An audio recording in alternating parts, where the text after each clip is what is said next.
You unlock this door with the key of imagination. Beyond it is another dimension, a dimension of sound, a dimension of sight, a dimension of mind. You're moving into a land of both shadow and substance, of things and ideas. You've just crossed over into the Twilight Zone.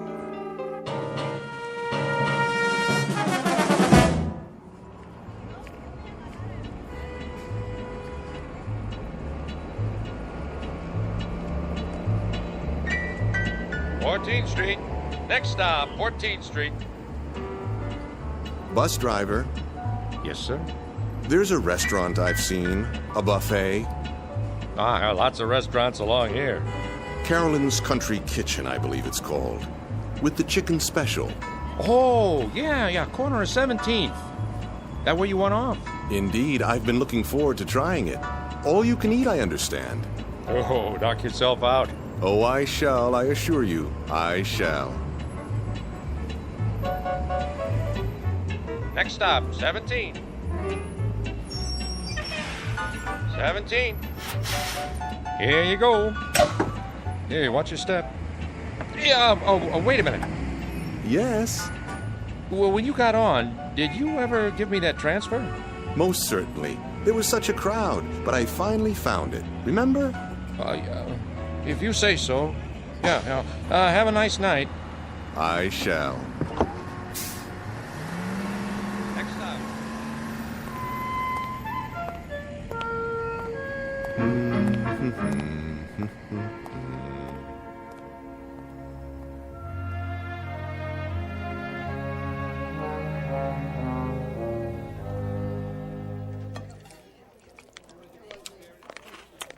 Here's your check. Ah, yes, the check. Get you anything else? Another glass of iced tea, perhaps.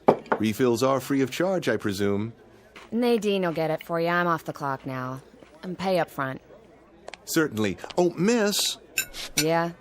might I trouble you for one more plate of your delicious fried chicken? That makes 3. Your policy is all you can eat, is it not? Another chicken platter coming up.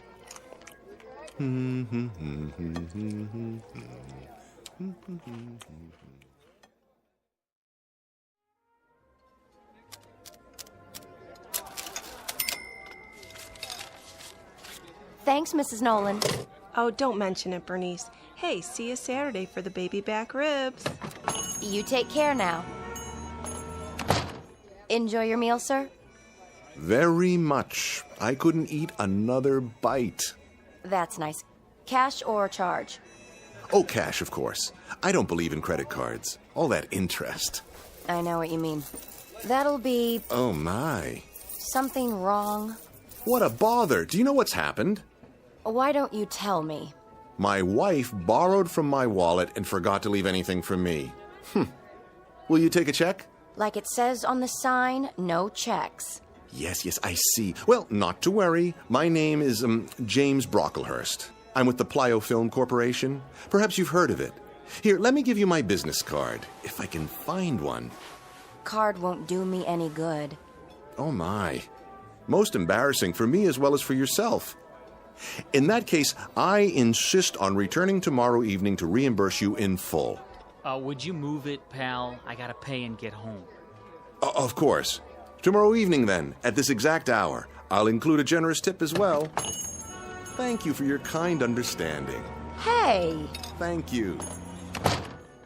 What's the matter with that guy? I'm not sure, but I think he just stiffed me.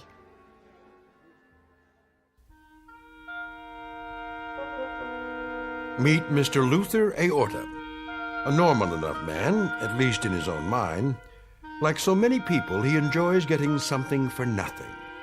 But for him, it has become an obsession and a way of life.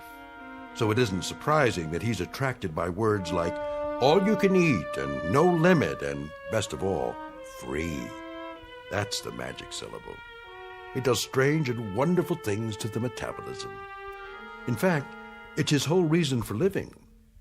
Unfortunately, Mr. Aorta is about to discover that such signs don't necessarily tell the truth. Because though the offer in question may be free, it sometimes comes with a one-way ticket to the Twilight Zone. And now, The Twilight Zone and our story, Free Dirt, starring Eric Bogosian, with Stacy Keach as your narrator. Luther? Luther, I'm talking to you. Yes, dear. Breakfast is ready. Good, good. If you want yours, you'll have to get that junk off the table. Oh, but it isn't junk, dear. I found several good coupons in this morning's paper.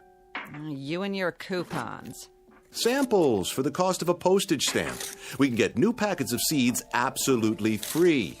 Seeds? You've got 100 packages of those things already. Yes, dear, I know, but these are special. I'll bet. They are. Look. Would you clear off the table, please? From the largest seed company in the U.S., free peaches, free cucumbers, free asparagus, and free ranunculus. Can you just taste them?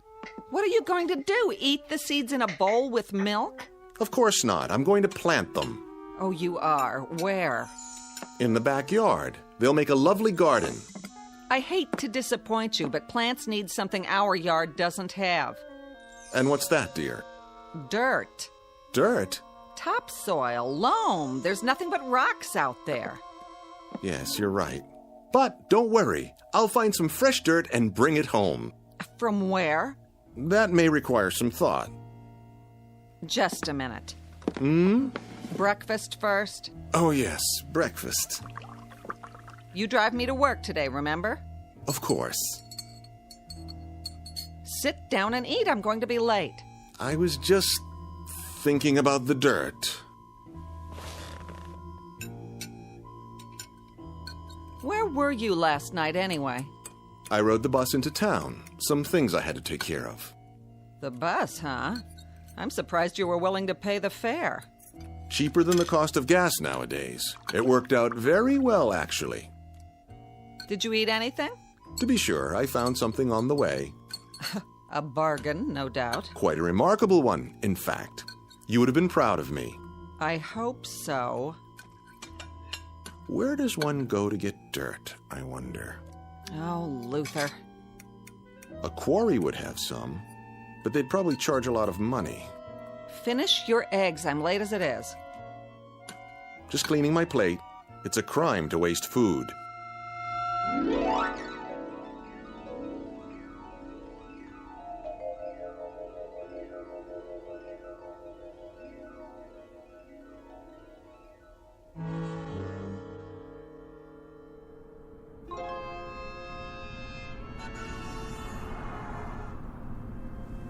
Let's see now.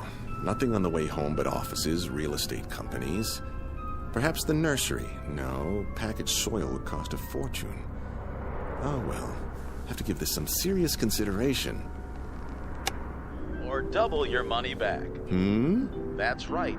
If you're not 100% satisfied with your new Ellison steam cleaner, return it to the factory and get double your money back.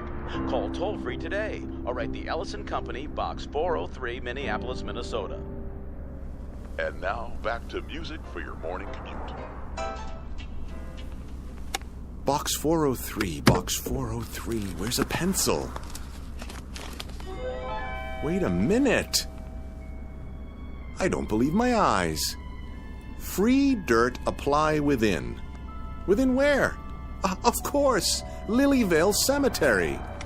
Where better to go for rich parturient soil?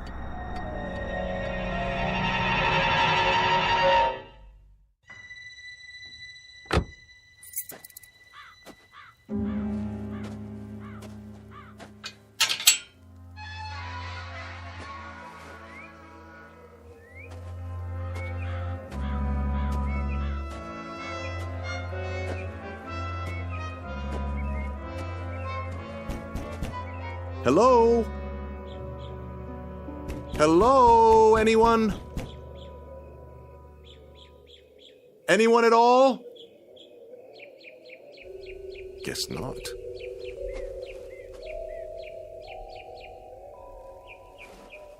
Help you, sir? Oh, I didn't see you there. So many tombstones. Getting crowded. What can we do for you? Well, now, maybe it's what I can do for you. Ain't gonna sell me nothing. This is a poor place. Not enough customers, if you know what I mean. No. I'm not selling anything. That isn't it at all. I was driving by, and I saw the sign. You're offering free dirt. Yep. Left over from the grave digging. Well, I'm here to take some of that dirt off your hands. If there's any left, that is. Oh, there's plenty, all right. It builds up. And it's free, you say? No strings. Free as a bird. How much may one have? Much as you want. On what days? Any day there's some fresh, but you gotta do the hauling yourself. You couldn't do that for me. Can't. If I was to leave, there wouldn't be nobody alive left here, would there? Anyways, I don't have a truck. You? No, but I might be able to borrow one. Now, if you don't mind, may I see the dirt?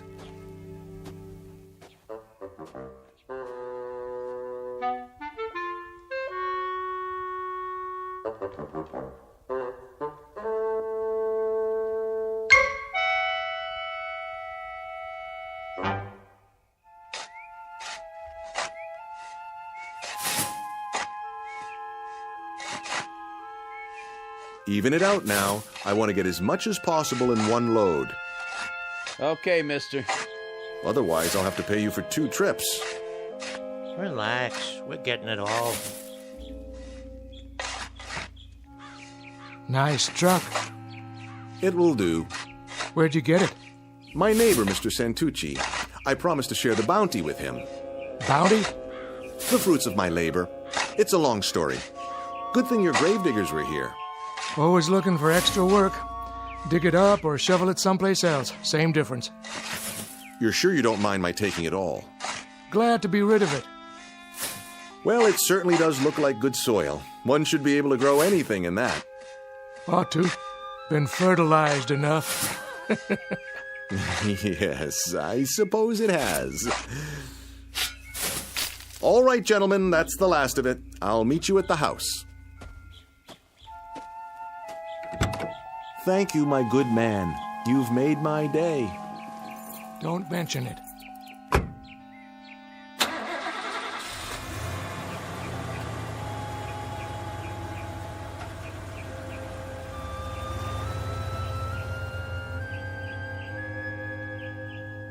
Good dirt, I guess.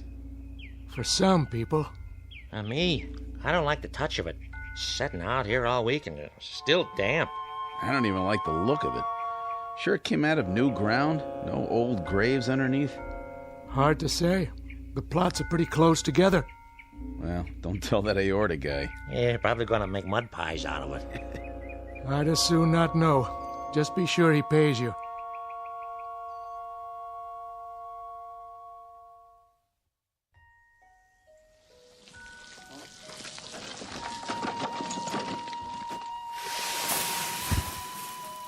That's about it. Good, very good. You've distributed it perfectly. Isn't it beautiful? Oh, yeah. Real beautiful. I'll set to work while it's still moist. You want to pay us now? Now? That's the general idea. Oh, dear me, no. That wouldn't do at all. For income tax purposes, I'll have to ask you to send a bill. A bill? Don't know the address here. Not here. My office. The Magnetic Cartridge Corporation, 163 Fairmont. Yes, that's it. I'll jot it down for you. Fairmont, huh? What part of the city is that in? The far side. Now, if you'll put the wheelbarrow and shovels in my car, I'll drive you back to Lilyvale. Just give me a moment.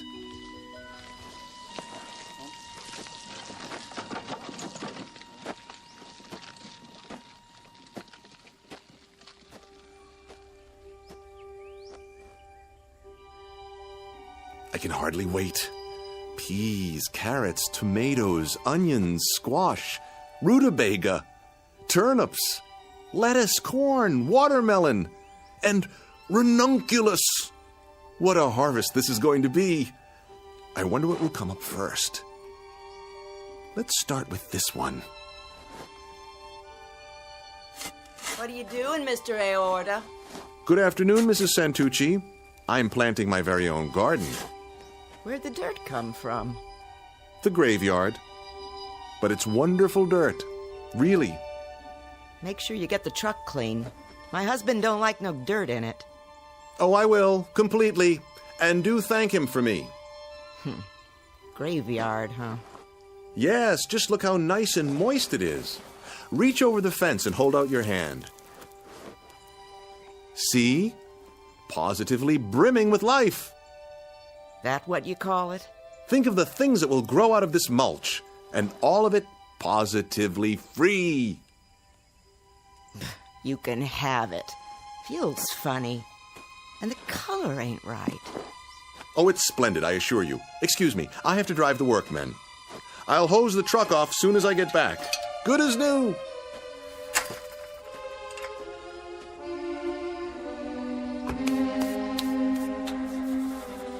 Yuck. Even smells funny. Now I gotta wash my hands. Don't know what it is, but something about that dirt just ain't right.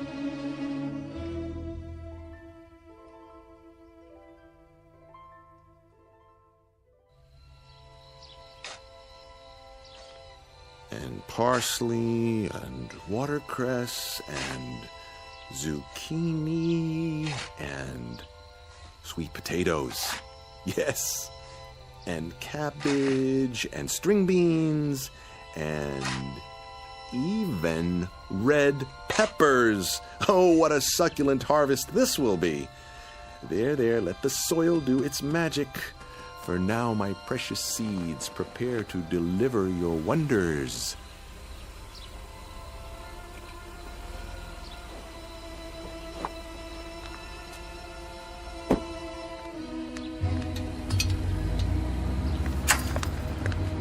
You?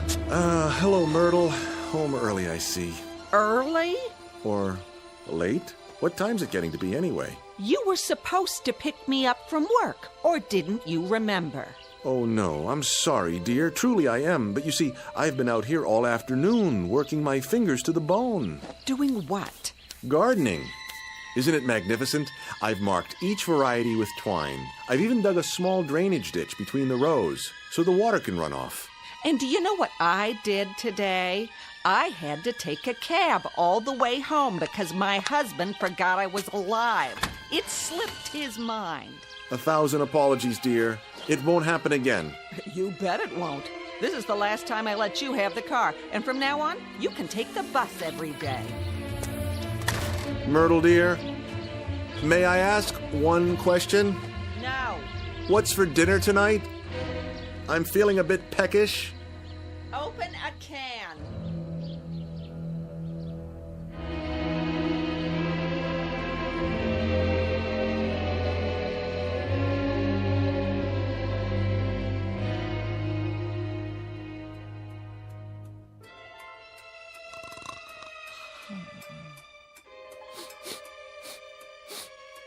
Hmm?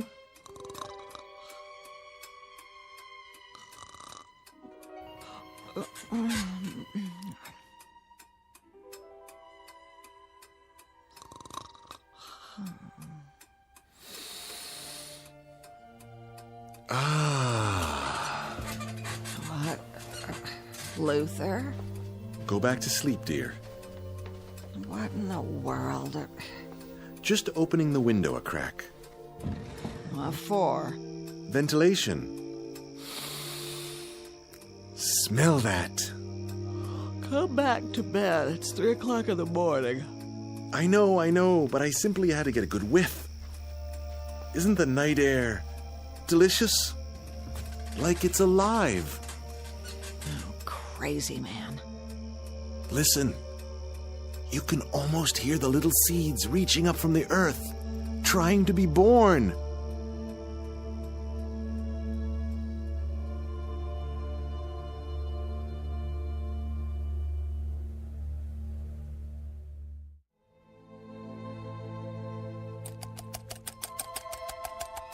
Myrtle!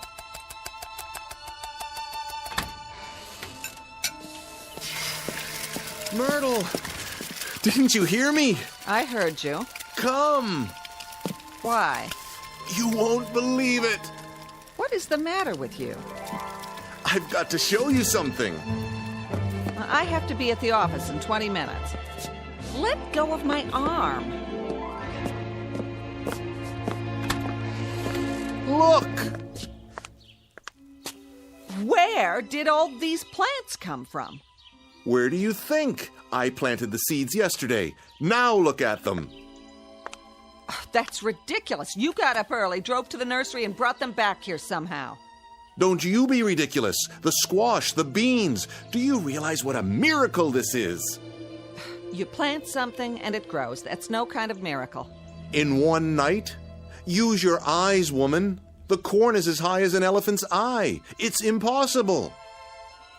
It's not possible, is it?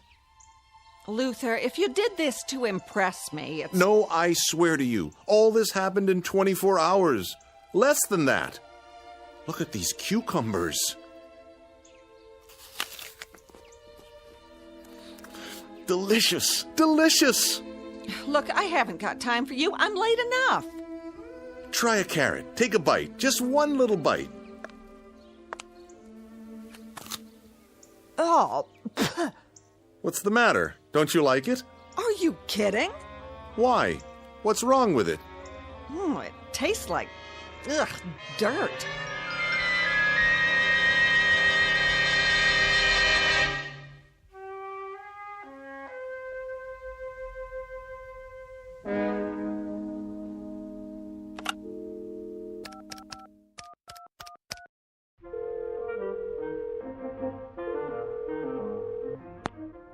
KRIS-TV.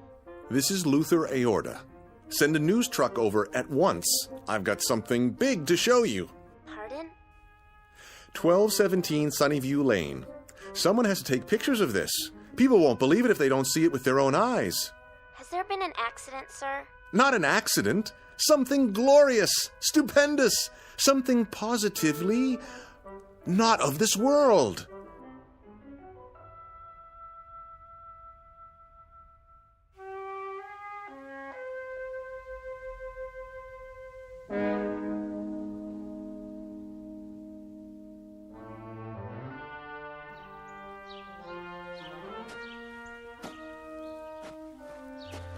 Well?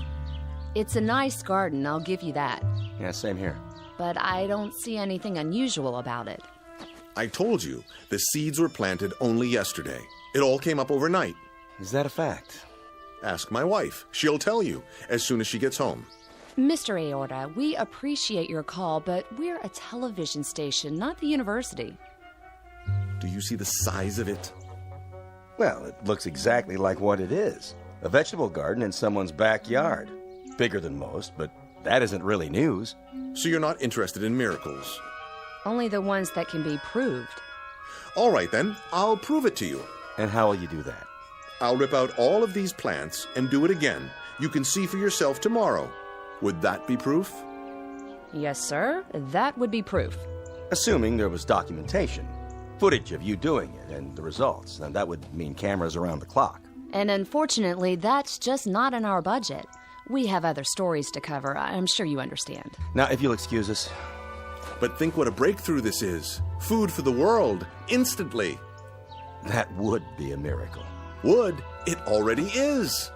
Then how do you explain it? I can't, but it's happened. Oh, looks like it's been happening for a while.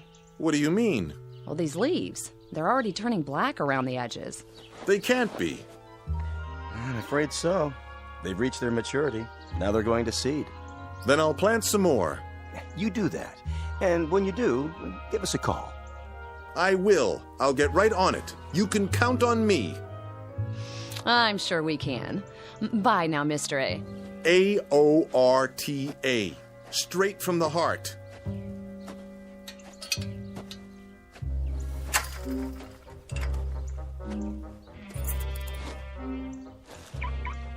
I've seen some nutcases before, but this one is the king. Could have saved us a trip if he told us the whole story in the first place. Make sure he does the next time. Oh, think he'll call again? You know it.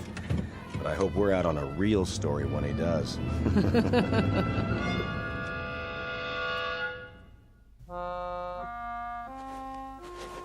Now get that head of lettuce there on the end. Pull. Got it. Looks like it's 6 months old. It's rotting already. You believe me, don't you, Mr. Santucci? I wouldn't, except my wife saw you planting the seeds. Yes, she stood right where you are, leaning over the fence. I'll tell you flat out, I've never seen anything like it in my whole life, and I was brought up on a farm. It just don't make sense. It must have been the dirt. Could be. Can't think of anything else. Made a nice layer of topsoil. Now it's all sucked clean. You need some more fertilizer. I wouldn't know what kind to get, unless... There is plenty more where this came from. That's what the caretaker said. Might work, might not. I'll tell you one thing, though. I wouldn't be caught dead eating any of this stuff. It ain't normal. That's the point. It isn't. It grew so thick, ripened so fast. Sell it to the college, maybe. That's an idea. Or the agriculture department. Could be you come up with something brand new. Yes. Maybe I have. I'll call them first thing in the morning. But for now, I'd better spread some fresh dirt. Mr. Santucci, what are you doing tonight? Why do you ask? I was thinking we could go back and get some more in your truck. I don't know. If it works, we might even get a patent out of it. At least the Guinness Book of World Records. Partners. What do you say? Where did it come from? Not far. We can be back before dinner. Don't worry, we'll be fine. It's only a cemetery.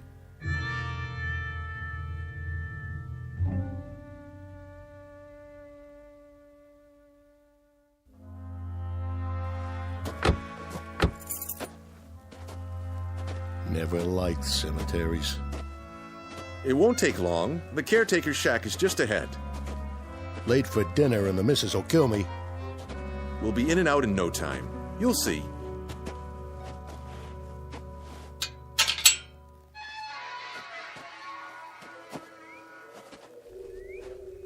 Sure got dark fast. It's the trees and the statues. Here we are. Hello? Hello? Maybe we should come back. Nonsense. It has to be now, while the plants can be revived. Well, it's my truck, and I say we get gone. There's nothing but dead folks here. Then no one should object if we drive on in. Help you, fellas? Hey! Don't go creeping up on people like that. Sorry, mister. Not many visitors this time of day. Is that you, Mr. A? Yes, I wanted to ask you. How'd that free dirt work out? Very well. I was wondering if you could spare a little more. I guess so. Planted a fresh one this morning. A fresh what? New man for the sod Sheraton. Got his bed turned down and everything. Good. Then we'll bring the truck in if you don't mind. Better watch those tires. Hit a sinkhole and you're stuck for the night. No AAA. Of course. Thank you, my good man. You don't know what this means to me. Hope you brought a flashlight. They like it nice and dark out here. Come on, Aorta. Let's get this fool thing done.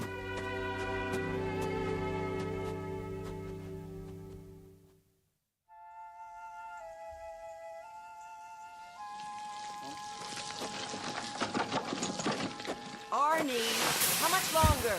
Coming! Your dinner's cold. Be right there, I said. That's it. I'm going inside. But we're almost done. One more wheelbarrow full, and the whole garden will be covered.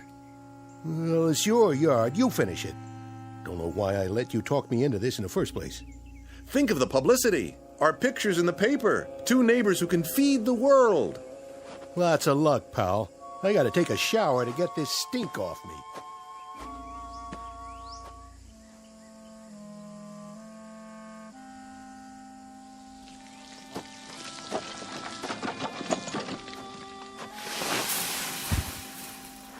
There. A new layer spread out. Nice and even. That ought to do it.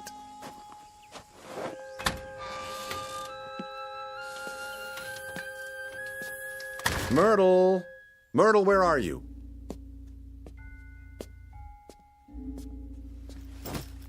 What are you doing with the suitcase?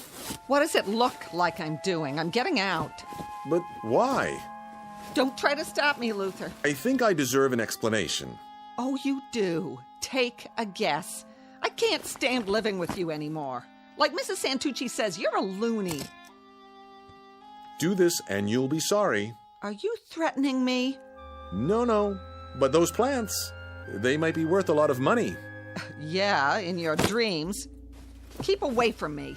Tomorrow I'm going to have someone from the university come over and take a look. They're worth a fortune. Mr. Santucci agrees. They might be worth nothing. That's what they might be worth.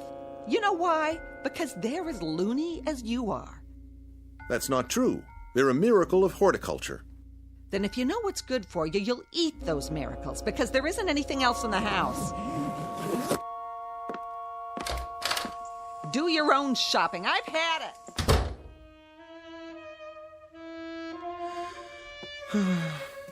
She'll be back. Just you watch.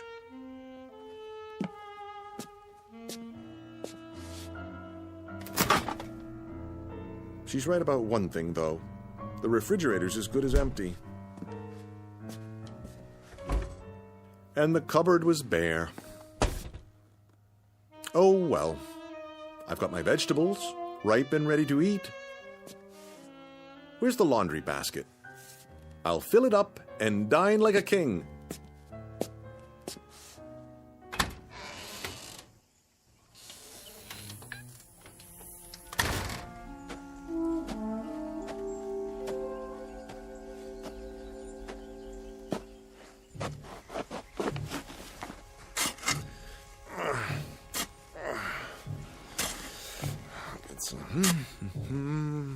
Onions, summer squash, eggplants as big as your head. So what if they're a little ripe? Fabulous, fabulous. Waste not, want not.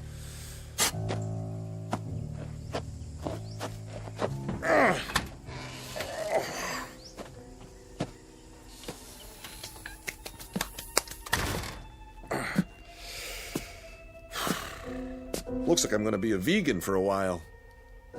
Well, so be it. Tonight the vegetables, tomorrow the world. Boiled, sautéed, any way at all. How about a nice hearty soup and a casserole? Potatoes au gratin, yes. A little salt and pepper, a few spices, and voila! Luther Aorta's Blue Plate Special, coming up.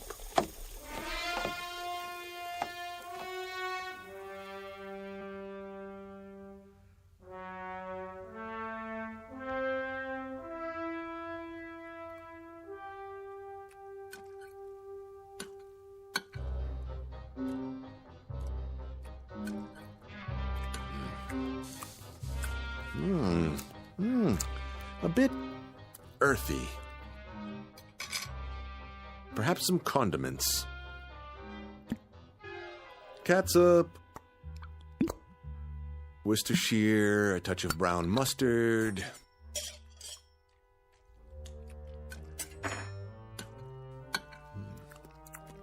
You gorgeous turnip, you. Now, something to wash it down.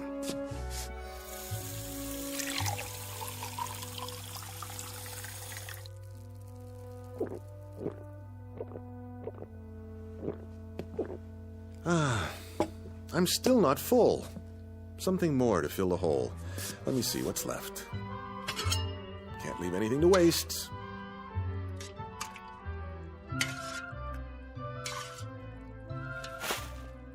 Who's there?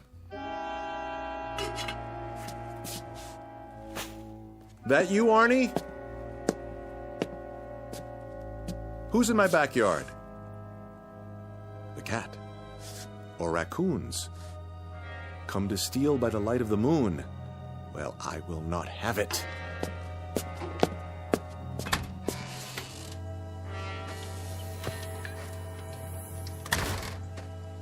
Get away! Go on, scat!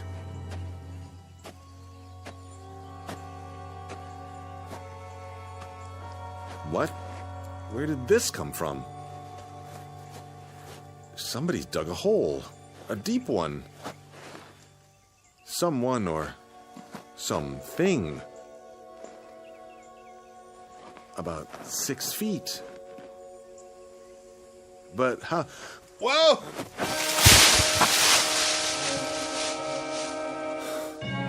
Felt like something tripped me. But what? Gotta climb out.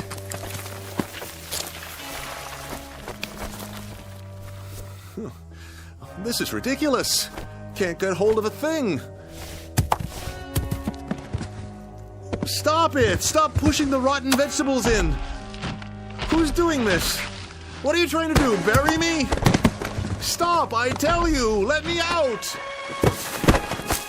Stop! Stop! I can't breathe!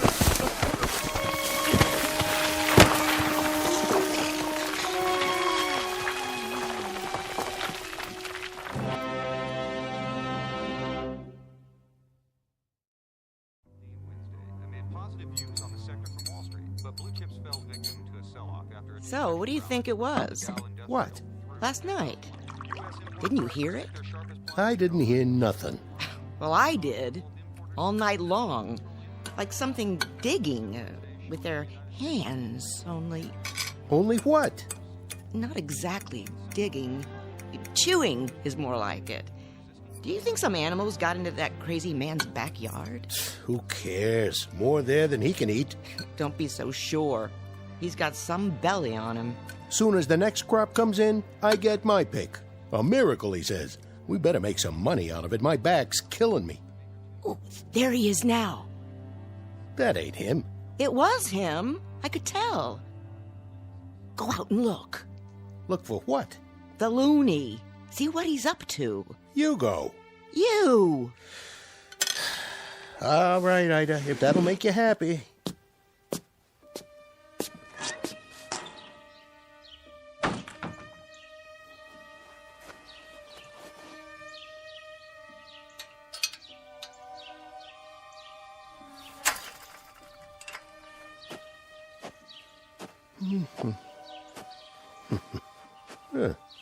Where's all the rotten stuff? He cleaned them up pretty good.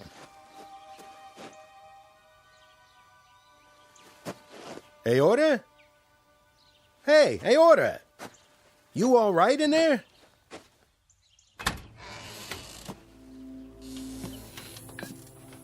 Hey, what did you do with the old vegetables? Hey, are you... Oh, jeez. What happened? You okay, buddy? Wake up!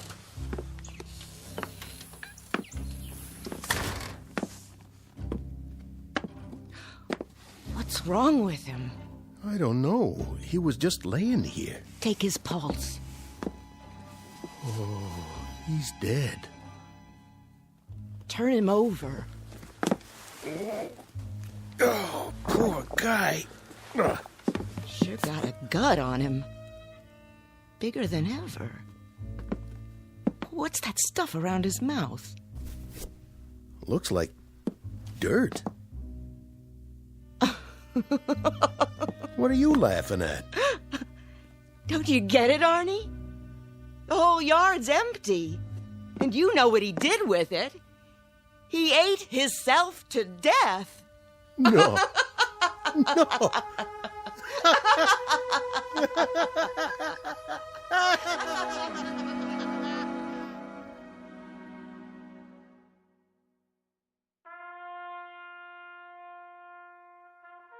End of a very strange incident in the annals of home gardening.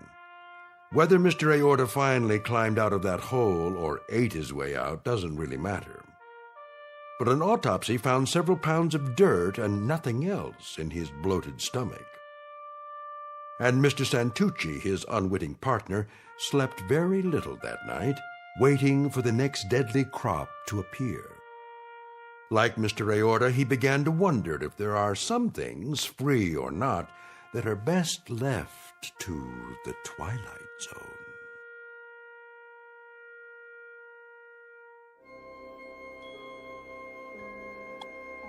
Hi, this is Carl Amari, producer of the Twilight Zone radio dramas. I'd like to take a moment to tell you about our official website at twilightzoneradio.com, where you'll get the latest news and information on these Twilight Zone radio dramas. Plus, at twilightzoneradio.com, you can digitally download 3 free episodes or any of our episodes for only $1.95 each. In this age of ever-changing technology, we've decided to make these episodes instantly available to you by making the Twilight Zone radio dramas a digital download-only series. This means that this series will no longer be offered on CD. The CD collections at our website are now being offered while supplies last at buy one, get one free. So be sure to get your favorites before they're sold out. Be sure to visit us often, and I'll see you in the zone.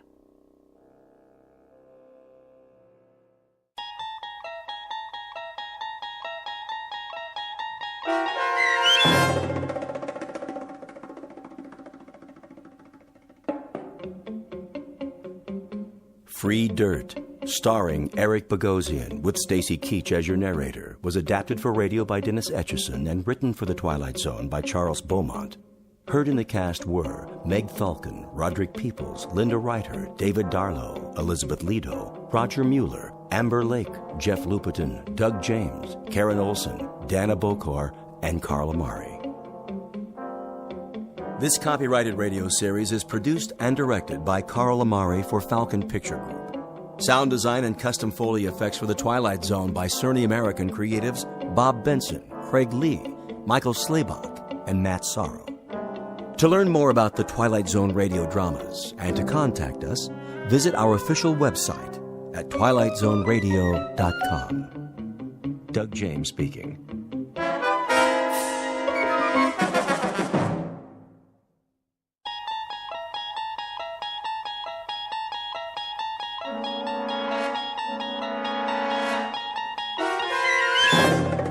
There is a fifth dimension beyond that which is known to man. It is a dimension as vast as space and as timeless as infinity. It is the middle ground between light and shadow, and it lies between the pit of man's fears and the summit of his knowledge. This is the dimension of imagination. It is an area which we call the Twilight Zone.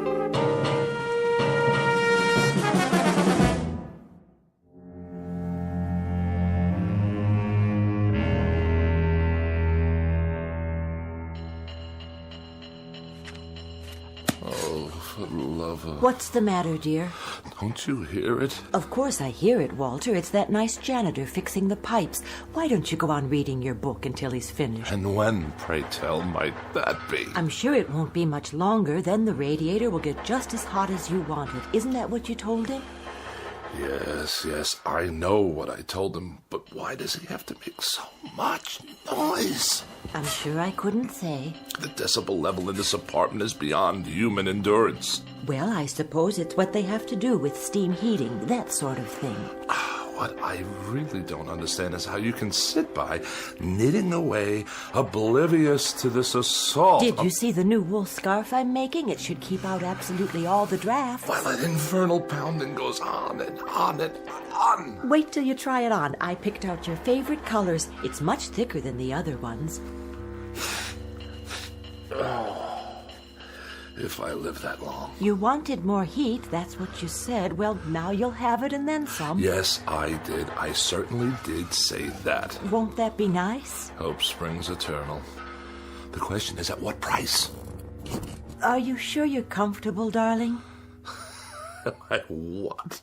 Oh, certainly. I'm just comfy, cozy. I'll fluff up the pillows. Did you take your aspirin? I'm on the verge of being hospitalized for pneumonia. Oh, now really? It's not that bad. That ape of a janitor out there is smashing my brain and ruining my sleep. But you weren't sleeping. You're reading 5,000 Common Ailments and How to Treat Them. Is it an interesting book? First he tries to freeze me to death, and then he tries to destroy my brain. Shall I plug in the vaporizer? That helps sometimes. It doesn't help at all. If it did, I wouldn't be in this condition. Yes, dear. Well, I won't stand for it. Lie down, Walter. No, I will not lie down. How can I? If I'm to die, at least it's going to be in comfort and peace. You there. Mr. Ape!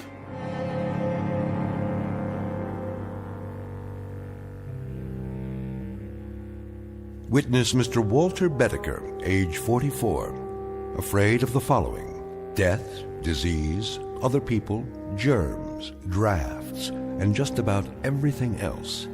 He has one interest in life, and that's Walter Bedecker. One preoccupation: the life and well-being of Walter Bedecker. One abiding concern about society: that if Walter Bedecker should happen to die, how will it survive without him? But then ask himself yet, and it's simply this: what happens if, despite all his precautions, Walter Bedecker should happen to stumble, not into the grave, but into the Twilight Zone?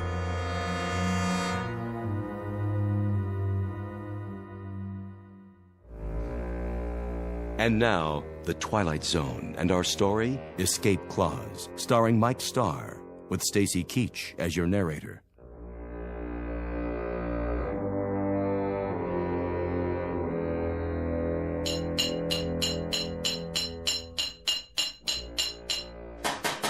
I asked you a question. You want more heat, don't you? That's not the answer, so I'll ask you again. How much longer? Put it this way. In 20 minutes, it'll be about 105 in here. Hot enough to fry an egg. That good enough for you? 20 minutes, you say? After hour upon hour of your clanking around in my living room while I'm on my deathbed, I have to wait 20 minutes more? If you do die, Bedecker, and you go where I think you're going, as far as the temperature's concerned, you ain't going to be able to tell the difference. You ape! Get out! My pleasure.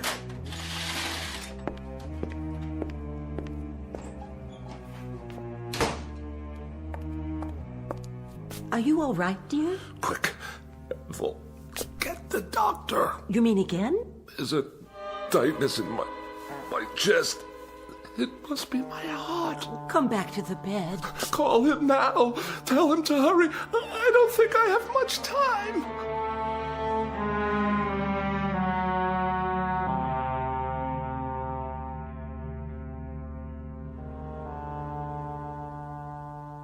Well, doctor?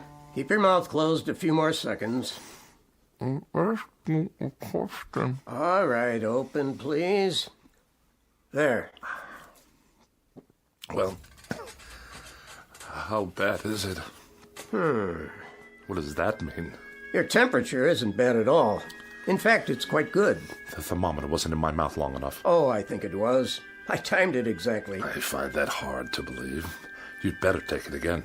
But why? I implore you before it's too late. There would be no point. You see, you have no temperature. What about my vital signs? Blood pressure's fine. Respiration and pulse, all normal. My throat? It's dry and achy all the time. Well, that's because it's so hot in here. No sign of infection. Throat clear. Ears and nasal passages clear. What about the pains in my back and my side? Well, what about them? And 4 sleepless nights in a row. Is it 4 now? How about that? Well, what do you want me to say? The truth. The awful truth. I can take it. The truth, Mr. Bedecker? Well, the truth is that it's, Go on. It's psychosomatic. To use the scientific term. Psychosomatic. You're trying to tell me that I'm only sick in my mind? That's my considered opinion. And you're supposed to be a professional. Mr. Bedecker, may I speak candidly? I insist. Well, there is nothing wrong with you except the ailments you manufacture for yourself. Manufacture? Is that what you think? Your pains are imaginary. Your inability to sleep is a case of nerves, nothing more. In short, Mr. Bedecker, you are a very healthy man. This man calls himself a doctor. 4 years pre-med, 4 years medical school, 2 years internship, 2 years residency. And what is he, I ask you, what is he? A quack. Doctor? Oh, hello, Mrs. Bedecker. What's the prognosis? Don't ask him. The man's an idiot. Walter, darling, I beg you, don't excite yourself. Don't whisper. You're looking at half my troubles right there, Doctor. This woman, this awful woman who runs around whispering all day long to make me think I'm sick even if I'm not. Oh, and I am. I'm lying here at death's door, and who's ushering me out? A quack and a whispering woman without a mind. Well, I'll call tomorrow, Mrs. Bedecker. Meanwhile, try leaving the window up an inch or so. Let some fresh air in. There'll be no need to call. Just come on over with the death certificate and fill it out. Oh, Walter. Don't drench me with those crocodile tears of yours. She'd be so happy to get rid of me. I just can't tell you. Goodbye, Mrs. Bedecker. Take care of yourself. I'll see you out.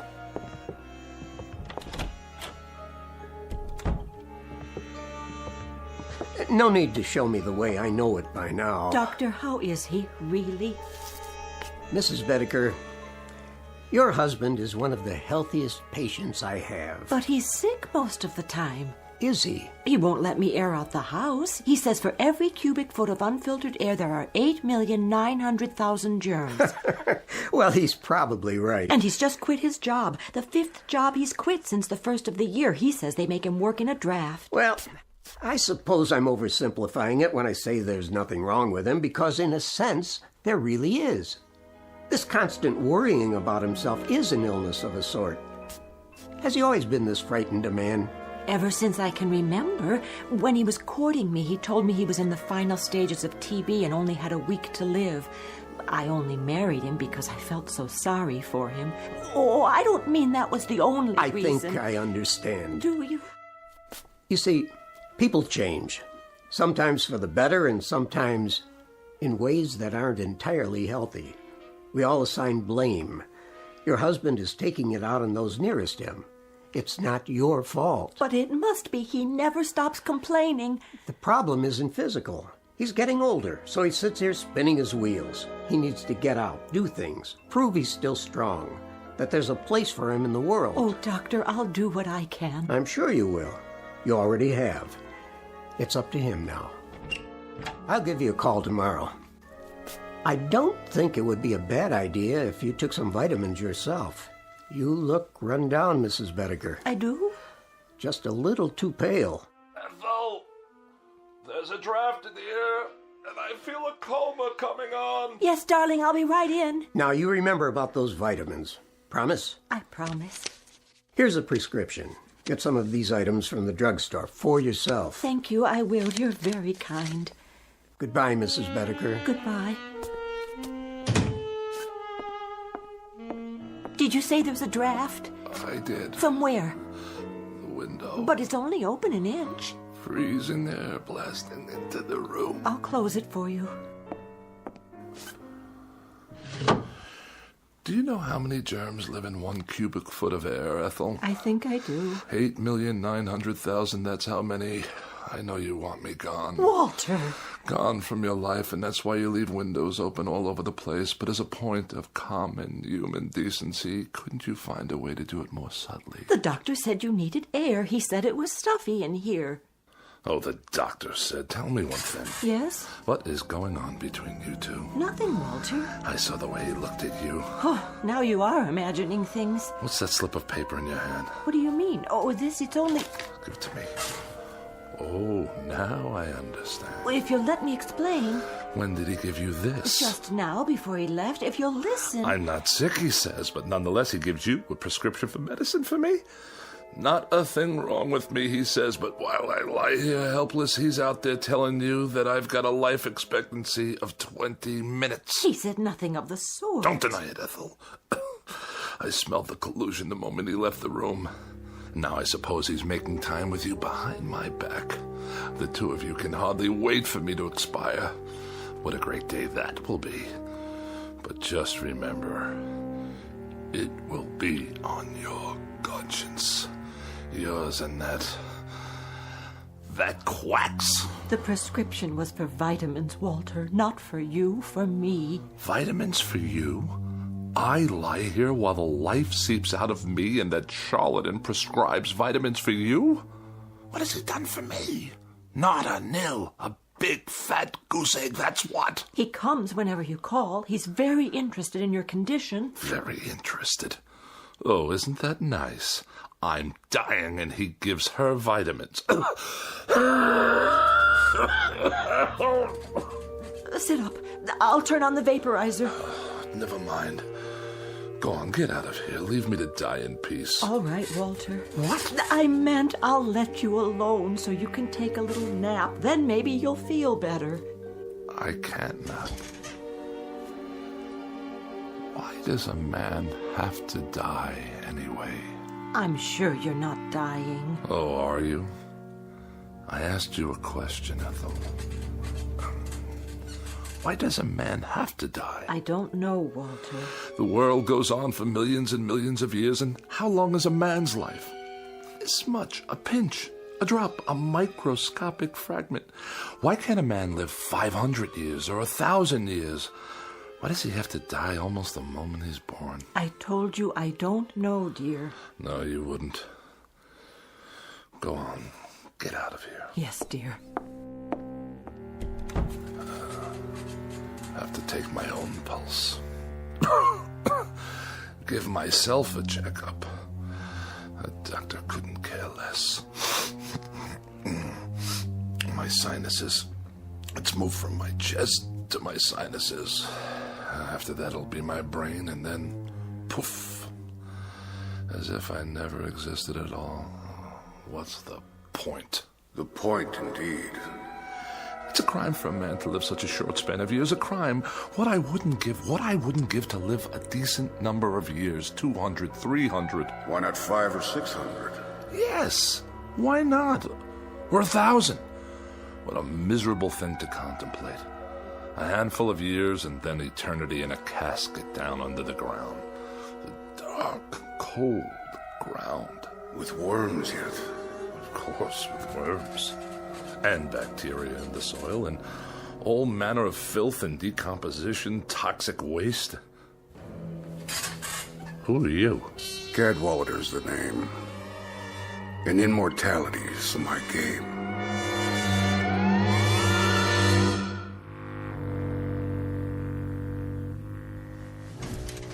Your name is what?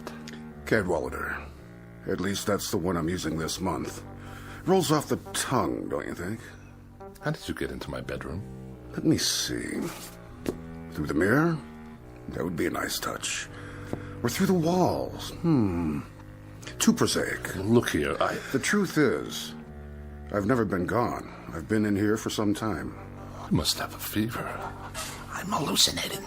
Not at all. I've merely chosen to reveal myself in order to tell you that I subscribe wholly to your views, Mr. Bedecker. I mean, wholly. Delighted to hear it. I'll be brief, Mr. Bedecker. You look like a man with a nose for a bargain. I'd like to make a proposition to you. What kind of proposition? Each of us has something the other wants, and that seems a relatively solid basis for a bargain. Do we? Indeed. What in the world do you have that I could possibly want? Oh, many things, Mr. Bedecker. You'd be surprised. Many things. Varied and delightful. Now, what do I have that could remotely interest you? Actually, a minor item. Minor? Extremely. Are you sure? Smaller than minor. Insignificant. Of no importance whatsoever? Absolutely none. Microscopic? Teensy-weensy. What did you say your name was? What's in a name, Mr. Bedecker? Just a question of semantics, after all. Language, a stretch of words. For example, what is it you want? Can you put it into words? I think you already know. You want an extended lifespan. Doesn't everyone? A few hundred years to play around with. Some people would call it immortality of a sort. But why give it that kind of description? Why make it sound so imposing? What would you call it then? Let's call it some additional free time. After all, what are a few hundred years in the grand scheme? Or a few thousand? A few thousand? Or 5,000? Or 10,000? What's the difference? The world will go on ad infinitum, so what's a few thousand years more or less, give or take, add or subtract? And this little item I'm to give you in exchange, or what do we call that? What do we call it? That's a linguistic conundrum. We could call it a little piece of your makeup, a little crumb off the crust of your, structure, a fragment of an atom, so to speak, from your being. Or a soul? Or whatever. After all, what is it? And when you're gone thousands of years hence, what will you need it for, practically speaking? Yes? You're the devil. What's in a name? I'm at your service. Good Lord. How about it, Mr. Bedecker? Why not? That must be a good reason. There must be. You'd deed me over your so-called soul, and I'd give you immortality. Life everlasting. Or as long as you want it to be everlasting. And indestructibility, Mr. Bedecker. Complete and total indestructibility. Nothing can hurt you ever. Now that part's fun, let me tell you. Nothing can hurt me? And I live forever? Why not? Certainly. Forever. Again, Mr. Bedecker, just terms. And everything's relative.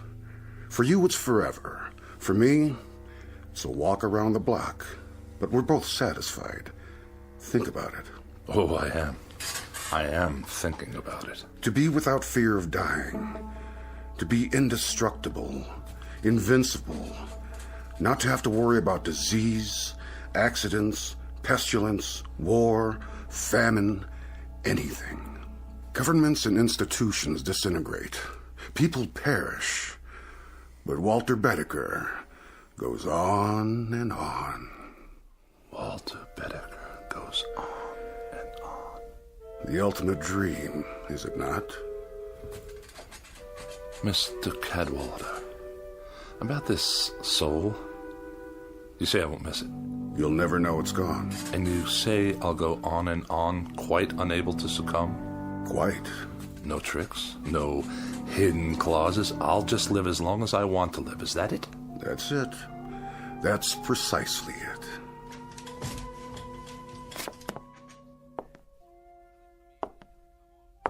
How about my appearance? I'm afraid I can't do much about that. Oh, I see what you mean. You should look pretty much the same. But in 500 years, I don't want to look like any dried-up old prune. Oh, Mr. Bedecker, you drive a mean bargain. A most difficult bargain. But you'll find me a cooperative, man. All right, you win. We'll throw that into the bargain. Say it. Whatever aging takes place in your features will be more or less imperceptible. Mr. Cadwallader, I believe we're close to making a deal. Mr. Bedecker, you'll never regret this. Not to your dying day.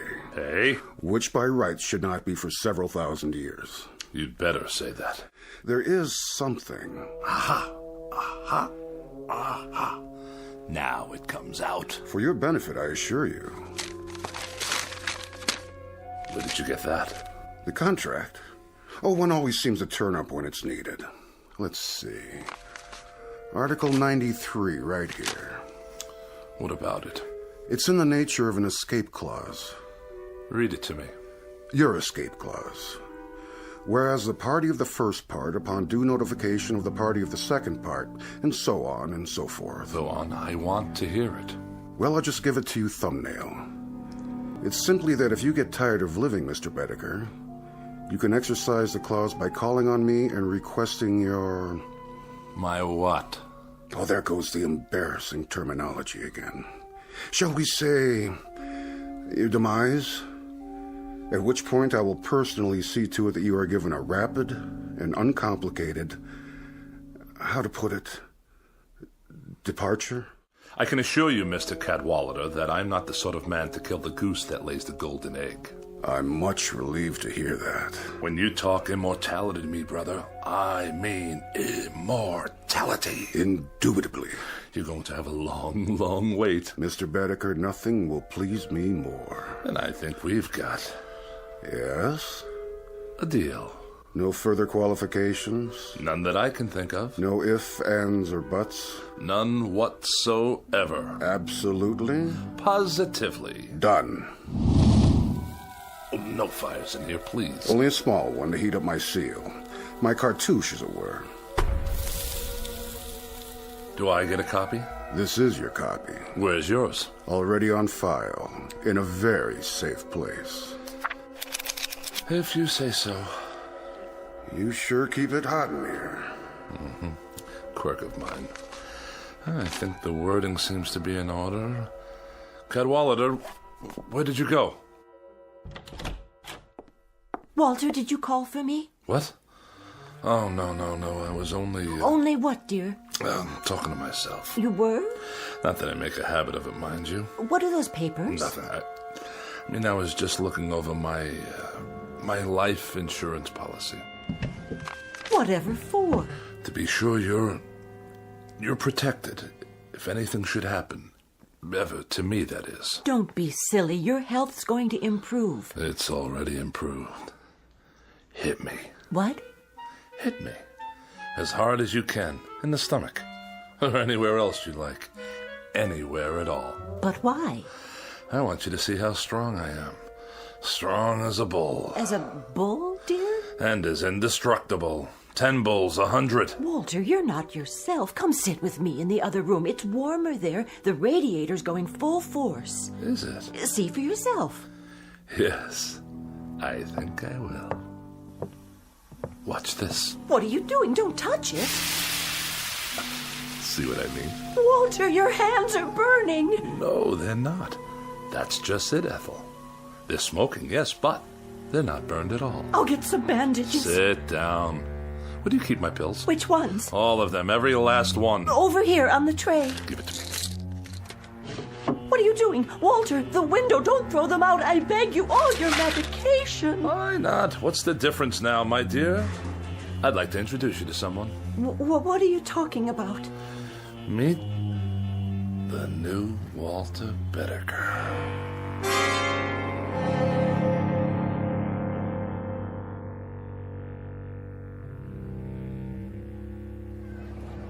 Get your paper! Boy rescued from well, lives to tell about it. All the latest news, right here. Let me see that.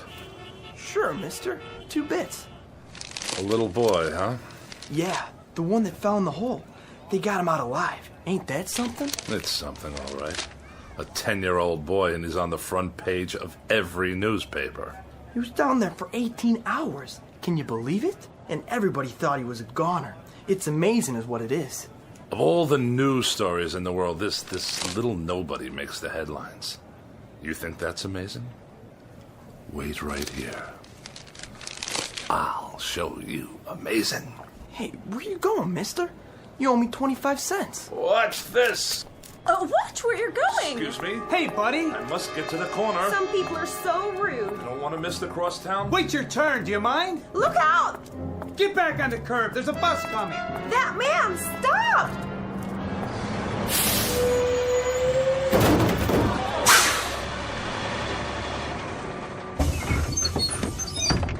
I couldn't stop. He ran right out in front of the bus. I saw the whole thing. That guy must be blind. Somebody call an ambulance. Look, he's getting up. Hey, pal, how'd you do that? Do what? Are you okay? Of course I am, you idiot. I can't believe it. I didn't even see you. Is there a photographer in the crowd by any chance? You better lay down. The ambulance is coming. Why would I want to go to a hospital? There's nothing wrong with me. Not a thing. Just your tire tracks on the front of my suit. Just the same, take it easy. Get some x-rays and I'll fill out an accident report. Don't bother. Just contact your claims adjuster. The name's Bedecker. Can you remember that? Walter Bedecker. It don't make sense. I could have sworn I ran over you. Oh, you did? Then how come you can walk? Like they used to say, you ain't seen nothing yet.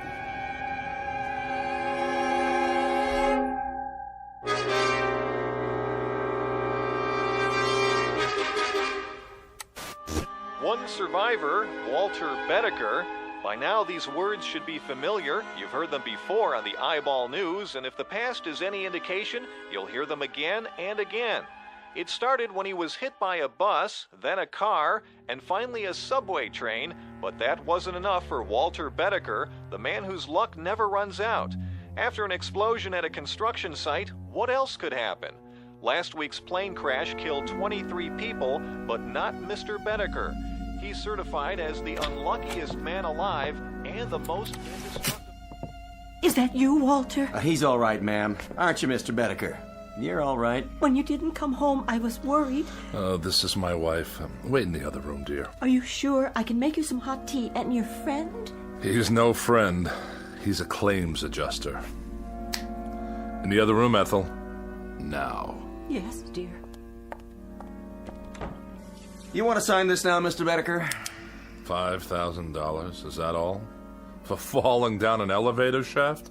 Well, considering that you're not even scratched, Mr. Bedecker, I think the company's being very fair. Just keep your mouth shut, will you? I'll sign it just to be done with you.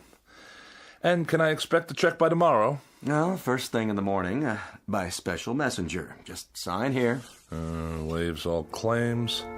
Receipt of sum. Indemnifies company. All right. Very good, sir. Very, very good. I'll show myself out.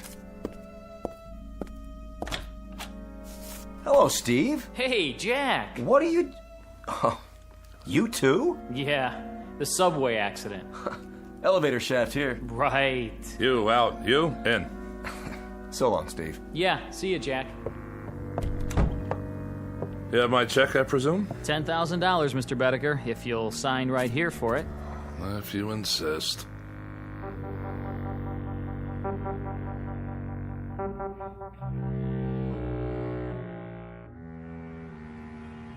"14 accidents. More than anyone should have to bear. Now, wouldn't you think that there would be an element of thrill in 14 accidents? I'd appreciate it if you'd step away from the window, Walter. It's open, you know. 14 accidents in which you know nothing can happen to you? I guess so, dear. Well, it's a fact. There should be an excitement to this sort of thing. Well, there isn't. It's dull. It's absolutely without the remotest bit of excitement. In short, I'm bored stiff with it. Walter, dear, you should count your blessings. After all, there is the money. And you should shut your mouth. You look for all the world like a small gray mouse waiting for a piece of cheese. Walter, you can be so terribly cruel. Ethel, please. I'm thinking. I swear he's cheated me somehow. I don't know exactly how. What are you talking about? Who? Mortal schmortal. What's the good of it when there aren't any more kicks? Any more thrills? Anything to let a man know he's alive. Walter, do you feel all right? At least when I was concerned about my health, there was an element of risk, of danger. I mean, of course. That's it. What is? Iodine. Iodine? Have we got any? What for? Did you cut yourself? Do we? I suppose in the medicine cabinet. Get it. Now? And rubbing alcohol. And ammonia. Walter? I'll get it. You find me a drinking glass. A large one. There's one right there. I'll mix them all together like so. And stir them up. Wait! And drink it. Oh.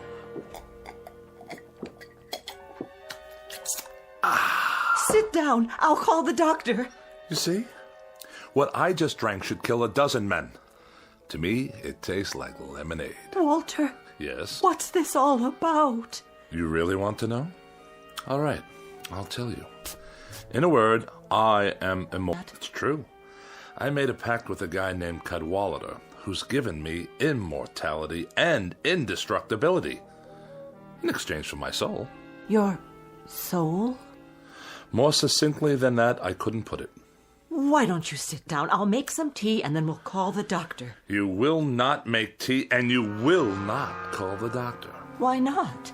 If you had any imagination at all, you could tell me what there is I might do to get a little excitement out of it all. I've been in subway crashes, bus accidents, major fires, disasters, one after another, and now I even drank poison. Nothing. You know what I've been thinking? I've been thinking I'll go up on the roof and I'll throw myself down the light well. Smack dab through the light well, 14 stories down, just for the sheer experience of it. Oh, Walter, darling, please. Ethel, darling, shut your mouth and get out of my way, please.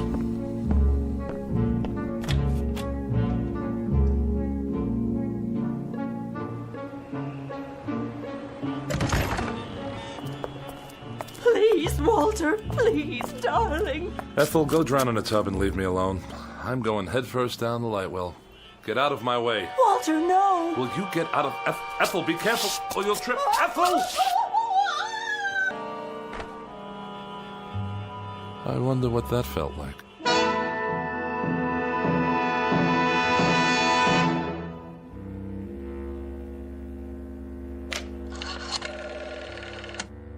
Operator, get me the police, please. Immediately, it's an emergency. Hello? Is this a police station? This is Walter Bedecker, 11 North 7th Street. That's right. Apartment 14B. Will you please come over here right away? No trouble. I just killed my wife. That's right. Yes, I'll stay right here. Goodbye. Now, this is going to be an experience.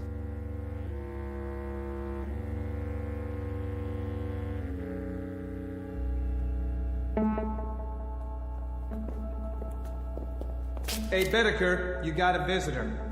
Cooper, the legal beagle. Right in here, Mr. Cooper. No longer than 15 minutes, please. How are you holding up? As well as can be expected. Prisons are boring places, you know. Very, very boring. And you? How am I?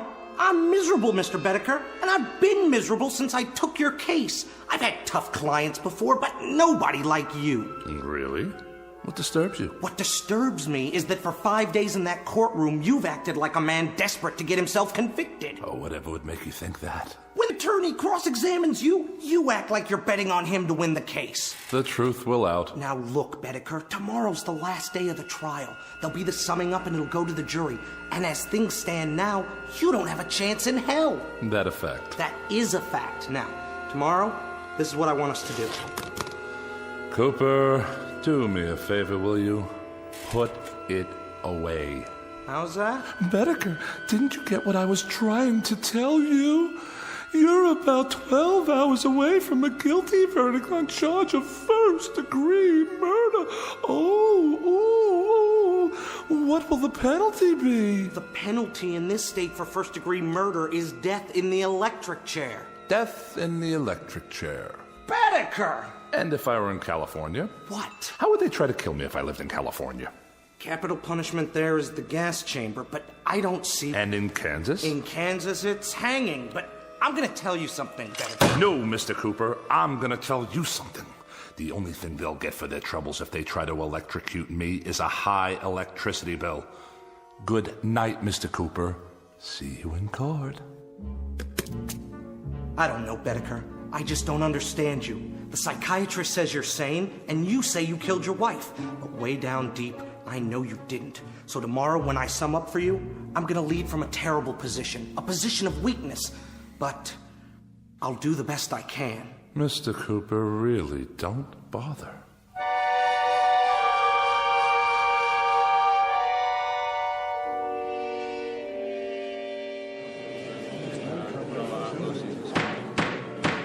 Mr. Bedecker, you've been tried and found guilty of murder in the first degree. Have you anything to say before the court pronounces sentence upon you? Oh, I don't have anything to say, Your Honor. Not a thing. Then the court sentences you to imprisonment in the state penitentiary for the rest of your natural life. I knew we could do it, Bedecker. I knew we could get you off without the death penalty. If I do say so myself, I gave that summation everything I had. Wait a minute. Does this mean that... It means that you're not going to the electric chair. You've been given life instead. You're a very fortunate man, Mr. Bedecker. Life? Did you say life imprisonment? We need help here! My client's fainted!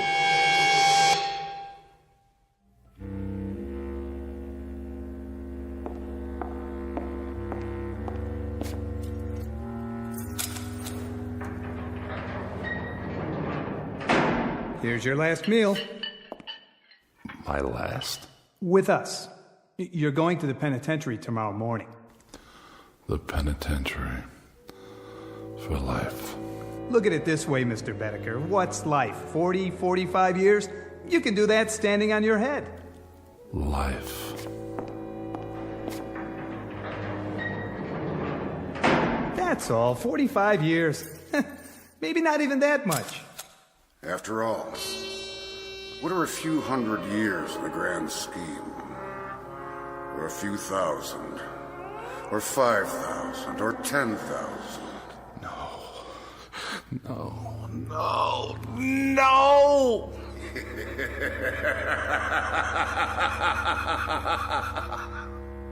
Mr. Bedecker.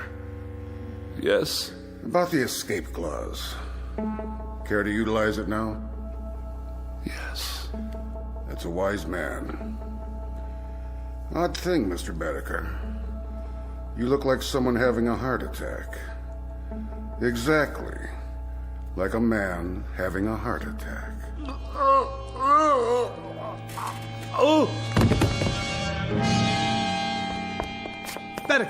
Bedecker! You all right? No pulse. Must have been his heart. He's dead.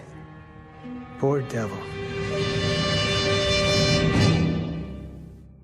There's a saying, every man is put on earth condemned to die, time and method of execution unknown.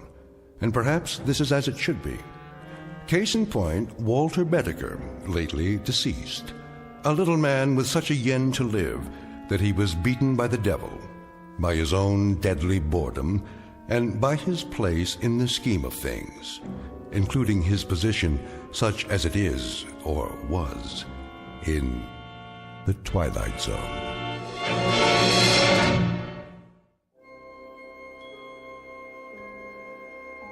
Hi, this is Carl Amari, producer of the Twilight Zone radio dramas. I'd like to tell official website at twilightzoneradio.com, where you'll get the latest news and information on these Twilight Zone radio dramas. Plus, at twilightzoneradio.com, you can digitally download 3 free episodes or any of our episodes for only $1.95 each. In this age of ever-changing technology, we've decided to make these episodes instantly available to you by making the Twilight Zone radio dramas a digital download-only series. This means that this series will no longer be offered on CD. The CD collections at our website are now being offered while supplies last at buy one, get one free. So be sure to get your favorites before they're sold out. Be sure to visit us often, and I'll see you in the zone.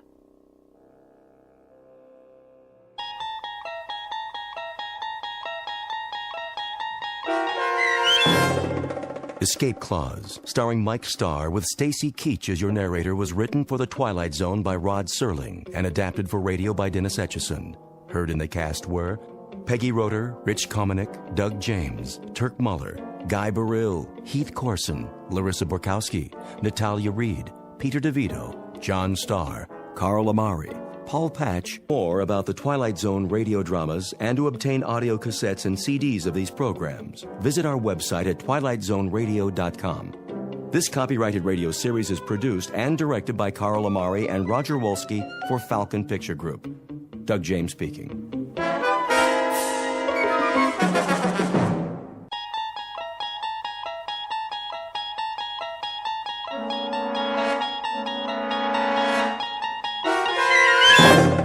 You're traveling through another dimension. A dimension not only of sight and sound, but of mind.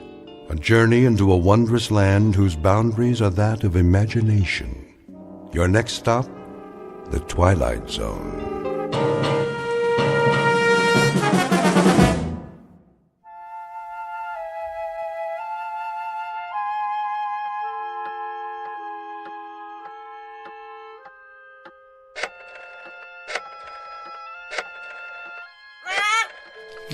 Yes, Pete, here's a nut for you. Now, don't bother me, if you please. I have work to do.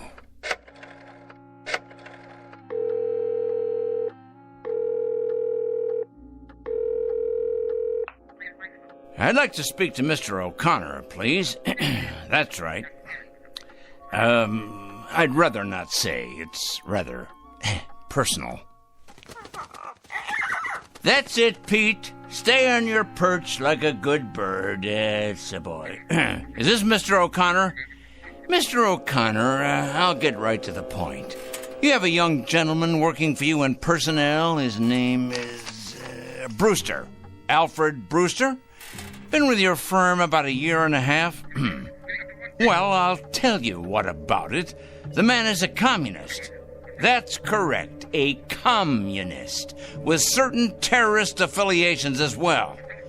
Never mind who this is. Let's just say a concerned citizen, all right?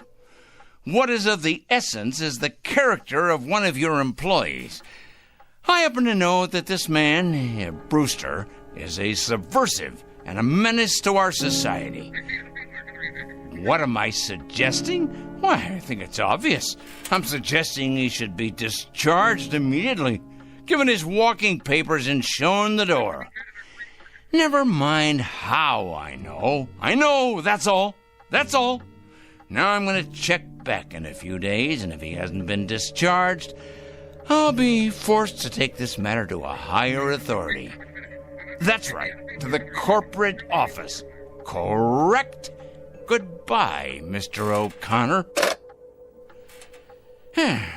Rather a full day, Pete, wouldn't you say? 11 so far. 11 names on this list. I better sharpen my pencil.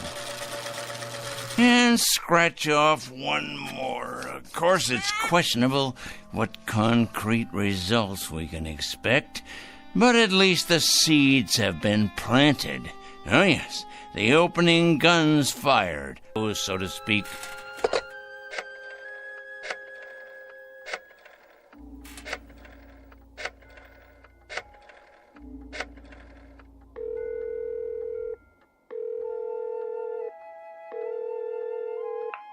Hello, Board of Education? Well, please connect me. Yes, I'd like to speak with the Superintendent of Schools, please. It's a personal call. No, I'm not at liberty to give my name. That's right, it's urgent. Is this the superintendent? This is a concerned citizen. I'm calling about a teacher and your employee. That's correct. His name is Farwell. William J. Farwell. He teaches at your North End High School. That is correct. The man is morally objectionable. He's a drinker, a carouser, and I have it on good authority that his relationships with students are questionable. The man should be investigated immediately. Oh, yes. Never mind who this is. I happen to be giving you facts, and that is what is at issue here. Well, you best check on him. You most certainly should, and without delay. Quite right. Here you are, Pete. There you go. That's a good bird. You know, I'm rather tired. It's been quite a full day. You don't realize just how tired you can get during a campaign.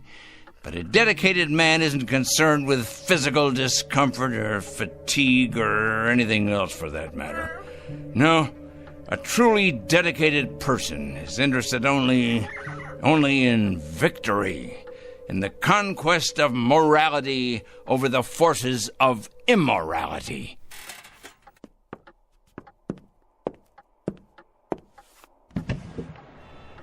Hey, look at him out there, the dregs. Carrion, leeches sucking us dry. Oh, yes. Carrying evil around with them like infectious germs. We're going to have to face it sooner or later. Huh? Phone calls are one thing. Threats and exposure is simply expedience. No, Peter, my friend, we're going to have to embark on a much more ambitious course. Some major surgery, I think. The long scalpel, honed sharp and cutting deep. If the sickness is extensive, so must be the cure. And it must be today, Peter.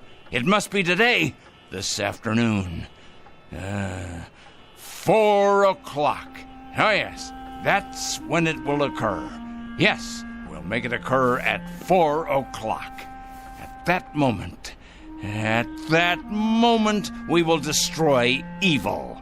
That is both my charge and my obligation, Peter, to destroy evil. And we shall do it at precisely 4 o'clock. I'm not sure of the method yet, but it'll come to me. Oh, yes, it'll come to me. Most assuredly, it will come to me. And it'll be a revelation, an epiphany. It will be the expiration of immorality everywhere, the exordium of the end. 4 o'clock, Peter. That's when we'll have it happen. Whatever it is, very day.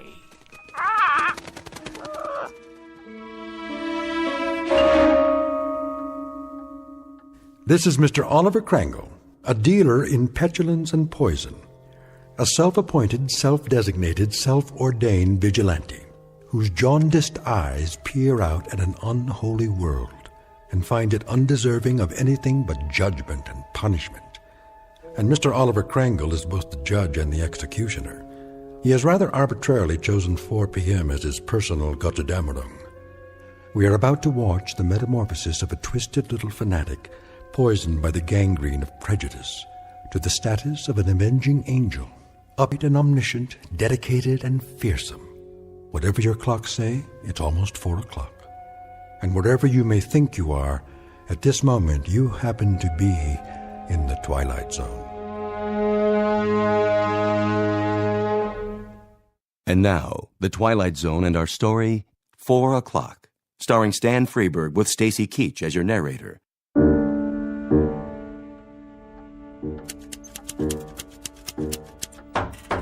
Yes? Mr. Crangle? What is it? Well, there's a special delivery for you. Just a minute.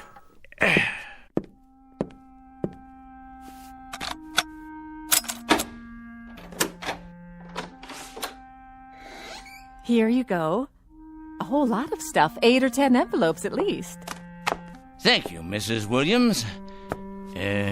Something else, was there? Something...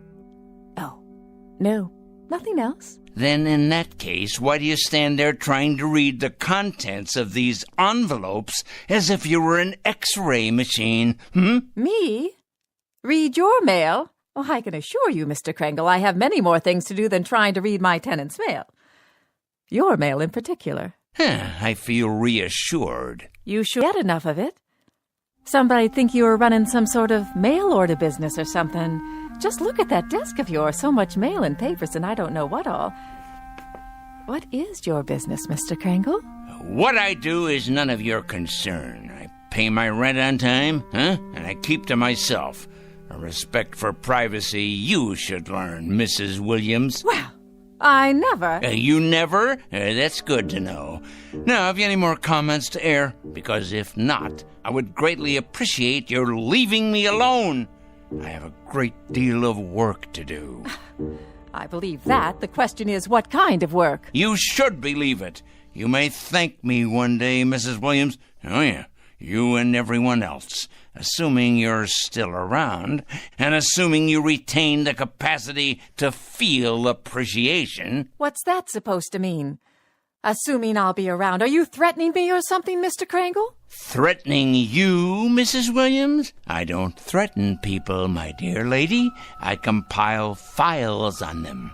I compile them, and I analyze them, and I investigate them. And then I categorize them, and I judge them. Oh, yes. If they're impure, they must be punished. If, on the other hand, they are simply misled or naive or unsophisticated, I point them to the right way. I lead them by the hand, Mrs. Williams. I show them the proper course, the path to redemption. Is that...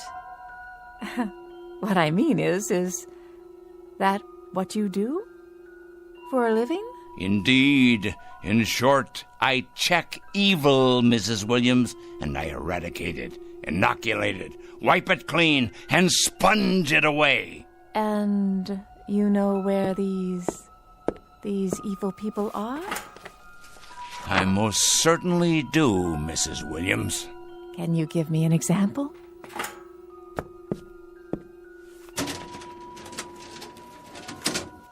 How about this one? Mrs. Claire Williams, age 54, widow, formerly married to John Alistair Williams. Political affiliation? None. Husband's political affiliation? None. Version? None. Negative personality traits? Curiosity and ignorance. Of course, that's just a preliminary report, Mrs. Williams. The in-depth research is in the master file cabinet right over there. Well, aren't you the strange one? You ain't nothing if you're not a strange one. I'll be going now, Mr. Krangle. Had your nap, Pete? All rested up, are we? Well, that's a good young parrot. It's going to be an exciting afternoon, Pete. Big things are going to happen at 4 o'clock. Yes, they are indeed. 4 o'clock? What's going to happen at 4 o'clock? Interesting question, Mrs. Williams. A very interesting question. Very much to the point. What's going to happen indeed? At 4 o'clock, we're going to expose evil, strip it bare, push it out into the light, dissect it, pinpoint it, and eliminate it. You are? Exorcise it, denude it, confute it, destroy it. Oh, now careful, Mr. Krangle. You're gone and broken your lamp. What? Oh, the lamp. I see. Sorry. Well, no matter. Would you like me to clean that up for you? No, I'm quite capable of cleaning up after myself, madam. That's one thing I'm very good at, cleaning. Something else, was there, Mrs. Williams? No, I don't believe so. If it's all the same to you, I'll be on my way.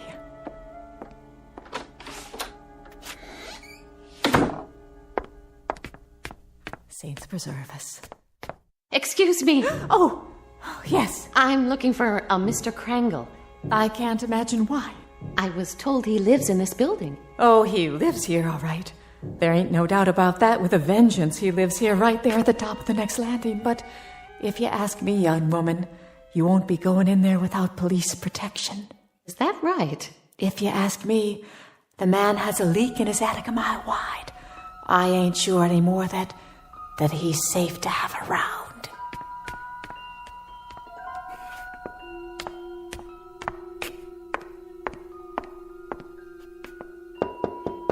Mr. Krangle? Mr. Krangle? Well? My name's... Who else is with you? Why, no one. Are you sure? Yes, quite sure. My name is Lucas. I wonder if I could speak with you for a moment. Lucas. Ah, yes, Lucas. Kurt J., age 27, intern, Eastside Hospital. That's my husband. Is he indeed? Well now. Your husband, you say. Come in, please. Come.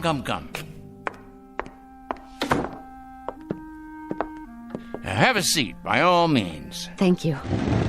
Now, what about your husband? Why, Mr. Krangle? Why what? Why are you trying to hurt him? Hurt? My dear lady. What has he ever done to you? To me? Why, nothing to me. That is, nothing personally. I don't know your husband, Mrs. Lucas. That is to say, I know of him. Oh, yes, I know of his background, but we've never met. He's a stranger to you then, isn't he? He's a perfect stranger. A stranger, yes, but not a perfect stranger, Mrs. Lucas. By no means. Your husband happens to be most imperfect. And when you perceive, quite correctly, that he's done nothing to me, at least not directly, I hasten to enlighten you. He nonetheless happens to have done a great deal against society. In what way? Ho, don't play dumb with me. Don't give me any of that naive stuff. My husband, for your information, Mr. Krangle, is a dedicated young doctor. A gentle, decent, fine human being. He has only one abiding interest in life, and that is to cure, to heal, to stop pain. And to kill. How can you say such a thing? Yeah, that's his other abiding interest, the one you've conveniently skipped. L-L-L-U-C Lucas. Here we go. I know his file well. Lucas Kurt J., M.D., second-year intern, Eastside Hospital. This year, on the night of March 12th, while serving in the emergency ward, he permitted the death of one Mrs. Angela Rienti by failing to relieve pressure accumulated as a result of a brain injury sustained in a traffic accident. It wasn't his fault. It was too late. That's his only crime. He wasn't able to treat her because he was responsible for half the ward that night. And by the time he got to the woman, she was already dead. That's your interpretation. It's not an interpretation. It's a fact. It's exactly the way it happened. By the time he got to her, by the time she was put into his care, she'd already died. He should have gotten to her earlier. How could he? Do you know how many lives he saved that night? How many people he saves every day, every week? He did nothing to her. That's about the size of it, Mrs. Lucas. Miserable dereliction of duty, resulting in the untimely death of a woman who by rights should be alive today. These facts came to my attention, and I simply called them to the attention of the hospital supervisor, an institution, by the way, which I help through taxes. By what right? I must ask you, Mr. Krangle, excuse me, but by what right do you presume to pass judgment on my husband? You're not even a medical man.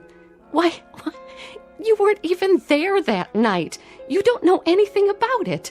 And yet you write your letters to the hospital, dozens of nasty letters accusing my husband of being a murderer. Why, you wretched, small-minded... Enough, Mrs. Lucas. That will be quite enough. I've suffered your presence here, but I'm not required to tolerate your abusiveness, although I don't wonder you're the type of woman you are. Oh, and what type is that? You're obviously greatly attracted to your husband, and there's no secret that birds of a feather, well, you know the rest. I think I catch your implication, Mr. Krangle, and you're over the line. Way over the line. You're as cracked as that lamp of yours. Tell me, has the hospital discharged your husband yet? Discharged? That's right. Let him go. Cashiered him out. Eradicated him from the payroll. Given him the sack. I've been expecting it momentarily. They have not, Mr. Krangle. They have done no such thing.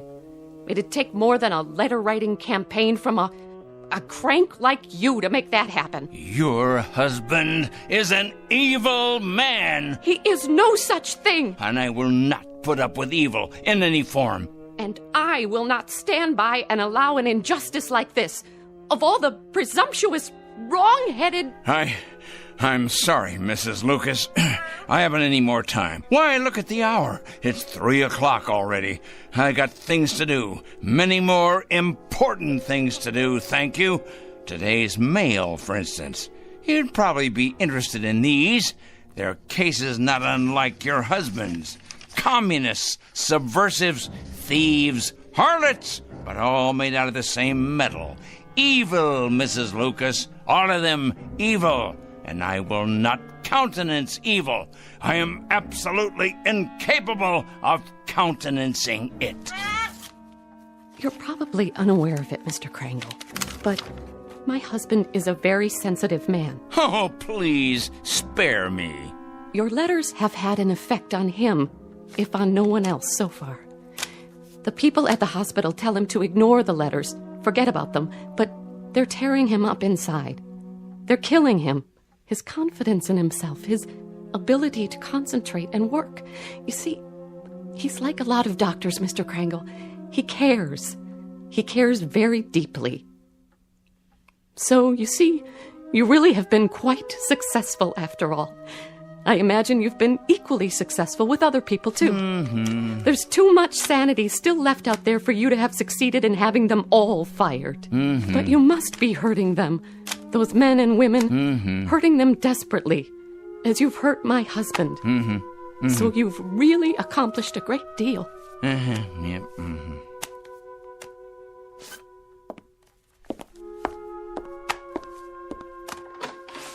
Tell me, Mr. Krangle, if you can, that is. Why? What's that? Why do you do it? I really need to understand. Why? You ask me why? Why? Because they're evil. That's it precisely. Nothing too complicated about that, is there? They're evil. Plain and simple. Here, take a look out the window. All those little bugs down there, you see? Bacteria. That's what they are. That's what your husband is. All those little... That's it. That's precisely it. What is? That's what I'll do. I've finally gotten the clue. I said little, you understand? That's what I'll do. I'll turn all the evil people into little ones, understand? I'll make all the evil people, let's see, 3 feet. No, 2 feet. 2 feet tall. That's it. At 4 o'clock this afternoon, at precisely 4 o'clock, every evil man and woman will become a mere 2 feet tall. A revelation, an absolute revelation. Peter, my lad, did you hear what I come up with? Did you? That's it. Do you see the beauty of it, Pete? That's it. It's brilliant, absolutely brilliant. 2 feet tall, Pete. 2 feet tall.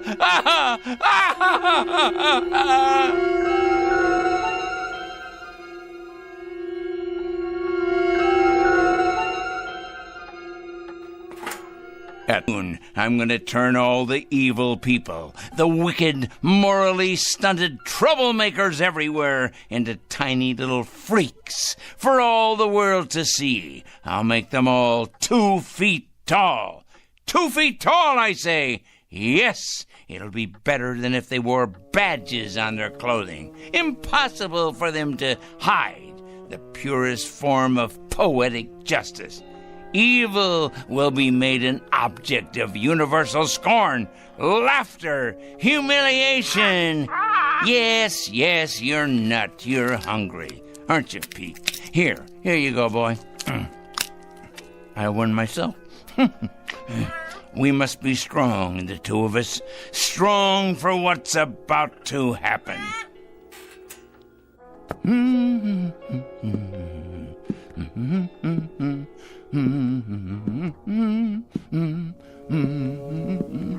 That's right, Petey. 10 minutes past 3. It won't be long now. Yes, a peanut. Here you are. That's a good, strong boy. I'll bet you could crack open just about anything with that great big beak of yours, couldn't you? Yes, you could. I'm sure you could.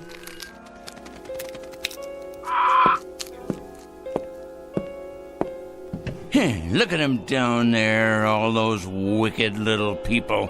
They don't know just how little yet.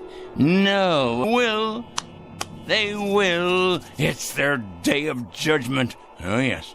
Time to finish our preparations, Pete. There's much to do. Less than 50 minutes left now. Must be sure all our pencils are sharp. We have a great many names to cross off the list. Cross off the list. Soon now. Very soon. Yes. Oliver Krangle? Come in. Yes, I'm Oliver Krangle. I'm the one who called. Yes, sir. Agent Luther Hall, Mr. Krangle, Federal Bureau of Investigation. Our office received a call. Indeed, yes. I placed the call and asked you to come. I felt it was my civic duty. Can I get you a cup of coffee or something? No, thank you. Now, Mr. Kringle, you told the office that you had some sort of list, proof of criminal activity, and that today would be a day of reckoning. What exactly did you mean by it? Sit down, please. Yes, there's plenty of time.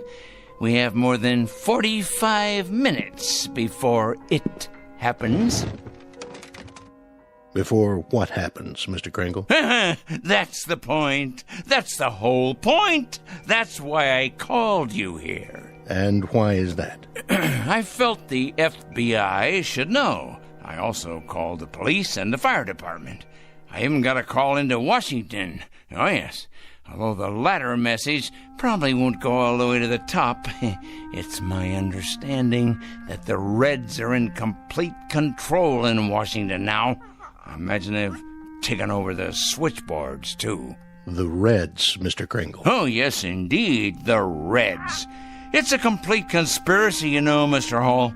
All the evil people are banding together now, all the subversives, the commies, the terrorists, the thieves of the American dream. It's a total, absolute, worldwide conspiracy. You said on the phone that you had a plan of some sort. Oh, my, yes. It all takes place at 4 o'clock. I thought you people ought to know because, well, you'll have your hands full. Our hands? Picking up all the guilty parties. Oh, yes. You see, Agent Hall, I've spent a good many years doing this kind of work. Just look at all those file cabinets there. Years of dedication to the cause. I've made a study of evil. Oh, yes, indeed. A complete study of it. I cut out newspaper clippings. I listen to the radio and watch television. I follow every major court case that's going on. I compile a completely airtight list of charges against all of them, the evil people. What do you do with them, Mr. Kringle? Do with them? I follow through, of course. I follow them through to their conclusion. I write letters to employers. I make phone calls late at night. Oh, they hate that. Oh, yes. It's one of the most effective methods, as you probably know. Calling those terrible people late at night. The later, the better. Getting them up constantly. Waking them. Enumerating my charges. Speaking out. And then hanging up. They hate it. Very frustrating for them. I'll bet. Oh, yes, indeed. They go out of their minds with fury. They don't like to be awakened late at night, I can assure you. Who does? Yeah, but with these people, it's absolutely necessary. The evil people, you understand. The destabilizers. The enemies of order. But to get to the point, Mr. Hall... The point... And what is the point? The clock on the shelf there tells the story. The entire and complete story. It's 3:20 now. In exactly 40 minutes, all the evil people in the world will be reduced to half. No, a third of their present size. Oh, it'll be glorious. All the unpunished murderers and the tyrants, the proud and the sinful, the schoolyard bull, the cruel teachers and faithless friends, the wrongdoers, blackmailers, and the nicotine fiends, too, and the thieves, and the harlots, and the transgressors, all of them, every one. How does that sound, Mr. Hall? How do you propose to go about doing this? I mean, shrinking people. I merely will it, that's all. I will it. I've been giving it a great deal of thought.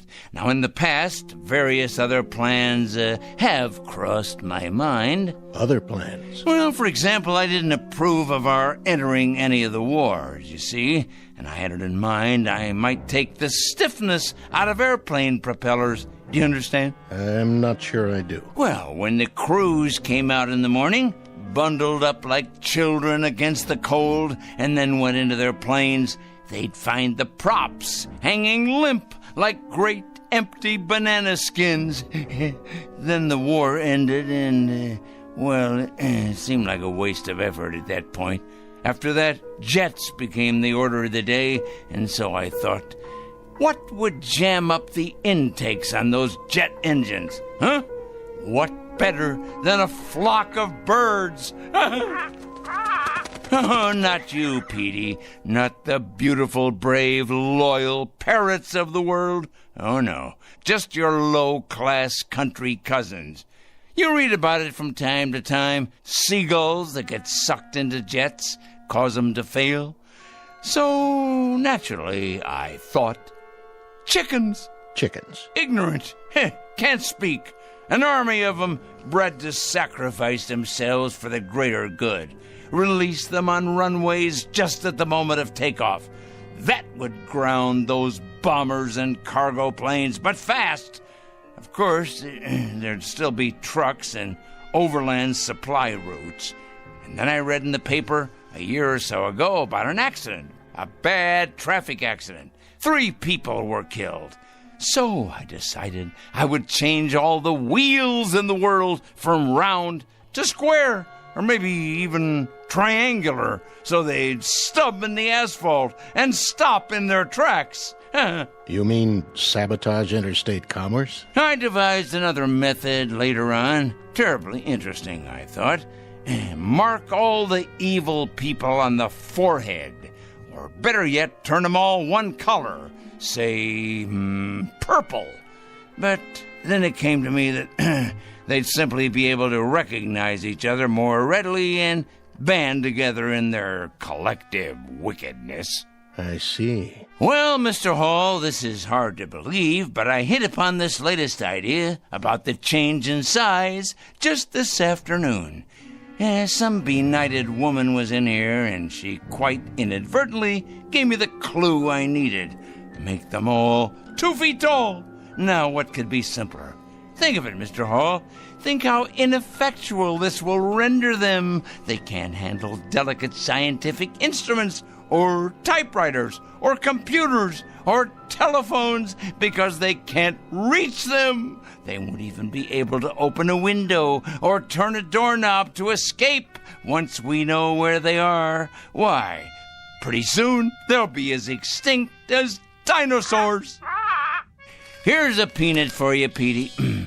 I think, Mr. Hall, that the most interesting place will be, let's say, a murder trial, where nobody knows whether the accused is guilty or not. And then at 4 o'clock, if he's guilty, or watching the drunkards in a saloon, or, there's so many places to be. Mr. Kringle? Yes? I'd like to ask you a question, sir, and I hope you don't take offense at it. Go on. Have you ever had any psychiatric help, sir? What? Psychiatric help. I don't think you're rational. I think you've developed some kind of obsession here, and I think you need some help. Help? Me? I need help? Why should I need help? I'm not evil. You obviously don't understand any of this, do you? I'm not the evil one. It's them. It's all of them out there on the street. Just take a look out the window. See? They're the evil ones. They're the ones. In just 30 minutes. That's when it's going to happen. In just 30 minutes. Well, I'm sorry, Mr. Kringle, but there doesn't seem to be very much we can do about all this. What do you mean? Why, the law enforcement agencies are going to have round-the-clock schedules from now on. Do you realize how many evil people you're going to be able to find? Why, they'll be all over the sidewalks, all over the streets. You'll have to build more jails. You have to build more electric chairs, gas chambers, gallows, penitentiaries. Well, what about it? What are you going to do? Nothing, Mr. Kringle. Not a thing. And if you'll forgive a suggestion, that's what I think you should do, too. Nothing. These letters you write, these phone calls, there happens to be something in this country that precludes all that, makes it unnecessary. And what's that? Law, Mr. Kringle. There happens to be law. We like support from citizens. Support, help, cooperation. But interference is quite another thing. Oh, I get it now. I understand. At last I understand. You're part of the conspiracy. That's it. You're one of them. Why, of course. I'm an idiot not to have realized it. Of course you people have gotten into the FBI. It stands to reason you would. You've infiltrated every other place. Well, I'm going to tell you something, Mr. Hall. Good day, sir.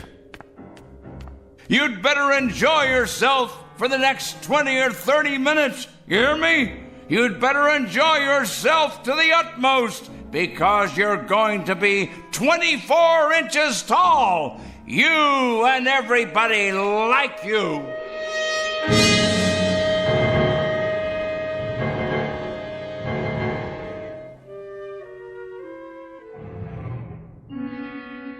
All the evil people, everyone, you'll see. Good riddance to bad rubbish, eh, Pete? To all their kind, the righteous will rise up, and the weak will fall before their terrible wrath. It's as right as rain. In a minute, Pete. It won't be long now.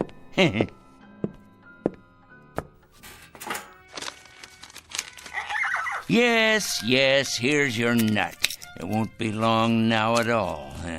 We must have everything in order, all our pencils sharpened, weapons that are truly mightier than the sword.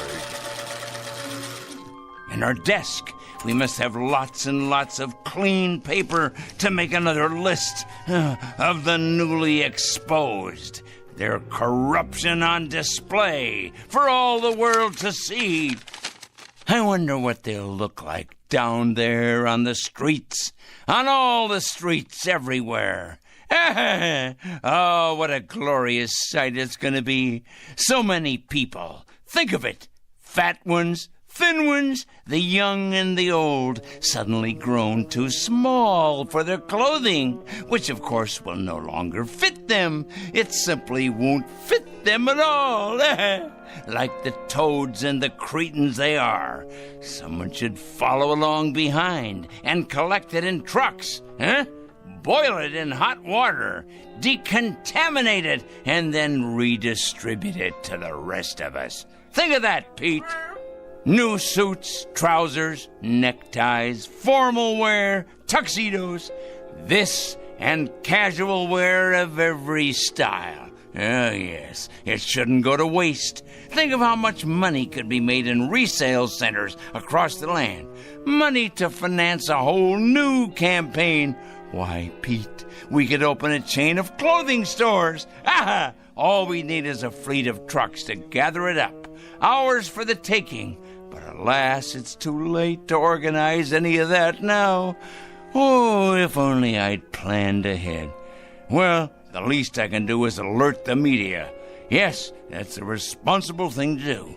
I wonder if they have any idea at all about what's to take place.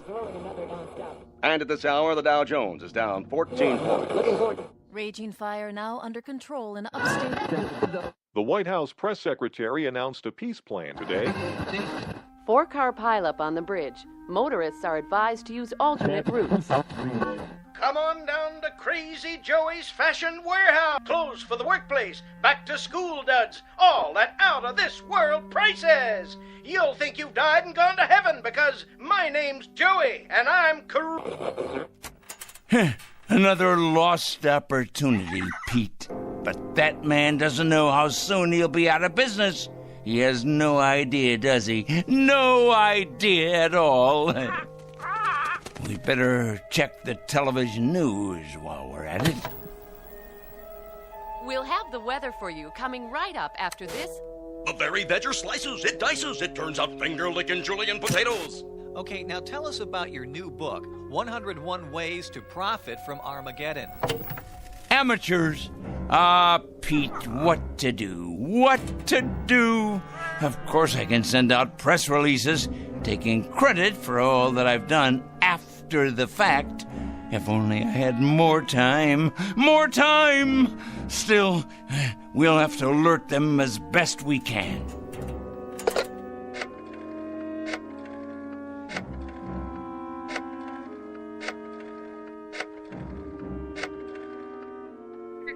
Yes, put me through to the news department, please.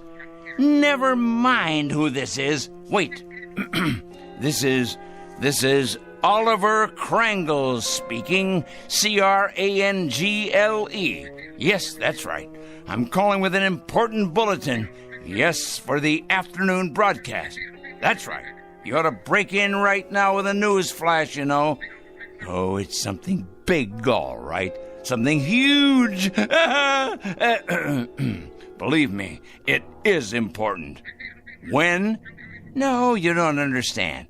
It hasn't happened yet, but your viewers will still want to know when it does happen. Otherwise, there'll be chaos in the city. In fact, this should go on the national broadcast, coast to coast. What is it? Let's just say a new perspective on the world. Hello? Hello? Hello? Petey, obviously they've infiltrated the local news channel as well. Of course they have. I should have known. They're everywhere, like insects, like vermin. Well, they won't be in control much longer, because Judgment Day is upon us. The strong will rise up to take what is theirs, while the subhumans are exterminated. It's the law of nature. But for now, there's precious little left to do, except make sure the clock is wound and to prepare ourselves for the occasion. Just try to be patient, Pete. Just a few minutes longer. Wait with me, and you'll see that it's all been worth it. I promise. But first, I must look my absolute best. Yes, top-notch, befitting a man of my stature. The reporters will swarm up the stairs here, wanting interviews. And there'll be photographers, of course, with their news cameras. Let's see here. What do you think, Petey? Perhaps a clean shirt and tie? My best shoes. I have to pass muster here. Meanwhile, you preen your feathers, my boy, and get ready to meet the press.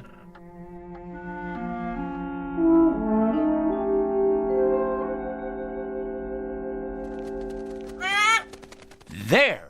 It's happened, Pete. It's happening right now. This very second. Can you feel it? Something in the air. The next phase of evolution for the human race.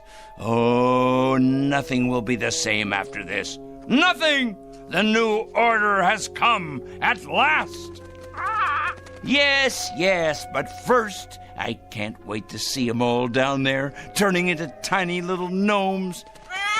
Just 1 second, Pete, as soon as I take a look out the window. Certainly, Peter. You may have a nut, as many as you like. You must be hungry. I'll have something, too. We'll make it a celebration. This is our day. Of course, but you must be patient. I can't wait to look outside. I can't wait. But for some reason, I can't see over the windowsill. How can that be? I can't even reach the bowl of peanuts. I know you're hungry, but somehow it's just out of my reach. What? Unless someone has moved it, put it in a very high place. But that would have to be someone very tall. Someone very, very tall.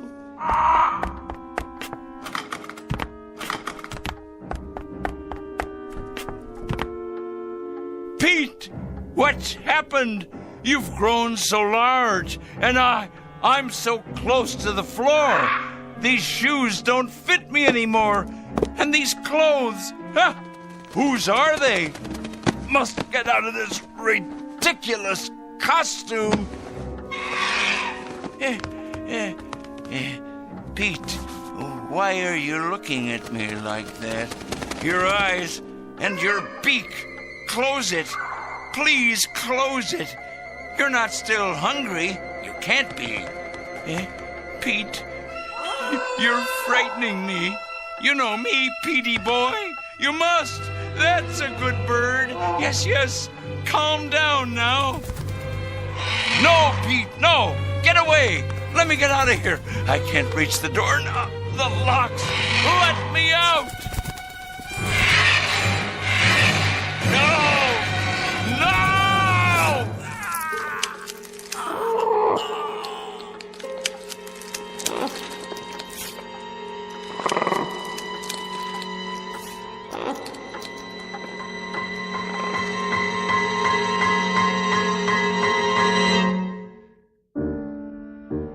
4 o'clock, an evil man made his bed and lay in it.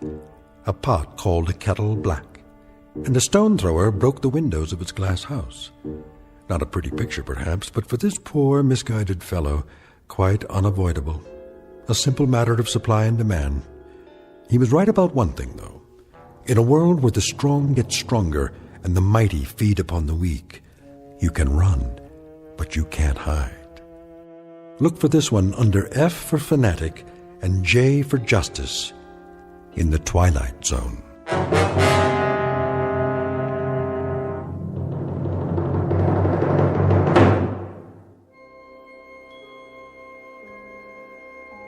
Hi, this is Carl Amari, producer of the Twilight Zone radio dramas. I'd like to take a moment to tell you about our official website at twilightzoneradio.com, where you'll get the latest news and information on these Twilight Zone radio dramas. Plus, at twilightzoneradio.com, you can digitally download 3 free episodes or any of our episodes for only $1.95 each. In this age of ever-changing technology, we've decided to make these episodes instantly available to you by making the Twilight Zone radio dramas a digital download-only series. This means that this series will no longer be offered on CD. The CD collections at our website are now being offered while supplies last at buy one, get one free. So be sure to get your favorites before they're sold out. Be sure to visit us often, and I'll see you in the zone.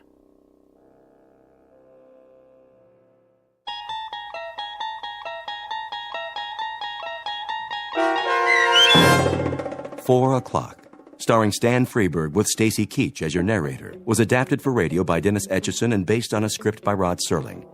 Heard in the cast were Taylor Miller, Maggie Carney, Rick Peoples, Doug James, Paul Patch, and Carl Amari. To learn more about the Twilight Zone radio dramas and to obtain audio cassettes and CDs of these programs, visit our website at twilightzoneradio.com. The producers of The Twilight Zone wish to thank CBS Enterprises, Carol Serling, Dennis Etchison, Dick Brescia Associates, Claire Simon Casting, Terry Jennings, the American Forces Radio and Television Service, our sponsors, and our radio affiliates for helping make this series possible. This copyrighted radio series is produced and directed by Carl Amari and Roger Wolski for Falcon Picture Group. Doug James speaking.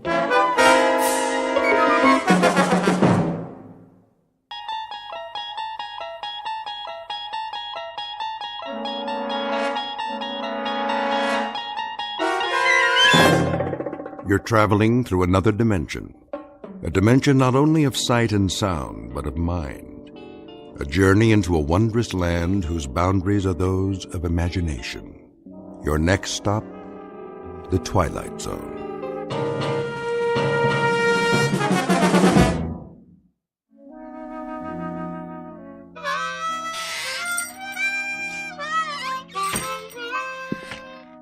Oh, hi there, Pete. Didn't hear you come in. Why don't you join us? Set a spell.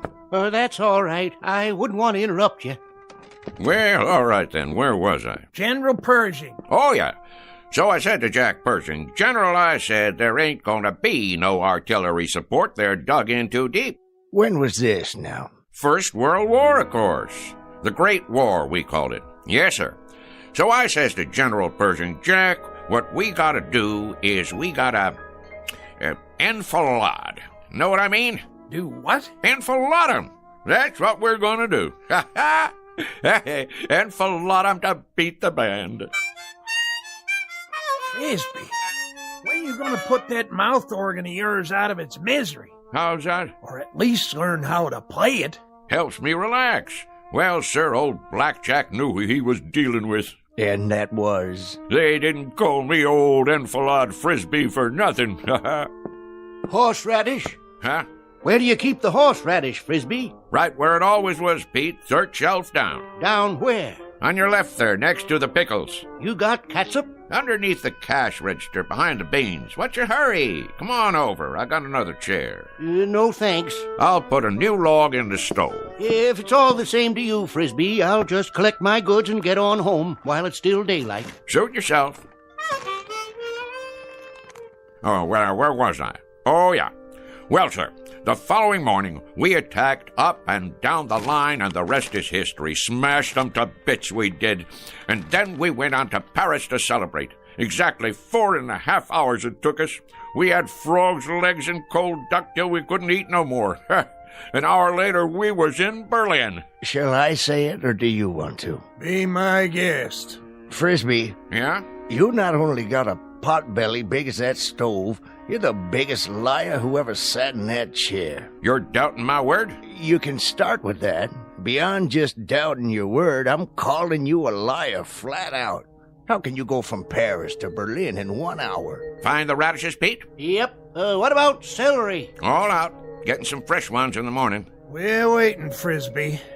How do you go from Paris to Berlin in 1 hour? Oh, hold your horses now. I'm coming to that. It's what made the whole operation so fantastic. I was doing some reconnoitering, and I found me a back route. That's very interesting, Frisbee, except last week you sat right there, big as life, and told us you were in the Balloon Corps. You sure did. And that over the Battle of Marne, you shot down 3 German Fokkers with a pistol and personally directed the artillery so the Marines could win. Oh, I did that too. Only it was a year later. It was, let's see now, April of 1917. That's it. I heard enough. More than enough. I'm getting out of here. Well, now you might want to give that some thought, boys. Looks like rain to me. Rain? Sure enough, gonna be some rain. Tell by the clouds. You can always tell by the clouds, you know. Take that big job up on the hill. That there is a stratocumulus opacus. Anything you say, Frisbee. You fellas know anything about meteorology? Don't get him started. Well, what do you know? Looks like it got me a customer. Carload full of them. Better get out there and pump some gas before they change their minds. Oh, now ain't no reason to hurry. Them clouds, for instance, they like to take their time. So do I. It's the way Mother Nature made things. Why, did I ever tell you about...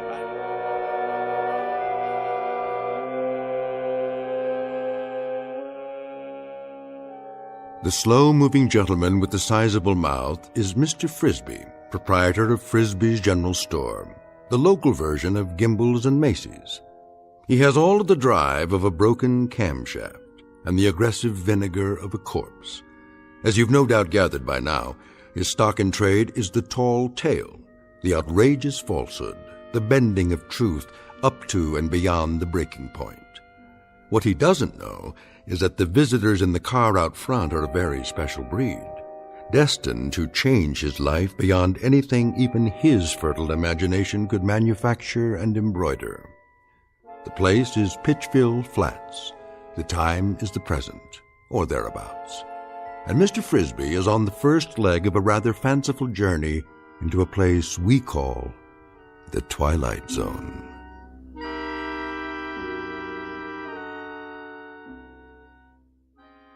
And now, The Twilight Zone, and our story, Hocus Pocus and Frisbee, starring Shelley Berman, with Stacy Keach as your narrator.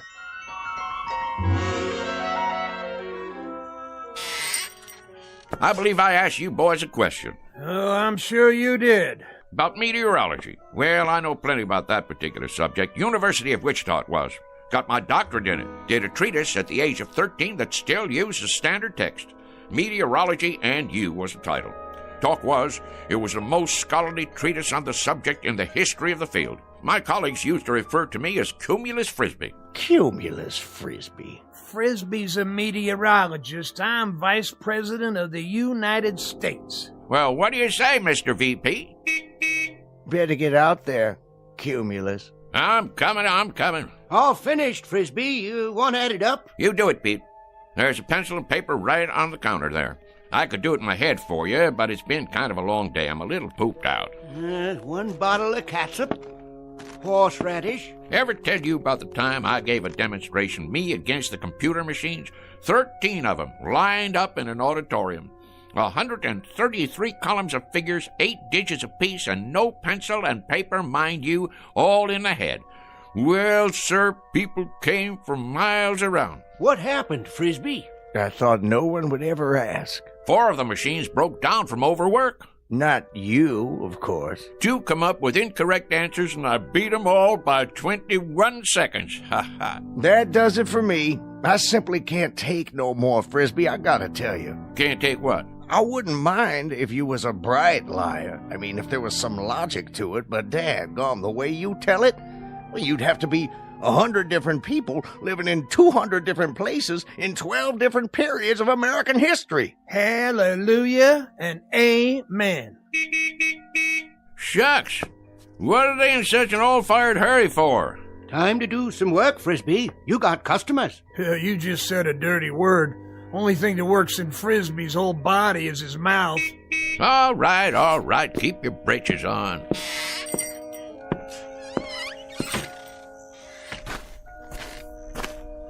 Howdy, gents. Hello. Want gas or something? Gas? Oh, yes. Sorry I had to wait. Not at all. You know, if you gotta be someplace in a hurry, you could have pumped it yourself. We could. Didn't you hear me yelling? Oh, we heard you. Definitely. We're not too familiar with this kind of car. No. Say, how many of you was in there? 4 of us. It's a bit of a tight fit, I'm afraid. Sure it is. One of them foreign jobs. Not much room inside, huh? We don't know where to put the gas. We aren't familiar at all with these foreign jobs. You ain't? Well, this is your lucky day, 'cause I am. A matter of fact, I'm the one responsible for him. For a while there was all rear engine, only in the back. You developed them, did you? Oh, indeed I did. Got a phone call from old Henry Ford one time asking me to fly out to Detroit. Henry Ford? Sure. Well, I did that little thing, and next thing you know, in 48 hours, I went and designed the first rear-engine automobile. Advantages are fantastic, Is that right? Sure. All the weight on the driving wheels gives her better traction, eliminating the drive shaft, lowering the whole car. There's a whole lot better visibility, plus the heat and gas fumes go right on out behind. You're quite familiar with the internal combustion engines, then. That sort of thing. Familiar with them? Why, mister, you're looking at the granddaddy of the modern-day automobile. Henry said to me when I finished that there designing job, rear engine, he said, that's what he called me, old rear engine Frisbee. He says, rear engine, you're an automotive genius. That's what you are. Hey, well, I couldn't very well argue with him, being as how he was Henry Ford. I guess not. Now, where was I? Say, you want it filled up? If you don't mind. Not at all. That's what made this country work, and more work. Me, I done more of it in my life, more different kinds of work than most people ever even heard of. Of course, I had more than my share of ingenuity, too. I took this little old business here and made it a success, just like I did for, well, you might say everything I laid my hands on. Gas tank.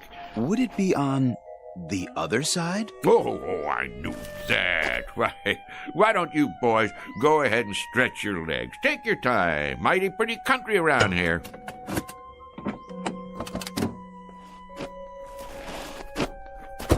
Yes, pretty. Of course, it wasn't very pretty when I moved in.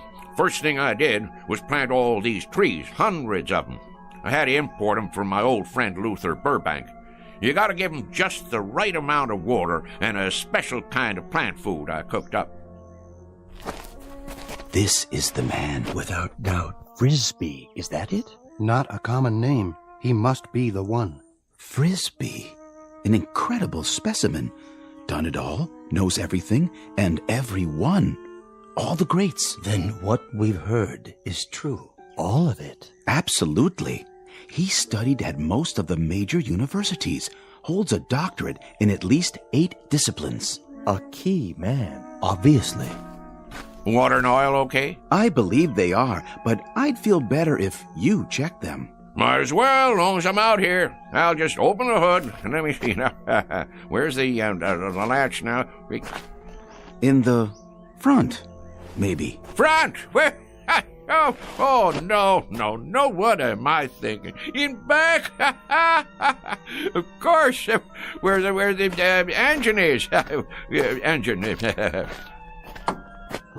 You're a big help, Mr. Frisbee. You don't know how much we value your personal attention. Oh, that's okay, boys. Look here. Ain't that something? They got the dipstick and all hidden away so's nobody can go messing with them. But I can see from here that they're just they're fine. They're just fine. And yep, that's fine and dandy. Well, that ought to do it.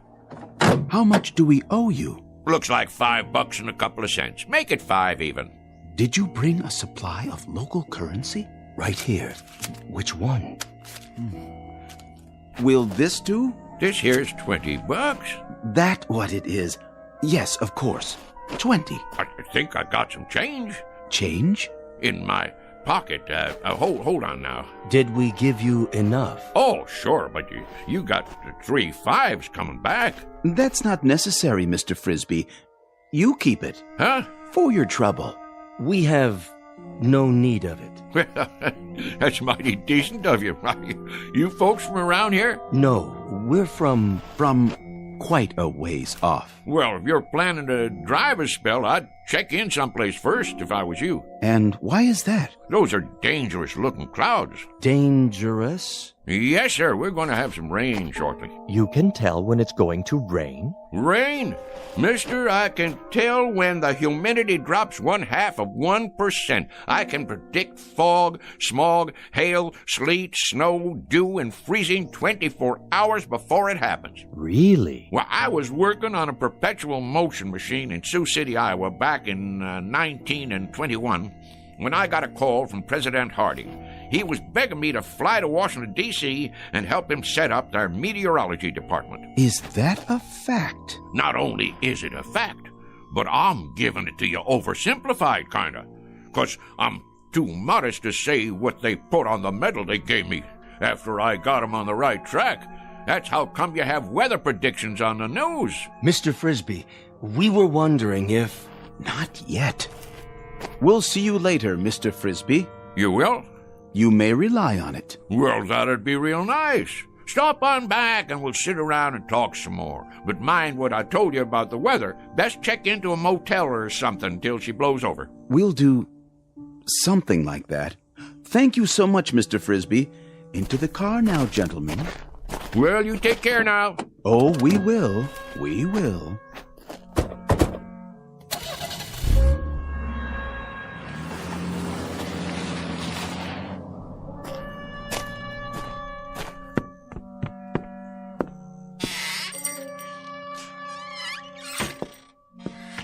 Odd fellers. Why, didn't they believe what you were saying? It ain't that. They just seem kinda odd.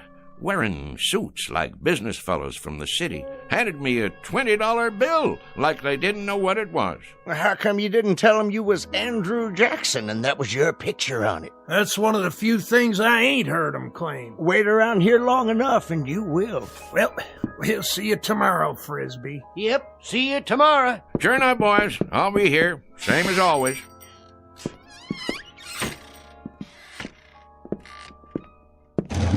Let's see now, 5 o'clock. Sounds to me like a good time to close. Mr. Frisbee? That's my name. Don't wear it out. Huh? Mr. Frisbee. Who's there? If you walk outside and head east down the highway... Where are you? Nobody left in this store but me. If you head east for 200 yards, you'll come upon something extraordinary. Oh, yeah? Like what? An adventure, Mr. Frisbee. New worlds to conquer. How's that? Worlds even you have never dreamed of. Say, where are you hiding? In the back room? Or over by the dry goods? Don't trouble yourself. You won't see us. Well, where are you then? With you, Mr. Frisbee. We are a part of you. And soon, very soon, you will be a part of us for all eternity. You are going to the stars, sir. To the stars.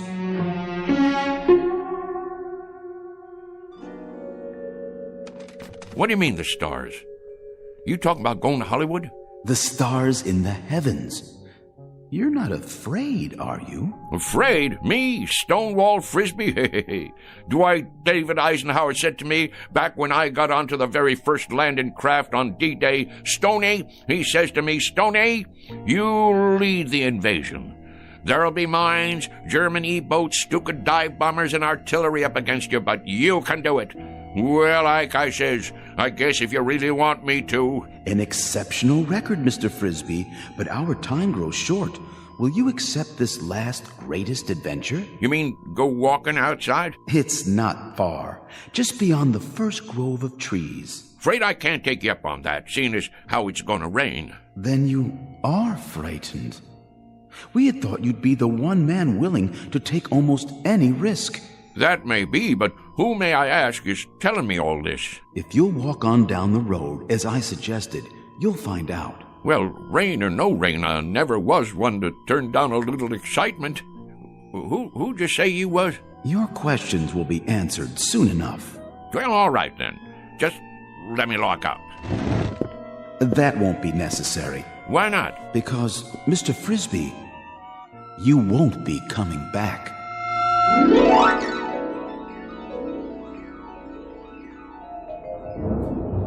Well, will you look at that? I sure was right. Going to be a big old storm tonight. Hurry, Mr. Frisbee. I'm coming. Don't get your long johns in a twist. Straight ahead. We're waiting for you. Where? Look to your right. I don't see... Wait a minute. What the heck? Oh, I get it. Some kind of movie prop, right? What you doing? Making one of them science fiction movies out here? Dang if it don't look like one of them flying saucers. That's exactly what it is. You may come inside. Now, how am I going to do that? You got it made to look like there ain't no doors or windows. Very well. In the interest of time, I suppose we can give you a slight assist at this point. Hey. Hold on, Mr. Frisbee. Whoa, Nellie. How'd you do that?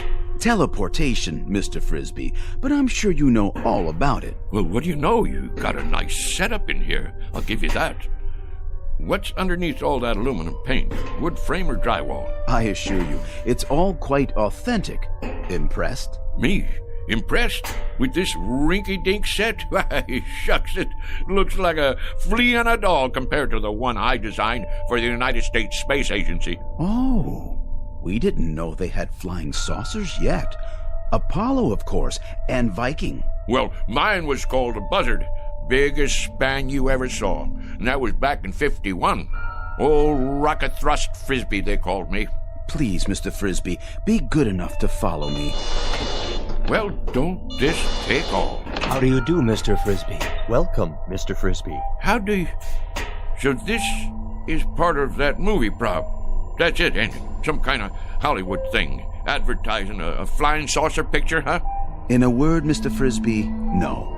This is an actual spacecraft. Go on now. And we, my colleagues and I, have come here from another planet. We have indeed. All this way, across the interstellar darkness. To meet you. Well, in that case, I'm leaving. Correction, Mr. Frisbee. You are staying. Wait, let me loose. I can't even wiggle my toes. I suggest you stop struggling against the force field and relax. After all, you're going to be here a while. A very long while in Earth terms. Why not make yourself comfortable while you prepare to meet the others? The others? That's right. The Intergalactic Council.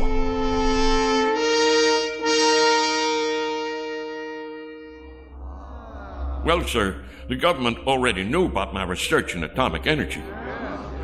Matter of fact, I suggested it to them as far back as 1923. Spent a whole summer one time with Al Einstein, during which time I gave him the preliminary stuff about that relativity theory of his. Smart as paint, that fella. Smart as paint. He had bad hair, though. Should have put some Brill cream on it. A little dab will do you. Anyhow, when I got this here call from New Mexico, I had to hightail it over there and show them how to make the bomb.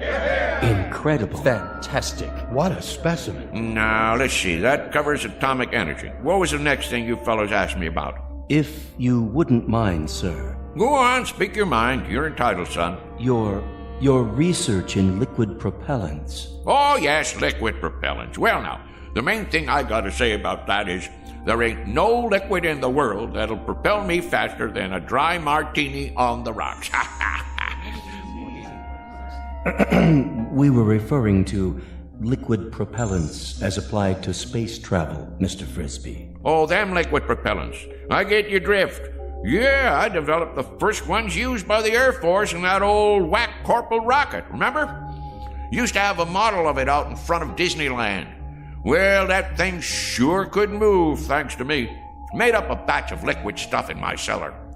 Folks around town wanted me to run for Congress after that, being as how I got the country back into the space race. But if there's one thing I ain't, it's conceited. I figure it's a man's patriotic duty to invent liquid propellants if he has a mind to. And I had a mind to. Why, even as a boy, when I was attending Princeton University on a special scholarship, they used to call me Old Liquid Propellant Frisbee.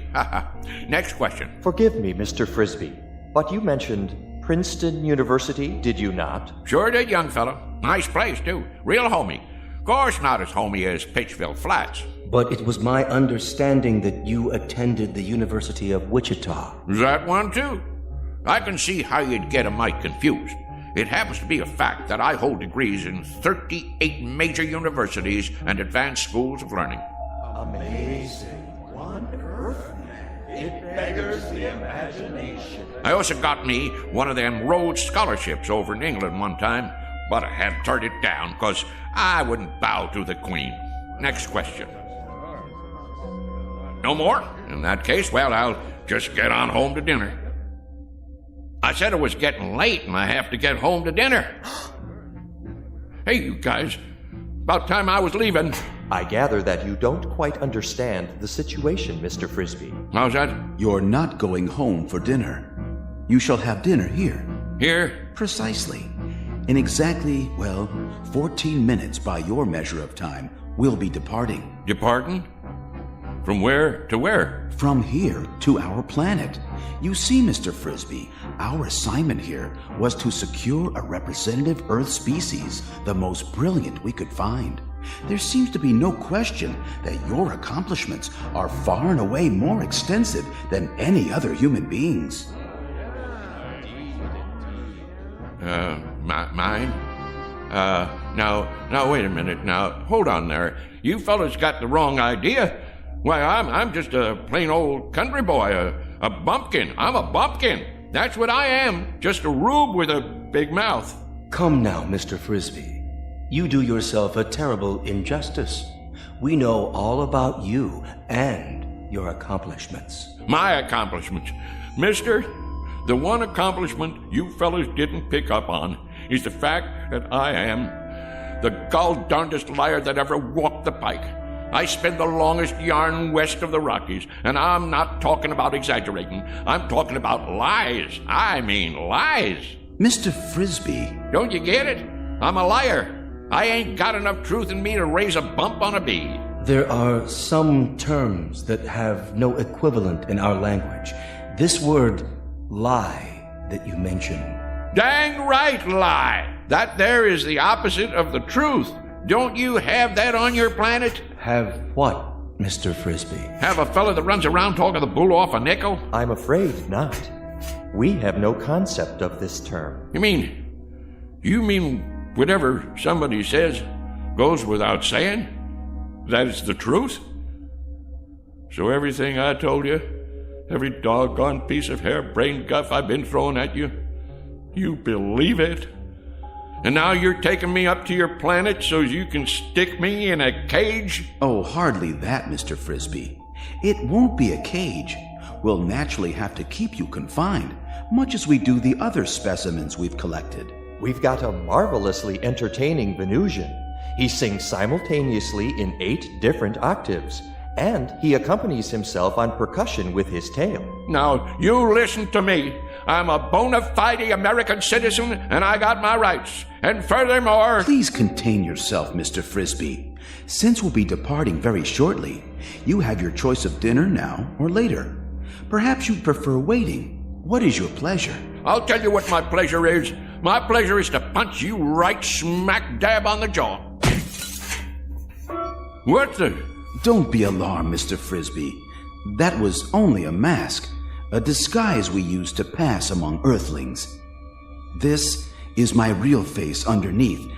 I hope its appearance doesn't unduly disturb you. Mr. Frisbee? Whoa, whoa, whoa. Mr. Frisbee!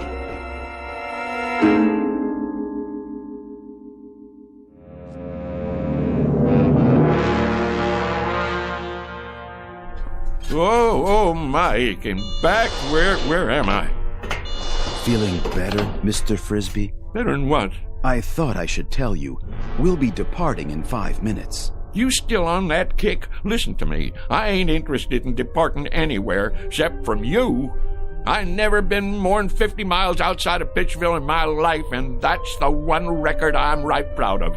Curious remark. It does not compute. You took a bump to the head. Lie still. I'd better scan you. Get that thing away from me. It's only a vibrometabolic scanner to detect organic damage. Stay back, I tell you.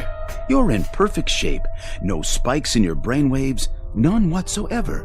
Remarkable, I must say, for someone with such active cranial matter. Man, the last time I saw something like you, I'd been 4 days on a corn jug. And even at that, what I thought I saw was a whole lot prettier than you. I'm sorry you find my features distasteful. On our planet, my appearance is considered quite satisfactory. But if you prefer, I could wear another one of those pseudo-faces. This place where you're from, do the girls look like that too? The females? Why do you ask? Because if they do, it's a downright wonder you ain't extinct. Please try to accept my true appearance, Mr. Frisbee, much as we have become accustomed to yours. Some effort is required on both sides. Shall we, I believe the customary phrase is, shake on it? Don't point your finger at me. What you got there, a claw? A gesture of friendship, Mr. Frisbee. Hands across the galaxy and all that. Well, okay, but don't you go pinching me. You're built hard as a crawfish, I'll say that. Oh, we are indeed, by your standards, which is quite fortunate for us, considering the gravitational pressures on our home planet. You have a match on you? Pardon? For my pipe. Hold on. I gotta light my overalls. What are you doing? Helps me relax. A pinch of Prince. One time a guy come in my store and he says, "You got Prince Albert in a can?" And I says, "No, already went and let him out." Never mind. You boys wouldn't understand. I'm afraid there's no smoking on the ship. What? Who ever heard of a rule like that? It upsets the negative ion balance. No, I really ain't going. What do you think of that? Well, I suppose if you sit over here, directly under the laminar flow. Kind of chilly. Ooh. Don't you boys have a wood-burning stove at least? Must get mighty close to freezing up there in outer space. What's that? Oh, that? Oh, that's just my old harmonica. Want I should play you a little tune? Oh, please. Please, Mr. Frisbee. I've been meaning to give a concert one of these days. Maybe Carnegie Hall or over in Branford. Oh, attention. X10 and X12. I need you here at once. Most beautiful sound there is, huh? They have harmonicas where you guys are from? Well, do they? I ask you a question. Do you have harmonicas up there where you Help! Help! You don't look so good. Kind of green. Whoa, well, let me play some more for you. Ain't nothing like a little tune before dinner. That's what I always say. What's that horrible sound? It's that object. I've got to get it away from him before it's too late. Back. It's dangerous. Stay away from it. Save yourselves.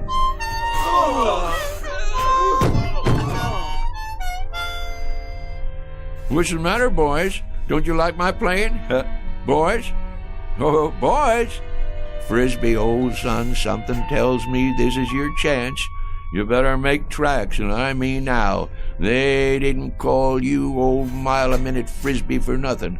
Get moving. What are you doing out of your room, Mr. Frisbee? Mr. Frisbee! Don't let him off the ship! Quickly, seal the airlock! No, you don't, boy. Get out of my way.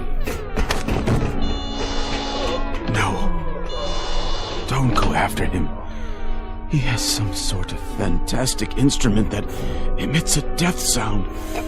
I've never heard a pitch like it. It's powerfully destructive. We'd best take off before he warns others of his kind. They may have the same weapon.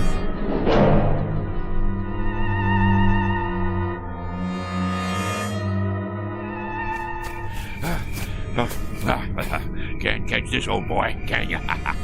Go on, get out of here. Get on back where you come from. That's it. Scat.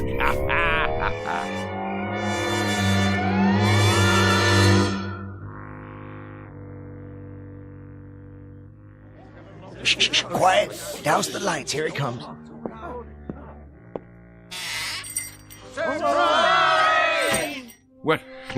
What's going on here? Will somebody tell me what's happening here? What do you mean, what's happening? It's your birthday, ain't it? As if you didn't know. And this here is a surprise party. As if you didn't know that either. Congratulations, Frisbee. Put her there, old buddy. Well, I sure didn't expect nothing like this. The heck you didn't. The present. Give him the present, dadgummit. I've been waiting all day for this. Got it right here. What are you waiting for? Go on, Frisbee, open it up. Well, you folks sure sprung one on me. Want me to help you get the paper off? No, I can get it. Go ahead, read it. What is it, some kind of trophy? It's what they call a lovin' cup. Went into town and ordered it special. Go on, read it out loud. For the first time, Frisbee is at a loss for words. I'll read it for him. World's Greatest Liar, Mr. Somerset Frisbee, presented by his friends on the occasion of his 63rd birthday. Folks, all I can think to say is, mighty nice of you all.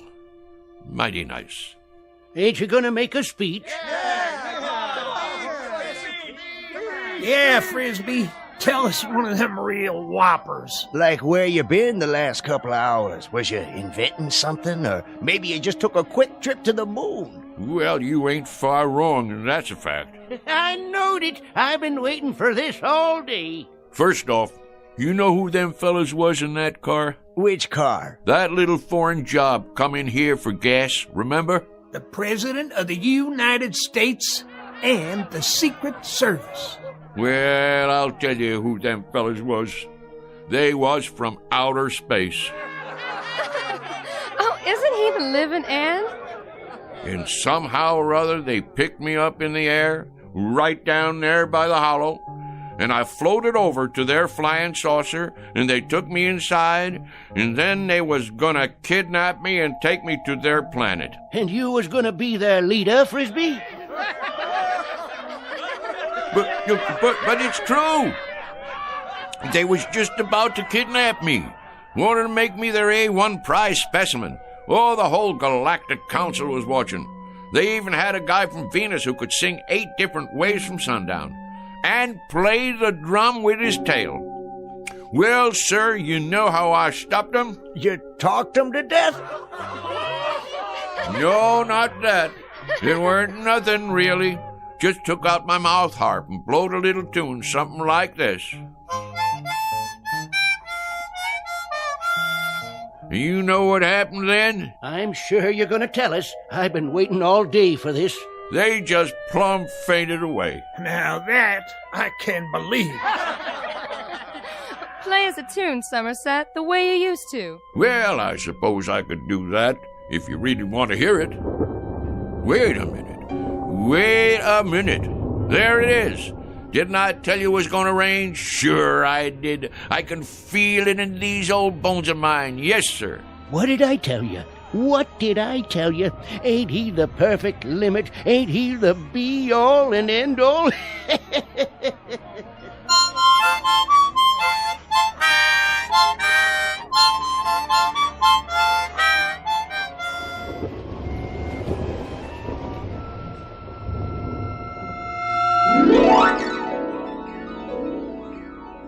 Mr. Somerset Frisby, who might have profited by reading an Aesop fable, the one about the boy who cried wolf. For now, consider this one more tall tale from the timberlands of the Twilight Zone.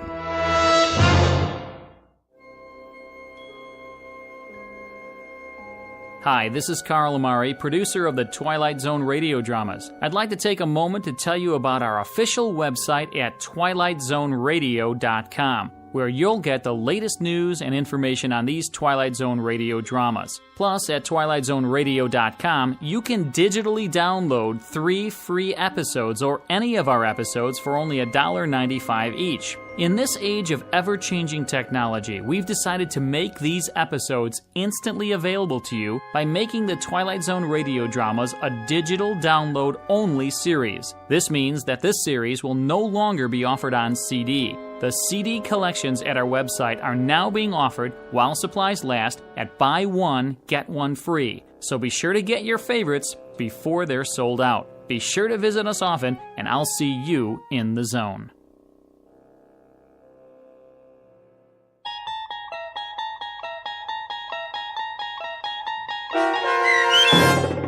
Hocus Pocus and Frisbee, starring Shelley Berman, with Stacy Keach as your narrator, was written for The Twilight Zone by Rod Serling, from a story by Frederick Lewis Fox, and adapted for radio by Dennis Etchison. Heard in the cast were Mike Novak, Richard Hensel, Turk Muller, Sarah Marks, Jeff Lupetin, Christian Stolte, and Doug James. To learn more about the Twilight Zone radio dramas and to obtain audio cassettes and CDs of these programs, visit our website at twilightzoneradio.com. The producers of The Twilight Zone wish to thank CBS Enterprises, Carol Serling, Dennis Etchison, Dick Brescia Associates, Claire Simon Casting, Paul Patch, Terry Jennings, the American Forces Radio and Television Service, our sponsors, and our radio affiliates for helping make this series possible. This copyrighted radio series is produced and directed by Carl Amari and Roger Wolski for Falcon Picture Group. Doug James speaking.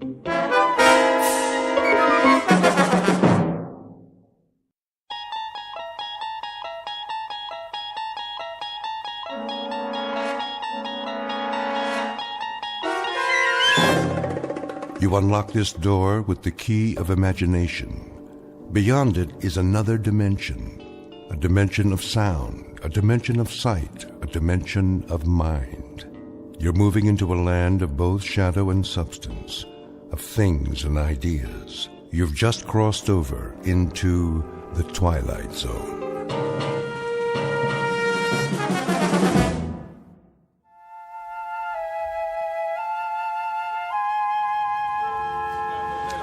All right, you got me.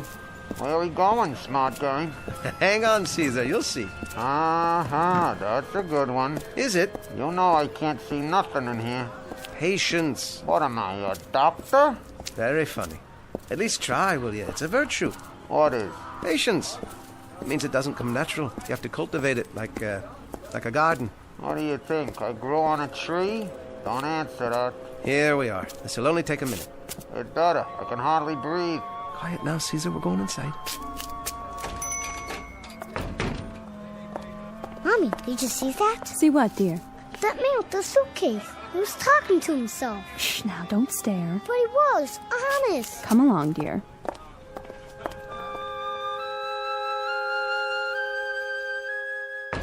Hi there, Freddie. Oh, hello, Mr. West. Ah, you got a lot of new merchandise. Every day. Hey, look at all the TV sets and the watches. Is that a Rolex? Only a knockoff, I'm afraid. Something I can help you with? Well, now, the question is, can I help you? And you know, I might be able to do that little thing, seeing as how business is booming. Looks can be deceiving.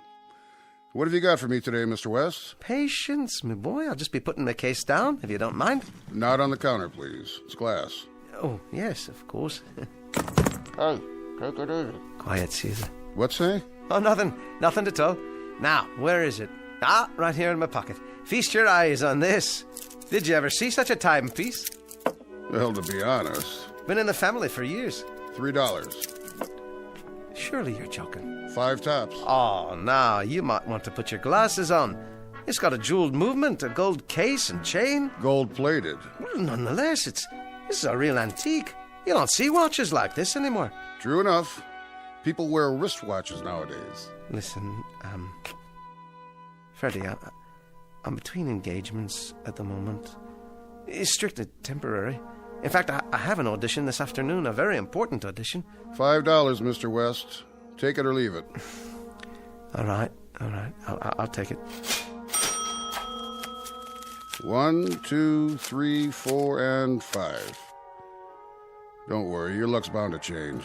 Sure it is, sure. Here's your pawn ticket. Don't lose it. I won't. We'll be back to claim it soon enough. We? Yeah, Caesar and me. We're a team, you know. I couldn't do the act without him. That right. The watch. Please don't sell it. I'll do my best. For 30 days at least. Thank you. Kindly. Mr. West. Yes? What about him? What, you don't mean Caesar? I'll give you $25 for the dummy. With the case. All those stickers on it from all over the world. There are collectors, you know, for that sort of thing. Oh. Well, thank you just the same, but I'm afraid Caesar's not for sale.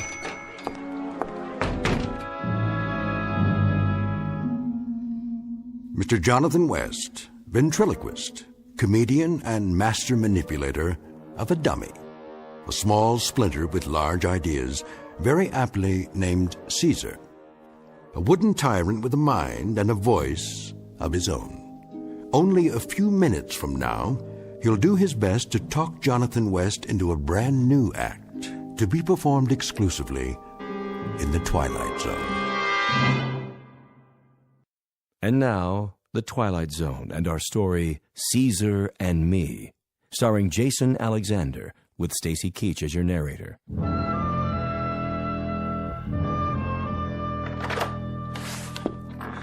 Hello, Mrs. Kadehi? Any mail for me? Now what was that? Got you. Aye, it's you, Susan. Huh, I thought a bee had stung me. Maybe it did. This is the last time I'll warn you, child. Stop playing with poison darts. They're not poison, Aunt Agnes. It's only a pea shooter. Give it to me. I didn't hurt him. Good morning, Mrs. Kadehi. No harm done. She missed me. Now can I go out and play? Good morning, Mr. West. Off you go. I'll bet you didn't get a job. Well, now... Susan, go out and play. Yes, ma'am. See you later, Jonathan. Be gone with you, scat. Bye now. She's a lovely child you have. I'm sorry, Mr. West. I don't know what I'm going to do with that girl. No, I understand, Mrs. Kadehi. You certainly have your hands full with the rooming house and all. That I do. No mail, I presume? Not yet. And, no calls? None at all. Well, then, I'll just go on up to my room if you don't mind. Take him everywhere, do you? Oh, I try. Wouldn't do to go on an audition without Caesar, now, would it? I suppose not. Still, he must be awfully heavy. No. He's light as a feather, he is. My old friend Caesar. He's not heavy. He's my partner. Come along, Caesar. I'll make us a bite to eat. Won't that be lovely? Oh, Mr. West, if I could have a word with you. Oh, yes, of course. Just let me take care of Caesar here. I'll be right down.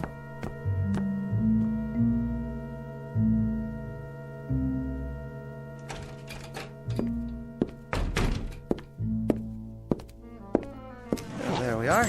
Back safe and sound. Huh. About time. There you go. Watch your legs. Mighty stuffy in there. Is it? You're gonna have to get me some new summer clothes. I'm sweating pine sap. Caesar, you're such a kidder. You are. Relax, why don't you? Better buy some new furniture while you're at it. A guy could get splinters sitting in a chair like this. Where'd you get it? Sing Sing? Ha, that's a good one. Sing Sing. The chair. I think I'll use that in the act. What act? I ain't seen that audience since they invented vaudeville. Here's your slippers. I'll just pull them on for you. Yeah. Ain't you forgetting something? What's that? Oh, no. I didn't forget, Caesar. Here's your copy of Variety so you can keep up with the show business. This is last week's. Is it now? Ah, well, no. You see, the subscription's run out. I've been meaning to renew it. See that you do. Right. I'll fix us some lunch. How's that sound? The least you can do. A guy deserves a little comfort once in a while. Well, that he does. Let's see here. Well, looks like it's soup today. Is that all you got? I'm afraid it's all that's left, Caesar. But don't you worry. We'll get a booking any day now. We'll be headliners, yeah? Just like you and that other guy used to be. Only I won't skip out on you like he did. You better not. Or I'll... No. No, I won't run off with some girlie and leave you sitting in a pawn shop window. No, sir. You can count on me. It's you and me, pal. Forever. You got that right. Ah, the soup will hit the spot. Just a light lunch, you know what I mean? My mother used to say, never eat too much when you're hot and tired. Why don't you stop kidding yourself, buddy? How's that, Caesar? Face it. You're finished. Now, why would you go and say a thing like that? Because I can read the handwriting on the wall. You're going nowhere fast. No, but I told you, Caesar, we've got an audition this afternoon. Today's the day. I can feel it. We're going to knock 'em dead. Yeah, bore 'em to death. No. You'll see. Wait till they hear the new material. We'll be going in a few minutes, just as soon as I put on my tie and comb my hair. Wash your face while you're at it. You look like something the cat dragged in. Right. Good idea. That feels much better. Who's that? It's you, Susan. You know, you really ought to knock first. I don't have to. This is my aunt's house. Well, just the same. Show me how to make him talk. Well, I'd like to, Susan, but we're on our way downtown. Show me. No, we've got an appointment, a very important appointment. An audition. Just do it once, Jonathan. The part where he laughs, I want to see what you do with your fingers to make his head move back and forth. Okay, Susan. Where are you going? To the mirror. I have to put on my tie. But you can't do it from over there. Sure I can. Just you watch. Caesar, what did the lady say she'd do with you if you misbehaved? She said she was going to slice me up into a Venetian blind. And what did you say? I said, oh, you make me shudder. There. How's that? I didn't see your lips move. That's right, you didn't. I'm the best there is. If you're so good, how come you can't get a job?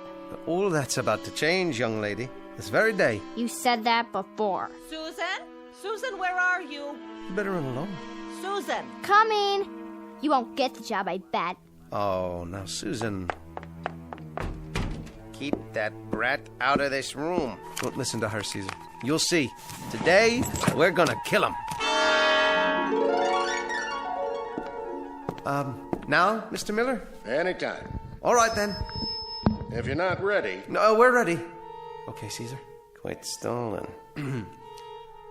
Hello, Caesar. Hiya. I heard a new one the other day. That's a surprise. I wonder if I told it to you. Is it funny? Yes, as a matter of fact. Then you didn't. Oh, hey, Caesar, I think I met your father the other day. Where? In a toothpick factory. Get out of here. Oh, excuse me, Caesar. It was a chopstick factory.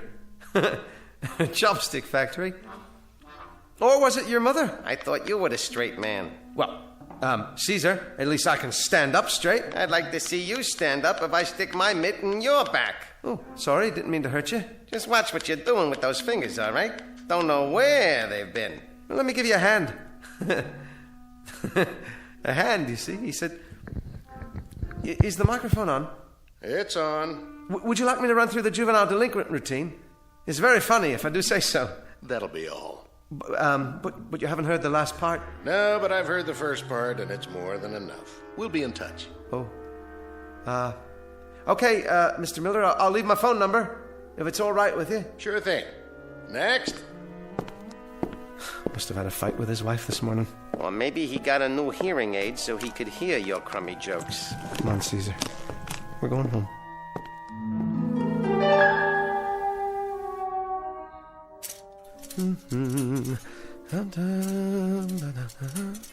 There. That ought to do it. Clean shirt, tie all pressed.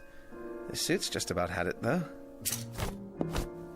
Pardon me for asking a stupid question, but what are you so chipper about? You'll see. Tomorrow. Another lousy audition? Nope. Not this time. I am not talking about a nightclub job. Well, what in blazes are you talking about? I've been thinking, Caesar, and I came up with a plan. Oh, a plan, huh? You'll see. This one may change our lives. Okay. Surprise me. But I'll bet my bottom dollar that whatever it is, it flops. Don't you have any faith in me? Why should I? I know you.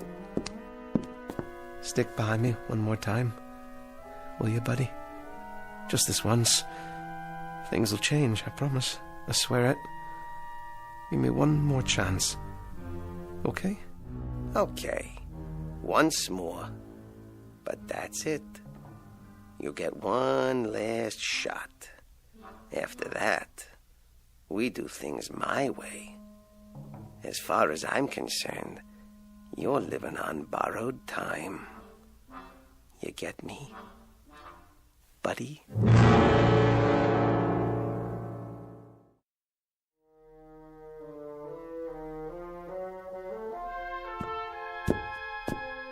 Good morning, Mrs. Gaddahi. Yes, it is. Oh, Mr. West.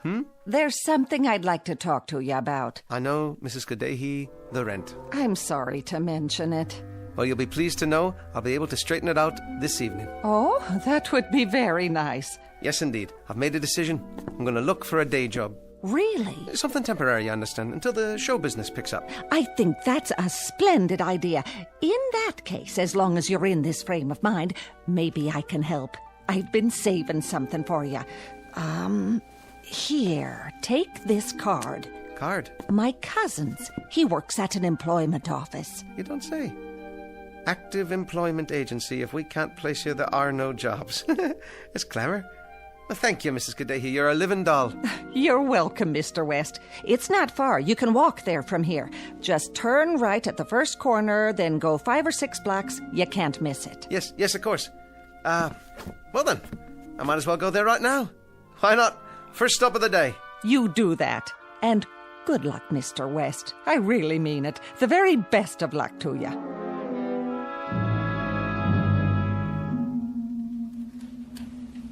Well, here's an application form. Thank you, Mr. Smiles. But we should be able to cut through some of this, seeing as how you know Jeannie. Well, I should hope so. Typing. How's that? How many words a minute? I'll fill it in for you.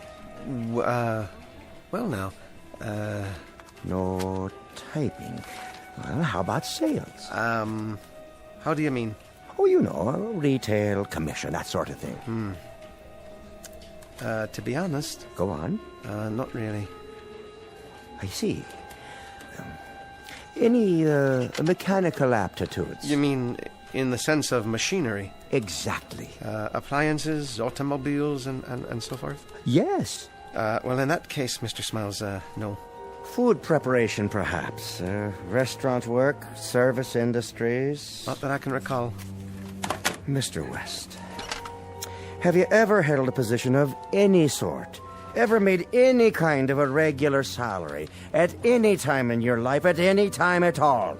That is, besides show business. Oh, yes. Doing what, may I ask? I once worked in an office. Well, that's a start. In an office building, actually. As? An elevator operator. You know, Mr. West, most all buildings today have automatically controlled stop and start systems. Yeah. True enough. So there's simply no call for elevator operators nowadays. No, of course not. There wouldn't be, would there? I'm sorry. There's nothing I can do for you right at the moment. I see. Well, thank you. Thank you for your time. But if you leave your name with the receptionist, I'll be in touch. Yes, I'm sure you will.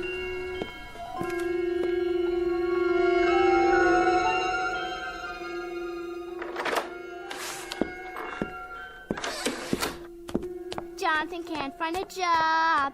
Jonathan can't find a job. Okay, Susan, that's enough. The truth hurts, doesn't it? do you know about the truth? You're scared to tell my aunt because you're behind in your rent. Look, why don't you go outside and play? Jonathan's broke. Jonathan's broke.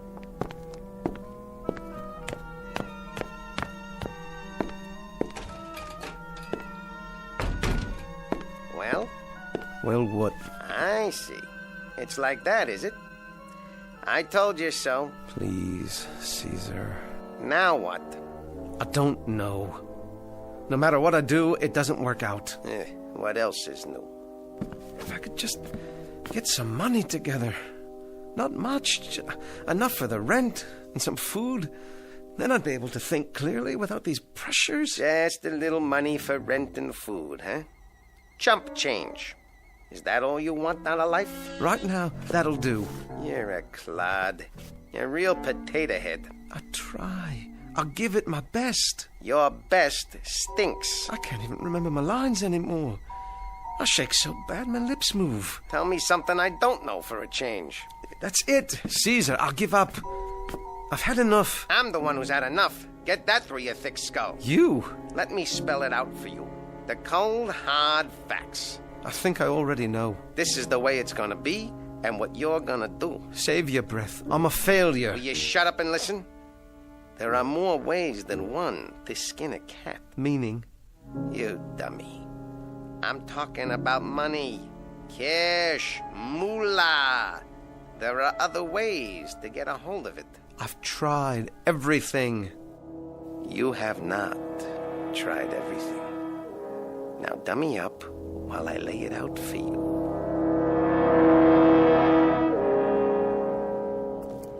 Where are we now? In front of the furniture store. I don't mean that, stupid. I mean, how far are we from the delicatessen? Not so loud. Why? Is anybody around? No. And follow the plan. You'll remember the plan, don't you? I don't know about this, Caesar. Will you cross the street? Tell me when we're in front of our mark. All right, but please be quiet. Hey! What's going on? I lost my footing on the curb. The street lamp is out. Good. That's a break. Are we on the sidewalk now? Now we're in front of the deli. All the lights off inside? Aye, all off. Is the coast clear? Yes, there's no one coming in either direction. Okay. You know what to do. Stop wasting time. Move already. Are you sure about this? Sure, I'm sure. Take the hammer out of your pocket. That's it. Now do it! You didn't tell me there'd be an alarm. Get inside before somebody sees you. Move! Now you got it, buddy. Go for the cash register. We're in business.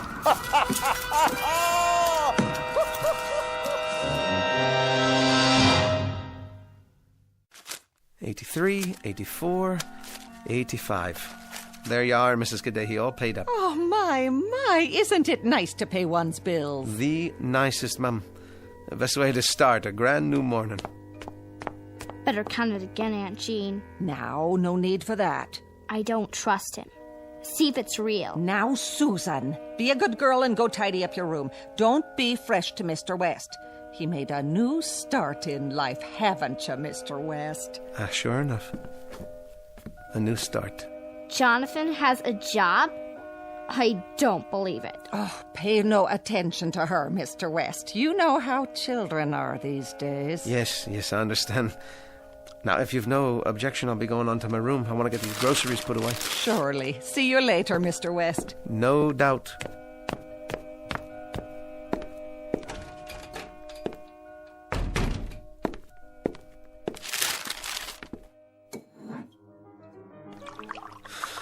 I can hardly believe it.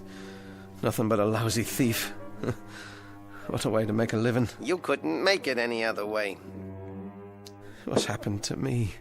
What am I? A no-talent guy who throws his voice. It's worse than that. A second-rate burglar. Third-rate.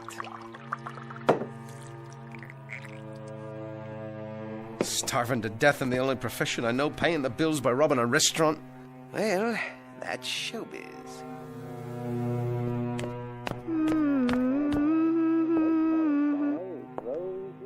Jonathan? Now who's he talking to? Worse, I guess. I wasn't so bad. considering it was my opening performance. Before you start taking too many bows, let me straighten you out. Oh, ease off, will you, Caesar? Not a chance. You're running out of time. Let me spell it out. You act penny ante because you think penny ante. That's the story of your life. From now on, you're gonna listen to me. We're moving up to the big time. Big time? Last night was just for openers. Tell me something. Your dream was always to play the palace, right? Well, sure. Okay, buddy. Stick with me. Get ready. For what? You're gonna play the palace after all. From now on, you're on top of the bill. Strictly big time. The way you make it sound, I don't know if I like it. Oh, you'll like it, all right. You're gonna be a star, buddy boy. Nothing but first class all the way. Top of the world, pal. Top of the world.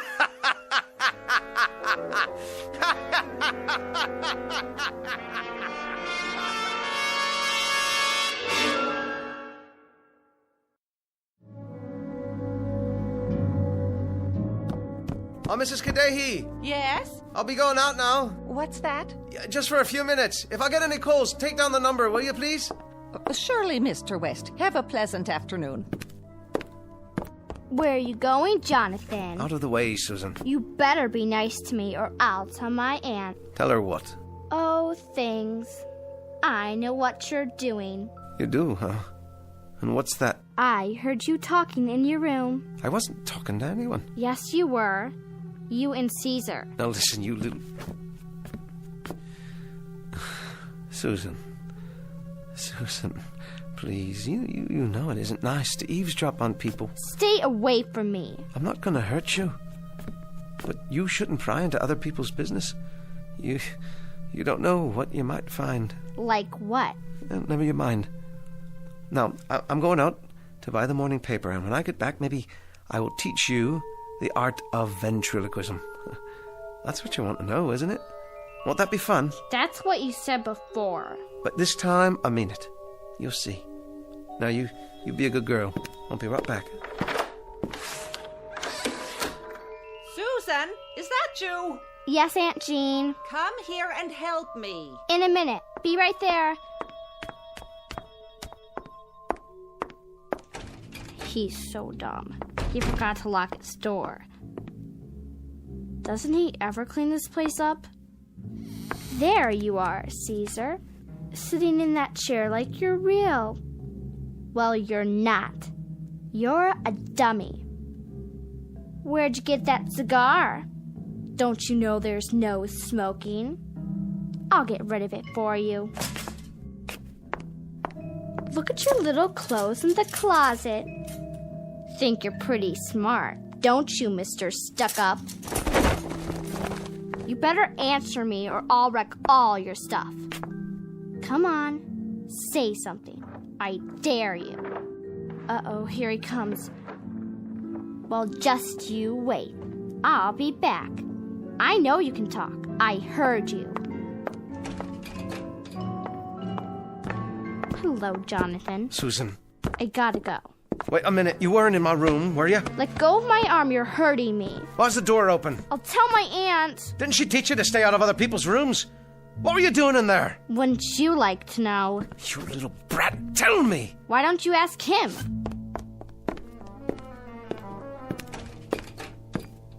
Caesar, what happened? Your cigar, what did she do to you? Never mind. First things first. Where's my paper? Here. Open it for me. Later. We've got to get out of this place. Calm down, jerk. I mean it, Caesar. She knows too much. Hang on. After tonight's job, we'll be on Easy Street. I told you, I'm not cut out for this line of work. Will you cool it? You're eating better, aren't you? You're paying the rent. Where were you before? Nowhere. Now listen to me. This is the big one. The really big show. This is the last time for me. The end. Sure. Sure it is, pal. Now, I got it all worked out. Here's what we do.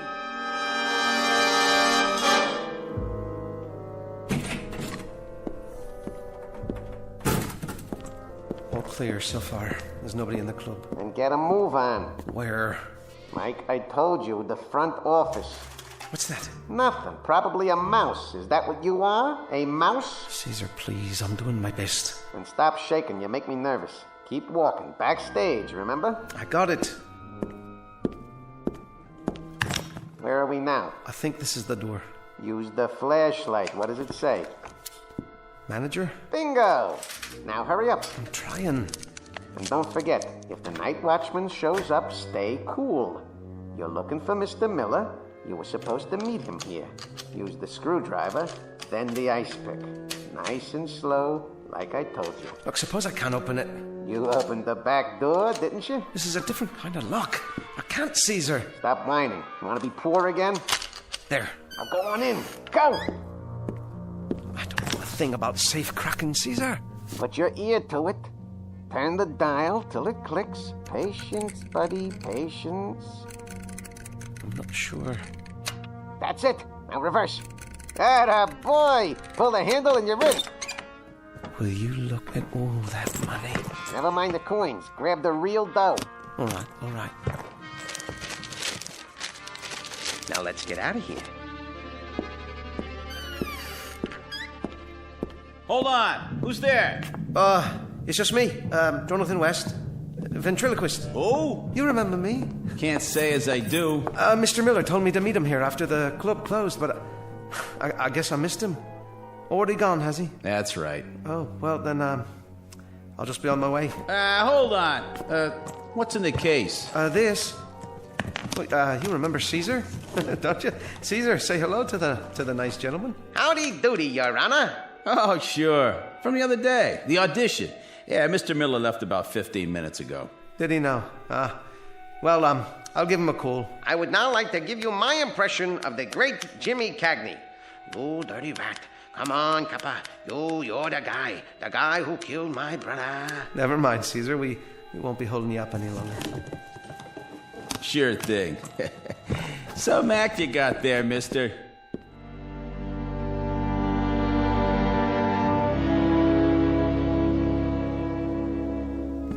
Ain't you gonna count the money? That was close. Too close. What are you doing? You're not going to bed, are you? The night's still got braces on its teeth. I'd feel a whole lot better if that watchman hadn't shown up. Stop worrying. I'll cover for you. I'm your alibi. But if he reports me? Not you, pal. Us. We're a team. I'm behind you all the way. Sure, I know. But what if... Shut up about it already. All right, you want to turn in? Go ahead. Get your rest. You're gonna need it. Tomorrow's a whole new day. We'll be living the high life from here on out. Here, Susan, eat your breakfast. Aunt Jean? Every bit of it. Aunt Jeannie, can I see the paper? You can read the funnies later. Not the funnies. The front page. Now, what would you want to see that for? Drink your orange juice. If I do... No deals. You're a growing girl. What's this? Karaoke club robbed last night. Thieves loot manager's office. Saints preserve us. It's just as well you don't read the paper, child. How are you coming with your eggs? Susan? Susan?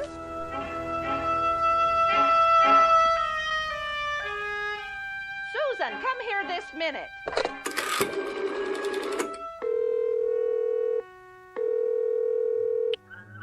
Hello? Police department? You better come quick. I know who robbed the karaoke club last night. Eat up, pal. I'm not hungry. Not even for steak and eggs? You must be sick. Let me feel your head. When I think of what it took to buy that steak, it makes me lose my appetite. You like a roof over your head, don't you? I'm a thief. Plain and simple. Here we go again. A man has to live with himself, even if it's in the gutter. Go on. Ain't you gonna answer the door? I knew it. What am I gonna do? Mr. West! Relax, buddy boy. Oh, hello, Mrs. Mr. West, these two gentlemen, they're from the police. They'd like a word with you. Why, of course. Jonathan West? Yeah, that's me. What can I do for you? Well, it has to do with... Thank you, ma'am. We'll handle it. What seems to be the problem, officers? We'd like to ask you a few questions if you don't mind. Of course. I'll just be downstairs. Would you mind waiting a moment, ma'am? You may be of some help. Glad to. Mr. West is one of my favorite boarders. Yeah, Mrs. Kadehi, please sit down. Sorry, I'm a little short of chairs. It's just a room for one, me and my friend here. But it suits us fine, doesn't it, Caesar? Say hello to the gentleman. Mr. West, where were you last night about midnight? Where was I? Well, that's easy. Right here, same as always. Wasn't I, Mrs. Kadehi? Well, I do know that you don't usually go out in the evening, but I couldn't say for certain. The sergeant down at the desk received an anonymous phone call. Said we should talk to you. Why? I never go out that late. We were here all night. Where are we, Caesar? You didn't go to the karaoke club? You mean the nightclub? Because the watchman said he saw you there. Tell them, Caesar. Tell them. Who's he talking to? The dummy? Please, Caesar, tell them. Tell them how we wanted to play the palace. Mr. West. You don't believe me? Ask him. Caesar, tell them how we tried to get a job. We had nothing to eat. The rent was overdue, wasn't it, Mrs. Kadehi? Oh, Mr. West. Caesar, please tell them so they'll understand what a failure I am. How you tried to help me. I'm not really a thief. Caesar, you're the smart one. I'm down on my knees. I'm begging you, tell them. Stand up, Mr. West. You better come with us. But Caesar, you said it was the two of us from now on. That's what he said, I swear. He said we were a team. Come on with us, Mr. West. We need to take you down to the station. Oh, he's always been such a decent man.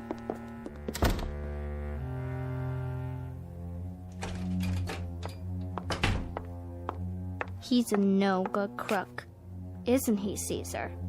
Come on. You don't have to pretend. I won't tell, I promise. Look at this mess. Who's going to take care of you now, Caesar? Okay, go ahead. Act like you don't hear me. I don't care. You won't even turn your head or blink your eyes. All right, be that way. Just remember, I know you can talk, 'cause I heard you last night. Psst. Hey, you. Caesar? Yeah, you. Come on back, honey. I knew you talked, I knew it. And I know you finked on him. Pretty smart. The way you made that call. You're a hip little kid. I like you. Lean down. I want to ask you something. What? You like living here with your aunt? That's a stupid question. I bet you'd like to run away from this flea trap. Okay. Listen. From now on, it's you and me. We'll go to New York. I'll show you the bright lights. I know where the money is. What do you say? Well, you are kind of cute. Don't forget the suitcase. It's a deal, Caesar. Come on. Just you and me, kid. The big time. We're a team, see? A team.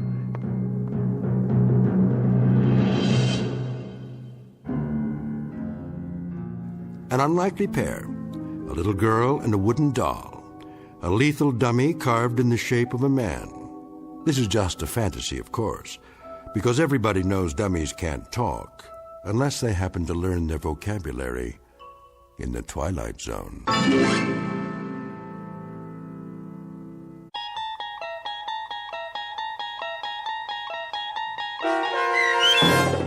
Caesar and Me, starring Jason Alexander with Stacy Keach as your narrator, was adapted for radio by Dennis Etchison and written for The Twilight Zone by Adele T. Strasfield. Heard in the cast were Zanny Laird, Meg Thalken, Rich Komanek, Lisa Joyce, Jeff Lupetin, Doug James, Roderick Peoples, C.J. Amari, Lynn Foley, and Carl Amari. To learn more about the Twilight Zone radio dramas and to obtain audio cassettes and CDs of these programs, visit our website at twilightzoneradio.com. The producers of The Twilight Zone wish to thank CBS Enterprises, Carol Serling, Dennis Etchison, Claire Simon Casting, Terry Jennings, XM Satellite Radio, Sirius Satellite Radio, our sponsors and our radio affiliates for helping make this series possible. This copyrighted radio series is produced and directed by Carl Amari and Jason Mallow for Falcon Picture Group. Doug James speaking.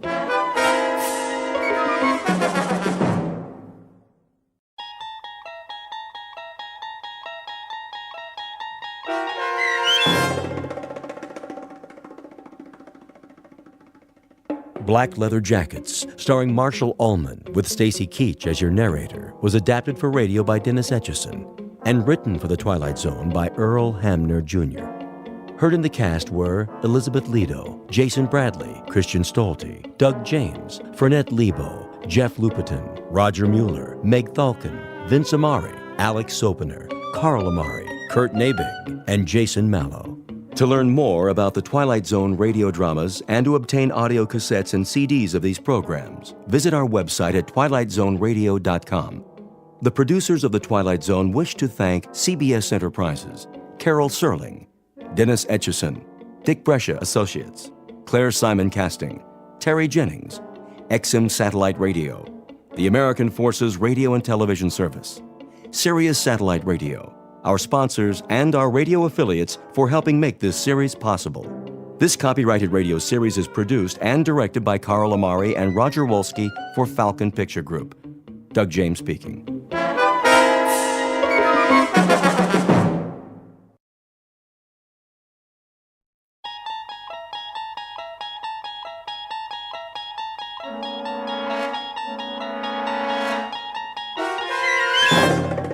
You unlock this door with the key of imagination. Beyond it is another dimension, a dimension of sound, a dimension of sight, a dimension of mind. You're moving into a land of both shadow and substance, of things and ideas. You've just crossed over into the Twilight Zone.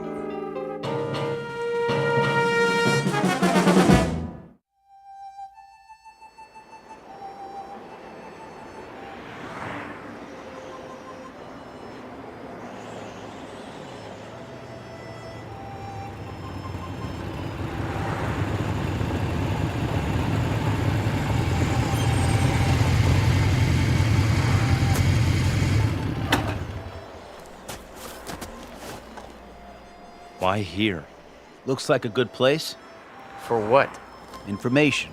They won't know anything. Maybe they will. Hey, Steve's right. Look at all the trucks parked out front. I say we wait till we come to a town. Last sign said 35 miles. Let's go in. This is Nowheresville. That's what we want, Freddy, isn't it? We need to fit in, disappear. If we draw attention... I checked the map. It's mostly small towns. You think they won't notice us? They'll know we're not from... I said, let's go.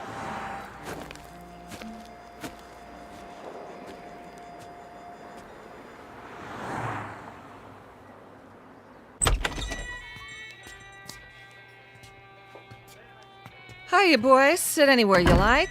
Got some seats at the counter. Thanks. 3 cold ones? Sure. Fine by me. How's your water? That all you want, Blue Eyes? I just wondered how your water supply is. Pure as can be. Down the mountain and over the dam. 1 double shot of H2O coming up. And, 2 long necks. Make it 3. That's more like it, honey. Any, towns around here? You bet. Stay on the highway and you'll hit Fairview. Lots of bikers stop at the motel just inside the city limits. Fairview. Nice place, is it? Oh, it's okay. Kind of quiet. Shops, schools, not much to do. Sounds just right. Yeah? You boys looking to settle down? We might. No kidding. Well, what do you know? Saw your choppers out there. Figured you were just passing through. Hey, they have houses to rent in Fairview? He means pads. Cribs. Some place to crash. Well, I couldn't say, but you could ask. Where? There's an office on Main, R.C. Jones Real Estate. Park your choppers down the street, though. Don't want to give them a heart attack. We'll remember that. Here's from a bill, Franny. Sure thing. Coffee, burger, and a Coke. How you keep the change? Your tip. Why, thank you kindly, George. You come back and see me on your next run now. You know it, doll. You boys need menus? I got a burger basket special with fries. No thanks. Sure? Strong young fellas like you. We don't eat. He means we already ate. What? That's it. We scarfed. This morning, we really chowed down. You dig? Oh, I dig you loud and clear, Daddy-O.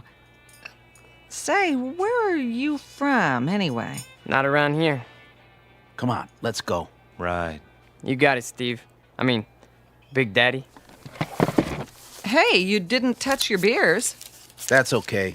We're not thirsty. Here you are. Hold on. Something wrong? This ain't all for me. Isn't it enough? It's too much. Here, let me give you some change. Keep it.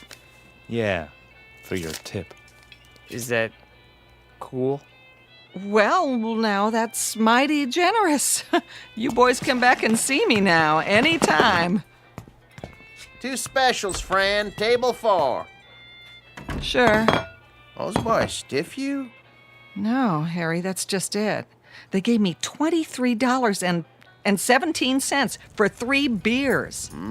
Maybe they're from another country. Well, maybe so, Harry. But wherever it is, must be a long, long way from here.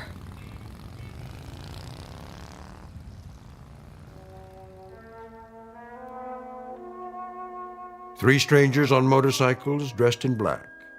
We call them Steve and Scott and Fred, though their names aren't important. They look a bit dangerous, but in truth, they're just passing through, at least for now. They're on their way to a small town with tree-lined streets and white picket fences.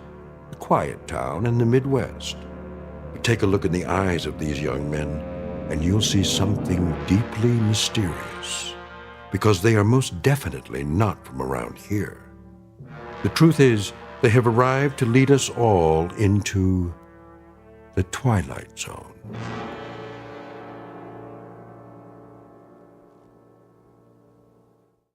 And now, The Twilight Zone and our story, Black Leather Jackets, starring Marshall Allman, with Stacy Keach as your narrator.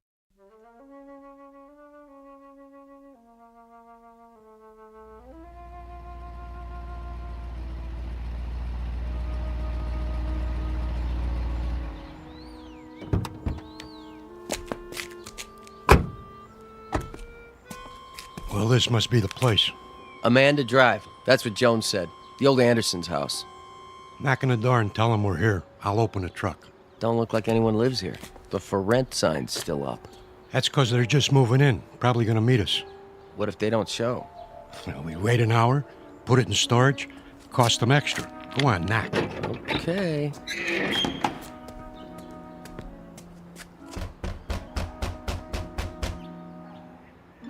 Nobody here. Give it another try. Locked up tight as a drum.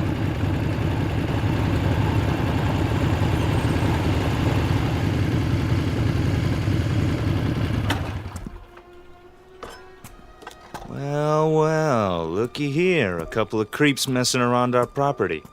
You the guys that live here? We ain't the fuzz, that's for sure. Got your stuff in the back. Open the door and we'll move it in. Hey, careful with the big cases. They're fragile. Whatever you say, pal. Somebody got the key to the house. Watch your feet, bozo. You're walking all over my grass. I might want to smoke it later. Get it? Grass? Smoke? I still need the key. Well, we don't. Yeah, we don't need no stinking keys. Scotty? Yeah, I'll take care of it. Done. Hey, how'd you do that? He didn't even touch the doorknob. He just stared at it. Quit, John, and start humping boxes. But it was locked. I tried it myself. Ain't you got any furniture? Chairs, rugs, stuff like that? I said move. Now. Yeah, move it. Okay, Mac. Yeah, creep. Make like a leaf and shake it. Come on, boys. We got work to do.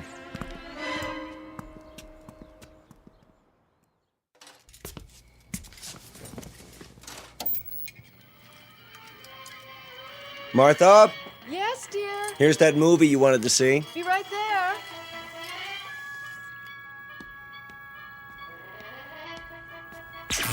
What in the... Something wrong with the TV? I don't know. Do you have it on the right channel? It's not the set. All the lights went dim for a second. Did they? I thought it was just the kitchen. It was the whole house. Anything still running in there, the dishwasher? No, the dishes are all put away. There it goes again. Maybe it's the antenna wire. I doubt it. It slipped loose once before. That's easy enough to check. What do you see? It looks all right to me. Then what do you suppose?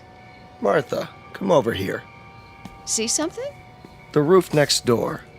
There, against the moon. What is that? Looks like some kind of electrical device. Well, that wasn't there this morning, was it? No, the Andersons didn't leave anything. Must be something those men put up. Right, the 3 who moved in.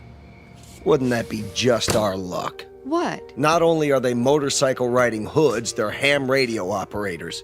Is that bad? You don't know what it does to TV reception. I have a good mind to go over there. Honey, please. Daddy?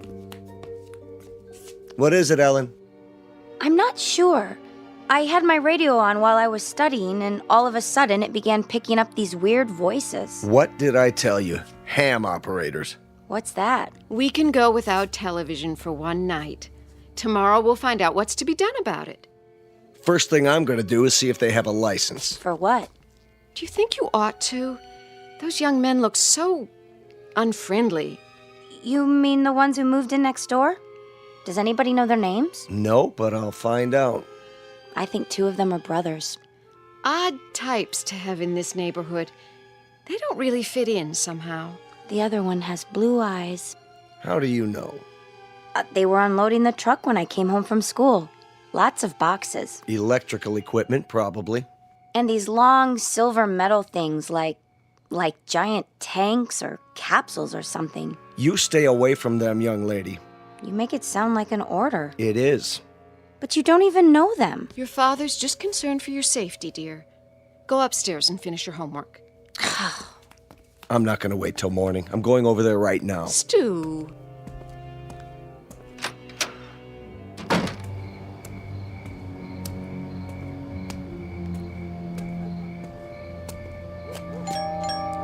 Hello? Anybody here? Yeah? What's it to you? Hello there. I'm Stu Tillman from next door. No kidding. Been having a little trouble with my electricity, flickering off and on. You boys wouldn't be ham radio operators by any chance, would you? What's so funny? Big Daddy here wants to know what's so funny. Yeah, ain't that a crack-up? Who are you boys, anyway? We're monsters, Daddy-o. What's that supposed to mean? Yeah, we got a lease on the place. That okay with you? Where did you come from? From outer space. Woo! Take us to your leader. All right. Now listen. I don't have to stand here and listen. Hey, watch your step, Daddy-o. It's pretty dark in here. Hey. Yeah, you might trip and fall. Yeah, you might trip and fall What and are you hit your doing? head. What are you doing? Hey, you better keep it cool, mister. Or he'll disintegrate you with his ray gun. Take your hands off of me. Ah, look at him go. Stop it. Hey, this cat can really dance. A real cool Hey. cat. Yeah, move it. I said let go of me. Go, Daddy, go. Not to worry. Spaceman won't hurt Earth creature. Earth creature. Crazy man. Real crazy. All right. I'm calling the police. Then I'm calling my lawyer. No, you're not. That would be uncool. Definitely. Just you watch. You're some kind of hoodlums. Cool it. The police probably have warrants for your arrest. They'll be very interested to know where you are.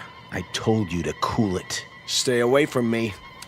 Look in my eyes. You're gonna be plenty sorry for this. Just wait till I... Forget it. What? Forget everything. There. Feel better now? Yes. Better.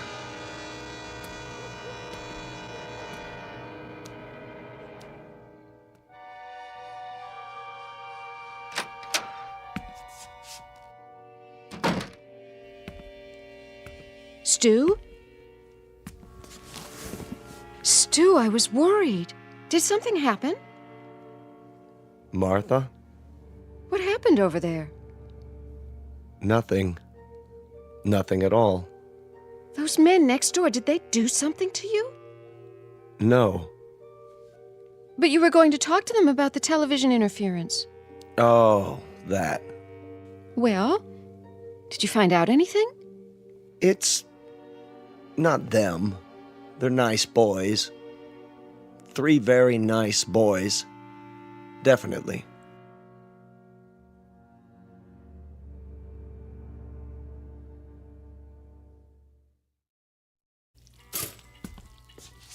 Morning, Mom. Gotta go. Oh, no, not till you have your breakfast. But I'll miss the bus. Then you'll just have to walk.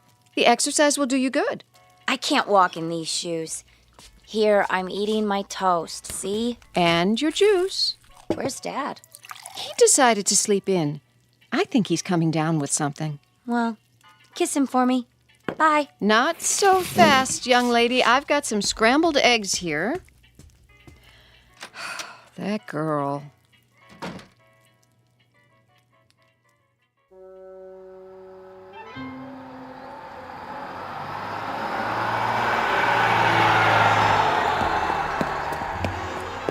Hey, wait for me!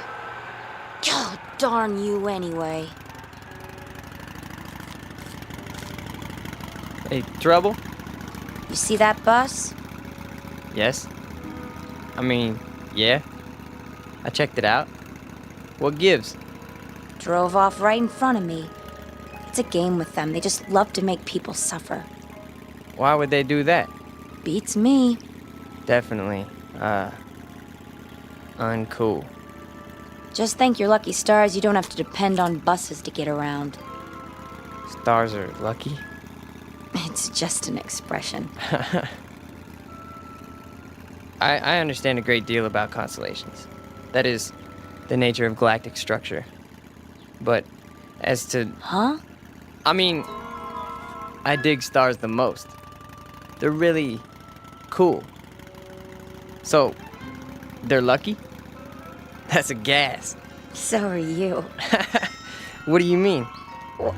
One minute you talk like a professor, and the next minute you sound like a... What did they call them? Beatnik or something. Thanks. You're a real cool chick. There you go again. Well, why do you try to talk that way? Sounds like you've been watching too many old movies. I have? I mean, I have. Before I came here, I made a study of popular culture. Music, motion pictures, satellite television. You're a trip, you know that? Trip, meaning to travel to another destination. Yeah, I believe I understand. You need a ride? Well, you aren't going past the school by any chance, are you? I could. With me on the back of your motorcycle? Why not? It can carry 2 passengers. That would definitely be cool. Well, there's a first time for everything. Come on, little lady. Hold tight. Tightly, I mean. Uptight. Out of sight. Here we go. Just look at that. What is it? She's on the back of his motorcycle, our daughter. Come away from the window. I told her to keep away from them. She missed her bus and he offered her a ride, Stu. I'm sure that's all there is to it. I could have given her a ride. But you're not a handsome young man in a leather jacket, dear.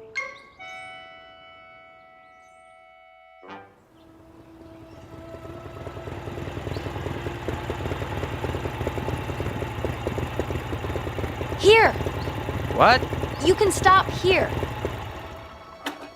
I don't see any school. It's on the other side of the park. Then why are we You stopping? got me here so early I thought I'd walk. The park's so pretty in the morning. How much time do you have? My watch says 8:30. Class isn't until 9. Oh. Would you like to take a walk? Sure. That bench over there is my special place. We could sit for a while if you want. Okay. It's nice here, isn't it? I guess. I sit here sometimes and think. Try to figure things out. Like what? Oh, I don't know. For one thing, did you know you've lived next door to me for over a month and you've never even said hello? Hello. My name's Ellen, by the way. I'm Scott. Hi, Scott. So, where are you from? Why do you ask? I just mean, where did you live before? It's hard to describe. A long way from here. What city? I doubt that you've ever heard of it. Could be. Geography is one of my worst subjects. Did you graduate already? Graduate? Have you finished school? Yes. 10 years ago. 10 years? You're not that old. I'm older than you think. My people don't show their age. My family's the same way.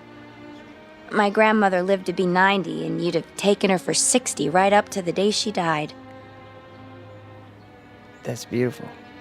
It is, isn't it? She was such a sweet, happy person. Not that. I mean, your hair. My hair? The way the sun's shining through it. I've never seen anything so beautiful. Now you're putting me on. Putting on? Teasing me? Don't you know that? What old movies have you been watching? I don't know. I like the wild one. It's our favorite. Never heard of that one. May I touch it? Your hair. It's like gold. Thank you. I'd better be getting to school. Already? It's getting late. No, it's not. How do you know? Look at your watch. You're right. It says it's still 8:30. How can that be? Has it stopped? No. See? Time is relative. It can slow down or even stand still. It can? Hey, take the long way. So we can talk some more. All right. Tell me more about yourself. Okay. But only if you walk on this side of me. Why? So I could see the sun shining through your hair.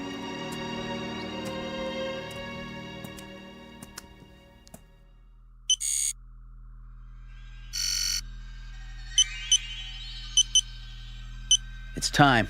I know that. Where is he? He got delayed. He'll be here. I'm not interested in excuses. Neither is the controller. We could try to pick up his image with the eye. Don't try. Do it. There he is, on the screen. Looks like he's walking in a park with a human female. Has he no sense of time? What do we do? Proceed without him. We can't. The controller told us. It's my responsibility. I'll make the decision. Sir. Reporting in, sir. Be at ease. Where's your brother? We can no longer trust him. What has he done? He's formed an attachment for one of the beings here. What sort of attachment? I'm not sure yet. A kind of alliance. He's with a young human in spite of our orders. Continue without him. I'm sure he's on his way now. I said continue. We have been in touch with all units. Good. The second wave has landed successfully and are now concealed as planned.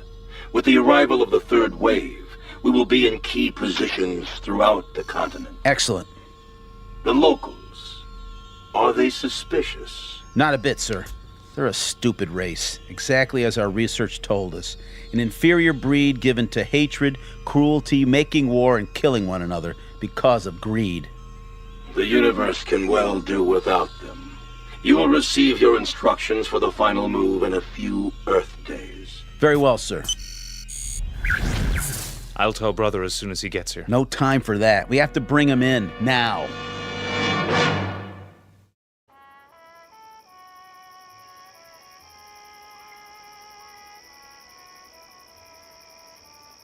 Ellen? Hmm? Are you warm enough? Yes.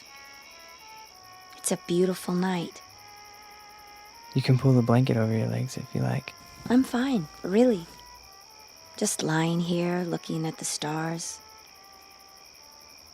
The constellations are very strange here. Not as I was taught them. Scott, can I ask you a question? Sure. You won't get mad? I couldn't get mad at you. Well, where did you come from? Really? Does it matter? I suppose it doesn't, but you're so different from anybody I've ever known. Is that bad? No, not really. Tell me the truth. You're an exchange student, aren't you? At the college, from some place you'd rather not talk about. Only in a manner of speaking. Ellen, you like me, don't you? You know that. Very much? Very much. Except when you do your Marlon Brando impersonation. What do you want, roses or something? Come on, I thought I did a pretty good job. We studied your motion pictures. That's just it. You must have looked at nothing but old movies. People don't talk like that anymore. Well, what about the clothing? Oh, don't go changing that. Your leather jacket is way cool. At least we got something right, huh? You got a lot right. Trust me. Ellen, do you know the word love? Of course, silly. Everybody does. What an odd question. What's odd about it? I mean, bringing it up at a time like this. Why would you? No reason. Oh. It's just a word that's all over your newspapers, and your magazines, your music, your television. We encountered it all the time. We? Who is we? That's not important. This is a planet filled with hate, Ellen. Hate, violence, mistrust, bigotry. I don't know how someone like you survived this long. Me? I'm no different from most people. I haven't seen a report on anyone like you. A report? Scott, you talk in riddles. Sometimes you make me feel like an insect under a microscope. I'm sorry. I didn't mean to. Please, I'd like to go home. Why? You've been lying to me. You're wrong. Don't make it any worse. I don't know why or what it is you're trying to hide, but I know you're not what you seem. And what if I'm not? Do you think you're in any position to judge me? Any of you? I said I want to go home. I'm truly sorry, Ellen. You can believe that or not. I guess I expected too much.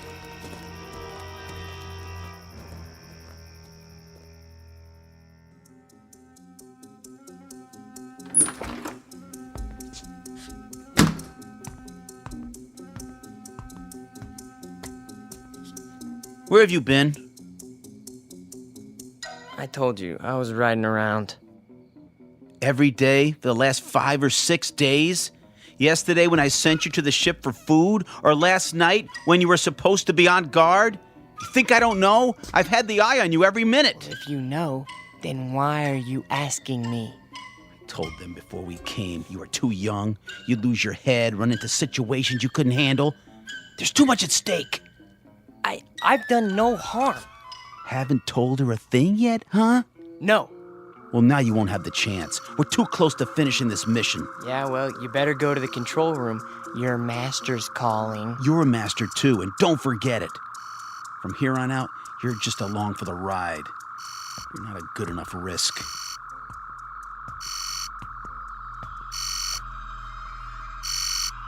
The controller. I heard.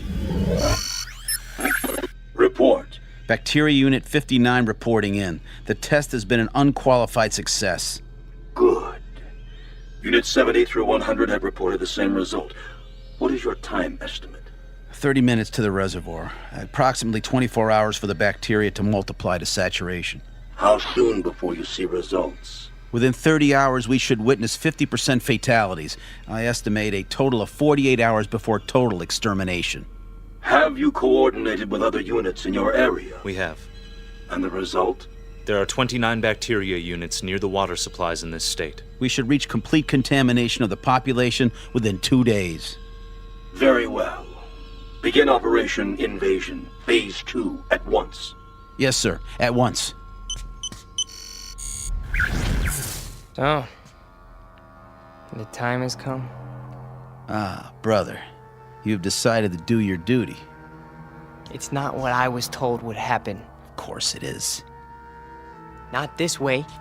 A portion of the population was to be saved. For study, if nothing else. The controller's word is final. Yeah, well, not if I can help it. Where are you going? We've got to stop him. Doesn't matter now. He's too late to stop it.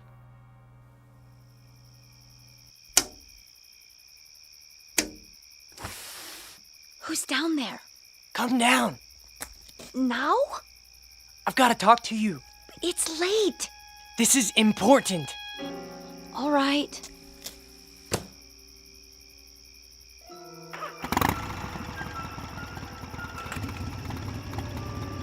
Brother! You're there in the bushes! I can see you! Back to the house and wait, Scott. You're making a mistake. These people aren't worth it. Scott, what's going on? Ellen, you've got to get away from here. What is it? You're in danger. I don't understand. Something terrible is going to happen here. Many people are going to die.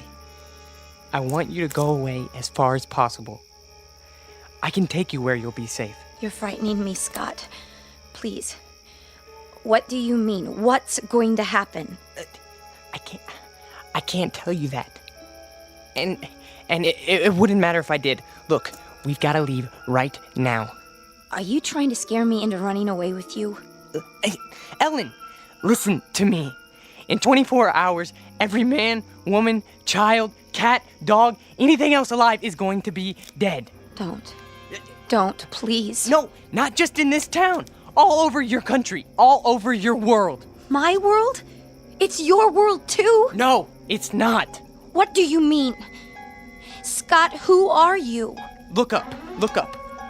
We came from out there, Ellen. From beyond those stars. There are thousands of us here on Earth right now. Our people, we need room. We're gonna set up colonies here. I don't believe you. We've had bacteria units in every country on this planet for months. They have enough to poison the drinking water of the entire world's population.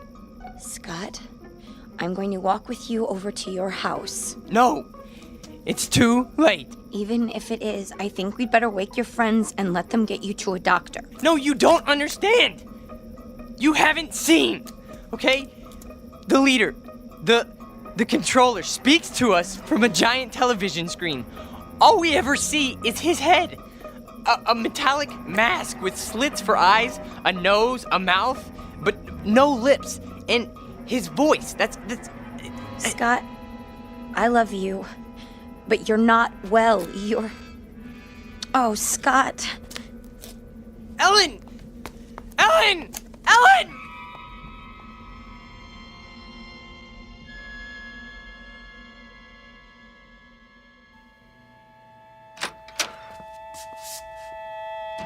All right, Ellen, what's this all about? Oh, Daddy, I don't know what to do. You can start by telling me what went on out there. He woke me throwing stones at my window. He said he had to see me. Daddy, I think he's lost his mind. He's never been this way before. Tonight, he was almost raving. Exactly what did he say? Crazy things. That he's some kind of spaceman and they're taking over the Earth and we're all going to die. Poor boy. We'd better get him help. Ellen? Why aren't you in bed? Stu? Hold it. I'll explain everything. Sheriff's Station? Deputy Harper? Let me speak to the sheriff, please. Sheriff Farley's on vacation. Sir, can I help you? My name is Stuart Tillman. I live at 11575 Amanda Drive. Yes, Mr. Tillman. There's a mentally disturbed boy living next door. That right? And before he does any harm to himself or anyone else, I think he ought to be picked up.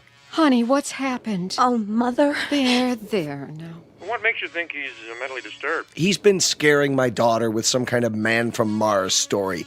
Claims he's part of an invasion force that's going to take over the world or some such nonsense. All right, Mr. Tillman, let's you stay right where you are. We'll take it from here. In fact, I know exactly what to do. Definitely. Hey, Red? Yeah? Yeah, we got control on Amanda Drive. Sure do. We'll be right there, Mr. Tillman. Thank you. Are the police coming? Yes, in a few minutes. That's good. Now, will somebody please tell me what's wrong? Sure, in a minute. Only what? I wonder what he meant by control.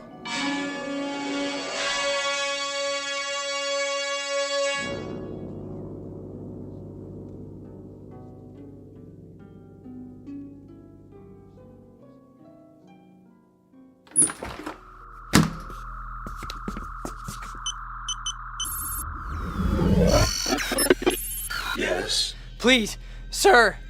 This is an unauthorized transmission. No, sir, I beg you to listen to me. You may speak. What we're doing is wrong. You question my judgment? No, we should save these creatures, not exterminate them. It's true. They murder and hurt one another and are subject to unreasonable hate and prejudice, but the murderers, the cruel ones, are the brutes found in any race. These people have capacity for love. I know it. Our research disproves that. They are a world of angry, frightened people. No, I tell you. I have lived among them. They learn love from their God, and they teach it to their children. There is more of love than hate here. There's no need to kill them. It's too late. Not if you order the plan to stop.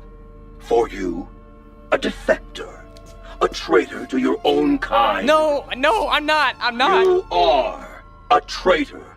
This transmission is ended.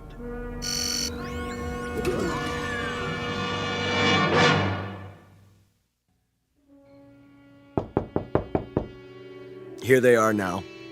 Are you sure this is necessary? Yes. Please, Daddy, tell them not to hurt him. Mr. Tillman?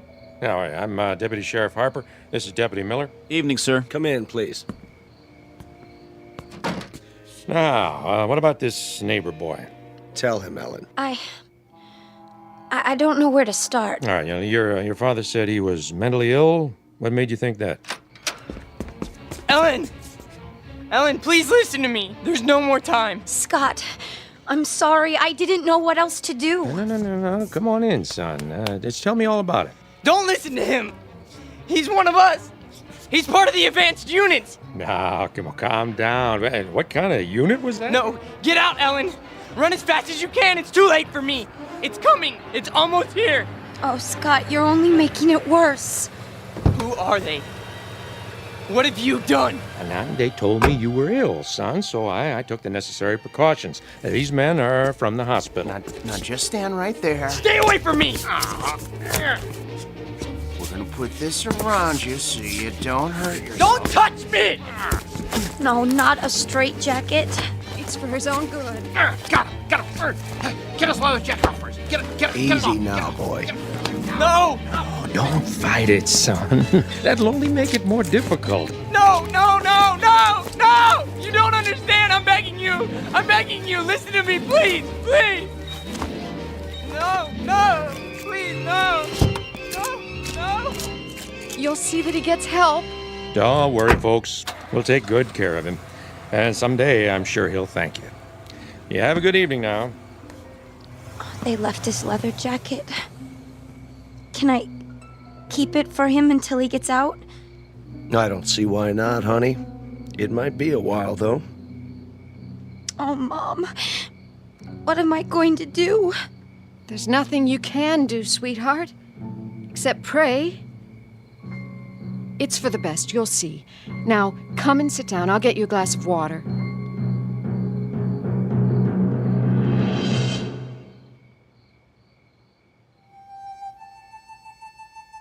Portrait of an American family on the eve of an invasion from outer space. Of course, we know it's only fiction. And yet, you might think twice when you drink your next glass of water. Be sure it's 100% pure and not imported directly from the Twilight Zone. We'll return to the Twilight Zone in just a moment. You are about to enter another dimension. A dimension not only of sight and sound, but of mind. A journey into a wondrous land of imagination. Next stop, the Twilight Zone. Hi, this is Stacy Keach. I'd like to take a moment to tell you about our Twilight Zone website at twilightzoneradio.com. At twilightzoneradio.com, you'll find the latest information on these Twilight Zone radio dramas, including behind-the-scenes photographs, plus the newest product releases, trivia contests, ways to contact us, other Twilight Zone-related info and merchandise, plus links to other fascinating websites. So make your next stop twilightzoneradio.com. Visit twilightzoneradio.com to purchase these Twilight Zone radio dramas on cassette and CD, or call toll-free 1-866-989-ZONE. That's 1-866-989-9663.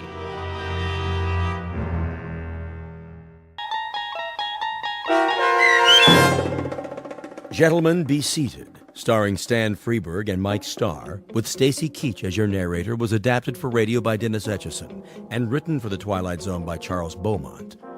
Heard in the cast were David Darlow, Anna Savrutsa, Doug James, Joby Cerny, Kurt Nabig, Jeff Lupiton, Carl Amari, Linda Reiter, Christina Verba, Peter DeFaria, and Chad Reinhardt. This copyrighted radio series is produced and directed by Carl Amari for Falcon Picture Group. Doug James speaking.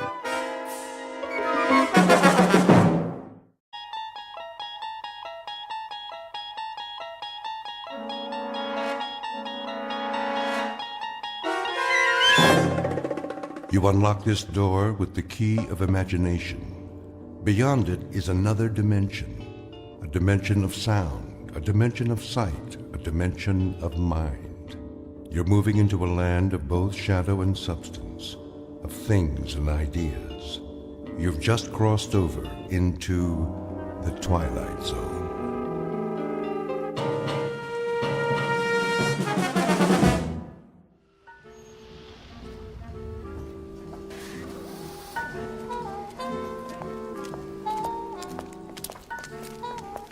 Welcome to the Madison Avenue track.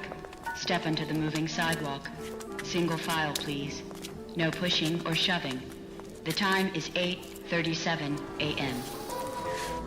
Excuse me. Certainly. I'm in line here. Yes, of course. I was next. I don't believe... I have to get to work. Do you? We all do. If you don't mind... Make room, please. I'm late. The line starts back there. Are you being rude? Why, no, I don't think I am. But if we all enter the pedwalk at the same time... You stepped on my toe. That wasn't me.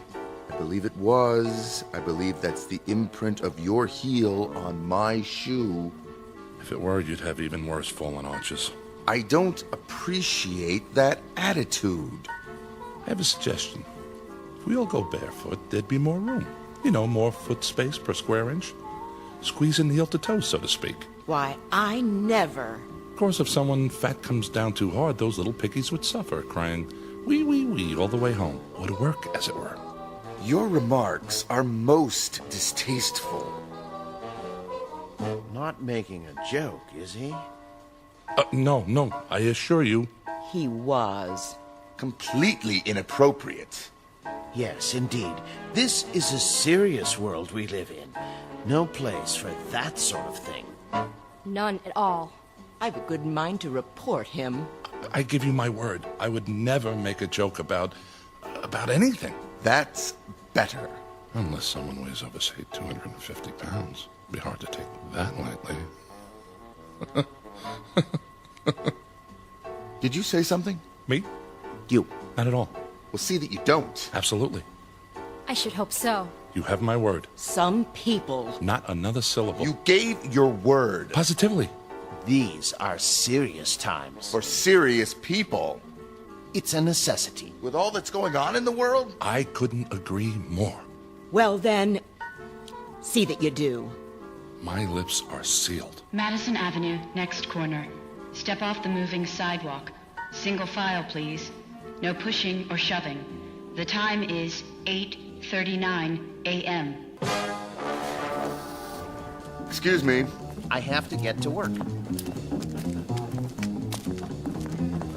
Wee.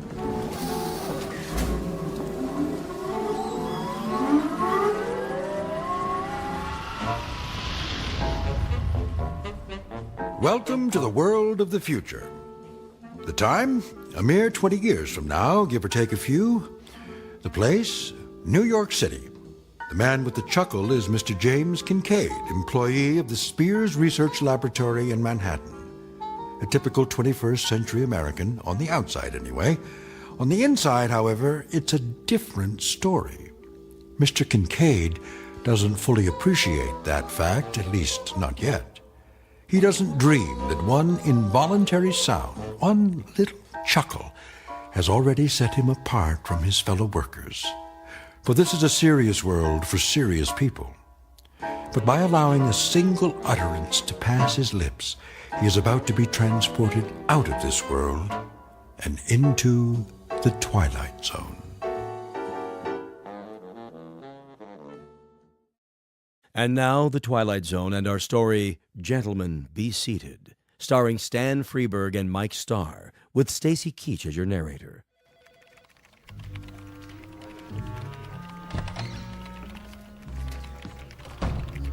Morning, Kincaid.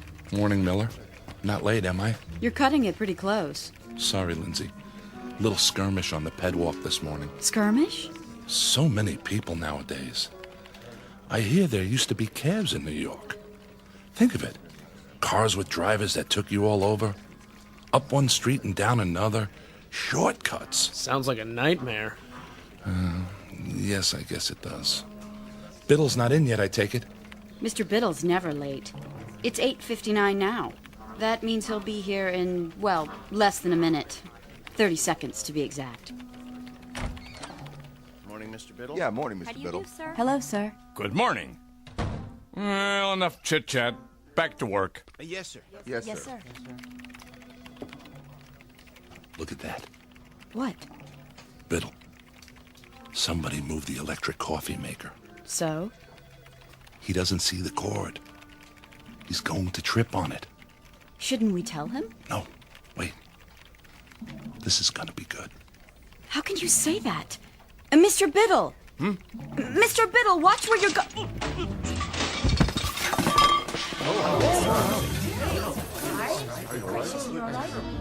Oops.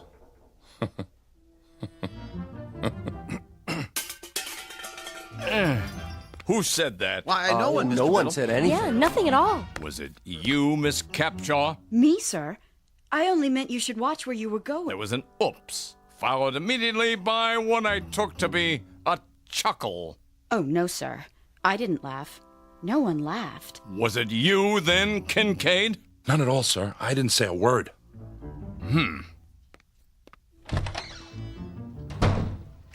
Are you crazy? Pardon?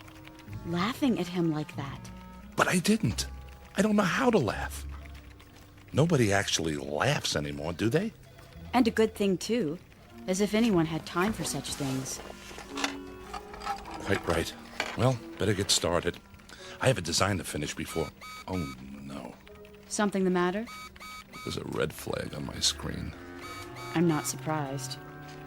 It means Biddle wants to see me in his office. Well, here goes.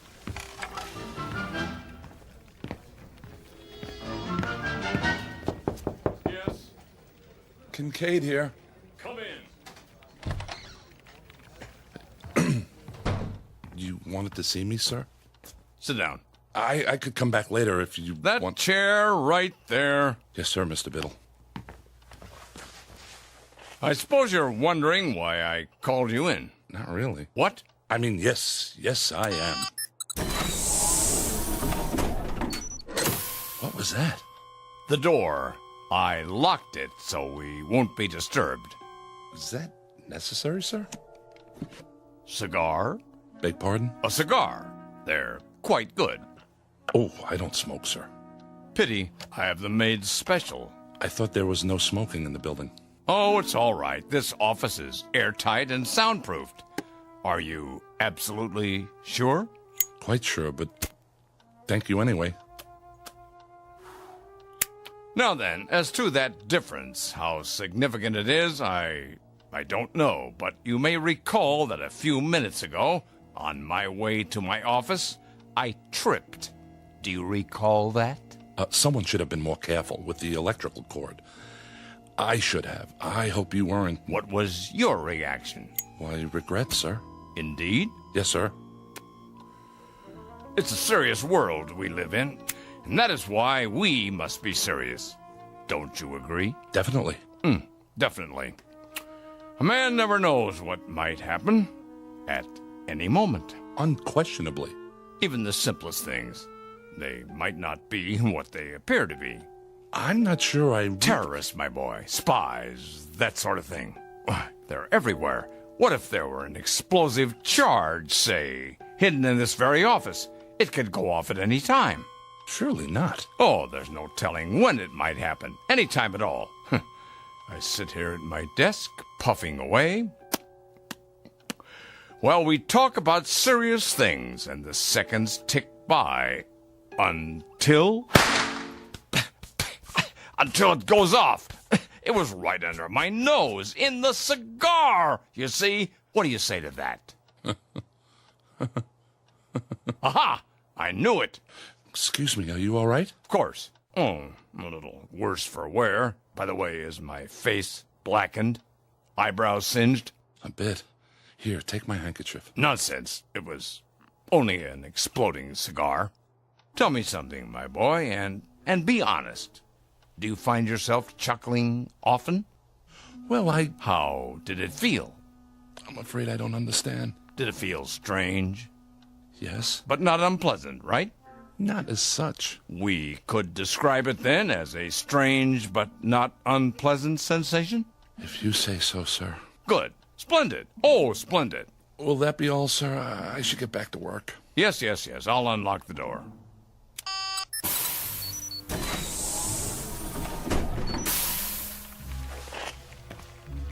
Thank you, sir. Look at them out there. Pardon? Do you see any smiles, Kincaid? Even one single little grin? No, sir. And do you know why? Because they've forgotten how, that's why. Note the emptiness in their eyes, the deadness, the utter nothingness. Like machines, Kincaid. Machines! Circuit boards with legs. I don't understand, sir. Not as yet, perhaps, but soon. Oh, my boy, if there ever is to be joy again in this world, and love, and happiness, and laughter, especially laughter, it's going to depend on you and those few like you. Oh, trust me on this. Me, Mr. Biddle? And now, a report from the executor. It's the morning report from Washington. Eyes forward on the big picture. Isn't he handsome? Just like on the posters. All right, everybody, stand up. He's gonna speak. Citizens, I greet you. It pleases me to report that our gross national product is up 2.3% over a similar period last year. However, that is far from the goal we have set. The goal we promised ourselves. Kincaid, bigger, better I have country. one more question for you. Shows a decrease in hydroponic Why do firemen wear red suspenders? inefficient use of available time. Sir. You will, poor boy. You will. Dawdling creates Tonight. waste, and waste is the cardinal offense, as we know all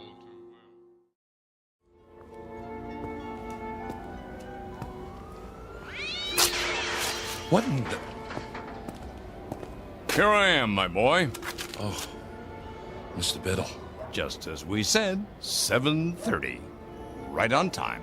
Yes, sir. I almost didn't make it. Oh? Trouble? The directions you gave me were fine. It's just that I've never been to this part of the city before. The pet walk doesn't run this far. Oh, well, first time for everything. Glad you could make it. You've had dinner, I trust? I ate something. The usual synthetics? Of course. Well, they're all right, but I'll tell you something. There's a great deal of difference between a steak and something that only tastes like steak. Just as there's a difference between a human being and something that only looks human. I see. Do you? I hope so. I really do. I'm afraid I don't see much at the moment. That's because most of the streetlights are out. They don't bother to fix them since no one comes here anymore. Something the matter? It's just the smell. They don't spray out here either, but you'll get used to it. May I ask, where are we going? Why, we're almost there. We are? Yeah, they call this no man's land. The last of the old world, right here in the city. Beautiful, isn't it? I suppose. You don't think so. You think it's non-functional. A lot of ugly, wasted space. I know. Well, not to worry. They'll have it torn down in a few years, swept away, forgotten. Evening, gents. Why, good evening to you, sir. Could you spare a smoke? Sorry. Hold on, my good man. I have here a cigar of the finest leaf, hand-rolled to my specifications. You're not really going to... Have no fear, my boy. This one's real. You sure? Indubitably. How about some spare change for a cup of cava java? Don't press your luck. Thank you. Thank you kindly. Blessings to you, mister. To the both of you. Plenty of unhappiness here, James, but plenty of happiness, too. Stand here a moment. Come on, close your eyes. Can't you almost hear the crying and the laughter? Don't move your head, please. What are you doing? Just a handkerchief. A simple blindfold. What? Nothing to be alarmed about. Just a precaution. There. Can you see? No. Good. Now turn around 5 times. But why? It's necessary the first time, in case you're rejected. Now take hold of my arm. I'll lead you to the entrance. Very, very private, you know. That's it. And away we go.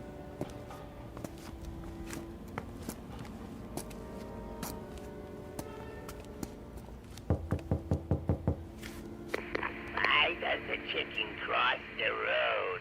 To get to the other side. Come along, my boy. You can take off the blindfold now.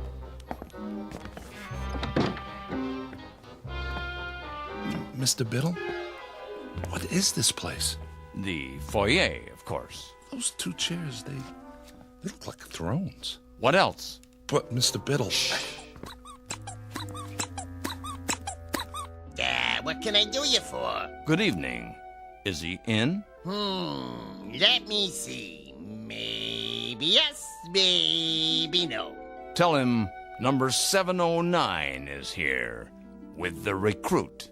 Alrighty then. Try not to miss me while I'm gone. In the meantime, gentlemen, be seated. Who was that? What does it look like? A clown, of course. Well, you heard him. Sit down. I recommend the chair on the left. You say so. There. Feel better? I suppose. My turn now.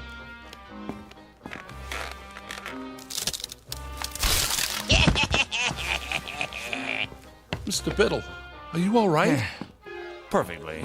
Here, take my hand.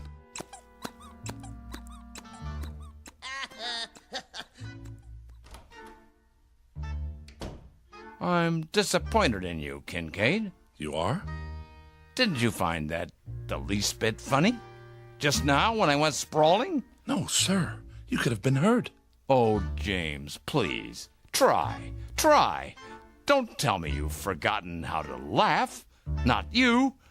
I was so sure. Sir, if you'd only explain to me... No, there's too much explaining in the world and not enough laughing. We're all turning into a race of machines. Cold, efficient, heartless machines. Ta-da! Who are you? Feast your eyes. Ever seen the smug before, huh? The executor. He does wonders with makeup. For a court jester, that is. The face doesn't quite go with that three-pointed hat. What's the matter? You don't like it? I didn't say that. Then I guess the yoke's on me. Well, don't just stand there with egg on your face. What goes up the chimney down, but not down the chimney up, huh? Quickly. I don't understand the question. Would you repeat it? Too late. Timing is everything. Go on, tell him. An umbrella. What? An umbrella. I don't know, Biddle. I'm very dubious.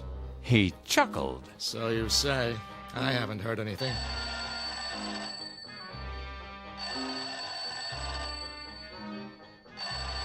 What's that? Sounds like the phone to me. Well, don't just do something. Stand there. Jester here. It's for you. It is? Hello? I say, hello? Sir, it squirted me right in the eye. Must be an overseas call. Better clam up. I'm all wet. You sure are. Now I really need a towel. Oh, Biddle. Yes? I've got something for you. Watch out! Spoil sport. But he's got something behind his back. Where? Right here. But I don't like pie. Lemon meringue. You're positively reeking. Time to hose off, and nothing leaves you squeaky clean like good old seltzer. Who's got the soap?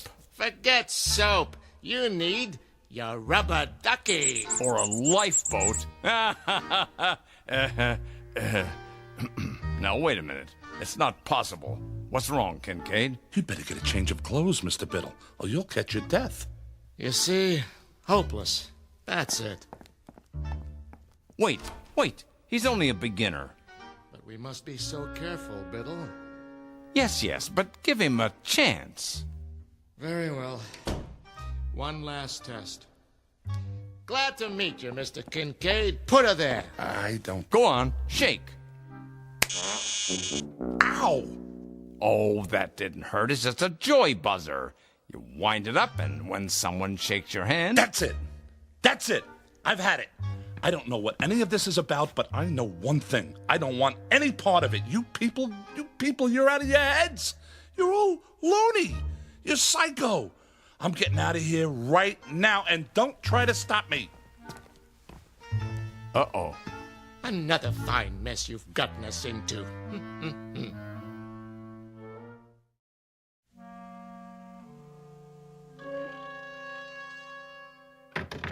Let me out of here. You see? A motion. I'll admit that's encouraging. James, this way out.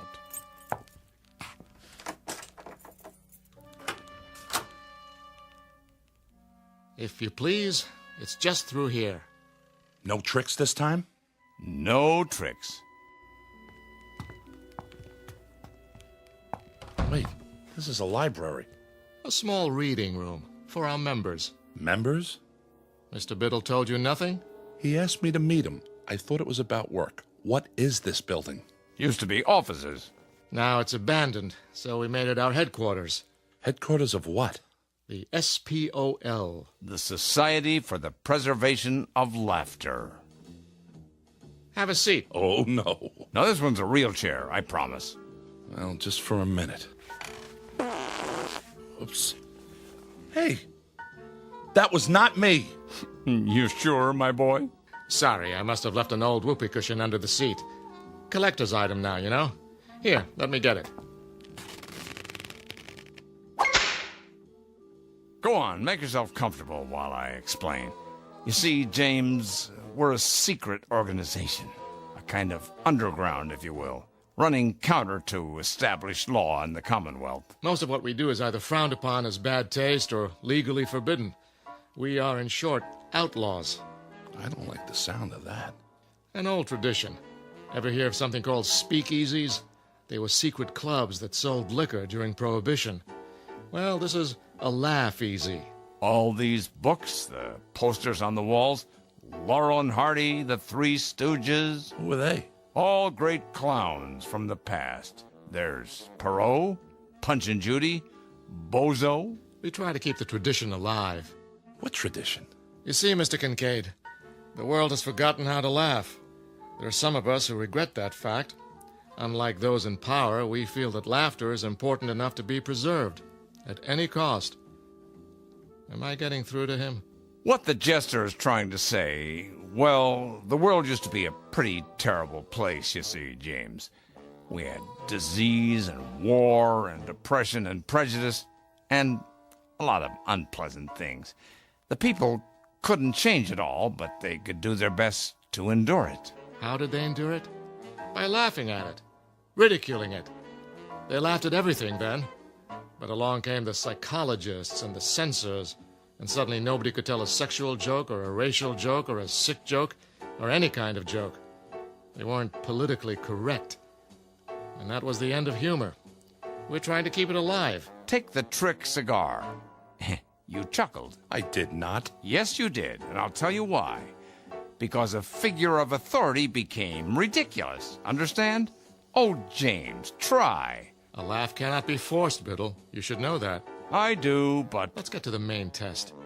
It's just through here, the last door. Everything should be ready. No false laughs now. We can spot them a mile away. Understand?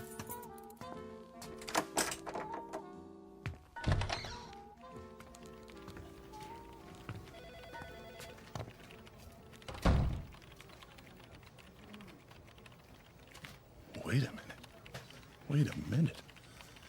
This looks like... Spears Research. Where you work, Kincaid. Where I work. A perfect replica, down to the smallest detail. But how? It's nothing, really. We have art directors, carpenters, just a matter of painting a set, some props. And now, the music and the screen. The executor. Is he giving an address? You'll see. Okay, everybody stand up. Citizens, I greet you. It pleases me to report that our gross national product, however, that is far from the goal we have set. Yay, is a tomato for ya. For a bigger, better country. The World Council shows the decrease in... Our broadcast has been temporarily interrupted. Refreshing, wouldn't you say? But it's unpatriotic. Perhaps you should talk to your fellow workers.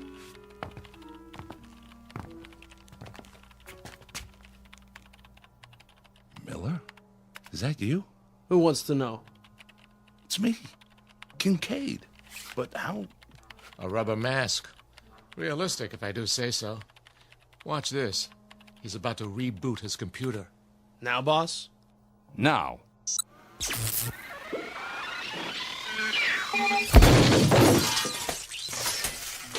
Well, Kincaid?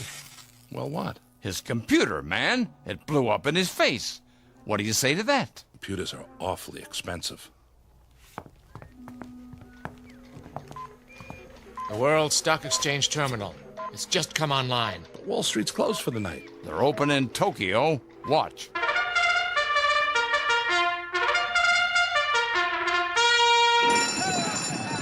And they're off. Dow takes the lead, followed by DAX. NASDAQ Fortune 500 in gross national product. As we go into the turn, it's OPEC forcing the pace. Wait, national debt's closing in. Now it's consumer spending versus trade deficit. Fighting it out neck and neck. This is going to be a close one, folks. And the winner is Beetlebum. Gross national product in last place. The executive said the gross national product was in good shape. Oh, not much hope for him. One more angle. Try this.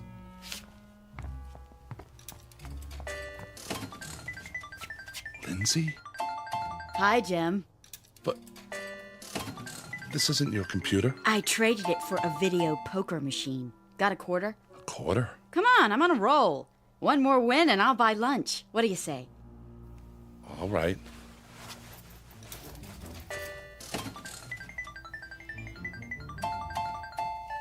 Jackpot. I hit it, Jim. Or rather, we did. How about lunch? In Paris. We can take the rocket shuttle and be back before Biddle knows we're gone, okay? I don't know. The French have been very un-American lately. James, get with the program, boy. I'm trying, sir. You certainly are. I need a drink. Come on, the bar's this way. I'm afraid I've done all I can. Okay, everybody. You can take your masks off now. Marcus scores, please. On a scale of 1 to 10, I give him a 3. Shh, 2.5. That's too much. I say a big fat 0. I agree with you. 0. That's it for me.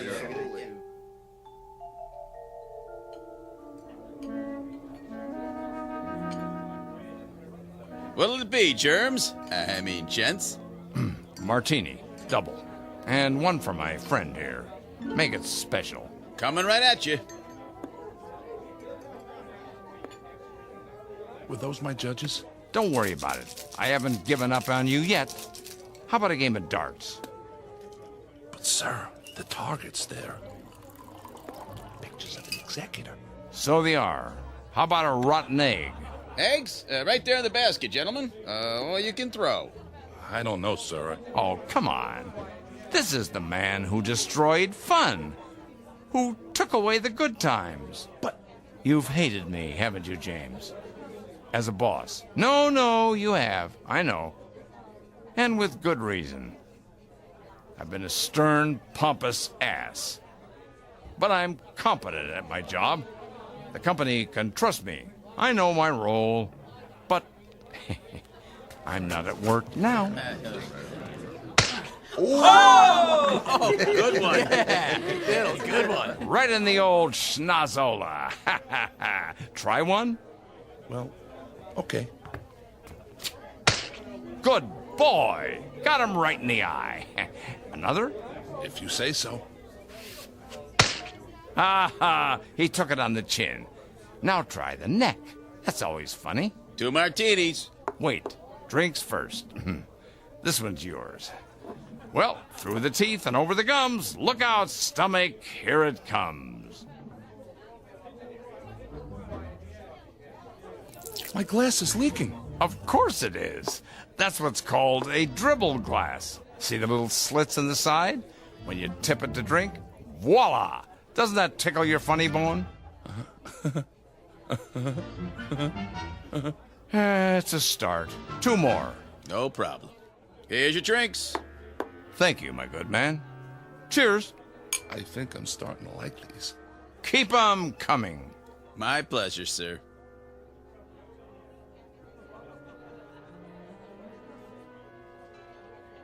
Look at the screen. Know who that is? Who? Betty Boop. A flapper, they called her. Always doing the Charleston. Here, turn it up. Want to dance, Mr. Biddle? Do I? Hold my drink, James.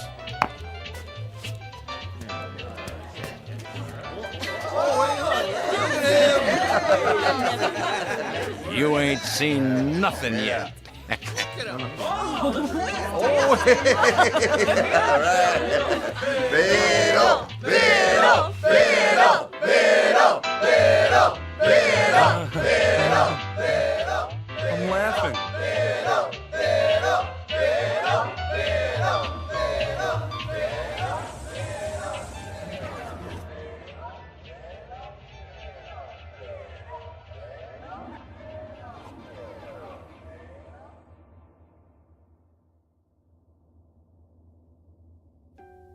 Mr. Kincaid. Did I pass? Huh? What did the judges say? If I could have a word with you outside? Tell me I'm laughing. I must be. See? I've never felt this way before. Sorry, Mr. Kincaid. Time's up.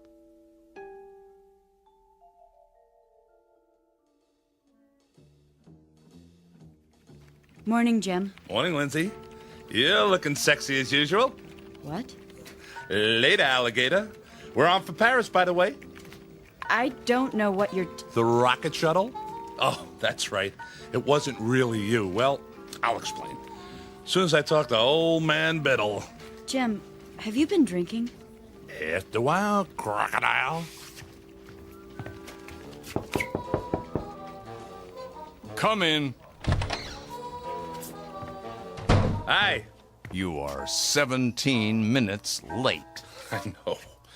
Those martinis, whatever they were, they really got to me. Martinis? I hadn't even tasted this stuff before last night. Sorry. I was pretty plastered. Who took me home? I don't know what you're talking about. About last night. SPOL. Hey, why does the fireman wear red suspenders? What? To keep his pants up! Are you sick, Kincaid? Oh, come on, Mr. Biddle. I know I was a disappointment to you, but it was also new. They're not going to hold it against me because I didn't laugh, are they? I didn't know how. But I do now. Listen.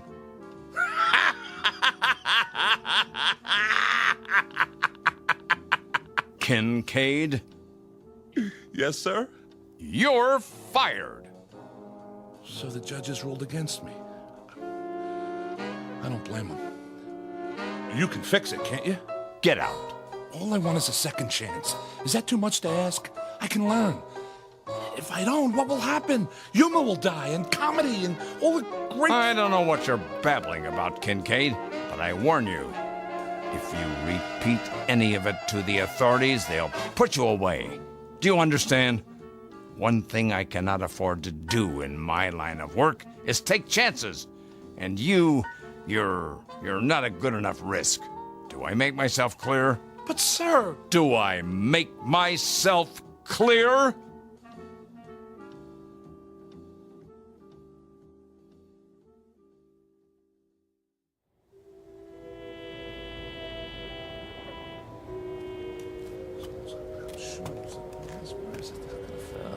Evening to you.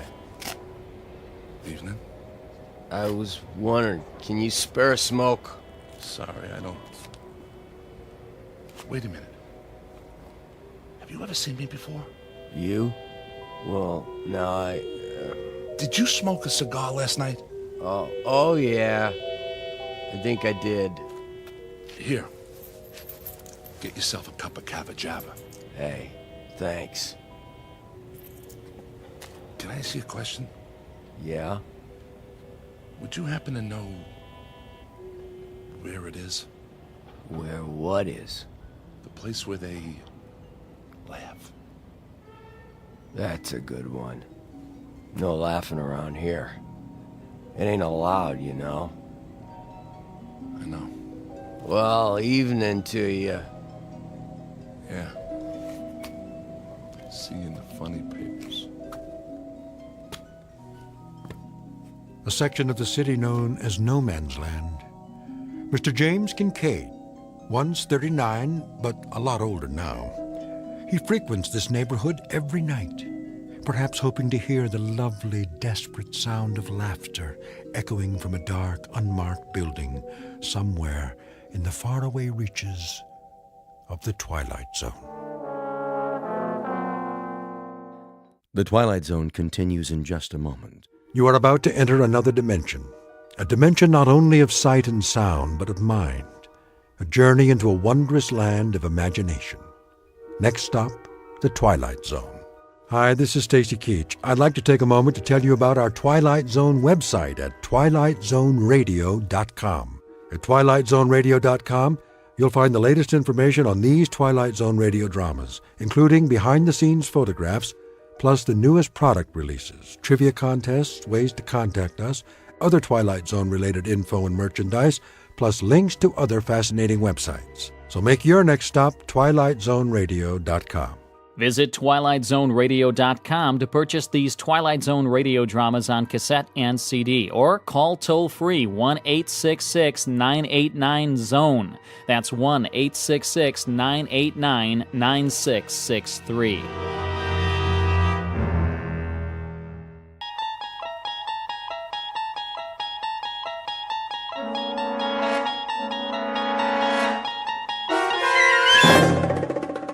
There is a fifth dimension beyond that which is known to man.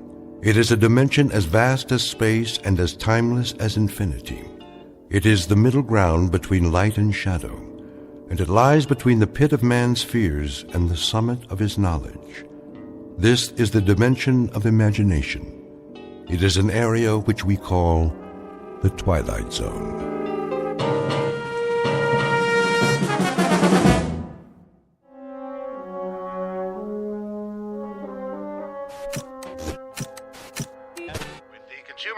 On the rise, Wall Street pundits predict no more hikes in the interest rate for the next quarter.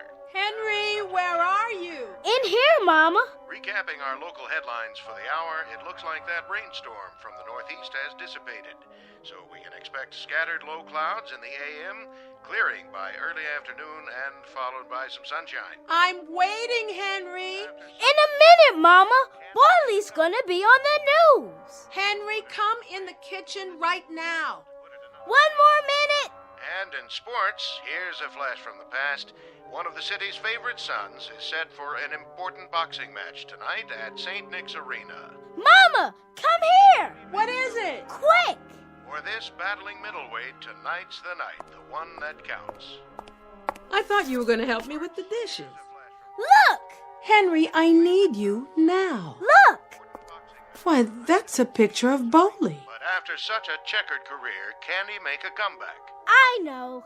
To put it another way, is this bout really necessary? No fighter lasts forever, and sports fans don't want to see a good man take a beating in the ring. So here's this reporter's advice to Bowley Jackson. It's time to pack it in. Find another line of work if you have to, but take care of yourself and stay out of the game. Get a job behind the scenes, training younger, stronger, talented young bloods whose careers are ahead instead of behind them. Now. Yes, Mama. You're a good boy, Henry, but you gotta learn. Don't get your hopes up too high or you'll... Where are you going now? I gotta see Bowley. Leave him alone. He must be busy getting ready. But he needs me. Listen to me, Henry. Some things you just can't wish for. They're too big. You just set yourself up for a big disappointment. Please. He's my friend. Well, just for a second, but don't you get in his way now. I won't. In and out of the ring, it's been up and down. After a string of early victories, he found it hard to keep getting up again and again. So read the handwriting on the wall. Don't get hurt this time, champ. You proved you could do it. Now it's time to step aside. Oh, Bowley, please, please listen to the man.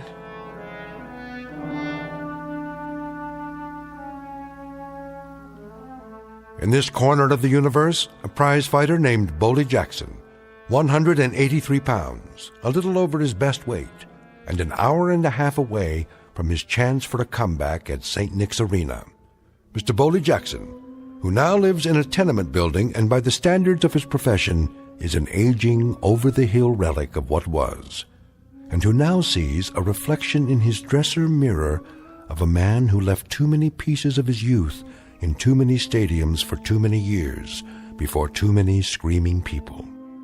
Mr. Bowley Jackson, who might do well to look for some gentle magic in the hard-surfaced glass that stares back at him from somewhere in the Twilight Zone.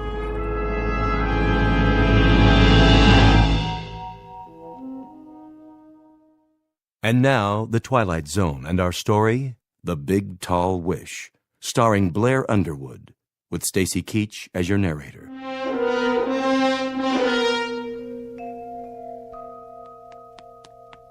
Hey, Bowley, you in there?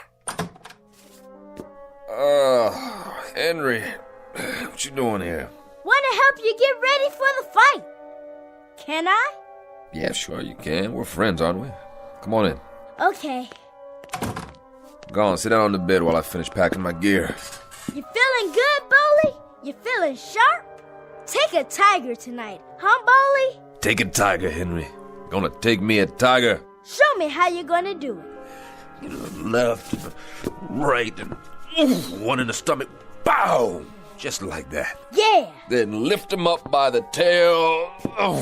And then what? And throw him all the way out to the 9th row. Looking at yourself in the mirror, huh?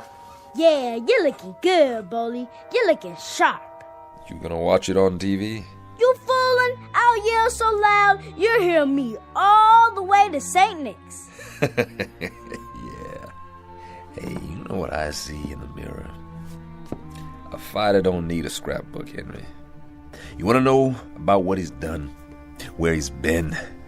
You can read it right in his face. He's got the whole story right there, cut into his skin. Yeah.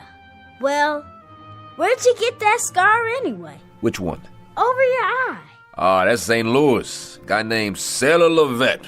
Real fast boy. And see this nose? That was Memorial Stadium, Syracuse, New York. Italian boy. Fought like Henry Armstrong, all hands and arms, just like a windmill all over you. That was the first time I ever had my nose broke twice in one fight. Did it hurt bad? Sure it did. What you think? Gee, Boley, that's tough. Moving south, Henry, moving south. Now, this here, Miami, Florida.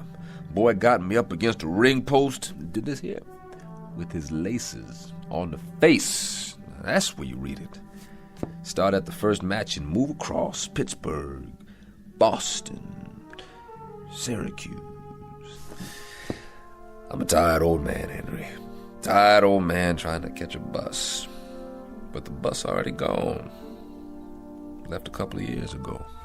Aw, that ain't true. Here, look for yourself. Hands all heavy, legs all rubbery, short breath, one eye not so good, and there I go running down the street trying to catch this bus to glory. Stop talking like that. I'm only telling the truth. Boley, you're gonna catch a tiger tonight. I'm sure gonna try. I know you are, 'cause I'm gonna make a wish. I'm gonna make a big, tall wish. And you ain't gonna get hurt none either. I'm gonna make a wish that you don't. You hear? I don't want you getting hurt. You've been hurt enough already, and you're my friend, Boley. You're my good and close friend. You are a good boy, Henry. Good boy. And I thank you. You go on. I gotta get my gym bag packed. I'll wait and walk you downstairs. Okay, boy. Okay. I like that just fine.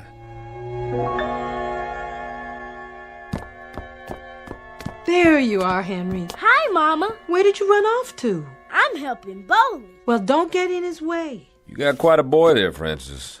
Quite a boy. I hope he didn't bother you too much. Him? No. He talks like a little old man sometimes, you know. Real intense. Says I'm his good and close friend. Well, you are. You know, he's mine, too. I don't think I ever had a friend like Henry. You're good to him, Boley. You're real good to him. Taking him to ball games all the time, taking him out for walks. Hard for a boy not to have a father around. He never did know his. I know he didn't. He won't be going to bed tonight till you get back. Don't let him stay up too late. Take care of yourself, Boley. I hope you don't get hurt none. I'll work hard on it. I'm going to make a wish, Boley. I'm going to make a wish nothing happens to you. So don't you be afraid, understand? Don't you be afraid, no matter what, 'cause nothing can hurt you. You hear me? Nothing. That boy. You're more than his friend, Boley. He's got you in a shrine. Why would he do that? 'Cause you deserve it. Scared old man who don't remember nothing except how to bleed. I don't fit in no shrine, Francis. Don't talk like that. But you tell him. You tell him how I'm obliged for his wish. I think he already knows. 'Cause that's what I need right now. Just a little magic. He's been talking about making a wish all day. Has he? He's all the time making wishes, Boley. I see him standing there in the bedroom in the dark, looking out of the window. I come in real quiet and I say, "Henry, why don't you go to sleep?" And he turns around with that serious little face of his and he says, "Making a wish, Mama. Making a wish for this, making a wish for that." Oh, he's all the time wishing. Why, just the other night. What? Oh, it was nothing. Tell me. Well, I needed some more money for the rent, $50. Henry said he was going to make the big, tall wish. That's his biggest kind, the big, tall wish. He don't waste it on just anything. It's what he calls the most important one. That was last Friday. And then what do you know? A woman I did some nursing for out on the island sent me a check. Just like that. A check for $50. And that was exactly how much I needed. I was real lucky. Yeah, that's what it was. Luck. Little boys are something, huh? Yes, they are. Little boys with their heads full up with dreams. And then, when does it happen, Francis?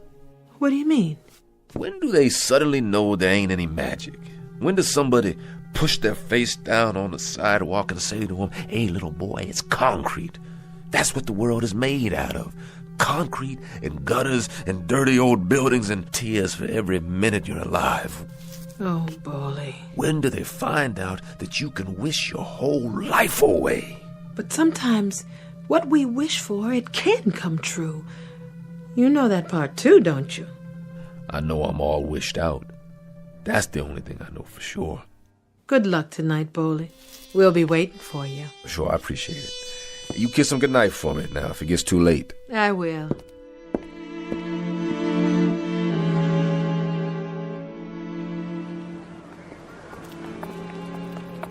Hey, Boley, knock him out for me. Yeah, no TKO, out cold. I got a bet down on you. That no good bum. I thank y'all sincerely. You folks are good neighbors. Boley, we all know you're the best. Well, just don't bet too much now. Why not? You're gonna beat him, aren't you? Yeah, which round? Want to call it? How about the first round? Put him out of his misery. I'll do the best I can, boys. Best I can.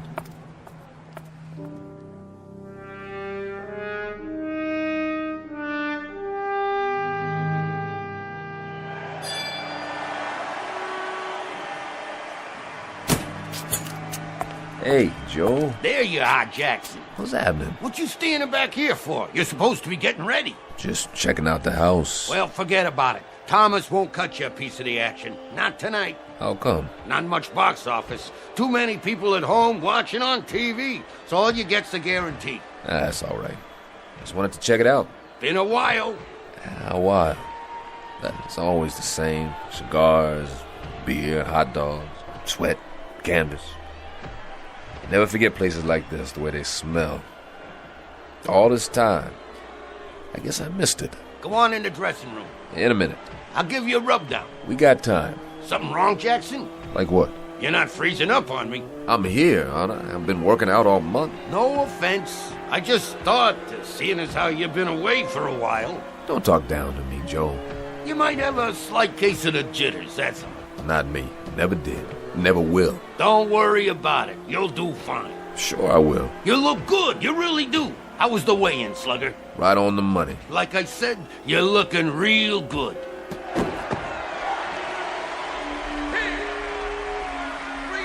He didn't last long. He never does anymore. Slug him alone. Never could take a punch. That's why he's on the mid-card, ever since you put him away in Philly. That was a long time ago. Longer for him. 8, 9, 10, How's that boy I got tonight? Nothing much. He still don't know what he's doing. All over the place. Still pretty young. Yeah, he's just a kid. Better take it easy on him. Never see that left jab coming. All right, stand back. Let him through. How you doing, Malone? That you, Boley? Yeah, it's me. Hey, man. Saw the fight. Sorry about that. You did all right. Stayed on your feet. Let me see that eye. Get away from my boy, Jackson. He's hurt. They tagged me pretty good. It's not too bad. Clean cut. That kind heals up fast. Come on, Malone. Hold up. Slugger. You're gonna be okay. You hear me? Hey, Baldy, where you been anyway? I ain't seen you around. Here and there, you know how it is. Yeah, I know. You just take it easy for a while. Be good as new. You'll see. You still got the left jab? Sure I do. You show, Baldy. I got a bet down on you. Well, I was gonna, but Let's go, Slugger. I see you, Malone. Yeah, I see you in the funny papers. Move it. Hey, Baldy, when you gonna give me a rematch, huh? Anytime, Slugger. Anytime. He was never that much. He did the best he could. All he can do. Yeah, well, you better lace him up now. Sure, Joe. Thomas will be waiting. I bet he will. It's almost showtime.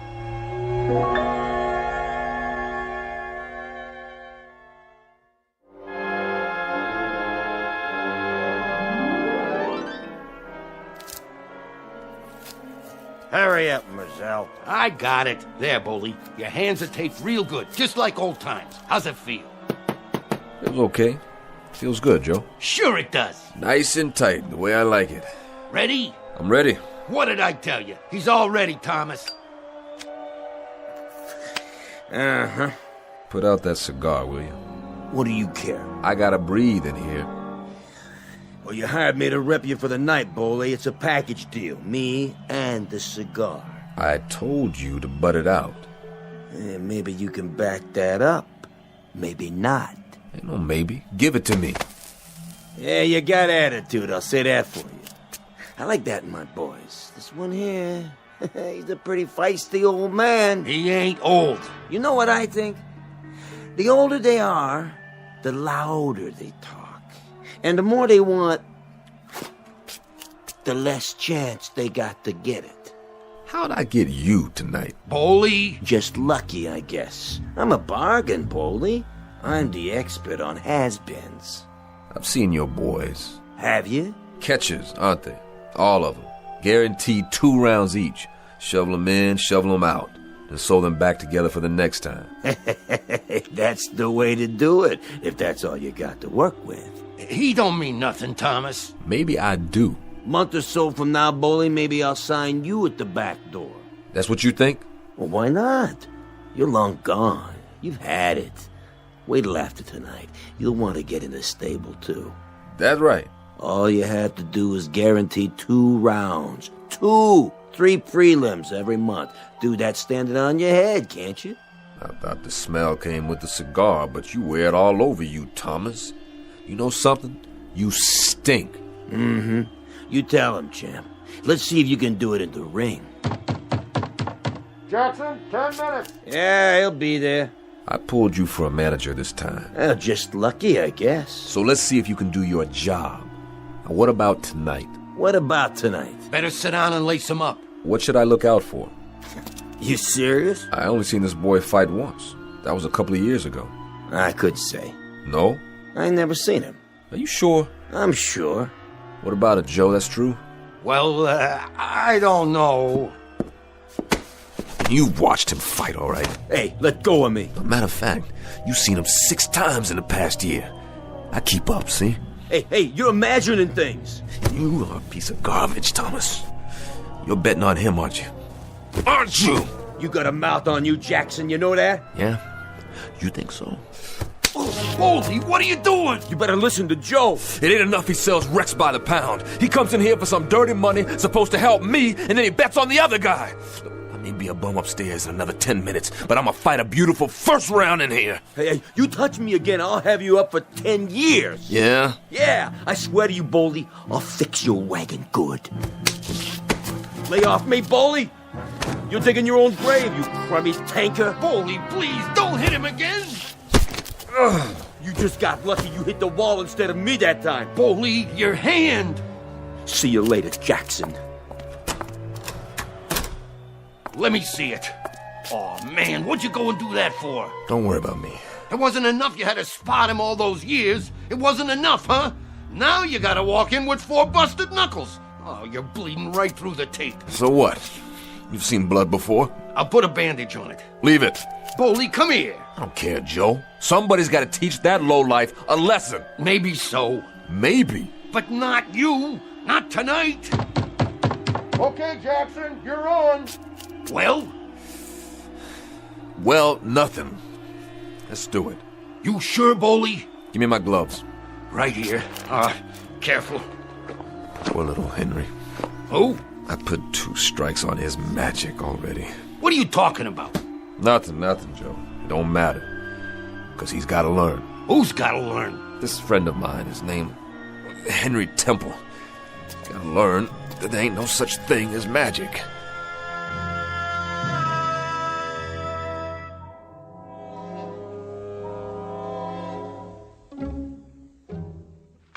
Another left, another right, and Jackson's knees are wobbly. A 10-round bout, but it's not going that far, I promise you. He's hurt.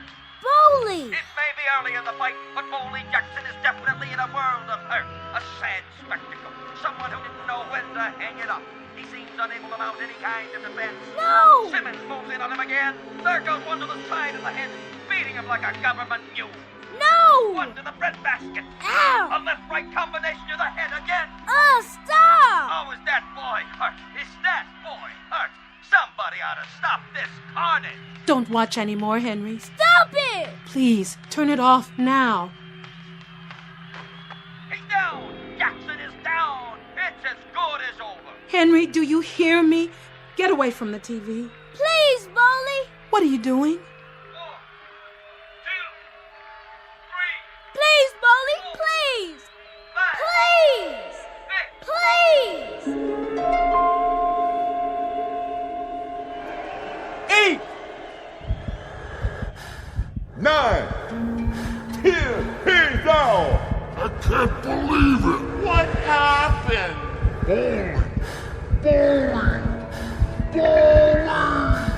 It's unbelievable. He's out. The man is out. Simmons is out. One of the most amazing turnarounds we've ever seen. Boley Jackson was as good as gone, but then somehow he reached way down, sucked it up, and landed a left jab at a combination that put the lights out for Simmons, the favorite. Ladies and gentlemen, Boley Jackson has done it. He's back.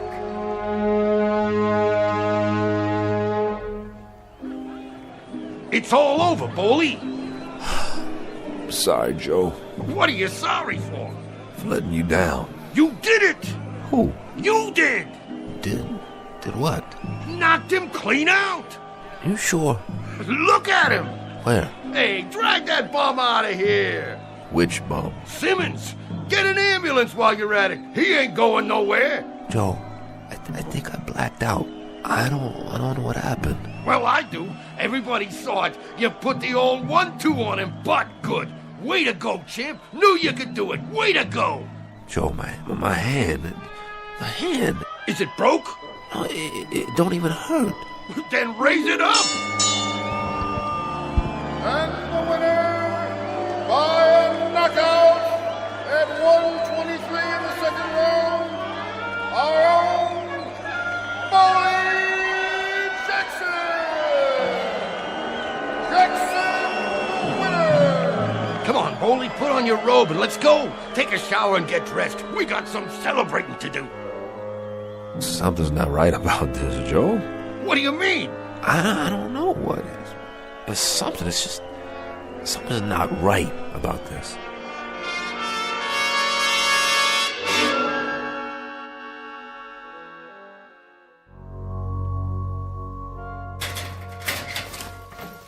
How do I look, Joe? Like $1,000,000. You didn't need a shower. Never even worked up a sweat.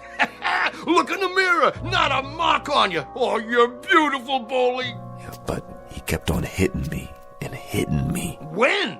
All through the first round and the second. But you was bobbing and weaving. He never laid a glove on you. You positive? Yep, you done dandy. Joe, look at this hand. My fingers are fine. They sure are. You were wrong, huh? I just bruised it, I guess. It hurt like anything, but somebody said I got him with it full on. It couldn't have been broken after all. Who said it was? You did, and it felt like it, too. I could feel the knuckles coming up through the bandage.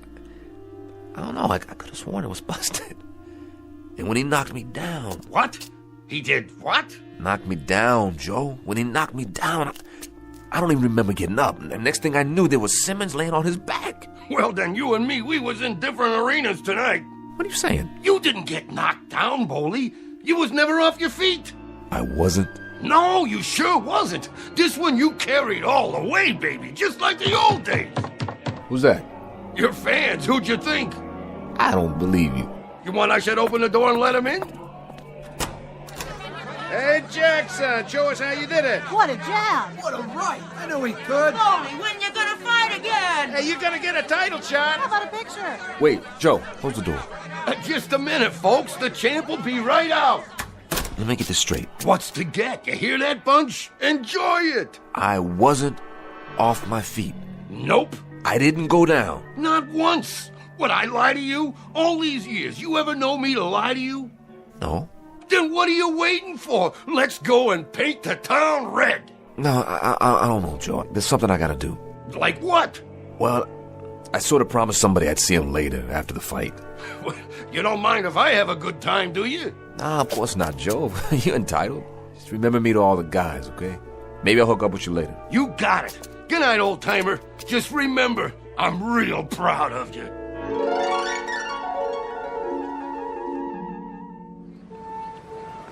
Hey, there he is. Beautiful, Boley. I watched the whole thing. Didn't take long. Second round. Thank you. Oh, you were great, Boley. We seen you on the television. You was really great. Just beautiful. Let me feel your muscles. Wow, you clobbered him good. That was a real right hand. Where'd you get a right hand like that? You know something? I don't know. I really don't know. Ha, yeah, he don't know. Thank you all. I gotta get inside now. Somebody I want to see.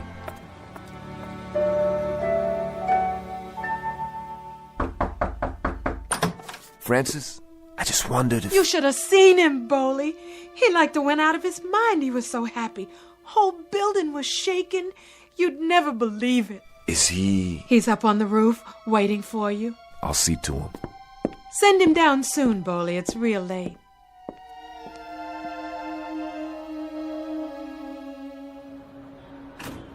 Boley! What do you say, Henry Temple? Come here and give me a hug. You were a tiger, Boley. You were a real tiger. Look okay? Sharp. Sharp like a champ. You was Armstrong and Lewis and Ali and everybody all wrapped up into one. Oh, well, hey, you know something? That boy must have hit me so hard, he knocked the hurt right out of me. How come? 'Cause, Henry, I don't remember a doggone thing. I mean, I must have really been punchy for a second because I thought he had me on my back. And there I was looking up at that old ref waving his arm down on me, and I was staring up at the light, blinking my eyes, and it must have been some kind of dream or something. I don't know nothing about that. Henry, I was never off my feet. I never got knocked down. That right? I gotta go. Henry, look at me, boy. Look at me. I was never off my feet. Say it. Am I your true friend? Yeah. Friends don't tell lies to each other. Now tell the truth. Henry, I'm asking you, was I laying on my back and on the way out? Yes. But nobody remembers it. Nobody at all except me. I thought it happened, but it didn't. I thought I was laying there on my back getting counted out, but everybody tells me. Boley, I made the big wish then. I had to make the big wish. I wish you were never knocked down. I just shut my eyes and I wished real hard. It was magic, Boley. We had to have magic right then. No. Oh, no. Had to, Boley. Nothing left for us then. Had to make a wish. Crazy kid. Don't you know there ain't no magic? Boley, you're hurting me. There ain't no magic or wishing or nothing like that. You're too big to believe in fairy tales. If you wish hard enough, Boley, it'll come true. If you wish hard enough and then believe it, it'll stay that way. Somebody's gotta knock it out of you, don't they? Somebody gotta take you by the hair and rub your face in the world and give you a taste and smell of the way things are, don't they? Stop! Listen, boy, I've been wishing all my life. You understand, Henry? You understand? I got a gut ache from wishing, and all I got to show for it is a face full of scars and a head full of memories of all the hurt and all the misery I've had to eat with and sleep with my whole miserable life. Oh, you crazy kid. I'm not. Crazy kid. You telling me you wished me into a knockout? You telling me it was magic that they got me off my back? Now, listen, boy, there ain't no magic, huh? No magic, Henry. I had that fight coming and going. I had it in my pocket, man. I was the #1 out there, and there ain't no such thing as magic. Bully, if you believe, understand? You've gotta believe. If you don't believe, Bully, it won't be true. That's the way magic works, Bully. You gotta believe. Please, please believe. Little nutcase. That's what you are. How come I got mixed up with you? Ain't I got enough trouble without getting mixed up with some dopey kid that... Oh, God, sorry, Henry. Henry, come here. Henry, look at me. I can't believe. I'm too old, and I'm too hurt to believe. I can't, boy, I just can't. Henry, there ain't no such thing as magic. God help us both. I wish there were. Bully, you got to believe. I can't. You got to. Bully, you gotta believe. Or else... I told you. I can't. Then if you can't, Bully, if you can't...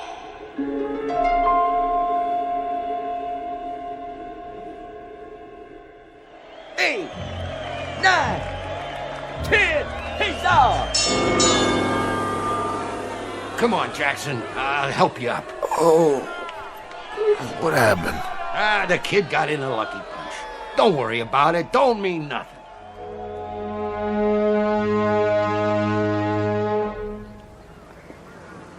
You should have stayed in bed, Bully. How come you didn't use your jab? And you're right. I broke my hand, that's why. He do that to you? No, I did it to myself. It was an accident. Oh, man, Bully. Are you kidding me? You ought to pack it in, Bully. Get yourself a real job. Excuse me, I gotta go in.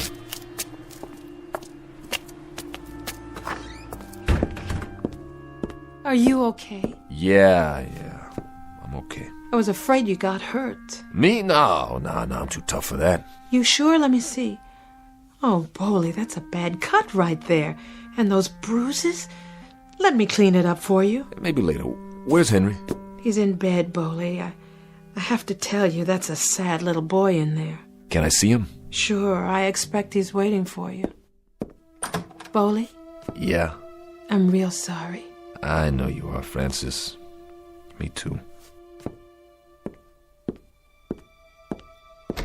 Henry? You're not talking to me? Sure I am.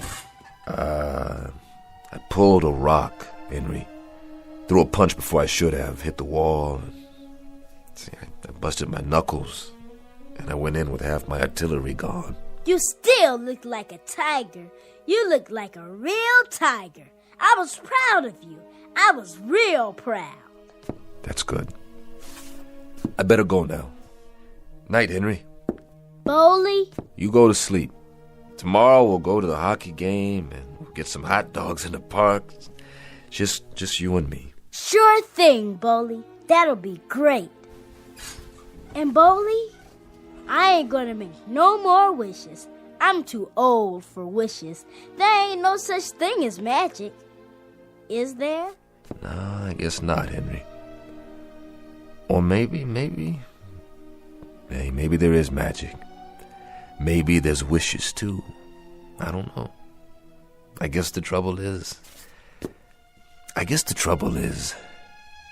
there's just not enough people around to believe. Hey. Good night, boy. Good night, Bully.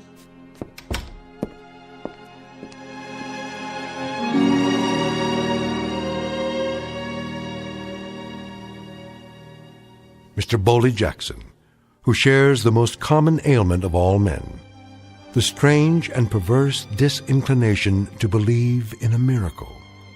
The kind of miracle to come from the mind of a little boy, and now perhaps only to be found in the Twilight Zone.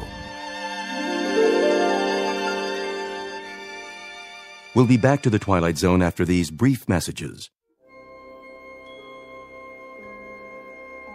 Hi, this is Carl Amari, producer of the Twilight Zone radio dramas. I'd like to take a moment to tell you about our official website at twilightzoneradio.com, where you'll get the latest news and information on these Twilight Zone radio dramas. Plus, at twilightzoneradio.com, you can digitally download 3 free episodes or any of our episodes for only $1.95 each. In this age of ever-changing technology, we've decided to make these episodes instantly available to you by making the Twilight Zone radio dramas a digital download-only series. This means that this series will no longer be offered on CD. The CD collections at our website are now being offered while supplies last at buy one, get one free. So be sure to get your favorites before they're sold out. Be sure to visit us often, and I'll see you in the zone.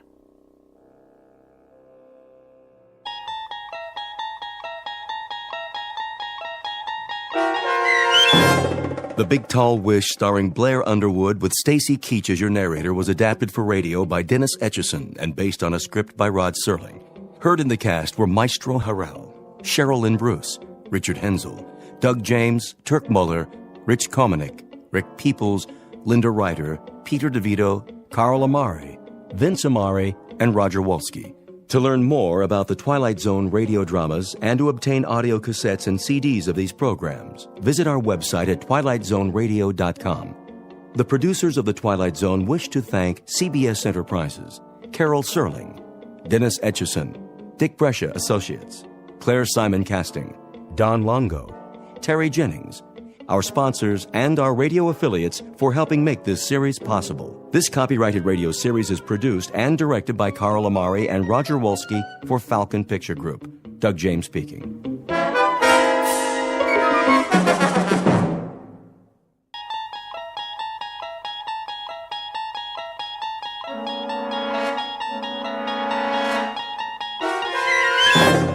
You're traveling through another dimension. A dimension not only of sight and sound, but of mind. A journey into a wondrous land whose boundaries are those of imagination. Your next stop, the Twilight Zone.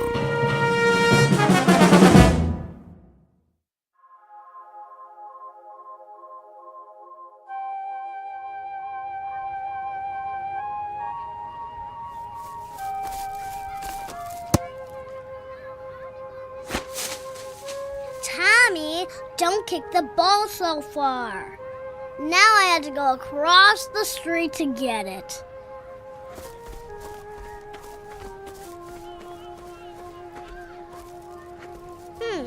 Where did it go? Is this your ball? Who said that? Me. Why are you in the bushes? Are you hiding? No. Your ball went back here. I was just getting it for you. Here, I'll kick it to you. Thanks. Hey, you kick pretty good. What's your name? Janet. Mine's Rebecca. You can call me Becky. Why don't you come out of there? That's all right. I'm okay here. Don't be silly. Come on out and play kickball with us. Oh, I would love to, but I'd better not. Come on. Do you really think I'm a good kicker? You can play on my team. Well, all right. Maybe I can. Maybe it'll be all right. Yeah, it'll be all right. Okay, I'm coming out now. You better hurry. Tommy doesn't like to wait. You're a monster! No, I'm not. Stay away from me! It's just my face. I'm really just like you. You're not! You're a monster! Get away from me! Wait! Come back! I kick You said I do. Don't leave. I want to play kickball. I could help you win. You should see. Don't run away. Come back. You don't have to look at me while we play. Miss Tyler. What? Are you all right? Where am I? Where did that girl go? Oh. Oh, the hospital. I'm in the hospital. Yes, you're in the recovery room. Must have been having quite a dream. Yes. Yes, it was the same dream I have every night. Something that happened when I was a child. Well, you're coming out of the anesthetic now. So the procedure is over? It sure is. Did the doctor say the treatment was successful? If it was, he didn't tell me. I'm afraid we humble orderlies aren't privy to important information. But all your vital signs are good. I'll be wheeling you out of recovery and over to your room soon. Do you know when the doctor will be taking the bandages off? I'm afraid I don't know that either. I'm sure it's frustrating to have those bandages all over your face. Not being able to see and all. Strangely enough, I'm getting used to it. You've had this treatment before? Yes. How many times? 10. 10? So this was your 11th treatment? Yes. I see. If it didn't work, I'll have to... Now, don't get yourself upset, Miss Tyler. Right now, the important thing is that you get your rest. You know, Dr. Bernardi is an excellent physician. One of our best. Yes. He's worked on me a few times before. Oh, will he be in soon? I'd like to talk to him. Well, I can leave a message for him at the nurse's station if you'd like. I'd appreciate that. You just rest now, Miss Tyler, and don't worry about anything. Thank you.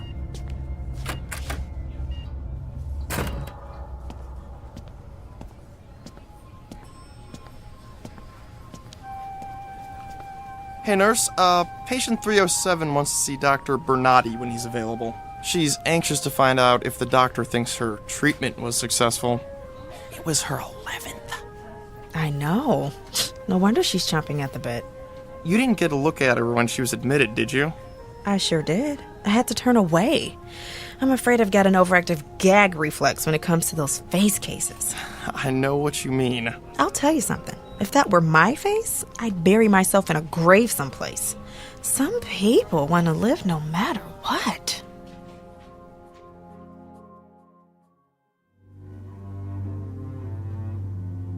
Year, place, circumstances, all indeterminate because this is a story about beauty and ugliness, and it is not dependent on a clock or a calendar.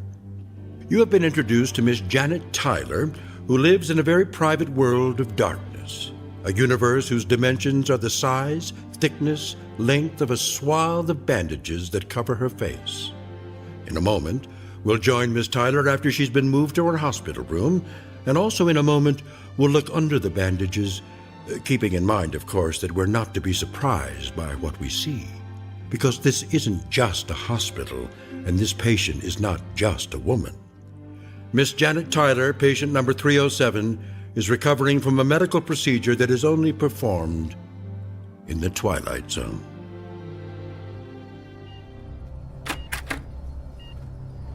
Nurse, is that you? Yes. Brought you your sleeping medicine, honey. Oh. Is it really night already? It's 9:30. What about the day? What about it? Well, was it a beautiful day? Was the sun out? Was it warm? Kind of warm. Clouds? Were there clouds in the sky? I suppose there were.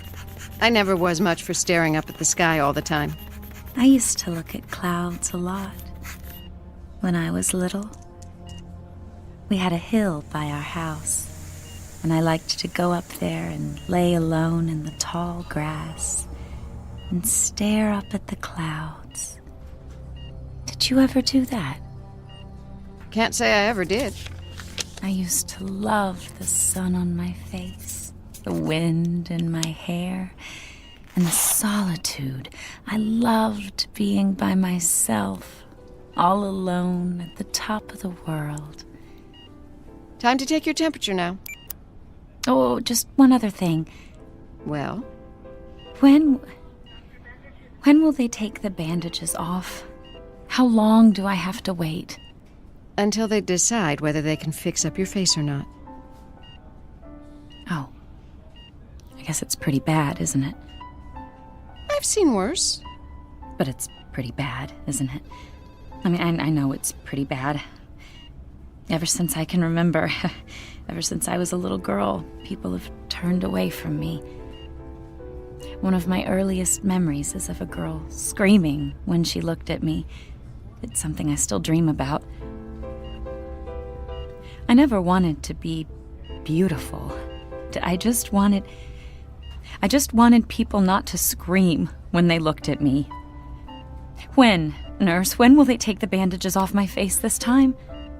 You've been waiting so long now, it really doesn't make much difference whether it's 2 days or 2 weeks, does it? I suppose not. Now let me take your temperature.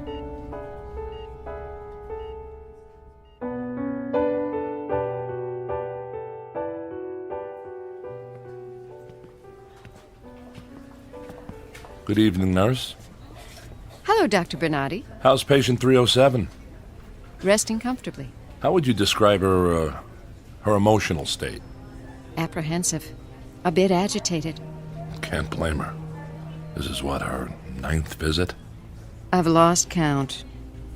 You have to give her credit. She keeps trying, doesn't she? Yes. A shame. All her previous treatments were unsuccessful. Doctor, what would cause such deformity? I wish I knew. I'm going to check in on her. Come back about 11, nurse. Give her the usual sedative then. All right, Doctor.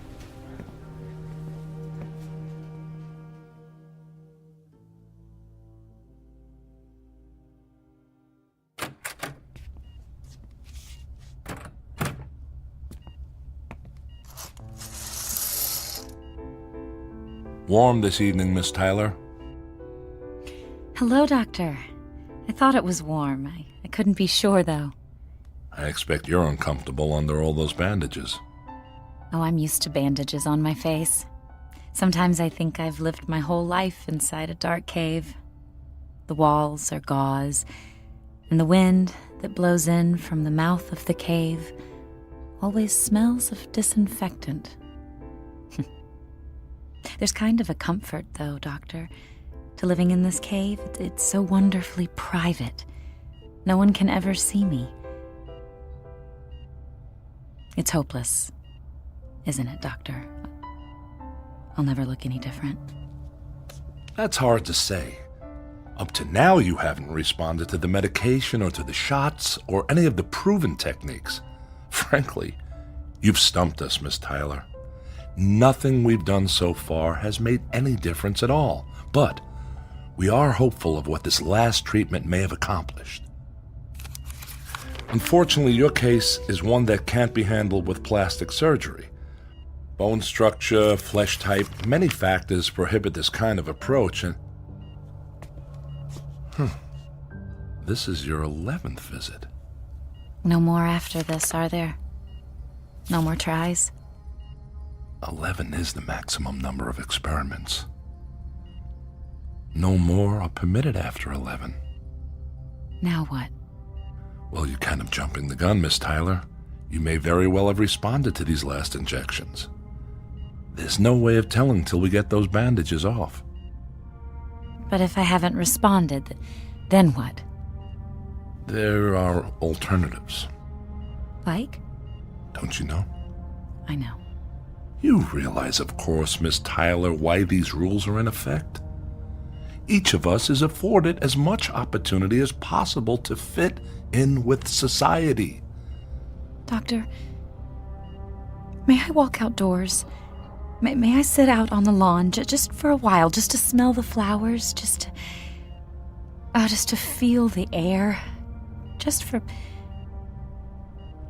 Just to make believe, Doctor. To make believe that I am normal. If I sit outside in the darkness, then I know that the whole world is dark. I'm more a part of it that way, not just one grotesque, ugly, deformed woman with a bandage around her face, with a special darkness that belongs just to her. I want to belong. I want to be like other people. Please help me, Doctor. You're not alone, Miss Tyler. You realize that, don't you? There are many others who share your misfortune.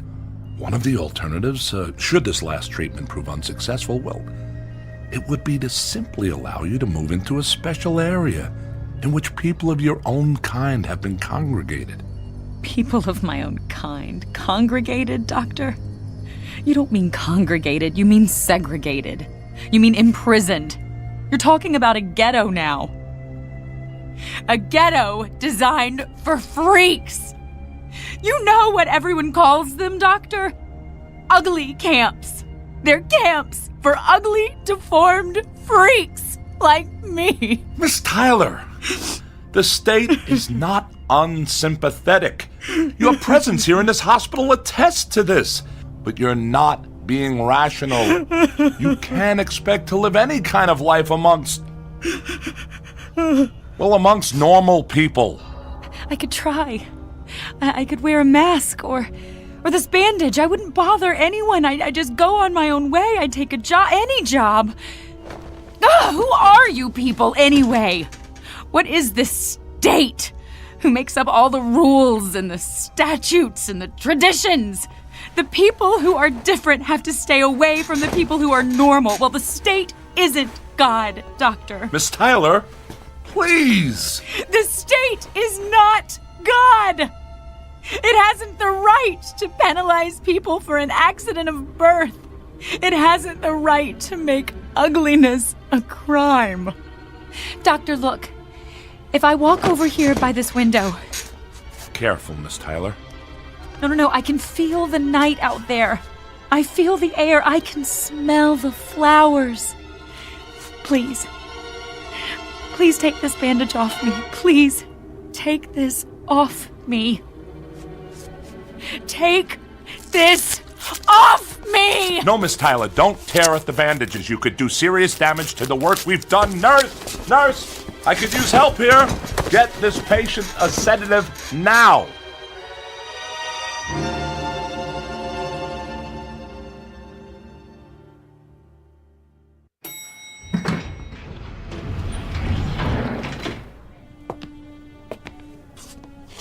Excuse me, nurse? May I help you? Yes, we're looking for Dr. Bernardi. If you don't mind, Mr. Smith, I can speak for myself. Of course, Minister. My apologies. I believe Dr. Bernardi is with a patient. May I ask who wants to see him? Just tell him it's the Minister of Relocation. Of course, Minister. You can wait right over there. I'll just find the doctor for you. Thank you. Hey, who's that? He looks like he's from the state. It's the Minister of Relocation. Probably here to find out about patient 307, but who's that with him? He's so grotesque. Isn't it obvious? He's from one of those ugly camps. If patient 307 hasn't changed when they take off the bandages, he'll be here ready to cart her off to Gruesome Gulch.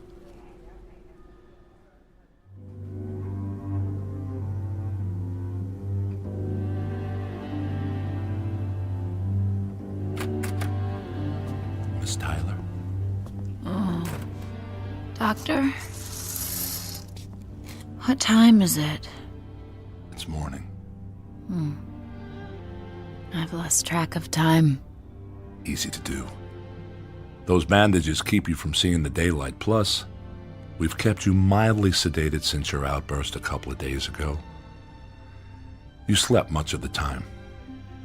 Oh, is today the day? Yes. When? You're scheduled for 12 noon. Miss Tyler. Yes? After I remove your bandages, regardless of the outcome, I must insist that you promise to remain rational. No tantrums, no temperament. You understand? Yes. Now, having said that, I want to tell you that you have every reason to be optimistic. You've been fortunate enough to take advantage of some pharmaceuticals that were just recently developed in state laboratories. They've done quite well under testing conditions. Your chances for a successful treatment are very promising. So, let's just keep a hopeful outlook. All right? I'll try, Doctor. Dr. Bernardi, I'm sorry to interrupt. May I speak with you a moment? Of course. I'll see you later, Miss Tyler. All right, Doctor. What is it, nurse? The Minister of Relocation is here to see you.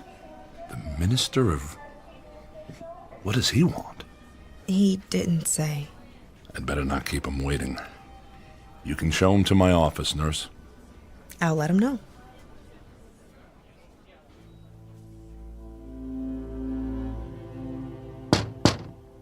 Come in.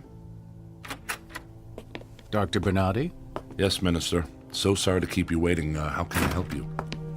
I understand you have a patient here. Patient 307, I believe? Yes. Janet Tyler is her name. I know her name, Doctor. I understand that 3 days ago she completed her 11th treatment for facial reformation. That's correct, sir. And she is scheduled to have her bandages removed today? Yes. Since this was patient 307's 11th treatment, there's a strong possibility that her appearance will not have changed. Well, I'd like to think that we were successful this time. But we know the statistics, don't we, Doctor? The statistics? The data on those who've had 11 treatments. Only 18 people have ever undergone that many.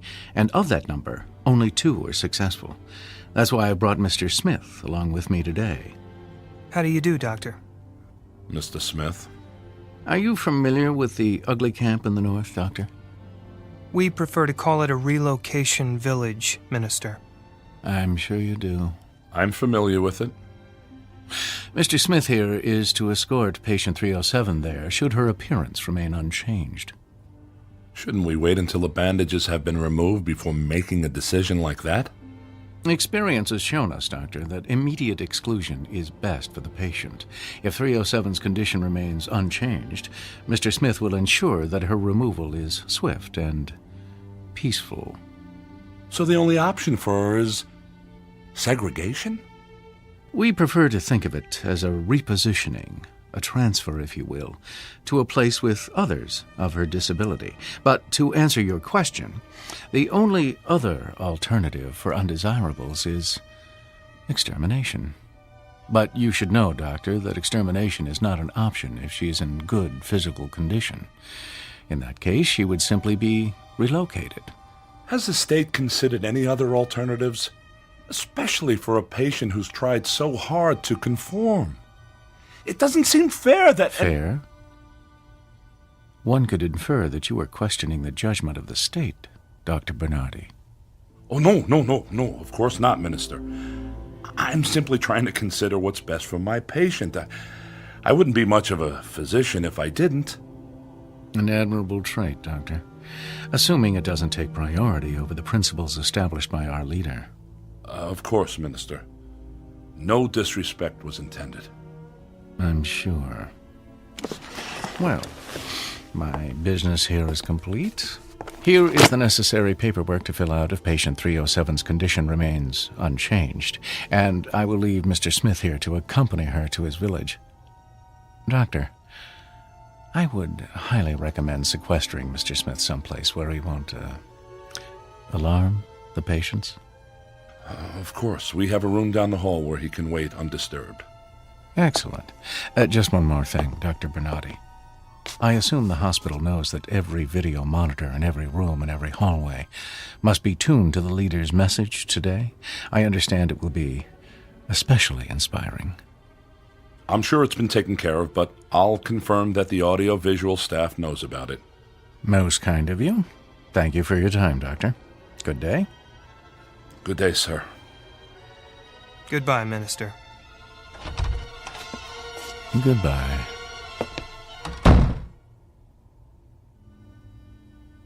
I'll show you to a room where you can wait, Mr. Smith. Thank you, Doctor.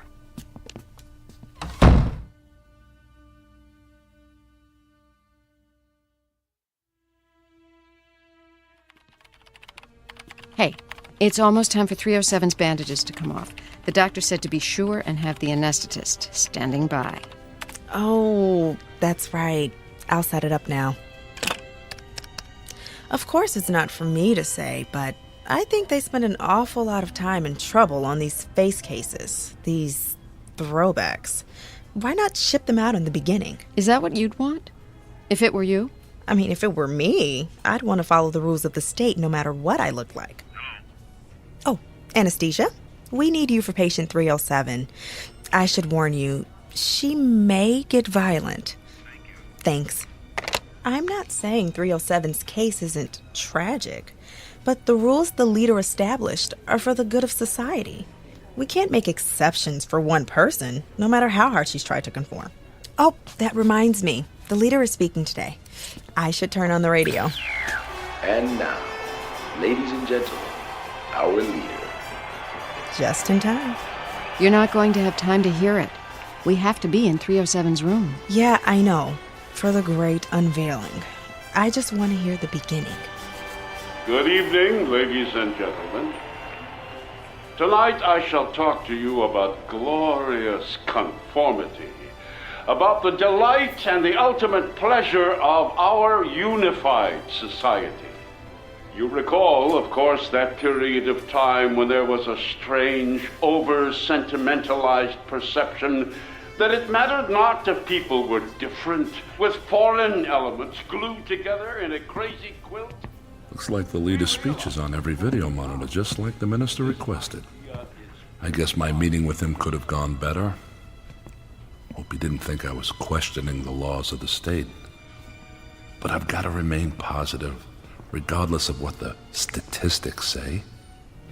I have to let Miss Tyler see a glimmer of hope through all those bandages. After all, we use the latest medicine, the most up-to-date procedures. Dr. Bernardi? Huh? Oh, yes, nurse? You look deep in thought. I guess I am. There's a lot to think about today. Well, the anesthesiologist is on his way. Should we all meet you outside patient 307's room? Yes, please. All right. I'll see you there. Okay, doctor, let's find out if the 11th time is the charm.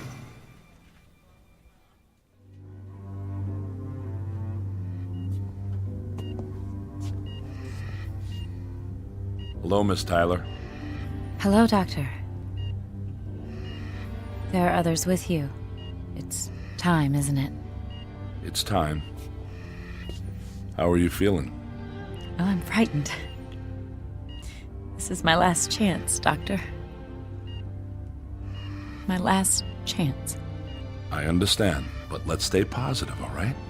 Now, I'll tell you precisely what I'm going to do. I'll start to unwind the bandage very gradually. See, the process has to be slow so that you can become accustomed to the light. As you know, the injections may have had an effect on your vision. Now, as I unwrap, I want you to keep your eyes open. And I want you to describe to me the different shadings of light as you perceive it as each layer of bandage comes off. All right. Now, if you make any sudden movements or start getting emotional on us, Miss Tyler, I'm going to have the nurses hold you down and have the anesthesiologist put you under sedation. Is that understood? I promise I won't. All right, then. Nurse, may I have the scissors? Here you are, Doctor. All right, Miss Tyler. I'm going to remove the first layer of bandages now. There. Do you see any light? Oh, just a little. It looks gray. All right, now. Just be very quiet. Now, Miss Tyler? Oh, much brighter. Very bright. A bit more now. How about now? Oh, it's bright. It's very bright. Good. Just a little more. I'm at the last layer now, Miss Tyler. Oh, I can just distinguish your outline, just vaguely, but I can see you. Do you want a mirror? No, thank you, no mirror. All right. I'm going to remove the last bandage now. Are you ready? I'm ready.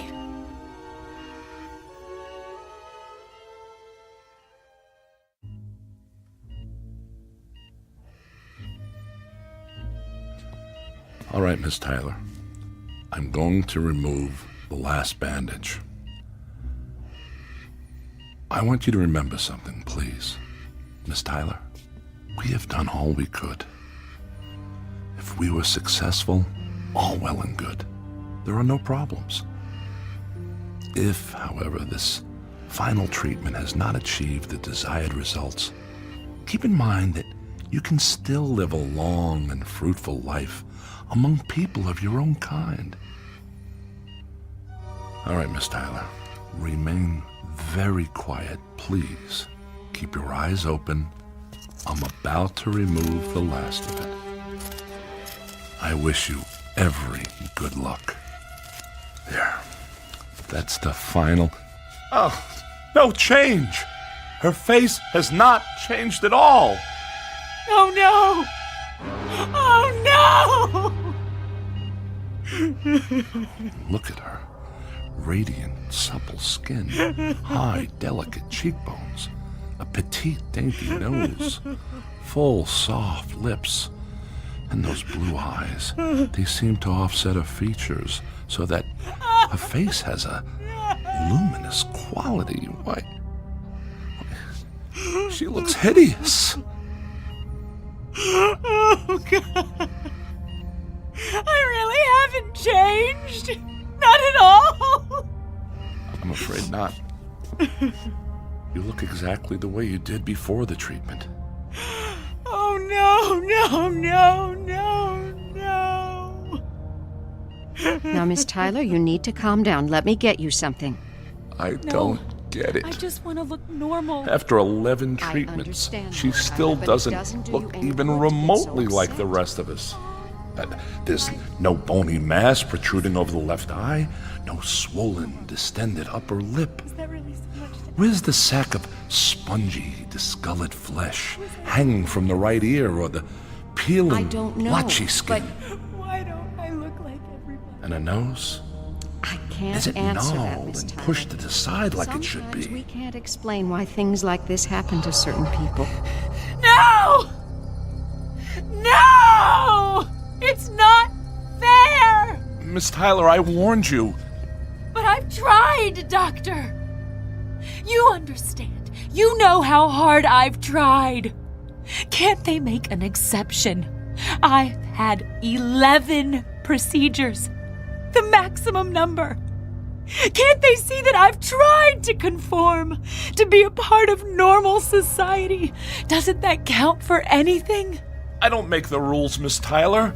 Now please, sit down. We've arranged for you to stay in a place with your own kind. No! I won't go! Let me out of here! I say to you now, come on. There is no We have to stop her. I'll call security. She's running toward the elevator. Stop her. Stop that woman. Don't let her get away. The door's closed in time. She didn't make it. Let me out! Let me out of here! I've got to get out of here! Oh! Come back! Now we know that there must be a single. She's getting away again. How if I can help it? I'll go through this storage room and cut her off. There's a door on the other side. Entity of people. Come on, nurse. We'll stop her from backtracking this way. Philosophy of government. There. I think he's got a corner. Come on now, Miss Tyler. You need to stop running. But don't you see? Everywhere I run, everyone looks the same. The doctors, the nurses, the leader on all these video monitors. They're all just reminders. Reminders that I'm different. That I'm a freak. No, wait! We cannot permit. We must not permit. She's gonna throw that clipboard at him. Sentimentality has age to weaken our resolve. We must I'm tired of hearing your rules. like a cancerous I am not a cancer. Because such must be the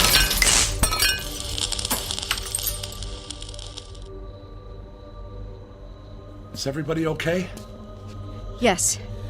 I'm fine. She's getting away again. Come on.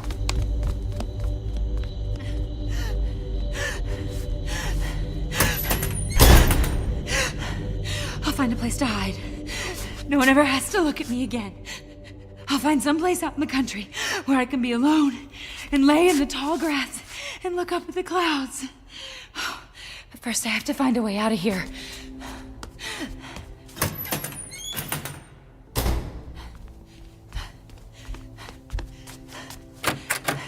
Oh, this is just some kind of waiting room. Oh, excuse me. Oh, get away! I won't hurt you, I promise. Miss Tyler, here you are. Now don't be afraid. This is a representative of the group you're going to live with. Oddly enough, you've come right to him. He looks like a monster. I'm sorry if my appearance has alarmed you, Miss Tyler, but it's just my face. I'm really just like you. This is Mr. Smith, Walter Smith. He's in charge of the village group in the north. He'll take you there tonight. You can live among your own kind now. Miss Tyler? Yes. We have a lovely village and wonderful people. I think you'll like it where I'm going to take you. You'll be with your own kind, and after a little while, you'd be amazed how quickly you'll feel a sense of great belonging. You'll feel a sense of being loved, and you will be loved, Miss Tyler. Doctor, would you excuse us? Of course. Good luck, Miss Tyler.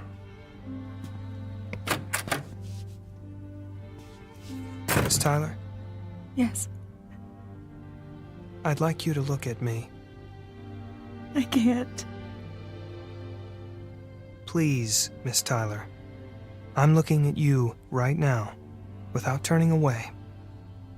Won't you do me the same courtesy? All right. Thank you. Now, what do you see? I see clear brown eyes, smooth, tanned skin, a trim, straight nose, a firm, square jaw. I see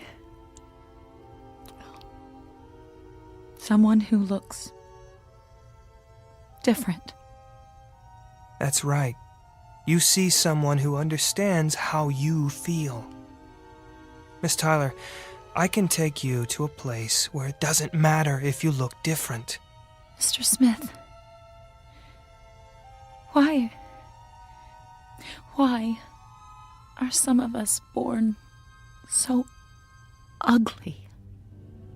I don't know, Miss Tyler. I really don't know. But do you know something? It doesn't really matter. There's an old saying, a very, very old saying. Beauty is in the eye of the beholder. When we leave here, when we go back to the village, keep that in mind. Try, Miss Tyler. Say it over and over in your mind. Beauty is in the eye of the beholder. Come on now. We'll get your things and we'll leave.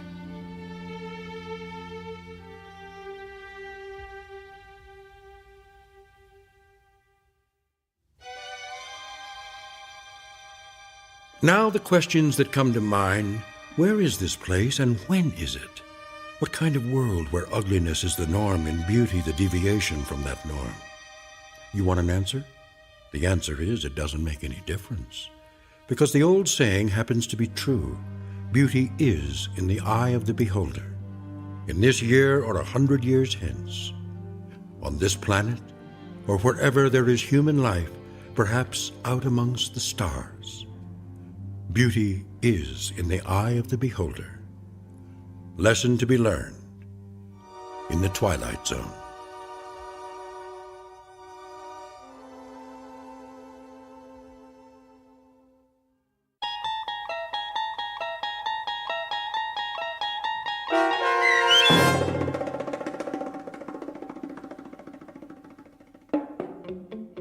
Eye of the Beholder, starring Virginia Williams, with Stacy Keach as your narrator, was written for The Twilight Zone by Rod Serling and adapted for radio by Barry Rickert. Heard in the cast were Mike Starr, Fernette Lebo, Taisha Davis, Tony Maka Sr., B.J. Jones, John Hugenacher, Patrick Francis, Ernest Scanton, Natalie Pear, and Mary Kay Cambria. The producers of The Twilight Zone wish to thank CBS Enterprises and the Rod Serling Estate for making this series possible. This copyrighted radio series is produced by Carl Amari and directed by Joe B. Cerny for Falcon Picture Group. Sound design, custom Foley effects, recording, and editing are produced in the Cerny American Sound to Picture Theater by sound designers Craig Lee and Todd Beyer. Music for The Twilight Zone is provided by CBS and American Music Company Incorporated, New York. To learn more about the Twilight Zone radio dramas and to download episodes, including 3 free episodes on our homepage, visit our official website at twilightzoneradio.com. Doug James speaking.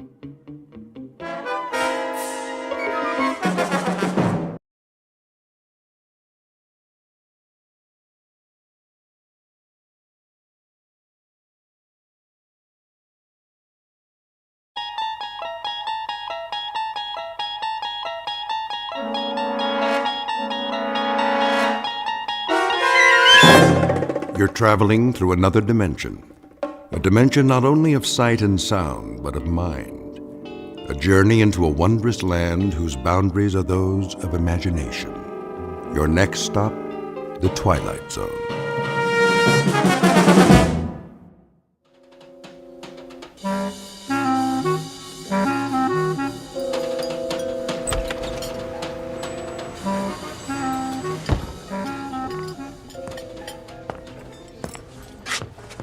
Oh, hello, Mr. Morgan. Ferdy? Nice to see you, sir. Where's Daggett? Mr. Daggett? The table in the corner. He got here a few minutes ago. Good. I'd like to see a dinner menu. I don't have much of an appetite. A drink, then. The usual. Yeah, make it the good stuff. Of course. Harold, 1 tequila with lime, table 3. Coming right up.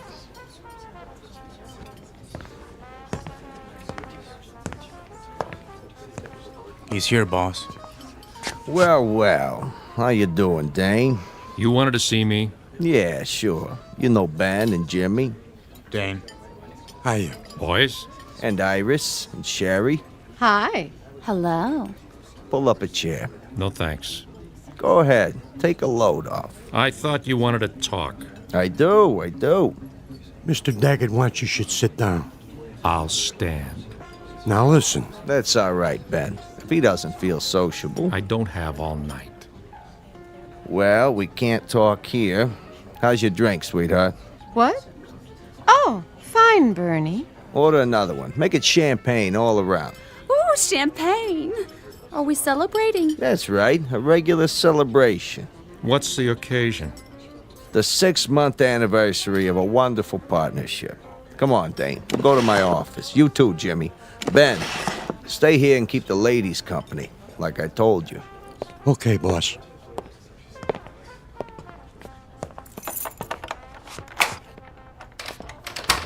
After you. Age before beauty. That's a good one. Come on in, Dane. What's a bodyguard for? We don't have any secrets in here, do we, Jimmy? Not on your life. Sit down. Have a cigar. I'll take a napkin. What for? My shoe. You and your shoes. Always got a brand new pair. What's the matter? You see a piece of lint on them? Jimmy, give him your handkerchief. Huh? Do it. Okay, boss. There. That's better. So, what's on your mind, Bernie? Oh, I thought we should have a little sit down. Something wrong? What? No. Business is jumping. A real healthy cash flow. Most of it from my joints. Yeah, well, see, that's just it. I'm feeling generous, so I thought I'd make you an offer. Forget it. Wait a while. I'm talking cash. I buy you out. You walk away with enough dough to live the high life. I already live the high life. Yeah, sure you do. But think about it. You could set up a new business. Anything you want. I have a business. Now listen, Dane. Don't look a gift horse in the mouth. Thanks for the warning. You want my answer? It's a big fat no. Don't waste my time, Bernie. I'm out of here. Not on your life. That's a laugh. A 2-bit mug with a heater in his pocket. Sit down, Dane. Tell him to keep his hands where I can see him, or I'll ventilate that cheap suit, but fast. Cheap? It's a Versace. We're not through here. Read my lips. N-O. Dane. I thought we had a good thing going. See this 38, Jimmy? Out of my way. Put the piece away, Dane. You're hurting my feelings. You heard the boss. Stay out of your pocket.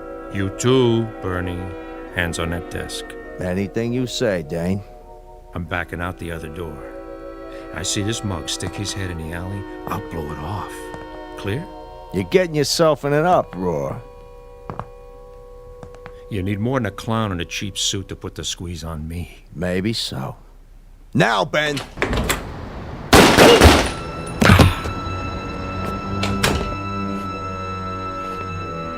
You should have looked behind him. Good shooting, Ben. Just like you told me, Mr. Daggett. Now, get this punk out of my office. What do you want we should do with him? Dump him with the rest of the garbage. Jimmy, clean up the blood. He's leaking all over my Persian rug. Right, boss. You got it, Mr. Daggett. Meet Bernie Daggett, a successful West Side businessman. He's just concluded a merger with a partner who has certain investments and a preference for two-tone footwear. Make that had, because the owner of those shoes is now officially out of business. Said business will continue, of course, under different ownership. But what of the gray and black wingtips? They're brand new, with a shine so bright you could use them for mirrors. It would be a shame to let them go to waste. But never fear, a certain Nathan Edward Bledsoe of the Bowery Bledsoes is about to recycle them. At the moment, a few long blocks from here, Nathan just happens to be looking for a new pair of treads, because the ones he's wearing are falling apart. He doesn't know it yet, but his search for a warm place to sleep and a bottle of forgetfulness is about to end. Dane's shoes will carry him out of his misery and straight into the Twilight Zone.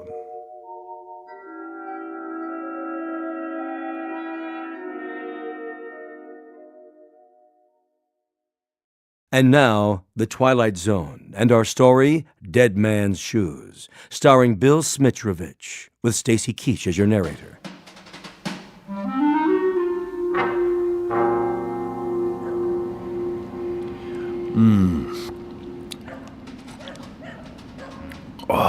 Give me a swig, will you, Nate? Sorry, Chips. All gone. Well, let's go get another one. Oh, you go. I'm gonna turn in for the night. But it's early. Besides, I don't got no more money. Go panhandle some. Move your head. What for? So's I can toss this bottle in the trash. 2 to 1 says you can't make it. You gotta have money to gamble, remember? Oh. You missed. I guess we better clean it up. Clean it up. That's a good one.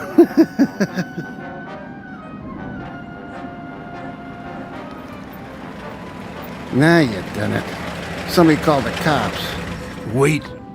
That ain't a cop car. Okay, Jimmy. The coast is clear. Dump him. Where? Under the fire escape, by the trash.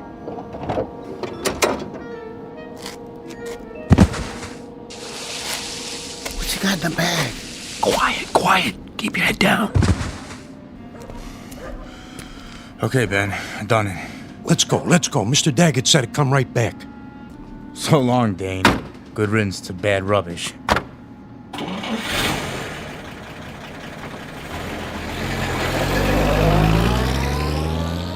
Will you look at that? They drove all the way down here just to dump their garbage. That ain't garbage, you moron. Then what? What do you think? You mean? Go check it out. Maybe he's got a ring on his finger or something. Oh, no. I ain't messing with no dead body. You chicken? Yeah, I'm chicken. What's that sticking out? I don't see nothing. Wait here. What is it?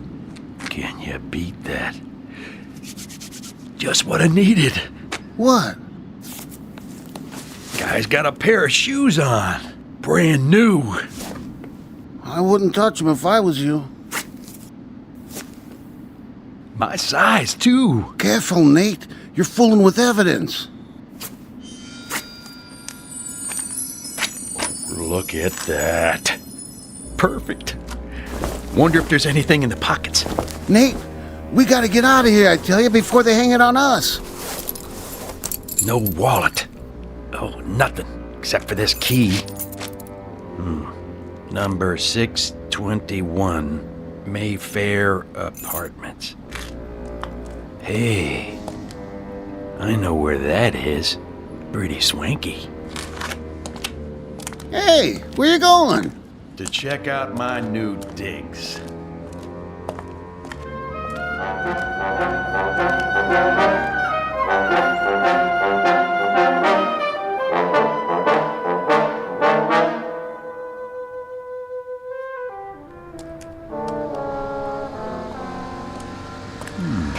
Mayfair Apartments.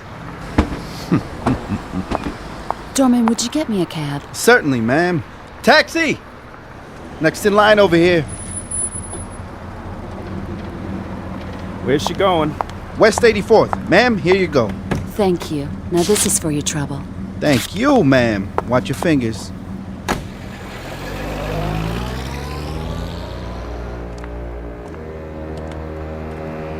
Hey, fella, where you going?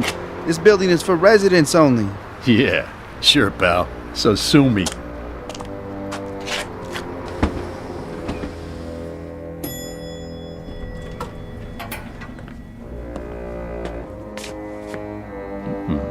Apartment number 621.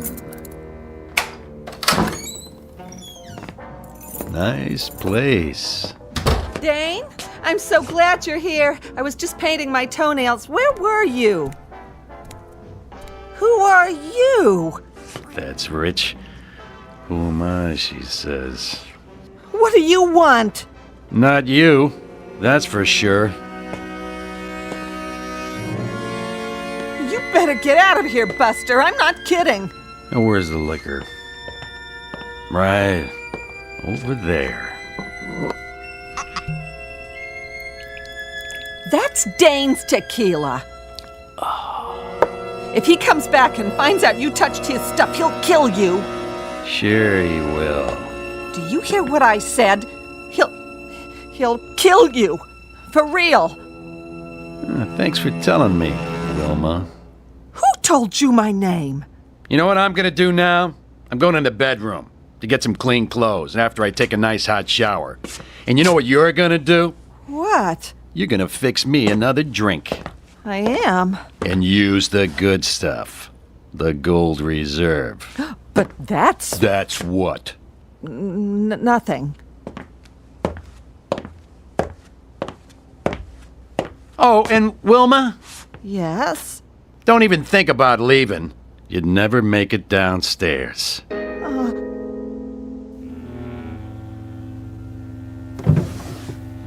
Shirt, socks, and a suit. Think I'll try the pinstripe.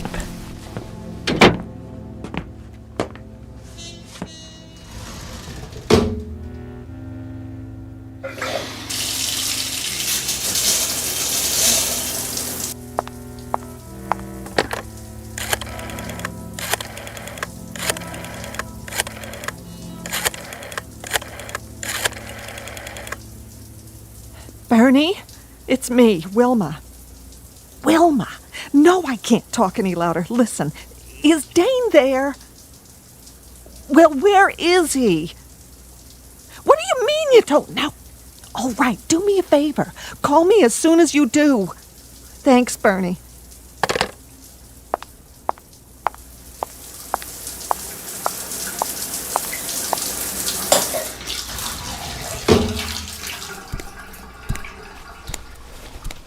Where is he? Who? Dane! Dane? I don't know who that is. Oh, yes, you do. I don't. Honest. Then what are you doing here? I'm not sure. You walked in here with his shoes on. Nobody else wears shoes like Dane's. I don't remember. Well, maybe this will refresh your memory. Hey, what are you pointing a gun at me for? I don't know what you're talking about, lady. I found the shoes. At least I think I did. You mean you stole them? Yeah, that's it. I stole them, okay? Where? Please, miss, I don't know anything about nothing. What do you know? Nothing. You gotta believe me. I ought to shoot you right now. Busting in here like you own the place. Please, I don't want any trouble. All right, but you get dressed and get out of here. Move. Okay, I'm going. Hurry up. I just gotta put my shoes on. Those aren't your shoes. Yeah? Is that right? And what about the gun? I suppose that's not mine either. What? Keep away from me. Give me that thing. Ow! You shouldn't play with guns, Wilma. You might get hurt. Hand me the towel. What? The bath towel. I see some dust on my shoe. Just get out, please. I won't say anything. Where's the other one? I don't know what you mean. The automatic. What do you think I mean? In the closet. The shoulder holster. Full clip. Good. What are you standing there for? I thought I told you to make me a drink. Look, mister, I don't know what you want here. A drink, I said. Okay. What kind? What do I have to do, break your arm? The only thing I ever drink. Tequila with lime.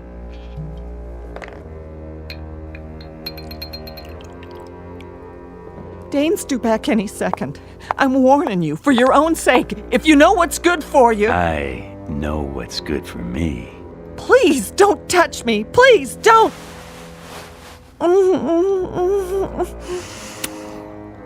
Oh. Who am I, baby? Oh, it's not possible. No? Let's try that again. Dane? But you're not him. You're not. Be quiet. What have you done with him? What happened? What?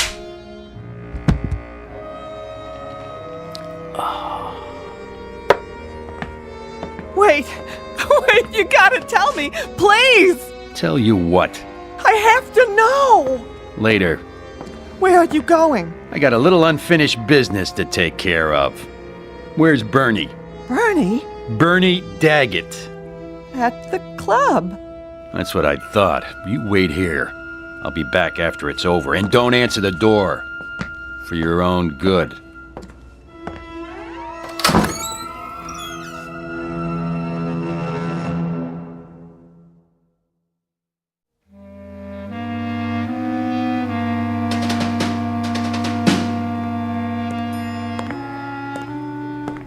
Sir? Yeah? Did you get the message from Mr... Oh, I'm sorry. What's the matter? There problem?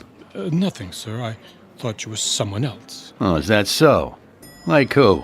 Another one of our residents. Let me guess. The guy in 621? That's right. You must know Mr. Morgan. Yeah, you might say that. Just visiting.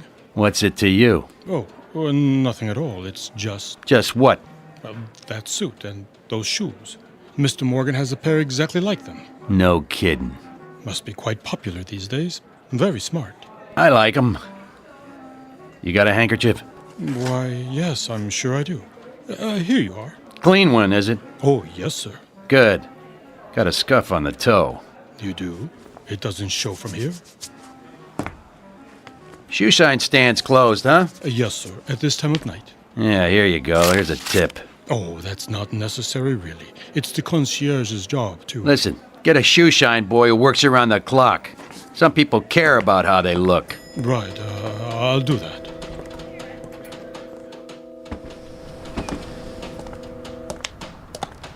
Hey there, Mr. Morgan. Get a cab for you? No thanks, Tommy. Oh, begging your pardon, you're not Mr. Morgan. Were you sure about that? Get you a cab if you like, sir. That's okay, Tommy. I feel like walking. Clean shirt, new shoes, and I know just where I'm going to. Sure looks like you do. Yep. Clothes make the man. That's what they say. Hello, Mrs. Tomlin. Oh, watch your step. Why, thank you, Thomas.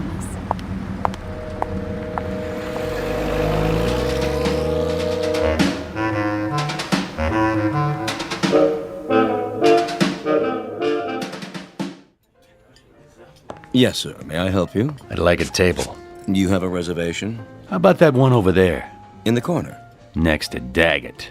I'm afraid that table is reserved. It is, huh? If you would care to wait at the bar, perhaps something will open up. Well, here you go, Ferdy. This should take care of it. That table open now? Yes, sir. Thank you, sir. Well, I should have known a man like you would have a reservation. Yeah, must have slipped your mind, huh? Right this way.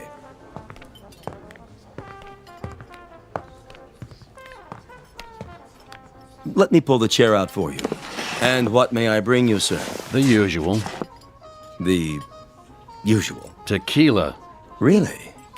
Any particular brand? The good bottle, under the bar. With a slice of lime. Certainly, sir. Right away. Ferdy. Yes, Mr. Daggett. Bring us another bottle of champagne. Of course. Who's that, anyway? You mean the gentleman with the shoes? I'm afraid I don't know, Mr. Daggett. Never saw him in here before. Nor have I. I'll get you your champagne. Friend of yours? No friend of mine. Hey, Jimmy. Yeah, boss? That fella over there. You seen him? Negative. What about you, Benny boy? Never set eyes on him. Well, he seems to know us. What's he smiling for? He ain't looking at me, honest. Of all the nerve. Just some lush. Forget it. Yeah, but a familiar lush. Something about him. Maybe he's looking at me. Iris? It could be. Or ain't I worth staring at anymore? Oh, nobody said that. Said what? Oh, nothing. I just said I was leaving you.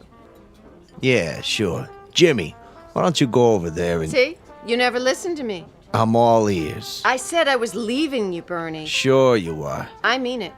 We're Splitsville. There's only one way people leave me, honey. Feet first. Drink up, everybody. Let's finish this bottle. Sorry to tell you, boss, but that guy's still looking at us. Like he's got a secret or something. Oh, he's driving me crazy. All right, that's it. Can't even have a drink in peace. Ben. Yeah? Invite him over. What if you don't want to come? Then get rid of him. No problem.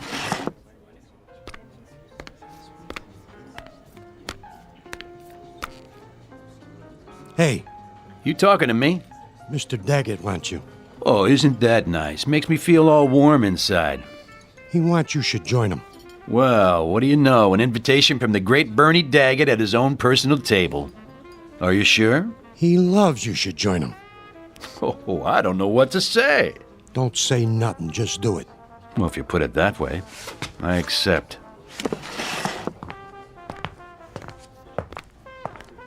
Here he is, boss. Well, well. Allow me to introduce myself. Hello, Bernie. You know me? Everyone does. By reputation. Oh, I get it. Sit down. Thanks. Get the man a chair. You, celebrating something? You might say so. Big business deal? Who told you that? Friend of mine. That right. What are you drinking? Tequila. With lime. What did you say? Something wrong with that? No. It's just kind of funny. Is it? A coincidence is all. I had a friend drank the same stuff. Well, no kidding. What happened to him? What do you mean? Well, you said had. Say, what's your name? Kilroy. Look, buddy, when Mr. Daggett asks you a question... Easy, Jimmy. I'm sure he didn't mean no disrespect. What line are you in? Restaurants. Just like Dane. Isn't that something? But tonight, I'm a messenger boy. And I've got a message for you, Mr. Daggett. Well, go ahead. Let's have it. Oh, I'm sorry, no can do. What do you mean? I have instructions to deliver the message personally. In private. It's kind of a touchy matter. You understand? And who's this message from? Afraid I can't say.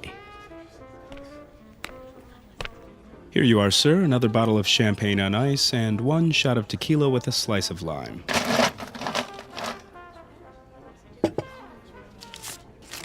On me. Here you go, Paulie. Yeah, thanks. Think nothing of it. Anything else here? I'll let you know. Yes, sir. Nice drink. Glad you like it. Nice place. Real nice. You own it? This guy, what did he look like? Which guy? The one that gave you the message. Well, sometimes, Mr. Daggett, it's my business to forget things, not remember them. Okay, messenger boy. Let's go. Ben, wait here with the girls. Keep an eye on things. You know what I mean. Don't worry, boss. I got you covered. It has to be private. It will be. My office? Suits me. Hey, I didn't say where it was yet. Didn't you? Down the hall. The door at the end. Right.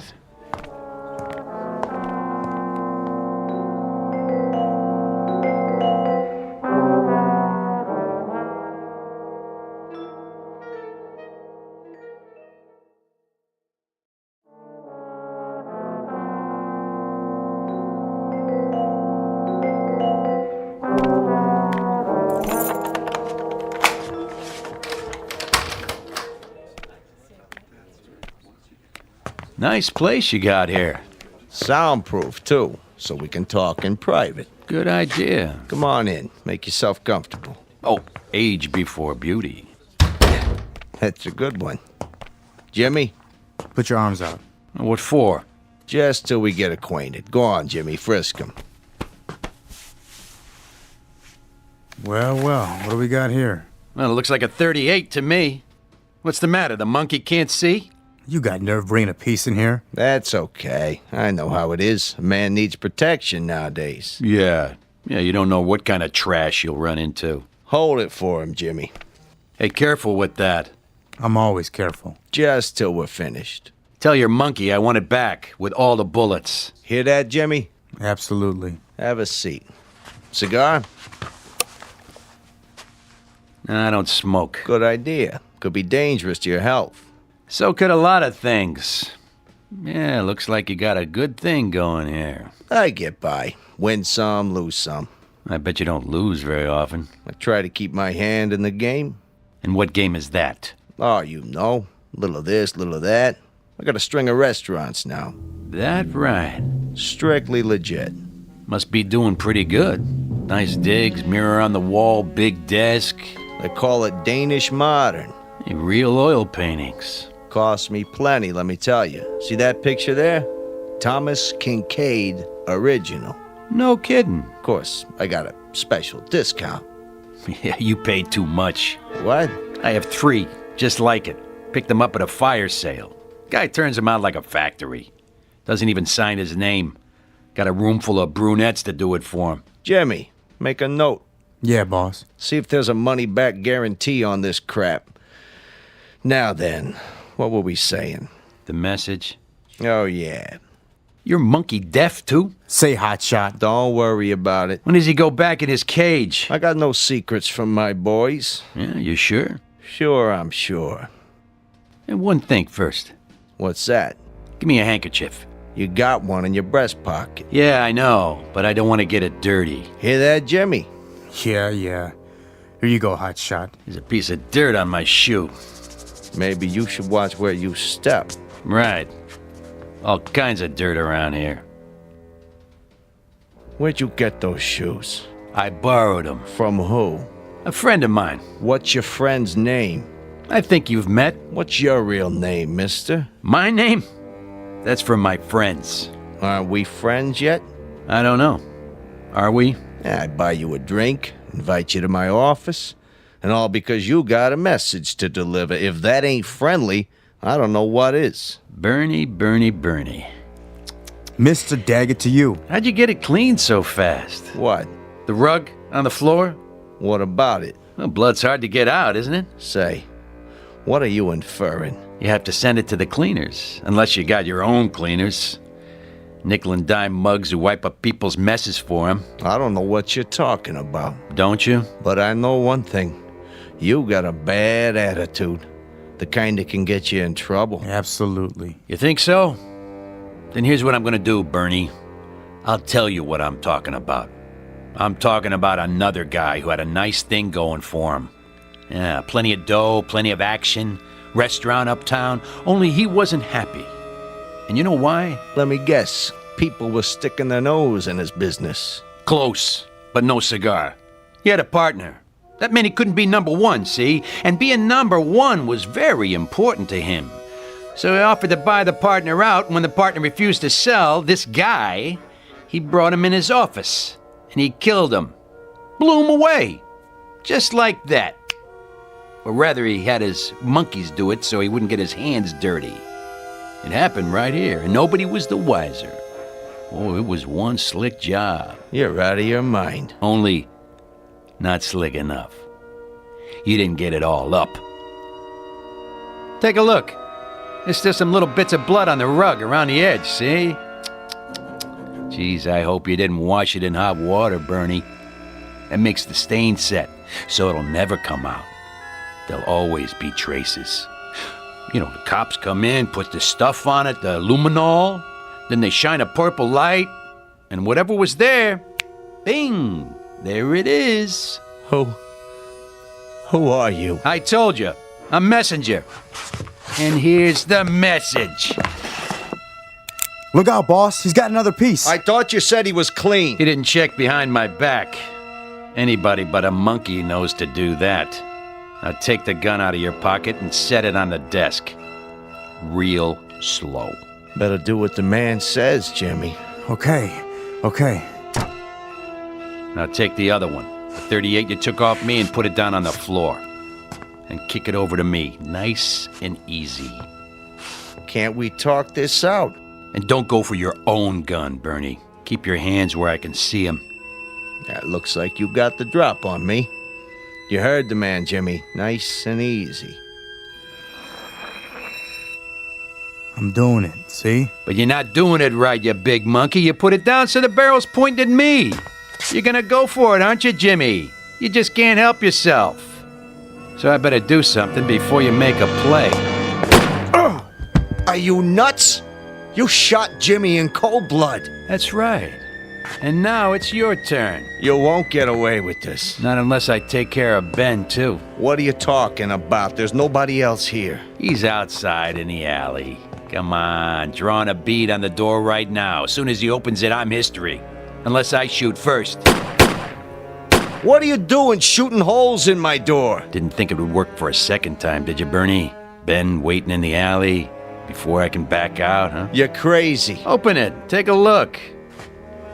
Bet I drilled him right through the stomach. At least I hope so. Takes longer to die that way. There's nobody out there, I tell you. Oh, and by the way, where's the other 38, Bernie? The one you took off me the first time. In the desk? Huh? I'd like to have it back. Dang. You are him. But it ain't possible. Say goodbye, partner. Vaya con Dios. Now, Ben! You remembered the door to the alley, smart guy. Only I never do the same thing twice. You didn't think about the mirror. A two-way mirror to the next room. Too bad, Bernie. That means 7 years bad luck. Got him. Nice and clean. Good shooting, Ben. You cut that pretty close. I wanted to take him out with one shot, the way he got Jimmy. Bernie, listen to me. And listen good. You want I should finish him? Wait. I'll come back, Bernie. And I'll keep coming back. again and again. And sooner or later, I'll kill you. So help me. I'll kill you. Get him out of my face. Right. Drop this scumbag in the garbage. Any place you want. Just don't let me see those shoes again. Not as long as I live. With pleasure. Get some of the boys over here. We should bury Jimmy nice and proper. You got it. And remind me to send some money to his old lady. Who was this piece of junk anyway? I'll tell you something, Benny. I don't know. I really and truly don't know.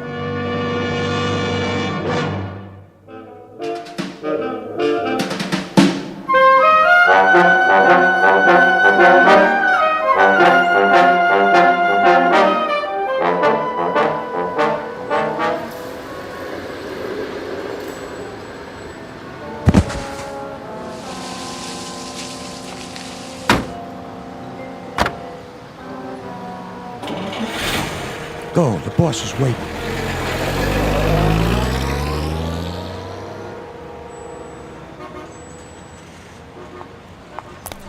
Thank you, ma'am. Thank you, sir. Spare change? Bus fare? Something to eat? Hold on. What in the... Nice pair of shoes. Huh? Nate? That you? Oh, no, no. Poor Nathan. I'm sorry. You forgive me, don't you, Nate? But I guess you won't have any use for him now. Rest in peace, buddy. Yeah, what do you know? Perfect fit. Spare change, sir? Ma'am? Anything at all? Hot meal? That's all I need. Yeah, and a hot bath and a change of clothes. That's all. 'Cause I got places to go and things to do.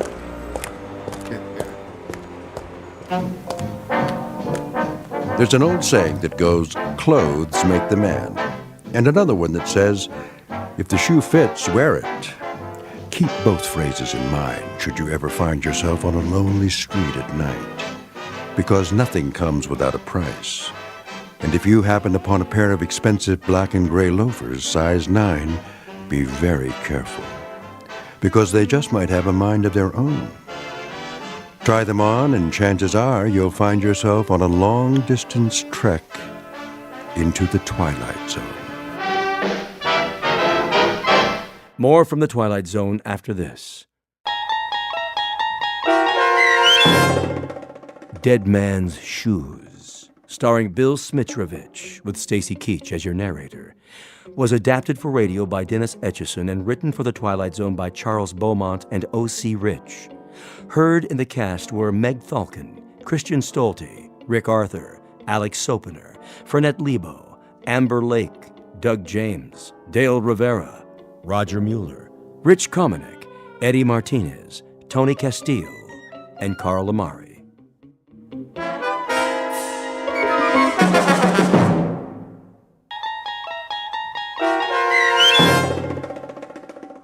Elegy, starring Blair Underwood with Stacy Keach as your narrator, was adapted for radio by Dennis Etchison and written for The Twilight Zone by Charles Beaumont.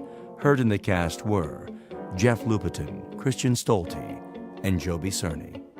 To learn more about the Twilight Zone radio dramas and to obtain audio cassettes and CDs of these programs, visit our website at twilightzoneradio.com. The producers of The Twilight Zone wish to thank CBS Enterprises, Carol Serling, Dennis Etchison, Dick Brescia Associates, Claire Simon Casting, Terry Jennings, XM Satellite Radio, Sirius Satellite Radio, our sponsors, and our radio affiliates for helping make this series possible. This copyrighted radio series is produced and directed by Carl Amari for Falcon Picture Group. Doug James speaking.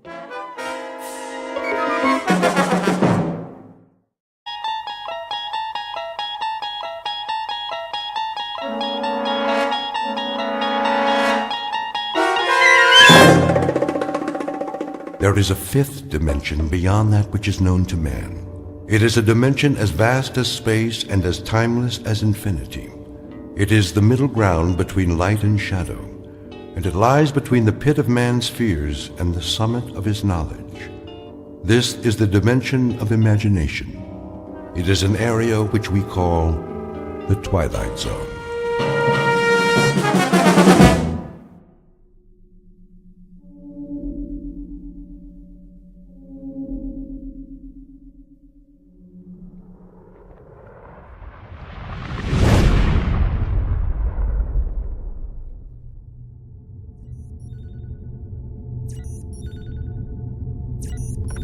Kirby. Yes, Captain. Give me the readings.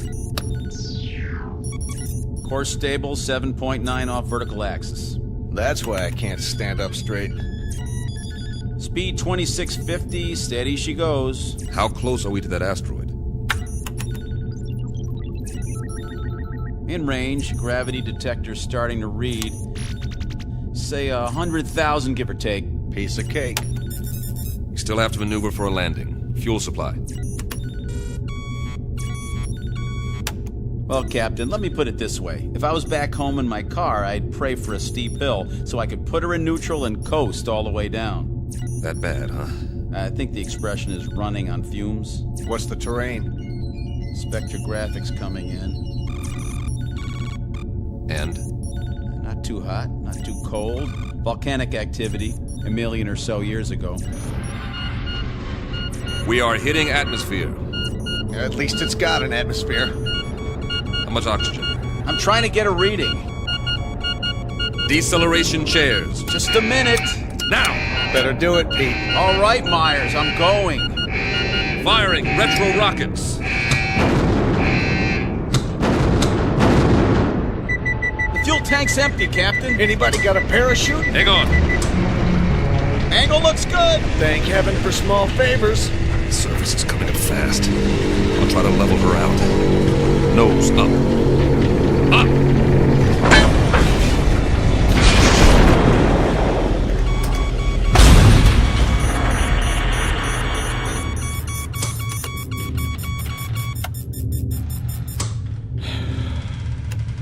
Nobody say anything. I want to remember this magic moment. Oh.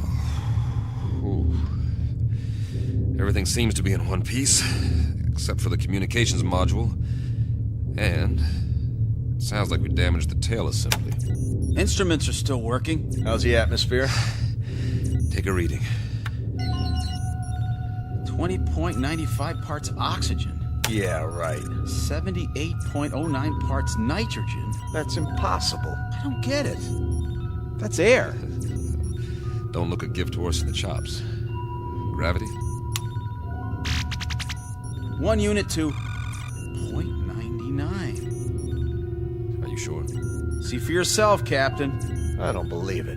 You got something better to believe, Myers? But that's incredible. Conditions identical to Earth, and yet we're 655 million miles away from Earth. Let's get the airlock open. Hold up, Pete. What for? I'm sick of breathing recirculated air, eating freeze-dried tofu, and we're almost out of that. The instruments could be wrong. What's the difference? We aren't going anywhere for a while. We can't even radio for help till we fix the module. The man has a point.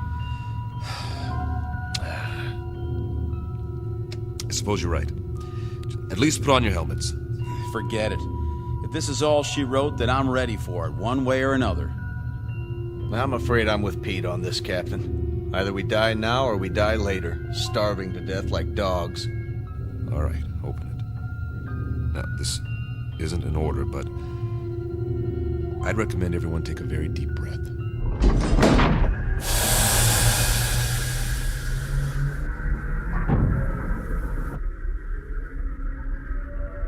Time, the future.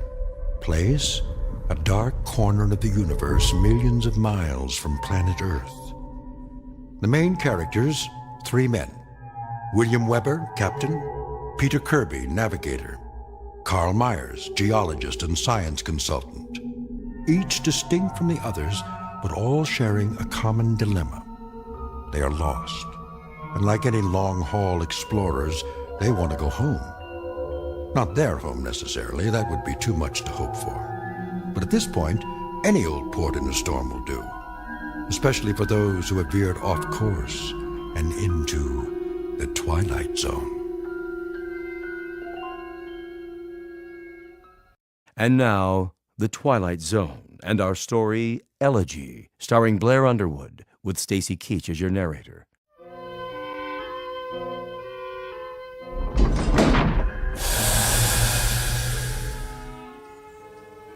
Captain's notes. We made a rough landing, but no injuries.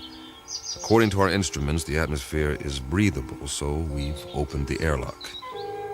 It's hard to believe, but the temperature is that of a spring day on Earth. And it smells clean. Well, I'll be. Get the ladder into position. Watch your step.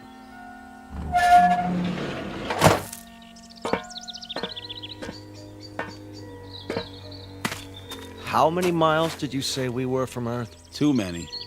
Time for a reality check. You see the same thing I see, Captain? What do you see? Open country, farmland. Kirby? Affirmative. Acres of grass, trees. I grew up in a place like this, in the Midwest. And those hills? They're settled granite, I'm sure. Eroded over thousands of years of wind, rain. I don't get it. Neither do I. Wait a minute.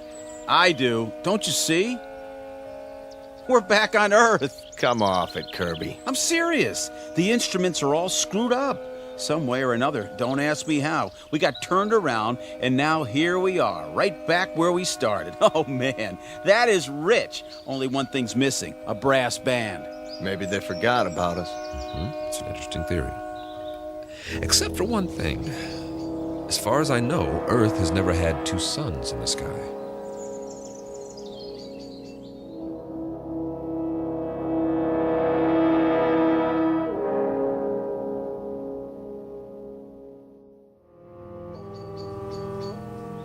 You're right. But the temperature's perfect. That means they're smaller than our sun. Added together, they put out just enough energy to duplicate conditions on our own planet, including evolution. And the people learned to build farmhouses exactly like ours. What? If that's not a barn over there painted red, then it's a pretty good imitation of one. What in the name of... Better check it out. Be careful, men. We don't know what we're dealing with yet.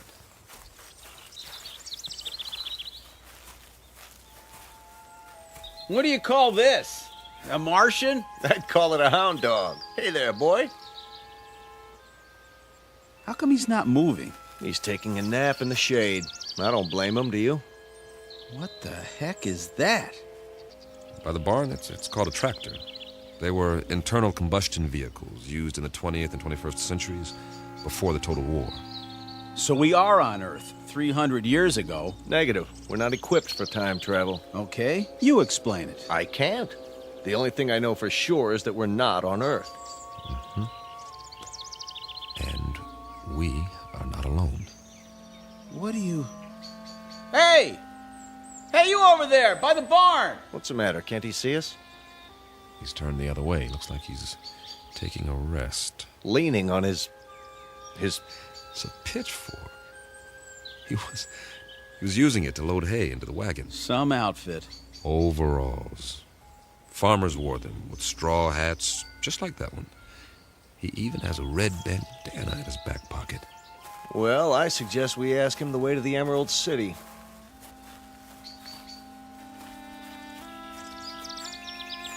Excuse me, sir.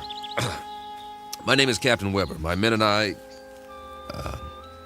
Sir? Sir, I hate to bother you, but that's our ship over there. We've crash-landed. If you can tell us... Sir... Sir, can you hear me? What's the matter with him? Seems to be in some sort of trance. Are his eyes open? Yes, but... Move your hand in front of his face. Nothing. As if he's... Don't touch him. It's all right. His skin's warm, but there's no respiration. He seems to be frozen in place. Well, let's move on. Say that again. This is giving me the creeps. We'll recon the surrounding area. There may be others.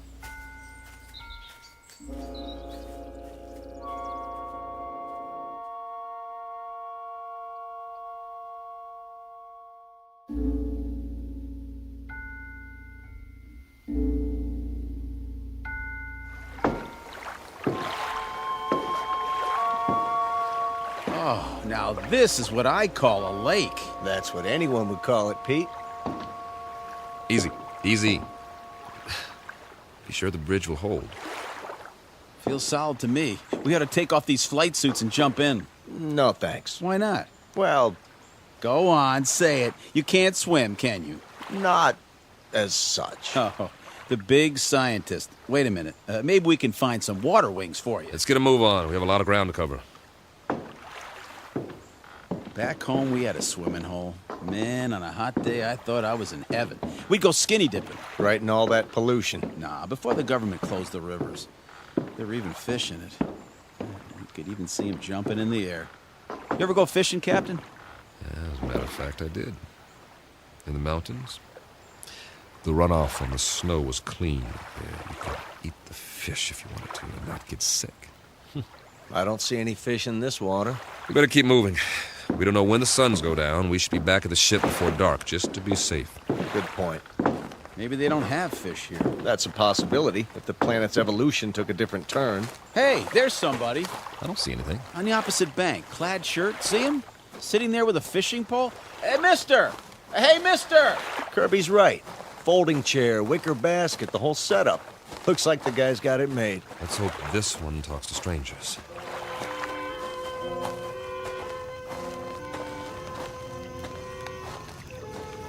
Hi there, fella. How's it going? Fish biting today? Mum's the word, huh? Let me try. Sorry to bother you, sir, but you might say we're lost. If you could give us directions to the nearest town. Don't waste your breath. This one's a stiff, too. Maybe he's asleep. If he is, he's done well for himself. This basket is called a creel. It's full of fish, quite a haul. Fresh? Smells like it. Hold on. Is that a bottle of beer next to him? It is indeed. Only it's empty. Well, where's he got the cold one stashed? Fella, can you hear us? Do you even know we're here? Can't see his face. Lift up the brim of his hat. Okay, here goes. Sorry, nothing personal. I just like to look a man in the eye when I talk to him, even if he doesn't talk back. What did you do? Nothing, just barely touched him and he fell over. Well, at least we know he's not a statue. No pulse, like the farmer. But his skin feels real. Sit him up again, exactly the way we found him. I get it. Get what? He's off the clock. Way off. What's that supposed to mean? Pete and I used to joke about it in flight school. Now, there are 24 hours in a day, but sometimes that's not enough. You're not kidding. All my life, I've wanted extra time to read a book, write a novel. Or go fishing, spend some time in the country, meet a girl and get married, or just take a nap for crying out loud. But I was too busy. We all were. So the only answer is to fit some extra hours into the day. Hours that don't show up on the clock. That don't count. I don't see... Look at it like this. What if you could stop time? For a few minutes or a few hours? At least as far as everybody else is concerned. Think of what you could do.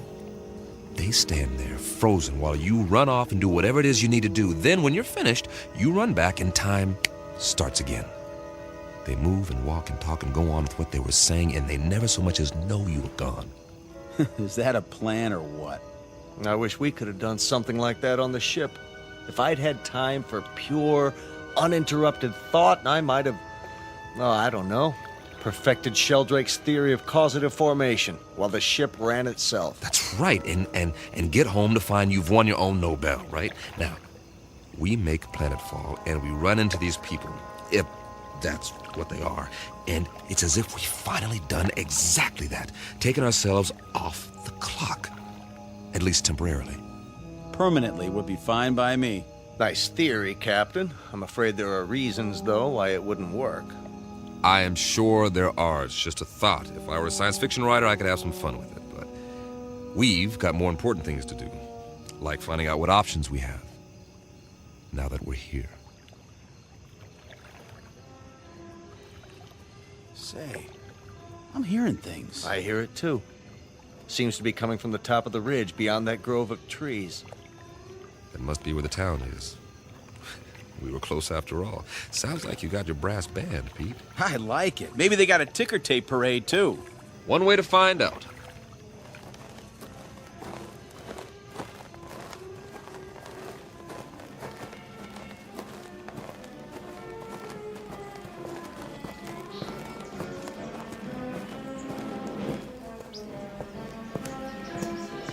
Captain's Journal.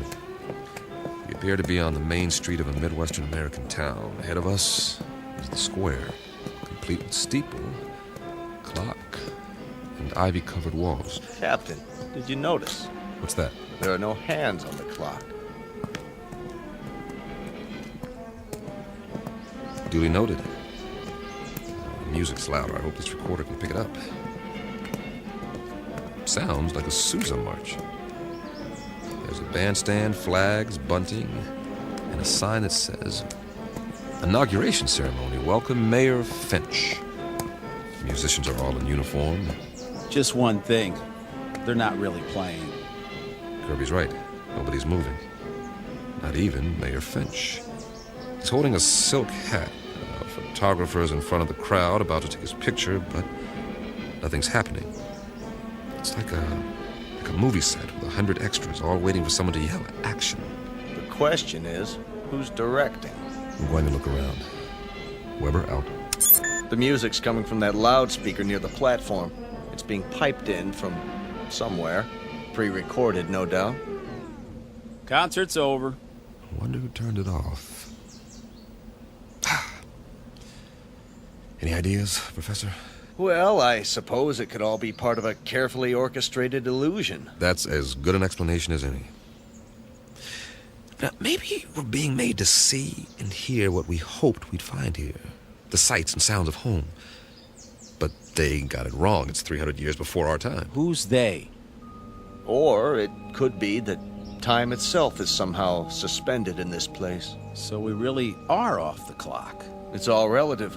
Time may have, in a sense, speeded up for us or slowed down for them. You mean they might actually be moving? It's possible. Why can't we see it? You can't see the movement of a clock's hands, nevertheless, they move. Yeah, when there are hands. Do you believe what you're saying? Of course not. Hey, everybody. Sir, ma'am, what's the matter with you people? Are we invisible or something? Don't take it personally. By the looks of them, they don't see anything. They might as well be statues. But they're not statues. Here, feel one. You, sir, shake hands with the captain. See what I mean? They feel like flesh and blood. Yeah, Kirby's right. More of the same. Whoever, or whatever, is responsible, they've created a perfect imitation of the real thing all over this asteroid. For what purpose? I don't have a clue. The expenditure of time and effort is considerable. Not to mention the science involved. The skin on these pseudo-people must be a new polymer compound. And the clothing, all duplications of Earth fabrics. I wonder... never mind. Say it. Well, we must not be the first to land here. But this asteroid's not on the charts. Then, who were they modeled after? Maybe somebody real is still here. Where? Could be anywhere. The streets, the buildings. I say we separate. We'll meet back here in an hour.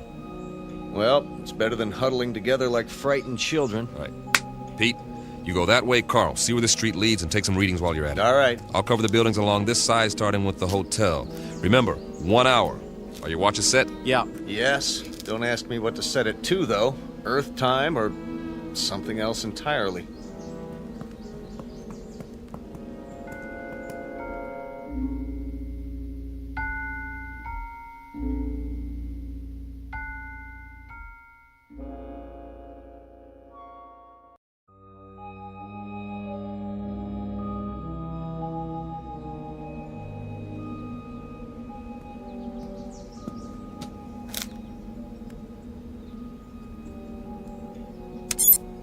Captain's notes. The awning says the hotel is called the Ritz Arms. Kind of quaint. It would be considered ritzy, I guess, in a small town. Glass front. Nothing moving inside that I can see.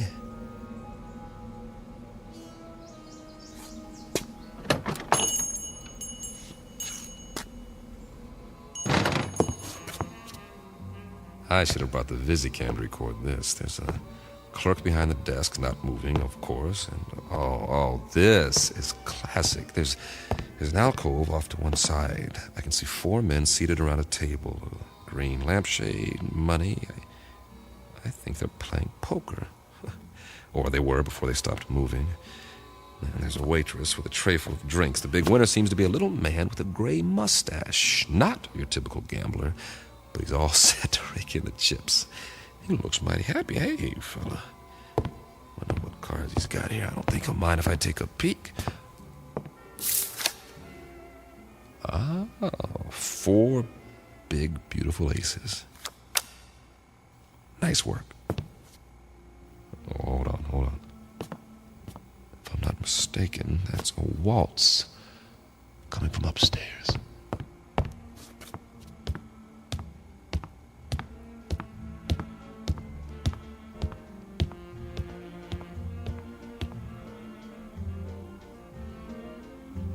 Music seems to be in one of the rooms.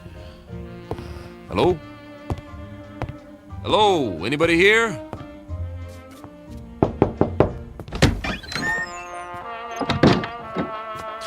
Oh, sorry. Excuse me.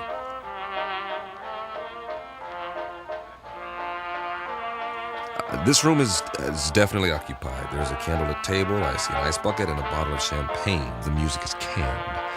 The couple is posed in a slow dance. She has a rose in her teeth, and he's got her bent back in a dip, kissing her throat. But what is she doing with him? A short, ugly man. Looks like he's never had a girlfriend in his life. But she's a real beauty. I don't know what's going on here, but I'm beginning to see a pattern. The theme seems to be dreams really can come true. But whose dreams? Who's fulfilling them? For what purpose?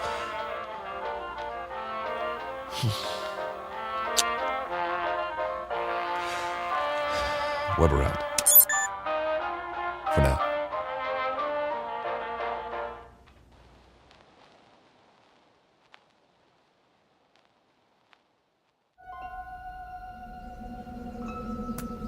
Find anything? Nope. At least nothing that moves. Pete?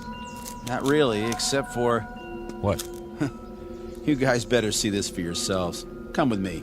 Where is it? Just around the corner. You're not going to believe this, but I think it's what they called a carnival.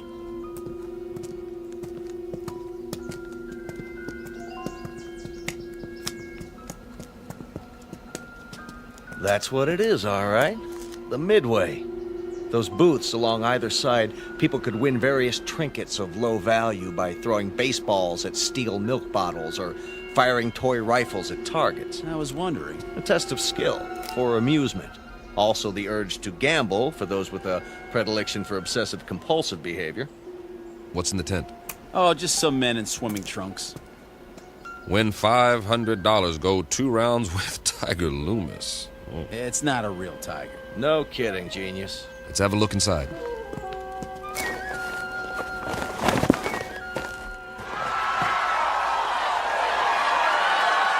That must be Tiger with the stripes on his trunks. Yeah, the one lying down in the ring. Boy, some crowd, huh? Almost as many as the town hall, complete with sound effects. 2 pugilists, duking it out, as they say.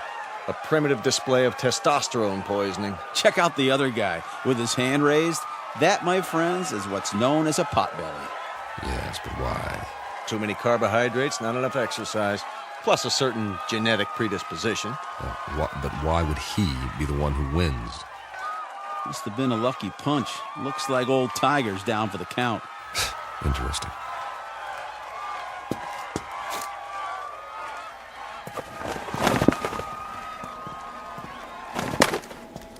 I think it's creepy. All these imitation people posed every which way.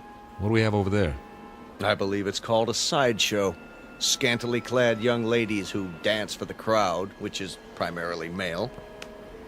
That's nothing. Check out the stage at the end. See? I was saving the best for last. Get an eyeful of this. Some sort of contest, a sign. Beauty queen chosen today. Step right up, gents. You got your blondes, your brunettes, your redheads, your tall ones, your short, stubby ones. Take your pick.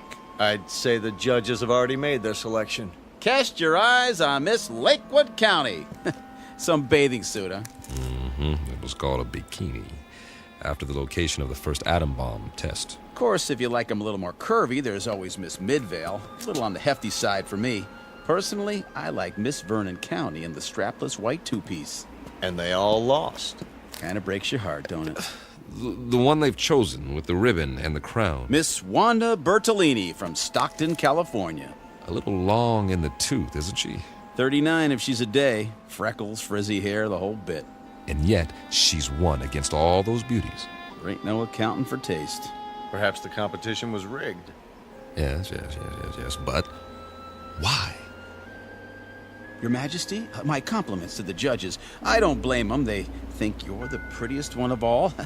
Wear it with pride, but tell me something, Your Majesty. What's wrong with you? I mean, you can't even move a muscle, like everybody else in this crazy asteroid. Answer me. Go on. What's the matter? Cat got your tongue? Answer me. Easy, Pete. Ah, you can have it. Everything about this place is nuts. Where are you going? Wait!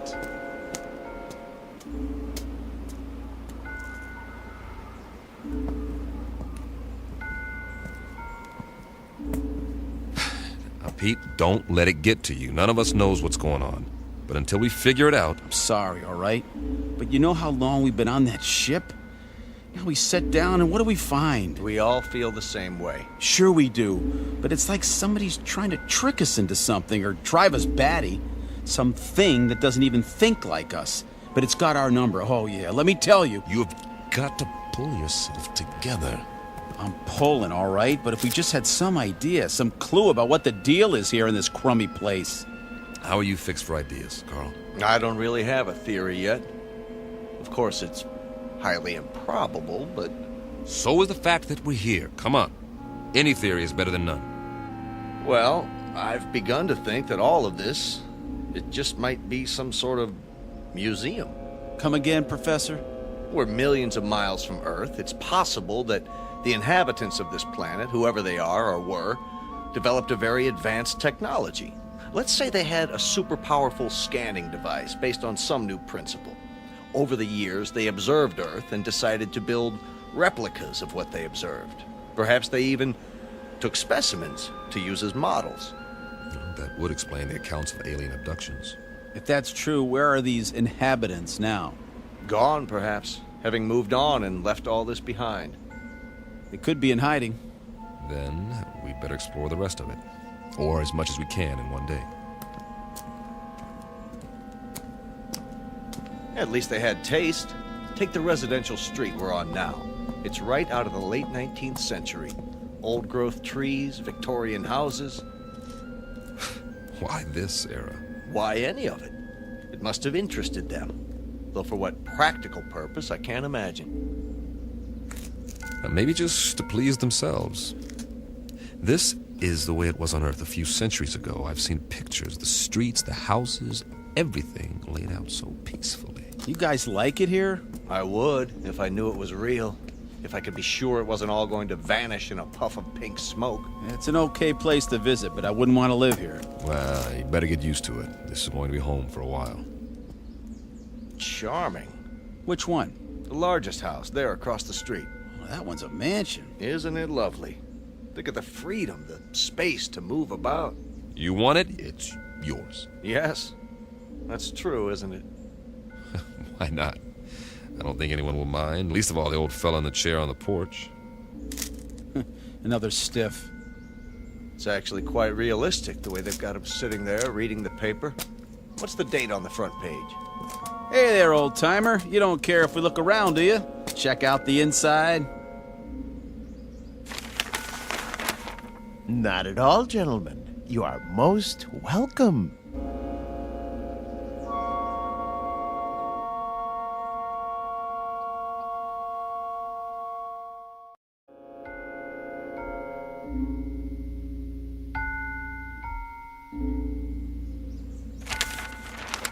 Jeez Louise! He talks. Forgive us, sir. You all look as though you've seen a ghost. We assumed that you were like the others. Oh, no. I'm Captain Weber. The name is Wickwire. Jeremy Wickwire. Ah, our pleasure. Peter Kirby, my navigator. Hi. Carl Myers. How do you do? Can't believe you're real. Isn't everybody? We used to think so. Not around here. Oh, the others are nothing to be afraid of. Really, they're not. We have so many questions. I don't know where to start. We can talk inside. Some tea, perhaps. Please, gentlemen, won't you come in?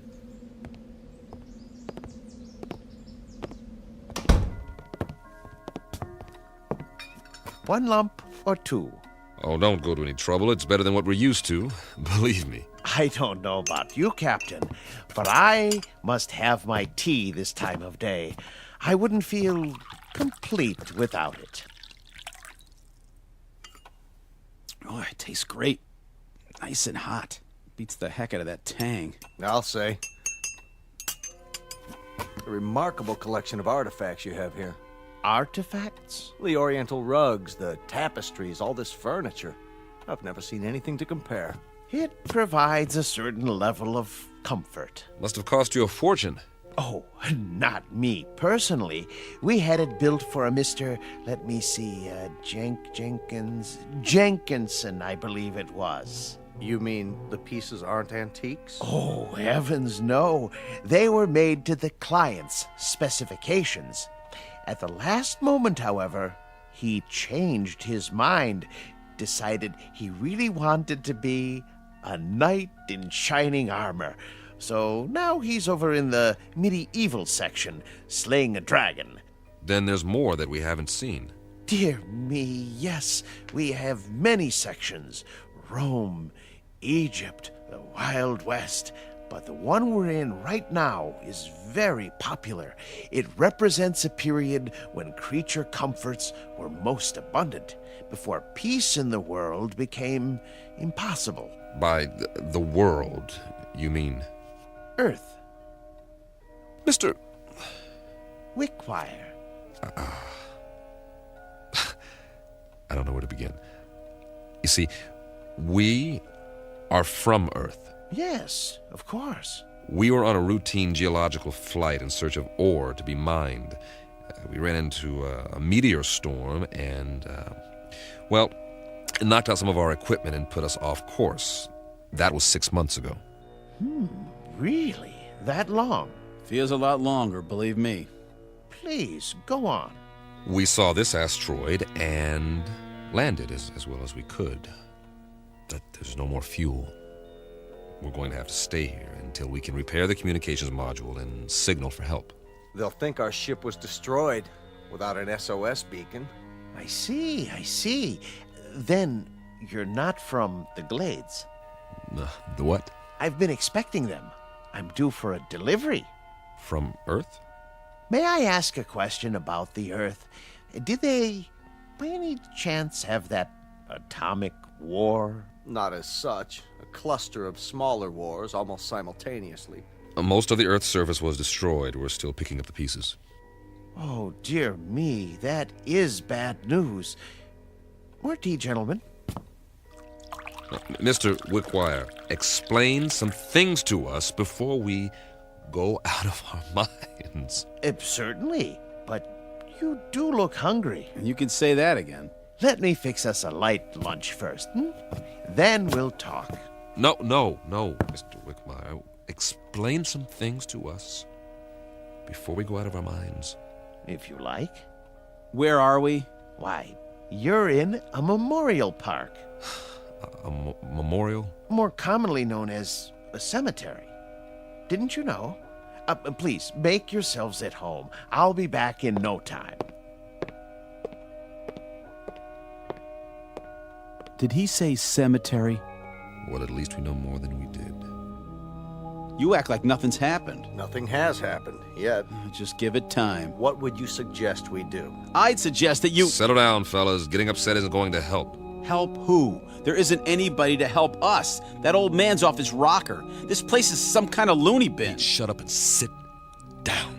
Yeah, well, I tell you, I don't like it. We're sitting around having tea, and we don't even know where we are. It doesn't make any difference where we are. This is where we're going to stay until we can send a distress signal. Unless he happens to have some rocket fuel and a tail fin assembly lying around. So for now, all we can do is make the best of it. Yeah, we don't have to like it, do we? Be patient. Everything will be explained, I'm sure. You mean you trust that guy? A little more trust might have saved our world, Pete. I say something about him is screwy. What's he so happy and well-adjusted about? Well, look at the way he lives. He's got everything he wants, even if it is a reproduction. Quiet. Here he comes. I've brought some sandwiches and a bottle of wine. I trust we'll make quick work of it. You can say that again. I haven't had a drink in I don't know how long. And after that, coffee. It's brewing now. Meanwhile, a glass for each of us. Do you mind if I pour? Very kind of you, Mr. Wickwire. May I propose a toast? Please. To peace, my friends. Eternal, everlasting peace. I'll drink to that. We all will. Excellent wine. Glad you like it. This is a special occasion. I thought it was worth opening a bottle. Liebfraumilch, isn't it? Yes, indeed. Mr. Wickwire, we're still a bit confused. You said we were in a cemetery. What did you mean? Mean? Yeah, why would there be a cemetery here? Perhaps you could elaborate. Certainly. But before I explain the details, you must give me some information. If you like.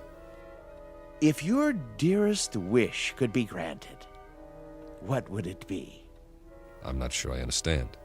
What would you like to be doing most? Where would you choose to be right now? That's easy. Back on the ship, headed for home. And you, Captain? I'll go along with that. So will I. Splendid. Oh, one other thing. When you left Earth, what was the date? September? No. The year. 2280. Really? 2280?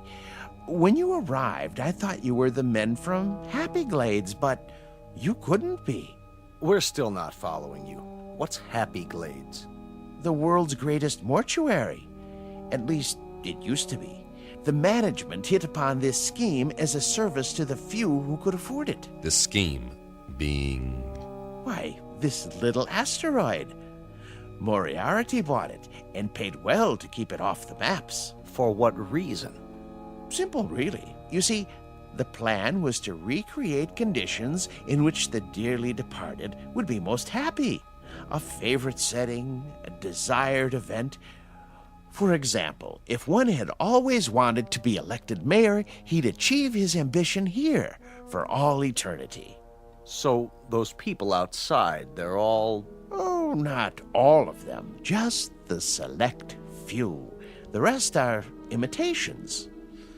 Simulacra, we call them, for effect. In other words, this is the place where your dreams come true after you've stopped dreaming. Yes, that might be a way of putting it. Very good. But a cemetery in the middle of space? Your boss, Moriarty, he could have bought a piece of property anywhere, in the desert, say, away from everything. Oh, no. You don't understand at all. Happy Glades promises eternal peace, everlasting peace. You couldn't have that on Earth, now could you? Especially with the wars you've described. He has a point. Let's finish the wine, shall we? It doesn't keep well once it's opened. Thank you. Cheers. Would you like some music? What kind? A somewhat limited repertoire, but there are all kinds of pieces for the player piano, popular, classical. Classical might be nice. Ah, yes. Something soothing to fit the mood. Mozart or Brahms.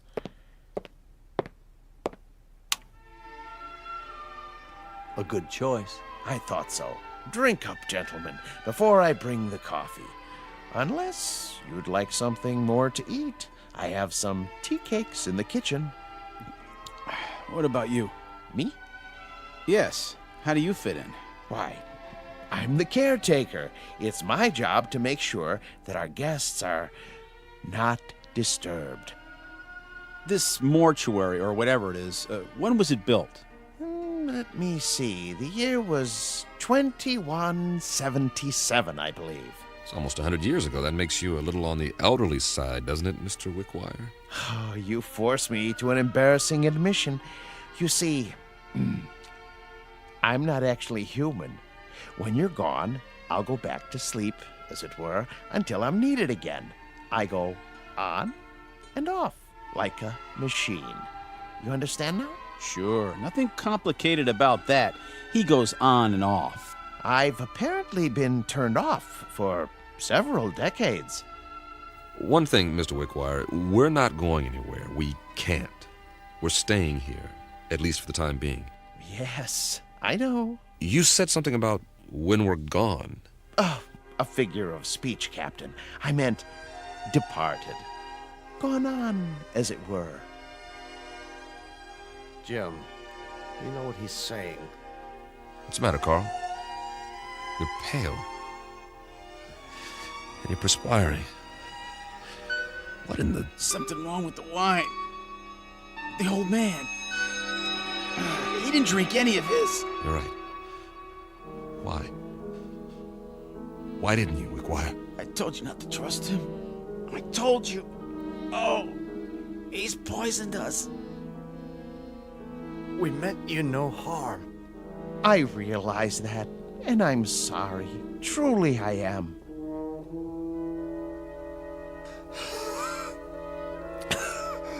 Give us the antidote. Give us the antidote. There is no antidote, Captain. Even now, the eternifying fluid is coursing through your veins. It won't be painful, I assure you. Oh, please. You've got to stop it. Oh, my dear friends, can't you understand? I have no control in these matters. I'm only a machine. But why? Why us? Because you're here and you're men. And while there are men, there can be no peace. Surely you've seen ample evidence of that on Earth. What are you going to do with us? There are several possibilities, but as you said, your preference is to be on your ship. So be it. I'll move you there and arrange you in your natural habitat.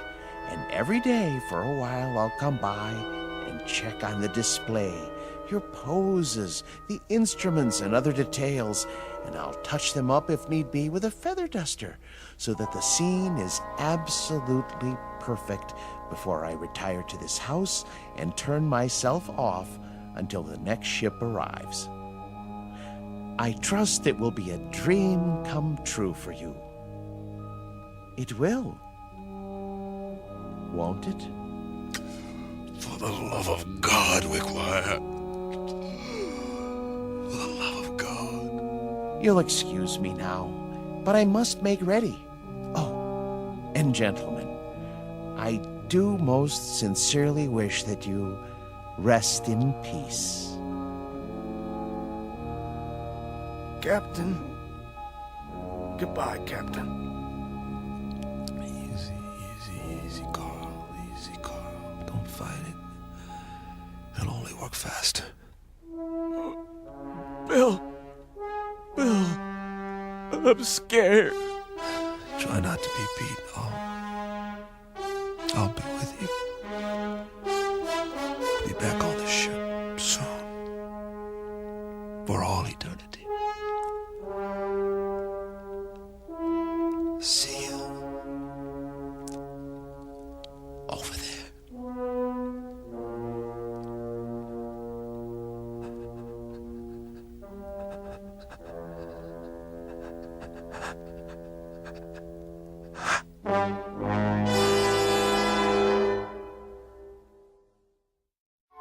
Captain Weber his navigator Kirby, and Meyer the geologist on their last voyage. And now, at their journey's end, all agreed what they wanted most was to be aboard their ship, ready to head home. Now they will have that wish forever. Unfortunately, it's a wish that can only come true in the Twilight Zone. The Twilight Zone continues in just a moment. You are about to enter another dimension. A dimension not only of sight and sound, but of mind. A journey into a wondrous land of imagination. Next stop, the Twilight Zone. Hi, this is Stacy Keach. I'd like to take a moment to tell you about our Twilight Zone website at twilightzoneradio.com. At twilightzoneradio.com, you'll find the latest information on these Twilight Zone radio dramas, including behind-the-scenes photographs, plus the newest product releases, trivia contests, ways to contact us, other Twilight Zone-related info and merchandise, plus links to other fascinating websites. So make your next stop twilightzoneradio.com. Visit twilightzoneradio.com to purchase these Twilight Zone radio dramas on cassette and CD, or call toll-free 1-866-989-ZONE. That's 1-866-989-9663.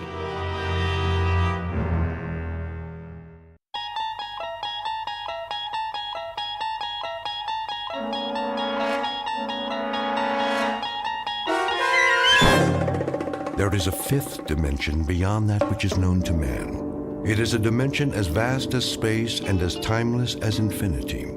It is the middle ground between light and shadow, and it lies between the pit of man's fears and the summit of his knowledge. This is the dimension of imagination. It is an area which we call the Twilight Zone.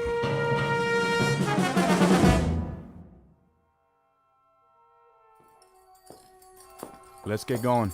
Yeah. Wasting too much time already. We've turned this place into a courtroom long enough. Barman, give me a drink. Coming right up. Hey, barman, pour me one too while you're at it. Court is back in session. Put that bottle away, Earl. You heard the judge. No drinking while the circuit court's here.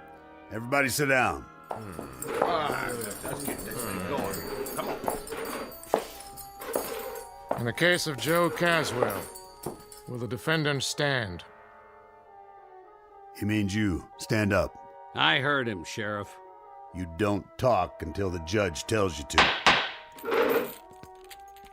Now then, Joe Caswell, in the shooting of George Bamber's son, Will, you carry a Colt .45, same as the hole in Will Bamber's back, and there was an empty shell in your gun. He was spoiling for a fight. You're a dirty liar. My boy wasn't even armed. If he hadn't have called me out, he'd still be breathing, and I'd be halfway to Cheyenne. Hear that, Judge? Sit down, George. But he admits it. Quiet. This trial is over. Now, seeing as how there were no eyewitnesses, I can't say who started it and who deserved what. But there's no way this is self-defense. And it's not the first time you've been in circuit court. I've seen you too many times, Caswell. Fighting, thieving, drunk and disorderly, running horses off somebody's spread, and most of the time, folks end up dead. Too many times, mister. You've had your chance and then some. Well, this is the end of the trail. Do you have anything to say before I pass sentence? I never back down from any man, no matter who he is. Joe Caswell, I hereby find you guilty of murder and sentence you to death by hanging. Such sentence to be carried out at sunup tomorrow. May God have mercy on your soul. Court's adjourned till next month. Yeah, guilty. This way, Caswell. Then I guess I'll just see you in hell, Judge. We'll have a drink on it, you and me.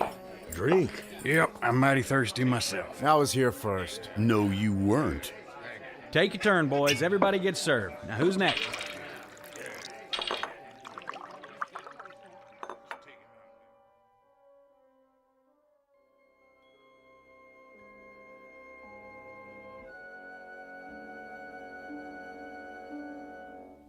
prelude to a commonplace, if somewhat grim, unsocial event known as a necktie party.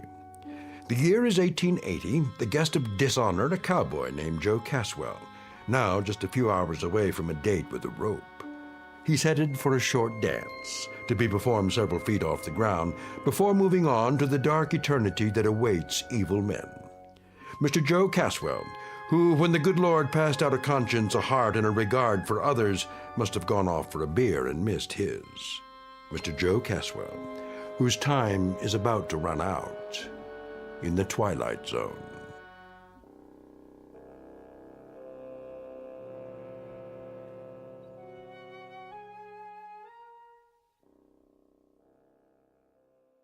And now, The Twilight Zone, and our story, Execution, starring Don Johnson, with Stacy Keach as your narrator.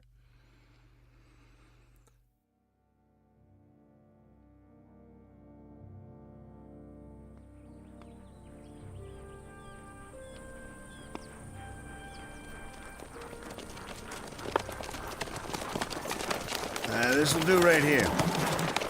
That tree hold him, Sheriff? Sure it will. It ain't that much. Give me the rope, boys. Right here. Throw it over the top branch. Yeah, hold his horse steady.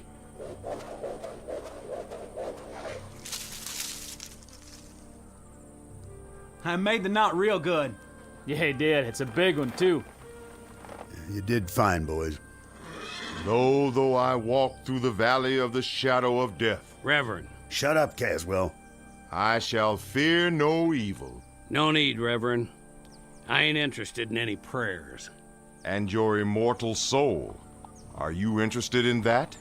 It's my immortal neck I'm concerned about now. It's your pleasure to see that it gets stretched a couple of feet. And since that book of yours ain't gonna stop it from happening, I'd as lief make this short and get it over with. Go ahead, then. I'm finished. Judge? You got any last words, Caswell? What would you like to hear? It's up to you.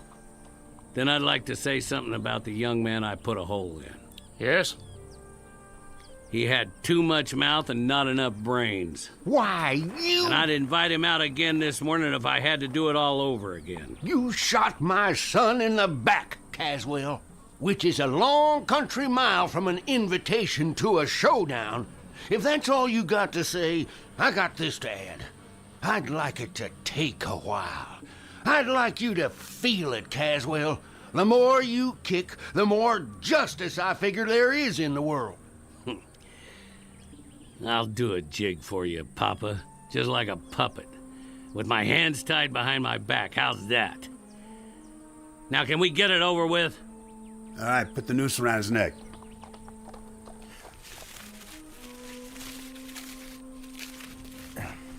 All set. Smoke, Caswell? Why bother? I wouldn't get to finish it anyway. All right, then. That's it. By the authority vested in me... Hurry up! I'll tell you this, Caswell. I've been a judge for 35 years, and the one question that always rests heavy in my gut is whether any human being has the right to condemn another. Maybe this is what should come from God. But in your case, Caswell, you're an evil man, plain and simple. You're a disease. When we hang you, it's a service to humanity. I have no doubt. No doubt at all.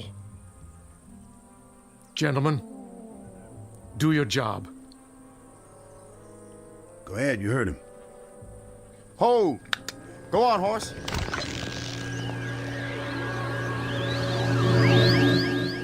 What in the... Where'd he go? He was here, and then, just like that, he... Oh, my dear God. I tied the rope around his neck. It was tight, I swear. I know you did. I saw it. Then where is he? That's a good question. What happened to him?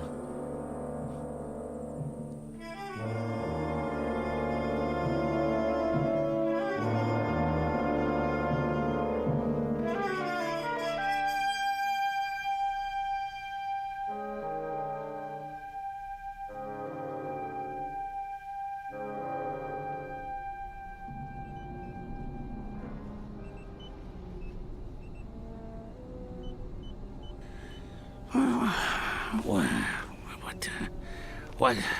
Stay down. Who are you? Just try to relax. You're going to be all right. Where am I? A long way from home, old friend. A very long way. I ain't outdoors no more. No, you sure aren't.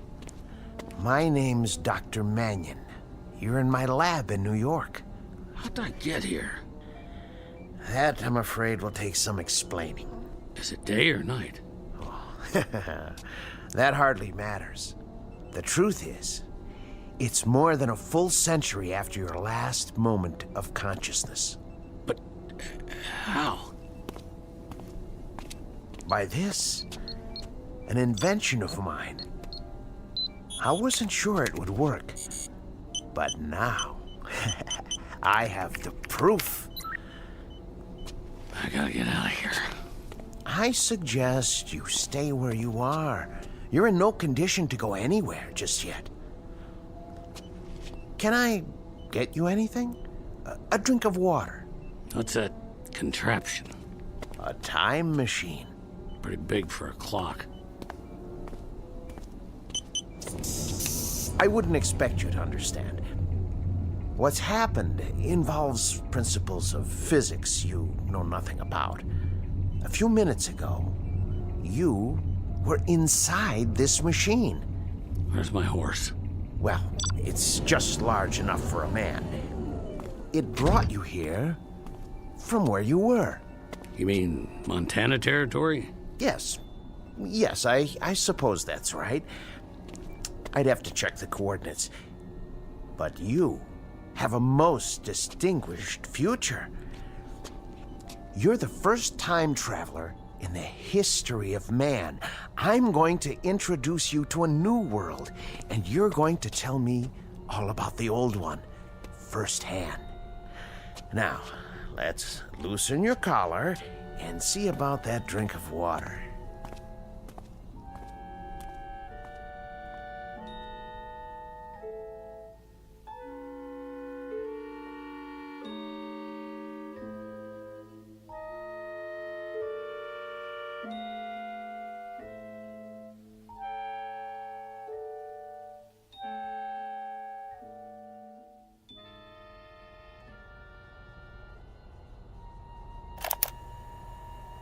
Continuation of the previous entry.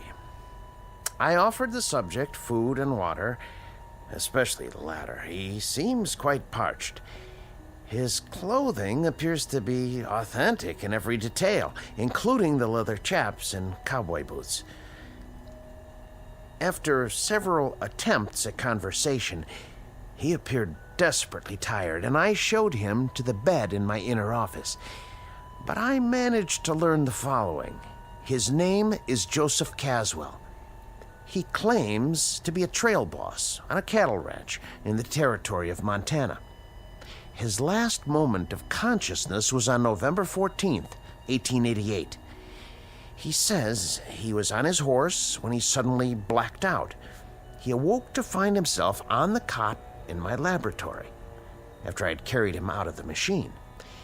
He claimed to remember no other sensations, and he has no real grasp of what has occurred.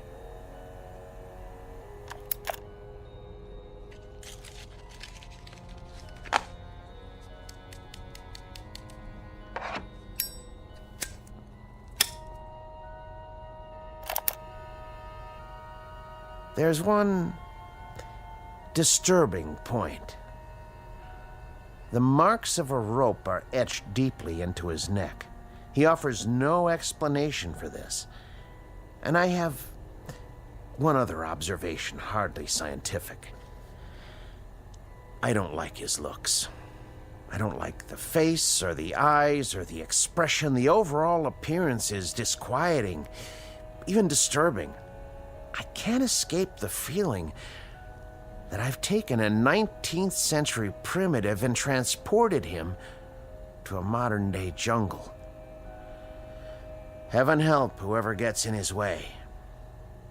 That's all for now.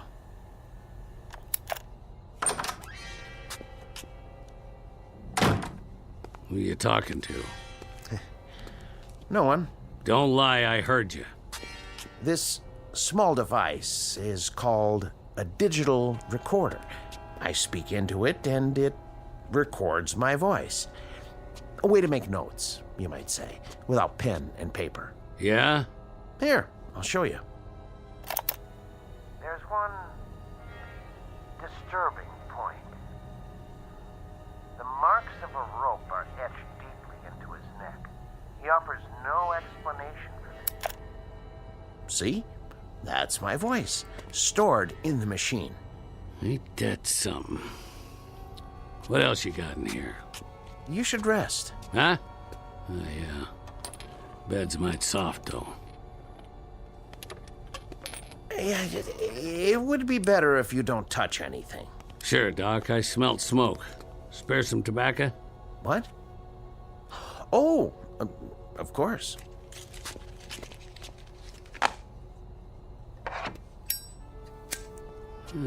Look at that. Fire right out of the air. Just a cigarette lighter. It's not magic, I assure you. Look. On, off. On, off, huh? Mighty slick. Here, take it. Go on. What else? I thought you were tired. Yeah, plenty of time to sleep, plenty. I want to take a look at the world out there, see things like you showed me in those picture books. Carriages without horses and buildings that go up in the sky. Oh, they're out there, Caswell. Things you've never seen before. Then let's get to it. No hurry. It'll all take some getting used to. Things you can't imagine. I'm ready. All right. What are you doing? Just pulling the cord on the drapes so you can get a better view. Huh? Ta-da! Now, look out the window. What is that? New York City. Just as I told you. Make the noise stop. Here, settle down. Must be quite a shock for you. Where'd all those lights come from? That is what night looks like now, in the big city. But not everything's changed. Like what? Ideas, Caswell. Concepts like right and wrong. I know about that. Do you? I had a deputy sheriff in Dodge City try to beat the difference into me with a wet rope. I know all about right and wrong. And what about justice, Caswell? What about that? I'm supposed to know about justice? More than most men, probably. Right and wrong, they could try to beat into you, but justice... Those marks came at the end of a rope, didn't they? Don't you worry about my neck. That's where you were when I reached back in time. You were at the end of a rope, weren't you?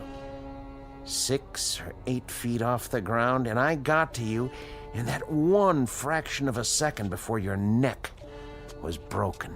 When you're dangling at the end of a rope, it don't matter whether you're 1 foot off the ground or 100. You're just hanging there. Seems like it ain't ever gonna end. You were hanged because you killed someone, weren't you? A whole territory full of them. I stopped counting after 20. 20 men? Yeah. They all had it coming. In that case, I'm going to have to send you back. Back? To where you belong. To the very same moment, if I can. And that'll be justice, huh? I died once already, mister. I've been to hell. You try it sometime. Try getting your head put in a noose. And when they run the horse out from under you and that rope pulls you up and you hang there with your feet kicking and your hands tied behind your back and the pain, then you tell me about justice. And the victims you killed, Caswell, those 20 men, they died with no pain? You're just talking words now. Victims and justice and right and wrong. Well, they sound good in a nice warm room on a full stomach.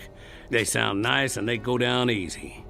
But you try 'em on an ice cold mesa, where another man's bread and another man's jacket are all that's left between you and staying alive.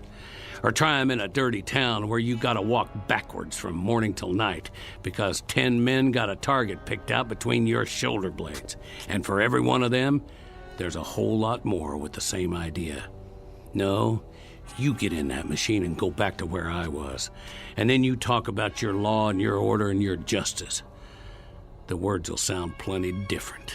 That may be, but I've made my decision. I'm sending you back. Oh, you are, huh? I know your kind. Clean-faced Johnny-come-lately dandies who'd ride around in trains, rolling nice and easy over the graves of men like me. Stand back. You think I'm scared of a little gun like that? I had me a Colt 45 with a whole lot of notches on the grip. Get in that machine now. You don't tell me what to do. I hate your kind. I'm warning you. Yeah? Well, I'll do more than that.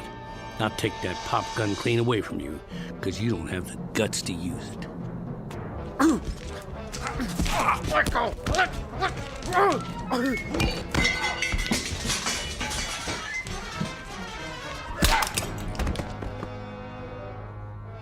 Don't you ever draw on me. Well, that's what I think of your note-taking machine. You stay down, if you know what's good for you.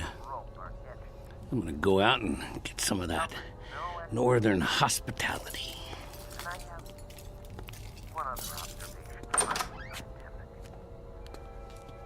don't like his looks.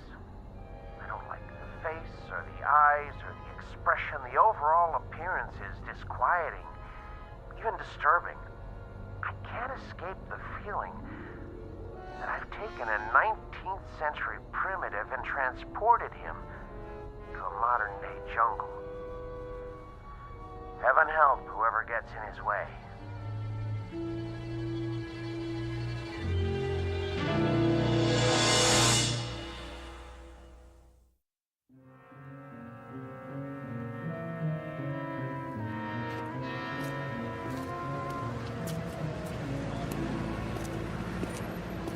Paper! Evening paper! Hey, cab! I need a cab. Get your Franks here! Hot pretzels! Too much noise. Look at that guy. Who does he think he is? Hey, man. Nice costume. Get out of my way. Who are you, a drugstore cowboy? Hey, move it, pal. Look at his eyes. What's wrong with him? Another crazy. I gotta get away.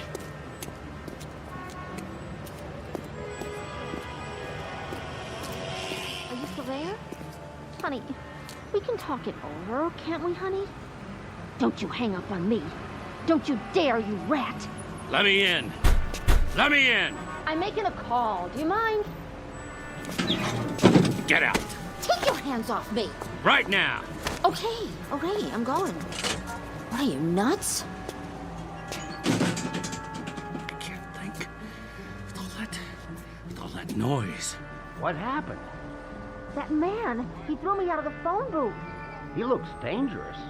I'm calling the cops. Stop it. Stop it! There was an overtime on your call. Please deposit 25 cents. Who's talking to me?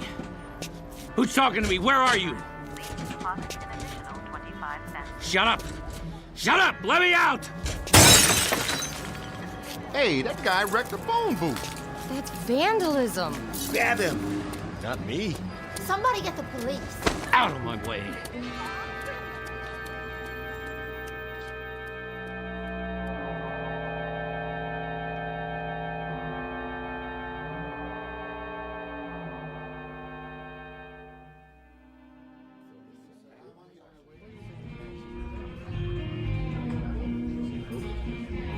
Hey, Artie, another draft over here?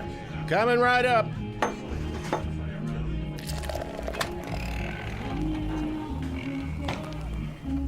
Hey there, cowboy.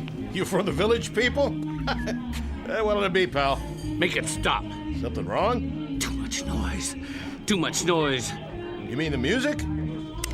Whoa, now. Hey, what are you doing? Put the gun away. I said, make it stop.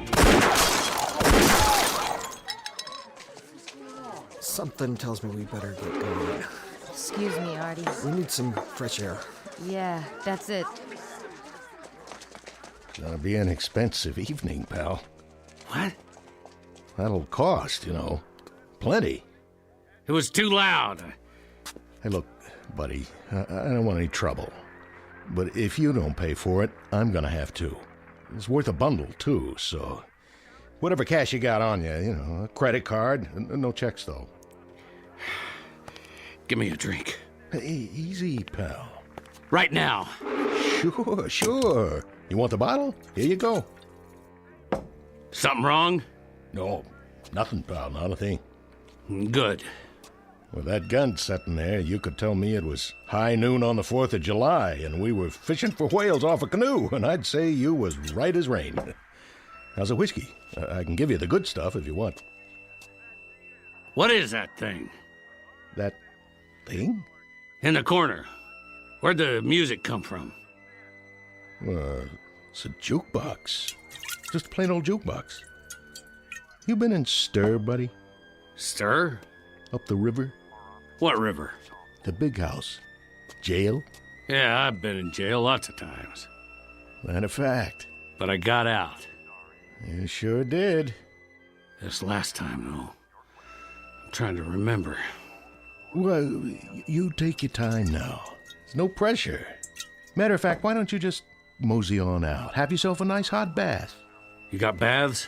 Not here, but you can get one almost anywhere. Try the Carlton Arms. Rooms don't cost much. I just need sleep. That's what I need. There you go. Some quiet and some shut-eye. Sure, I understand. It's crazy out there. That it is. All those things running around. Which things is that now? With the wheels, the carriages with no horses. You mean cars? They make all that noise. Worse than a herd of cattle. There's too many of them nowadays, that's for sure. It's like thunder all the time, and lights everywhere you look, going on and off, and... Well, that's life in a big city. You know what you ought to do. Move out of Manhattan. Go on upstate, in the country, where you can get some peace. Yeah. Catch a train. Like to do that myself one of these days. Where's the station? Well, you can go out of Penn or Grand Central, but first, take my advice. Get some sack time. Have yourself a good night's sleep. Things will look better in the morning. I already tried that. Take a bottle with you. On the house. Take 2. It'll help you sleep. Go on now. Carry these home and... What's that? Where? On the wall. Just a flat-screen TV. You know what that is, don't you? Looks like a window. Yeah. That's what it is. A window. You can see whatever you like. Take your pick. Got all kinds of channels. Here, I'll give you a demonstration. What do you want to watch? You like this show? Well, it's okay by me. I'll turn it up for you. Not too loud. All right, hombre. I'm giving you a chance to draw. You better make your move. Missed. What'd you do that for? He drew first. All right, cowboy, that's it. You gotta pay me for the TV, too. Police! Police!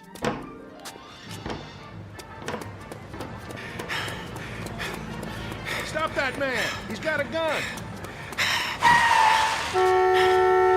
Hey, get out of the street! Aren't you drunk? Keep away! Did you see that? That guy shot the taxi cab. Wait, here comes the mounted police. He'll stop him. You! Hold it right there! He's going in the park, officer! I said hold! Leave me be. Hold up. Put your hands in the air. I was just trying to get him. You're not going anywhere. Hands where I can see them. This is Hendricks. I need backup. Central Park West. You the sheriff? Yeah, that's right, partner. Spread them. You ain't taking me in. Your hands behind your back. Not this time. Put your hands behind your back. Put away. Stop. Don't resist arrest. Easy, horse. This place is worse than Montana territory. Let's go. Get up.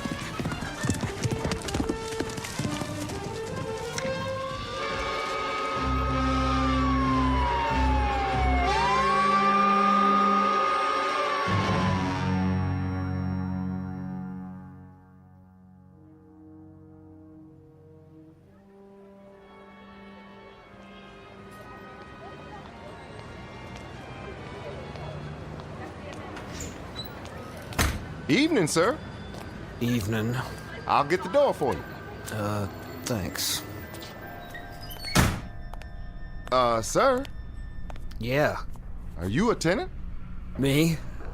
I haven't seen you before. I just have to drop something off. Which floor?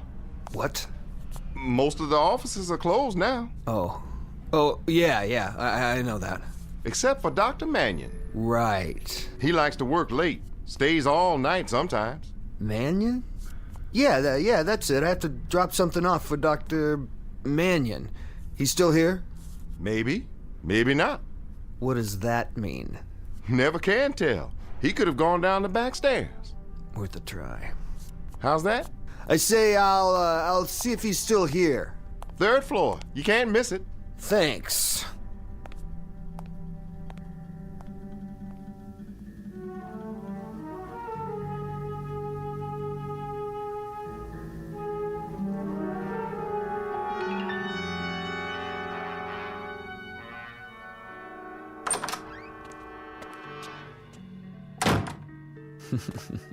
Yeah, worth a try, all right. Didn't even lock his door.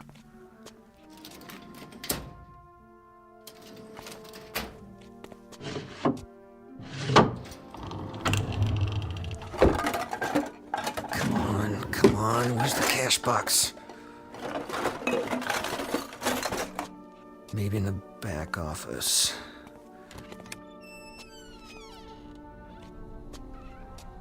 Gotta be a wall safe somewhere. What in the... Ah, jeez. Somebody else had the same idea. This guy's been beat up good. If he dies, I ain't gonna take the rap for this.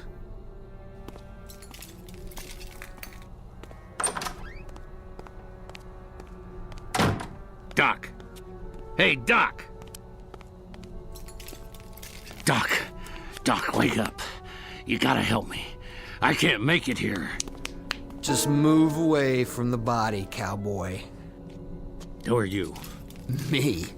Who are you? Buffalo Bill? Help me lift him up so we can bring him around. Forget it. He's all right. We just had a little scuffle is all. Well, he's stone cold now. Doc, hey, Doc. I told you, forget it. What are you doing here? I thought the place was empty. What do you want? Same thing as you. I'm gonna help myself to whatever I can. But it looks like you got here before me. With the place being dark, I figured I'd be all alone. You checked the desk, did you? Get out. My, what big muscles you have. I'm shivering in my boots. Get out, I said. Not so fast. What's that? What's it look like? You'd pull on me? If I feel like it. What are you gonna do about it? Well, how about this? I'm waiting. What you got there? Cat pistol? No more shells. Now, as I was saying, I don't expect he keeps much cash in here, but he must have a safe. You know where it is? I asked you a question, cowboy. So, what's all this on the wall? Some kind of electrical stuff. He's a doctor. Oh yeah? That means he's rolling in dough. I told you to get out. All right, you asked for it. missed. Shouldn't draw a gun unless you know how to use it.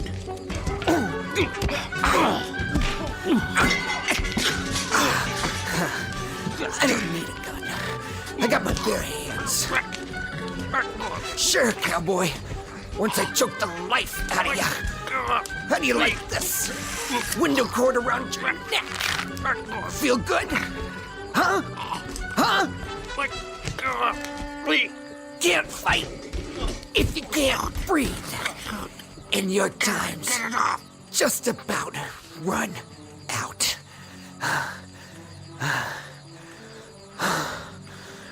Sweet dreams, cowboy. Now, get my gun. Go down the back stairs. Wait a minute. Didn't see that. What's in there? Some kind of secret chamber. Maybe that's where he keeps his dough.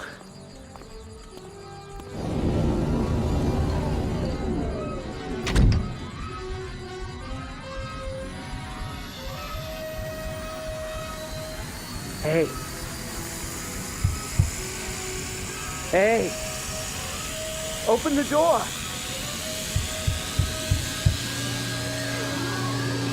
Open the door.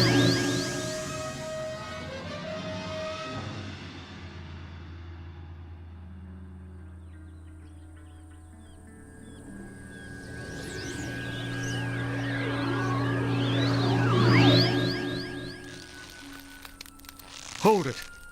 He's back. What? How? That's not him. No, it's not. Then who? Cut him down. Hurry up, cut him down. I got it, Sheriff. Help him. Yes, sir. Here, use my knife. Lay him down easy. It don't matter now, his neck's broke. But that ain't Joe Caswell. No, sir. Sure ain't the man we hanged. Then, who is it? Look at his clothes. What kind of clothes are they? I don't know. Some kind of city get-up. Fancy shoes and all. Then who is he? It's not Caswell, Reverend. It's a stranger. Someone I've never seen before. Me neither. I put the noose around his neck myself. Around Caswell's neck. I don't know who this is. What kind of devil's work is this? I don't know if it is the devil's work. Did we hang an innocent man, then? I hope not. I pray to God not. Amen. Put the body across one of the horses. We'll take him back to town for now. Yes, sir.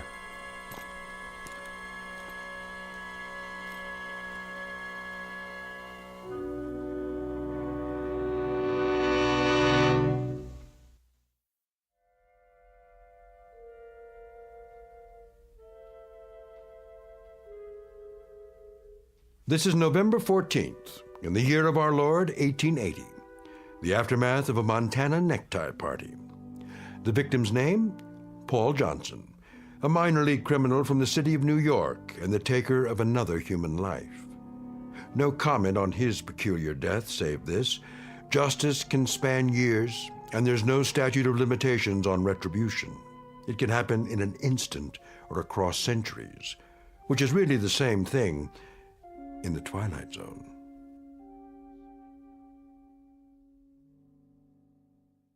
More from the Twilight Zone after this.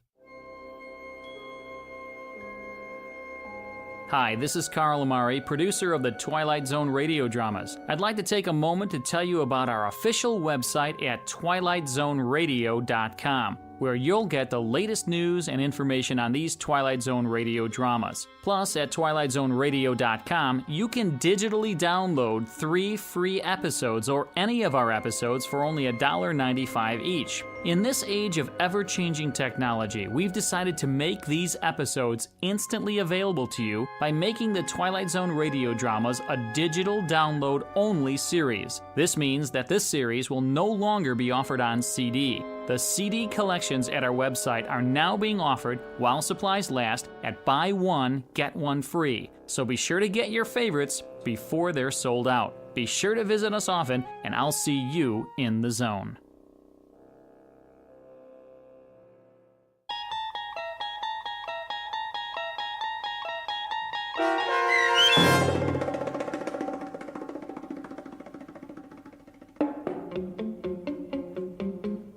Execution, starring Don Johnson with Stacy Keach as your narrator, was adapted for radio by Dennis Etchison and written for The Twilight Zone by Rod Serling, based on a story by George Clayton Johnson. Heard in the cast were Joby Cerny, Terry Berner, David Darlow, Norm Waddell, Richard Hensel, Rick Arthur, Rick Peoples, Brandon Els, Oksana Fedanushin, DJ Howard, Sarah Court, Carl Amari, and Karen Anglin. The producers of The Twilight Zone wish to thank CBS Enterprises and the Rod Serling Estate for making this series possible. This copyrighted radio series is produced and directed by Carl Amari for Falcon Picture Group and Westwood One. Sound design and custom Foley effects for The Twilight Zone by Cerny American Creatives Bob Benson, Craig Lee, Matt Sorrow, Tim Cerny, and Todd Beyer. To learn more about the Twilight Zone radio dramas and to contact us, visit our official website at twilightzoneradio.com. Doug James speaking.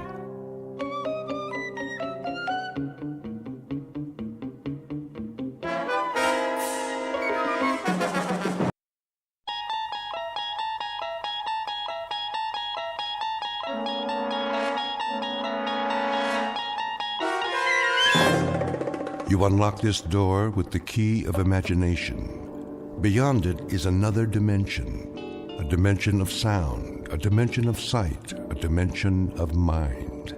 You're moving into a land of both shadow and substance, of things and ideas.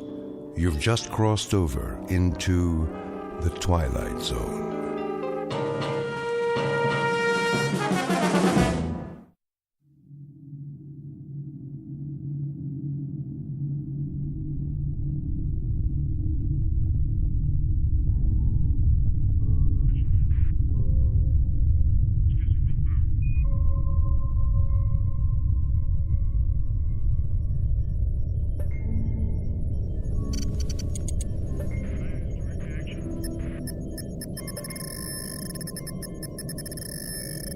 Captain.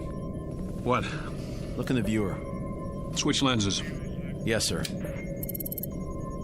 It was at 255-417. I don't see anything. Maybe not now, but something glittered down there. We went over a lake, you know. I know, it wasn't that. Well, we'll take a closer look, but it's probably the lake.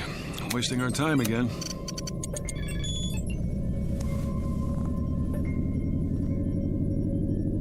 What are we turning for? I saw something. What? Something metallic, Carter. Yeah? He thinks so. We're almost there, then we'll know.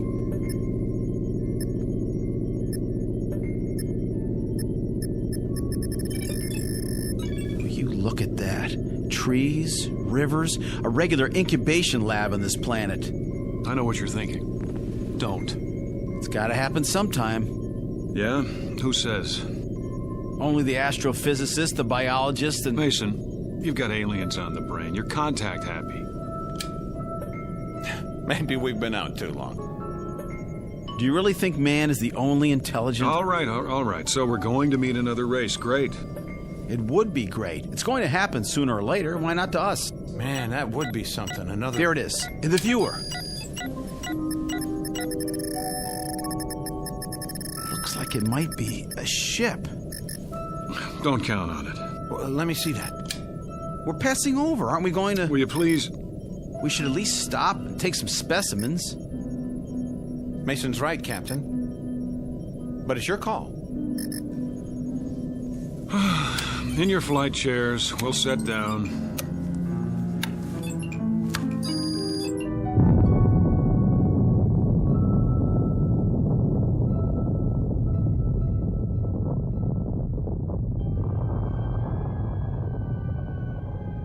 Captain Ross, Lieutenant Mason, Lieutenant Carter, aboard spaceship X-89, cruising above the 13th planet of Star System 51. In a little while, supposedly, the ship will be landed and specimens taken. Vegetable, mineral, and, if any, animal. These will be brought back to overpopulated Earth, where technicians will evaluate them. And if everything is satisfactory, stamp their findings with the word inhabitable and open yet another planet for colonization. These are the things that are supposed to happen. In actuality, they will not happen at all, but will instead be superseded by events far more unusual, because the 13th planet of Star System 51 just happens to be located in the Twilight Zone.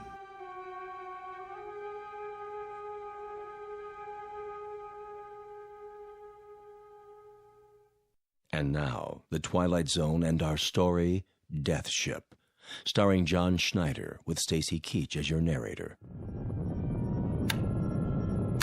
You heard the man. Strap in. We're going down. What's the matter with the captain? Beats me. I can hardly talk to him anymore. He has been acting pretty strangely. You said it. As if he's fighting something. Yeah, us. You really think it's a ship? If it is, I don't see how it could be from Earth. We've got this run all to ourselves. They might have gotten off course. Not this far. Setting down. Right, Captain. Retros.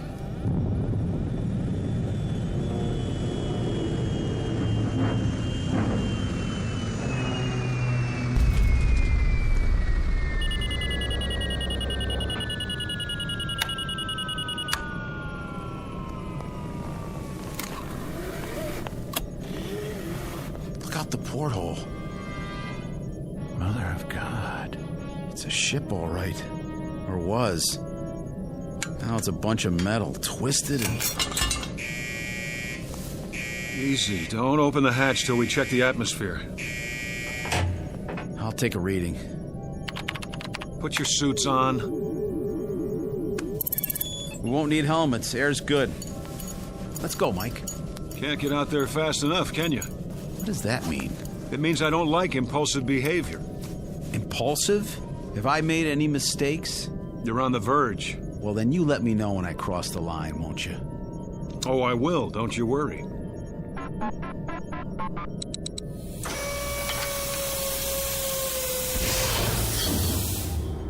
We stay together, nobody takes any risks. That's an order. I understand, Captain. Carter? Yeah? All right, then. Let's go.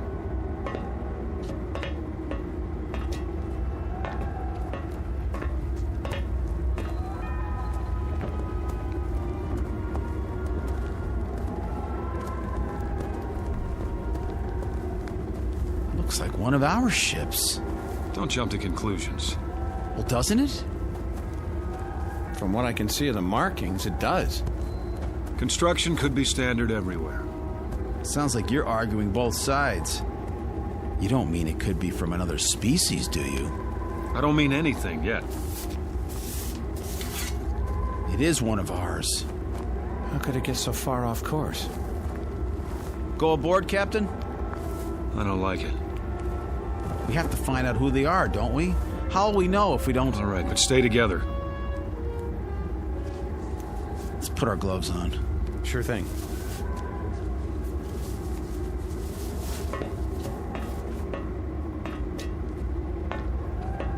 Man, pretty familiar, isn't it? Even all bent up like this. It's from Earth, no doubt about it. We don't know that. But Captain, look at the shape, the styling. We don't know it, Carter. That's just jammed.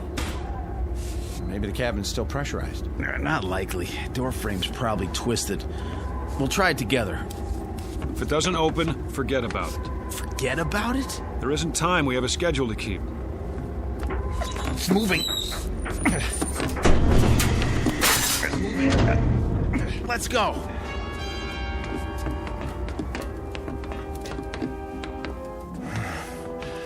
Well, this must be the main cabin. Looks like our ship. Use your flashlights. Over here. What? It's a body. Turn him over. Don't. Give me a hand. Dear God. Wait a minute. Do you see what I think I see? There's another one against the wall. Help me lift him. Don't, I said. What is going on here? That one has a face like... Nothing's going on. And the third one, he... Carter, try the auxiliary lights. But Captain, is it just me, or are we standing here looking at three bodies with three faces that look exactly like our faces? Auxiliary lights. I don't understand. It's not what it seems. Not what it's... Just hang on. Here come the lights. All right, then. First things first. Here's an ID wallet in this one's breast pocket. And here's his government card, picture and all. It says, Lieutenant Robert Mason. See it? That's my name, isn't it? That's my face, just like the one in my pocket right here. Well, isn't it? Put it back. Everybody see it? The same as mine, identical. Put it back. I don't get it. The same with the second one. What is this? You're letting it get to you. Get to me? This is my picture. Me. Hang on, lay them out and get something to cover them with, both of you. Captain, look at the third one and tell me it's not... I see it. Cover them now. No, I'm not touching them again. Carter. Nobody else touched them. I don't know about you fellas, but I need an explanation for this. We're leaving this wreck now. I said now. Everybody out.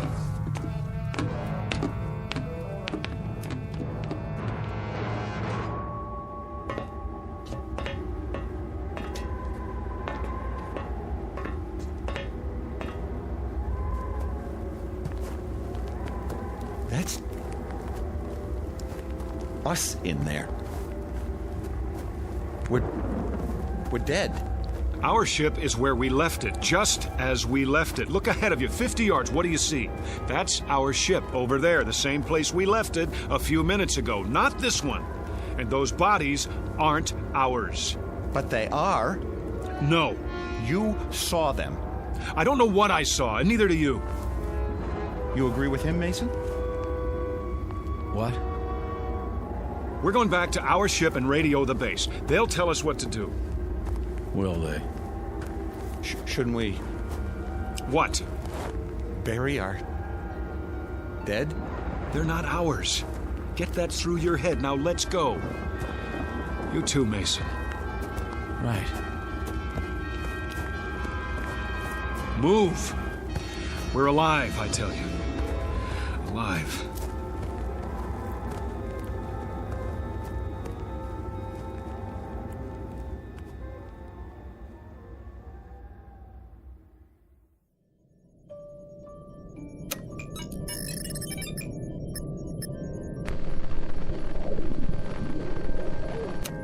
Nothing.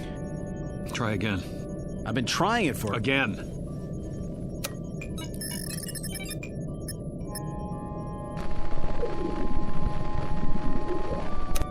Captain, there's no point if it won't... What is this? It was working before. Maybe it's this planet. What are you talking about? Maybe there's an interfering field of... That's ridiculous. Try the radionic signal. Captain, it's not going to. It's... Will you do as I say? Yes, sir.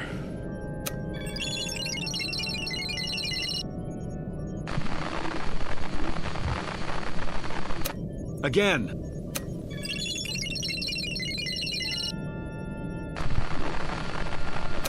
Again. If it doesn't work the first time... They didn't hear us.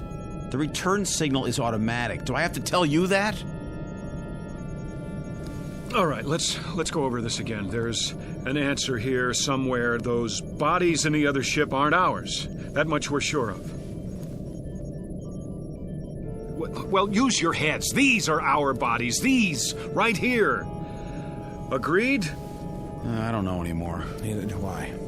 Listen, you both remember what they told us in training? About the theory of circumnavigating time. They said it might be possible for us to leave Earth in 1 year, and when we got back, even though we thought it was the same year, it might be the year before. Or the year after. Remember that? It was only a theory, Captain. It's more than a theory. It's what happened to us. We went through some kind of a time warp, right into the future. And that ship over there is in the future. Is that what you're saying? Only the probable future. And what does that mean? It means that we're not dead. It also means that we're going to be dead. Not if we don't take off. If we don't go up, we can't crash. But our orders... They don't say to kill ourselves. We're alive now, and the only way to be certain we stay alive is not to go up. Then we can't possibly crash. We avoid it, prevent it. I've made up my mind. We stay. It's easy enough for you to decide. Meaning? You have no one waiting for you back on Earth. So I have no reason to go back, and I'll be just as happy here as I would be on Earth? Is that it? I think we should vote on it. Oh, you do? You're not the only one, Captain. I'm the only one who gives the orders. Even when our lives are concerned, huh? Especially where your lives are concerned. We stay. For how long? I'm not setting any time limit, Carter. A month? 2 months? I'm not setting any limit. We have enough food left for 3 weeks, Captain. I've no doubt there's edible food outside. You saw the landscape, trees, vegetation. How will we know what's edible and what isn't? We haven't got the equipment to test it. We'll watch the animals. I saw no animals, Captain. Did you? There will be. Well, if there are, there'll be a different form of life. What they eat might be deadly poisonous to us. We'll worry about that when the time comes. Right now, there's only one thing to worry about: preserving our lives. It may not even be necessary to stay here permanently. We may figure something out, but for now, the decision is to stay. Not our decision, Captain. Have you a better solution, then? Working at minimum capacity, the ship's electrical reserve can hold out for months. It won't be working at minimum capacity. Why? We're going to need heat. Lots of it. But it's only twilight, and already the temperature outside is minus 13 degrees. Would you rather lift off? Take the risk of duplicating that ship over there? How can we duplicate it, Captain? How can there be 2 crash ships? 2 of me dead, 2 of Mason, two of you. We'll go over it again until we find an answer. Because we have to. Think I'll lie down. Me too. It's been quite a day. And it's getting dark out fast. Very, very dark.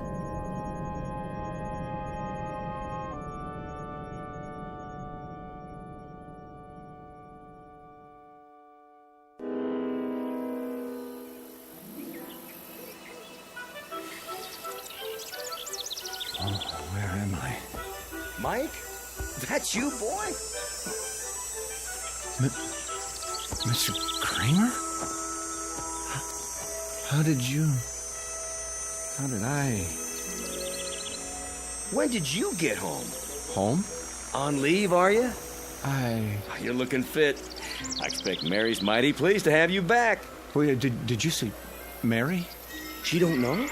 I have to go. Oh, wait up. I'll walk you. I don't understand. How long you been home? I just got here. Oh, you rocket boys sure travel informal these days. Mary know you're coming? I don't think so. Gonna surprise her, huh? Yes. Surprise her. How long you got? I'm not sure. You all right, Mike? Hello, Mike. Mrs. Nolan? Home on furlough? I don't know. Old Mrs. Nolan still makes that long walk to town every day. She'll go on forever. Forever. Hey, maybe we can do some hunting while you're home, huh, Mike? Got my shotgun with me. Always carry it now in case I see something. Not that I ever hit anything, but... Hey, where you going? Oh, I get it. In a hurry, huh? The house. Mary! There's a car still parked in front. Mary! Mary, I'm home. In the living room, the kitchen. Mary! Where are you? Mary! Mary! Are you upstairs?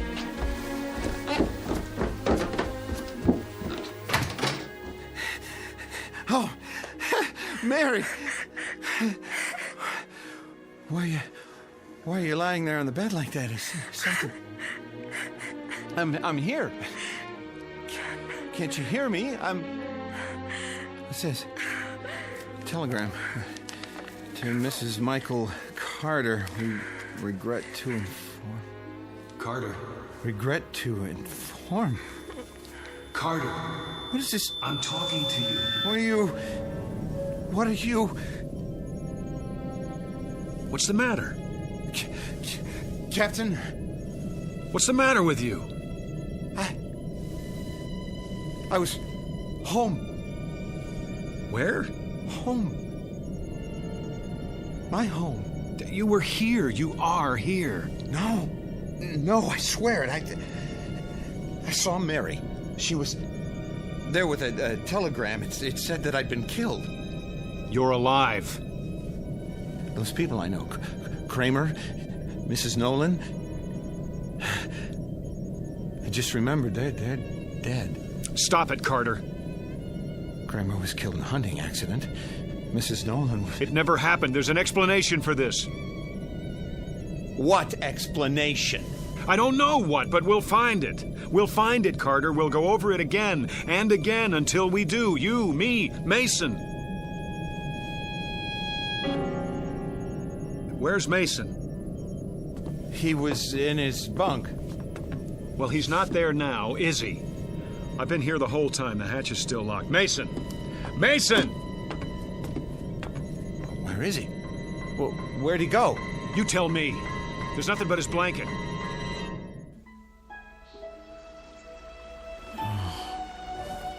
My blanket. My blanket. What's it doing on the grass?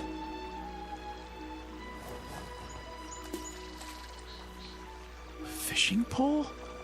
Can't be. Oh, there you are. I thought I'd never find you. Jeannie. I looked and looked. I found him. Can't be. Lunch is ready, Daddy. And mine's hungry. It's all your fault. Jeannie, is it really you? What's the matter, Daddy? Come here. Oh, come here. Oh, Jeannie. What is it, Daddy?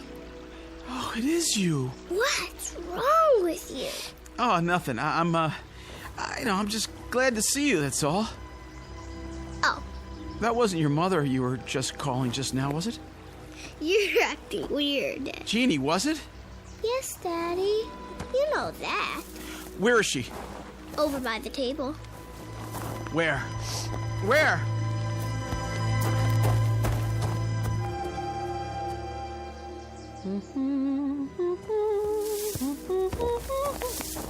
Bob?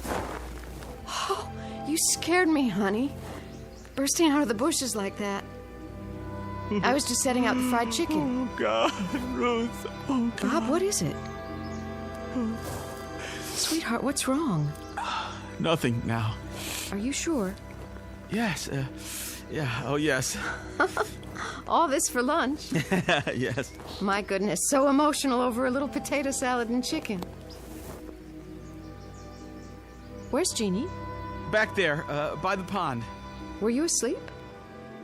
Are you still asleep? This is a dream. I hope I never wake up. I just hope I go on dreaming and... Mason! Bob? Ruth? Bob, who's... Let's go, Mason. Why is he here? Stand behind me. But... Just do it. Get out of here, Ross. I said, let's go. Get away from us. You're coming back with me. Back? Where you belong, on the ship. No, Bob. You're having a hallucination, Lieutenant. No, it's real. It isn't, and you're leaving with me. No! Oh, you think you can take me? Stop it! Don't you take me back! You're coming back! I'm staying here. You can't! I won't let you! No! Yes! Back! Back! Back! I don't want to be here. I don't want to be here. Take it easy. Ruth. There was no Ruth, no Jeannie. You lie. Let go of me. Oh.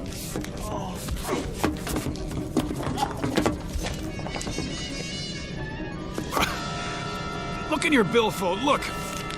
What does the clipping say? Read it. Leave me alone. I'll read it for you. Space pilot's family dies in car crash. The wife and 7-year-old daughter of astronaut Robert Mason died early this morning when the car they were in... It's not true. Now do you still insist you were with them? You alive? They dead? I was with them. I was, and you took me away. It's not true, Mason. You took me away from my wife, my home, You were here all the time. You and Carter. He was gone. No. We just couldn't see him, that's all. What are you talking about? I know what it is now. That's what I'm talking about. Give me that clipping. I was wrong. It had nothing to do with circumnavigating time. Nothing at all. Mason, remember what you thought when you saw that ship over there? Alien contact. That's what you thought. And that's exactly what's happened to us. But Captain, there are no such things as... Listen to me. Neither of you was where you thought you were, at home. That ship over there isn't ours, and those bodies aren't ours. We've been tricked. By who? Well, by whoever it is that lives on this planet and doesn't want anyone else to live here. Now who's crazy? Don't you understand? We haven't seen them, but there are aliens here. But aliens who aren't strong enough to chase us away by force or kill us. So what can they do? How can they keep their planet from being colonized? By mind control, that's how. By picking at our brains and finding the death fear and making use of it by showing us our ship crashed and us dead inside of it, scaring us so much that we didn't dare take off again and therefore haven't been able to make our report about this planet. They even know that we can't radio or report to Earth because there's too much interference. You didn't believe there was interference before. I believe it now. Everything that's happened to us since we landed on this planet has been a delusion. No, it happened. I was home. It was a delusion. Even Mason's disappearance? Well, why not? If they can make us believe we saw a crashed ship, saw our own bodies inside that ship, they can make us believe anything. That ship over there, that pile of twisted metal, it's not real. Is that your theory? You may see it, even think you touch it. That doesn't prove it exists. What's going to prove it doesn't exist, Captain? What's going to prove that everything you've said is true? I'll tell you what's going to prove it, Lieutenant Mason. Us. Going up, taking off, and going all the way back to Earth. Proving that there's nothing holding us back but fear and delusions. Now take your positions and let me at the controls. Wait a minute. In your seats, shoulder straps. What if you're wrong? I'm right. You thought you were right before. You were ready to keep us here indefinitely. You were so sure. Then in a few minutes, we really will be dead. Flight seats, now.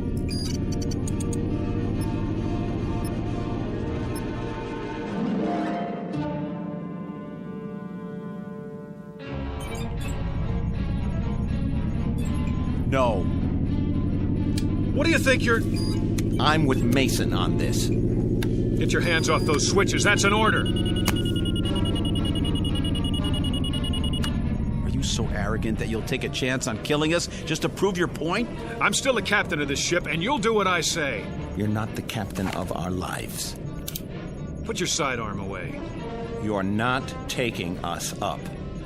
You want to stay here then? Starve, freeze, never see Earth again? Put it away, Mike. That's no answer. Then what is? I suppose he's right. You agree with him now? He's got a point. It's a big one. We can't just stay here. We do that and we know what'll happen. That's a given. It's a matter of food and the power supply and the temperature at night. We don't have a choice. I guess we don't. There's only one place left to go, and that's up. God have mercy on our souls.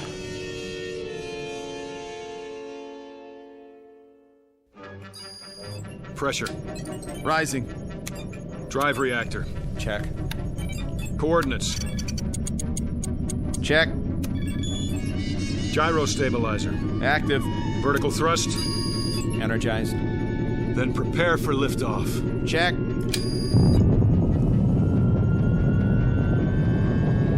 $200, $300, $500. Here we go. 1,000, 1,250, 1,500, Captain. Look at that. 2,250, 2,750, 3,000, 4, 5, 6,000. We're out. Release shoulder straps. We did it, boys. Check the viewer. Checking.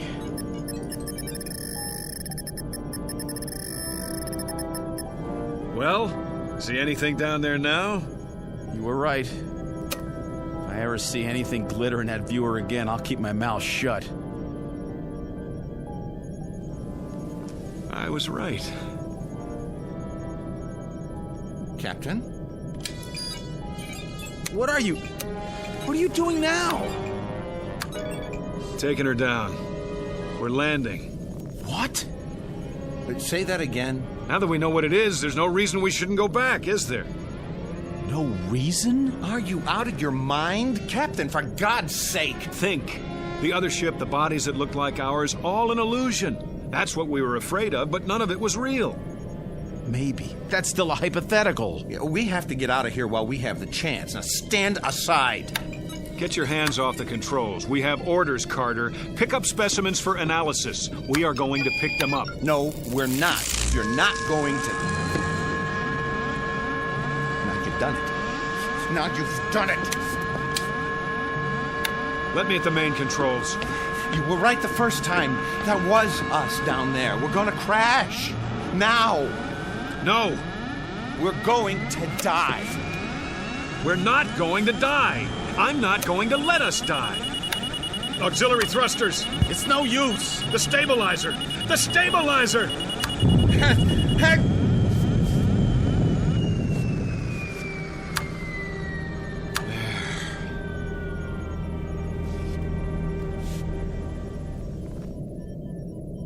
I don't understand. Shut up. You're a coward, Carter. You don't even have the guts to fight for your own life. We're still going to land? You bet we're going to land. And when we do, you're going to see that the other ship is gone. Vanished. Because it was never there in the first place. Retros. Slow airspeed. I've got it. Now get in your places. We're not gonna crash. He's been right all along, hasn't he? I don't know. Prepare for touchdown.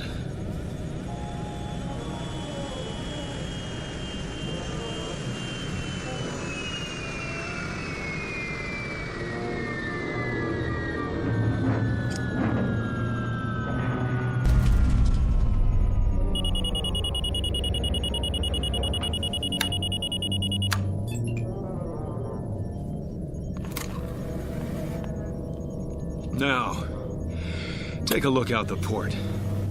It's too dark to see anything. Use the spotlight. Looking. Well? Landscape looks the same. Clear? Clear, but how do we know we're facing in the right direction? Give me that. Go on, take a good look. Hills, trees, and... What is it? Let me see.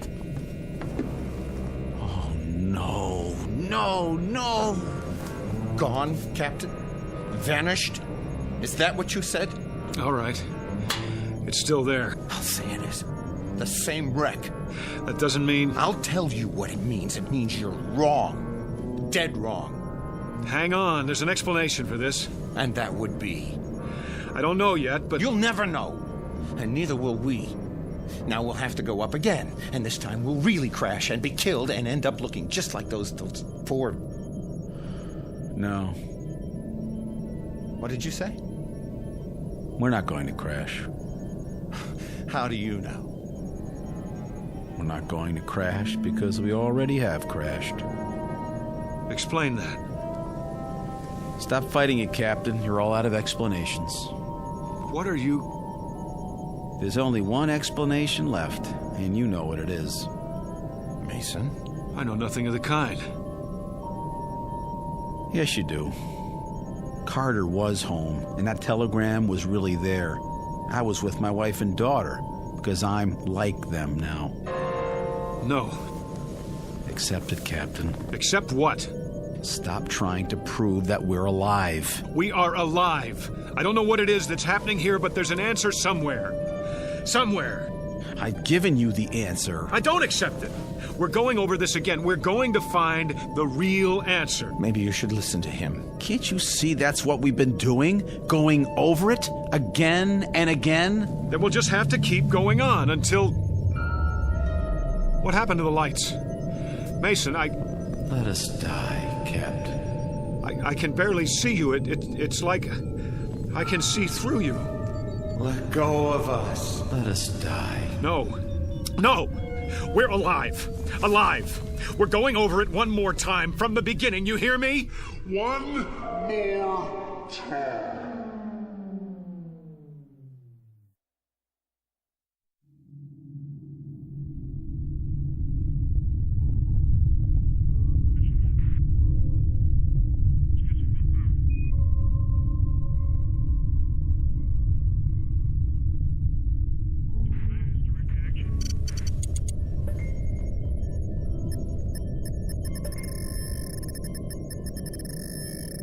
Captain. What? Look in the viewer. Switch lenses. Yes, sir. It was at 255-417. I don't see anything. Maybe not now, but something glittered down there. We went over a lake, you know. I know, it wasn't that. Well, we'll take a closer look, but it's probably the lake. Wasting our time again.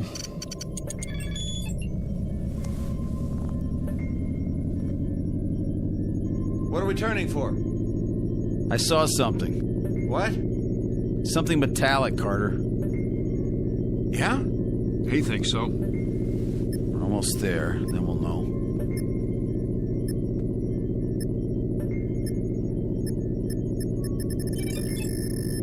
You look at that. Trees, rivers, a regular incubation lab on this planet. I know what you're thinking. Don't. It's gotta happen sometime. Yeah? Who says? Only the astrophysicist, the biologist, and... Mason, you've got aliens on the brain. You're contact happy. Maybe we've been out too long. Do you really think man is the only intelligent... All right. So we're going to meet another race. Great.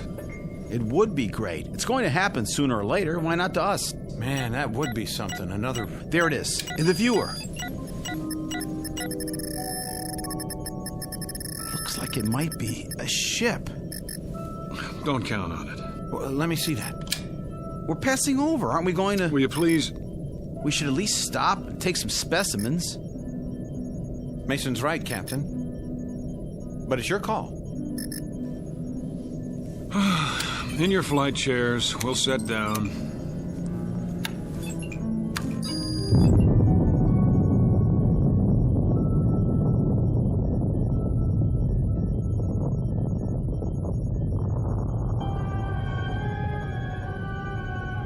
Captain Ross, Lieutenant Mason, Lieutenant Carter, aboard spaceship X-89, cruising above the 13th planet of Star System 51. In a little while, supposedly, the ship will be landed. Picture of a man who will not see anything he does not choose to see, including his own death. A man of such indomitable will that even the two men under his command are not allowed by him to see the truth. Which truth is that they are no longer among the living, that the movements they are now about to make, the words they are now about to speak, have all been made and spoken countless times before, and will be made and spoken countless times again, perhaps even unto eternity. Picture of a latter-day Flying Dutchman sailing into the Twilight Zone.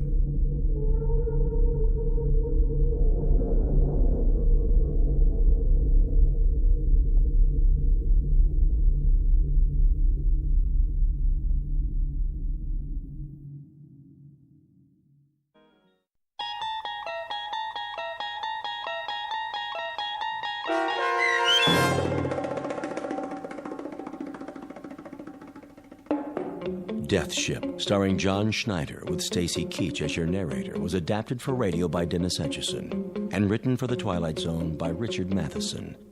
Heard in the cast were Jeff Lupetin, Tom McElroy, Frenette Lebo, Amanda Amari, Doug James, and Ellie Weingart.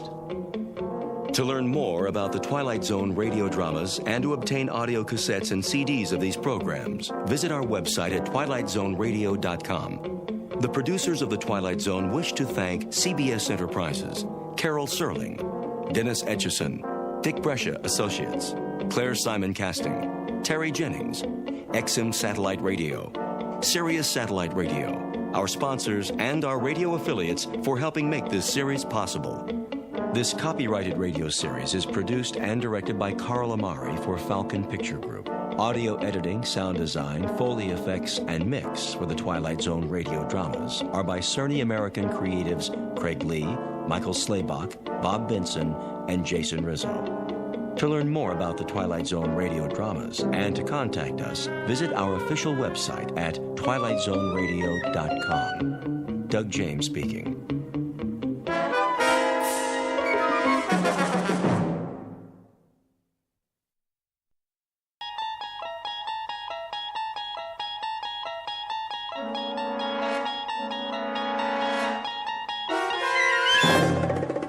You're traveling through another dimension. A dimension not only of sight and sound, but of mind. A journey into a wondrous land whose boundaries are those of imagination. Your next stop, the Twilight Zone.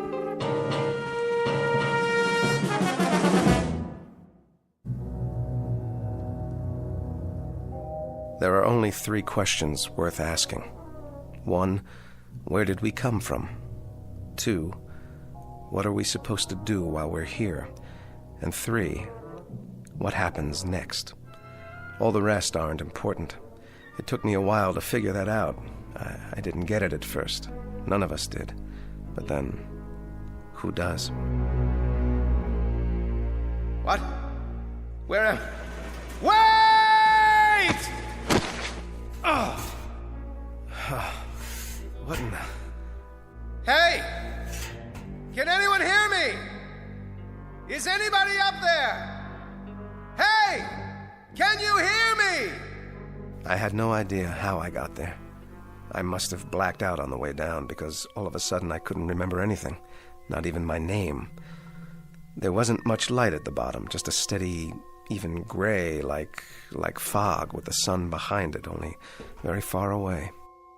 The wall was curved a little and made of some kind of smooth metal. At least, that's what it felt like.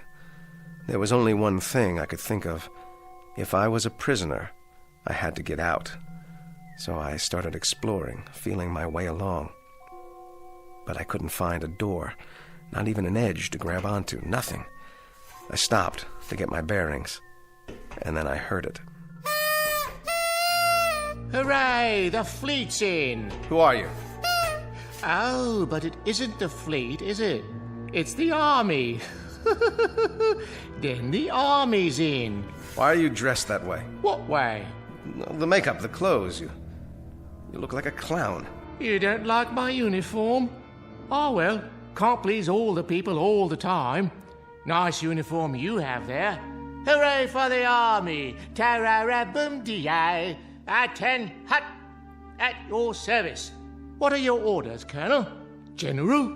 Whatever you are? I'm a major. Oh, yes, I see that now from your collar. But don't fret about it. You can always advance, even in a peacetime army. Today a major, tomorrow a brigadier.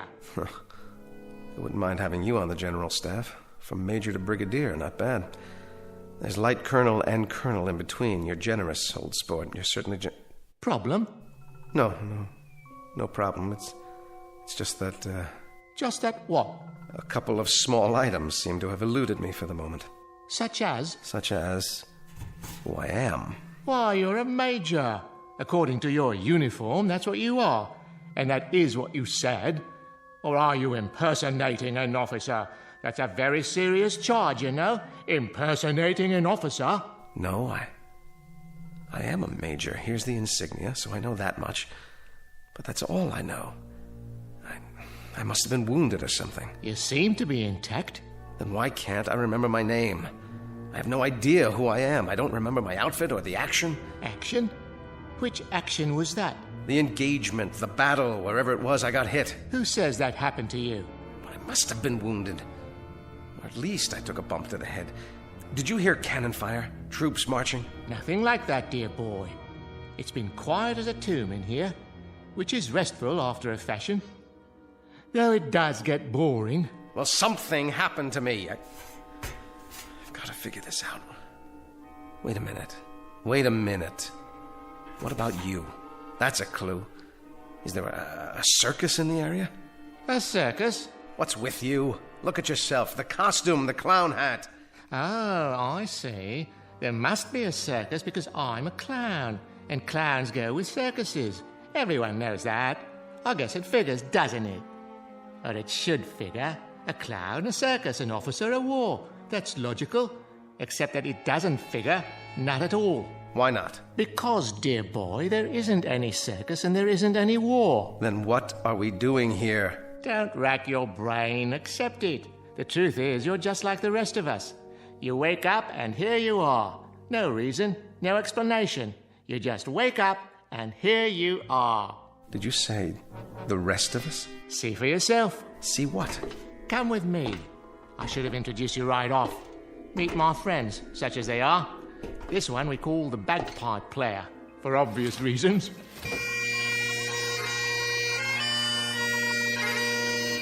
Hello, laddie. And this is, well, I suppose one would call him a tramp or a hobo, judging from his stereotypical appearance. A familiar sight no matter where one goes, wouldn't you agree? Hey, pal, you wouldn't have a drink, would you? And the most beautiful of us all, the ballet dancer. How do you do? How do you do? I'm... Don't worry about names. They don't remember theirs either. Gentlemen and lady, I'd like to introduce the Major. Hello. Meet our collection of walking, talking question marks. 5 improbable entities who are all in the same predicament, trapped side by side in a pit of light and darkness. No logic, no reason. Just a prolonged nightmare in which fear, loneliness, and the unexplainable walk hand in hand through the shadows. In a moment, we'll start collecting clues as to the whys, the whats, and the wheres. We will not end the nightmare. We'll only look more closely into the shadows in search of an explanation. Because you've already fallen with them, headlong and without a compass, into an uncharted region known as the Twilight Zone. And now, the Twilight Zone and our story, 5 Characters in Search of an Exit, starring Jason Alexander with Stacy Keach as your narrator. The clown was right. One was a bagpipe player, complete with plaid kilt. The tramp was, well, a tramp by the looks of him. And the ballet dancer really was beautiful. She had on a white leotard and one of those little ruffled skirts. What do you call them? Tutus. The 4 of them acted like they weren't surprised to see me there. Not a bit. But why? Why weren't they? If you don't mind, would someone please tell me? Or is it a secret? Tell you what, dear boy? What do you think? What's going on here? Going? Going where, old boy? I don't know. What are we? Who are we? None of us know, Major. We don't know who we are. Each of us Each of us just woke up one moment, and here we were, in the darkness. But this isn't really darkness. Not quite. I can see all of you, and you can see me. It might as well be dark. The light, whatever it is, wherever it is so far away. I can't tell anymore if it's real or just something I'm imagining, because I need it to be there. Instead of what? Of nothing. That's absurd. Is it? Each of you woke up, just like that. Correct again. Give the man a cigar. But how did you get here? What were you before? Who put you in this place? You sure got a lot of questions. I told you, Major. We don't remember. Are you sure you didn't fall? We may have. The memory fades after a while. Well, that's how I got here. Did you? Yes, he did. He did indeed. I saw him. A nice pratfall, as a matter of fact. Quickly, before it fades. What's the last thing you remember before you fell? I don't know. I must be suffering from amnesia. Oh. Then you're like us. Time to join the big parade, Major. If you could find your hat and sword, you could lead us. Oh, what a splendid drum major you'd make. Followed closely by the clowns and acrobats, of course. This is incredible. Oh, isn't it? What a troupe we've put together. The crowd will love us. But how did this happen? How could it? That's the same question we asked ourselves. How could it happen? A question with no answer, Major. A question with no hint of an answer. At least, not a rational one. Nonsense. Everything has an answer. You just have to find it. Consider all the evidence, sift through the clues. Oh, is it this exciting? Where do you want to look first? It doesn't matter. Of course it does. Please, try to understand what I'm saying. It will be easier for you that way. We're things with no memory, no knowledge of what went before, no understanding of what is now, no knowledge of what will come. How long have you been here? Hey, it's part of the mystery, too. We don't know nothing. At least I don't. You got any ideas? No idea at all. Then don't fight it. Live it or live with it. Know what I mean? Whoever left us here must have a plan. How long will we be here until the next phase? Now, that's a very good question. The best question of all. But, alas, no one has the answer. You mean you don't? Who else is there? We've discussed it and discussed it like a proper committee, and we're no further along than we were at the beginning. Talk, and more talk. So I ask you, man to man, clown to officer, what's the point? Sit down, Major. Conserve your energy. For what? For whatever the fates have in store.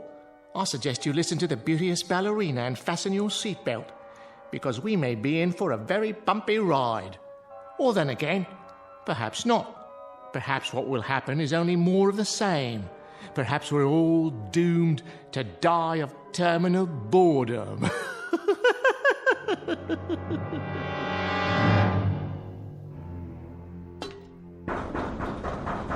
Look at him. Active fellow. Very active fellow. Very much army, in other words. A man who has to do something, anything. A compulsive type. A regular worker ant. Oh, you're a big-time psychologist now, huh? By no means. I'm only a clown, which is neither here, there, nor anywhere. I could as easily be a financier, a certified public accountant, or a left-handed pitcher who throws only curves. What difference does it make? We're here because we're here because we're here. And what are you? You're an idiot. An energetic idiot, but an idiot nonetheless. You know you're wasting your time, don't you? I know I want out of here. I'm not satisfied sitting around and heaving deep sighs. I just want out. You have no monopoly on that, Major. We all want out of here. I second that emotion. Aye, but you're wasting your time. We've all gone around and around like bloodhounds with our noses to the wall. We can even give you the dimensions of the room. 39 feet. Starting where? It doesn't matter, does it? When you measure a circle, you may start anywhere. Am I right or am I right? What's the height? We figure about 40 feet to the top. What's up there? Oh, the sky, artificial light. Maybe a fluorescent lamp, an illuminated microscope, you name it. One guess is as good as another. You have made guesses, then? Oh, all kinds. We could be on some other planet, or on a spaceship, or... Go ahead. Or we're all insane, and this is just a mirage, an illusion. Or we're dead. Dead to the world. Well, if we are, it certainly isn't heaven. How do you know? It ain't so bad. I've been in lots worse places than this. Limbo, then? Quite possibly. All together now. Limbo, limbo, limbo like me. Limbo, limbo, limbo like me. Or we really don't exist. We're figures in somebody's dream. Cogito ergo sum. I exist, therefore I am. Or each of us is having a dream, and everyone is a figment of someone else's imagination. Lots of possibilities. Makes your head want to blow up, don't it? That's one thing we have an abundance of. Possibilities. An infinite number of possibilities. What about getting out of here? Anyone examine that as a possibility? Have you? It's a solid wall. No crevices, no outjuttings of any kind. Nothing to hold on to or scrabble over or get your fingers around. Time to face the music, Major. We're trapped down here. There is absolutely, positively no way out. A nightmare, then. That's all it is. A nightmare. It is indeed. But whose? Yours? Mine? The Scotsman? The ballet dancer? Just whose nightmare is it? Can you tell me that? It doesn't add up. Someone knows we're here. Of course. We do. I mean someone else. Why do you say that? They have to.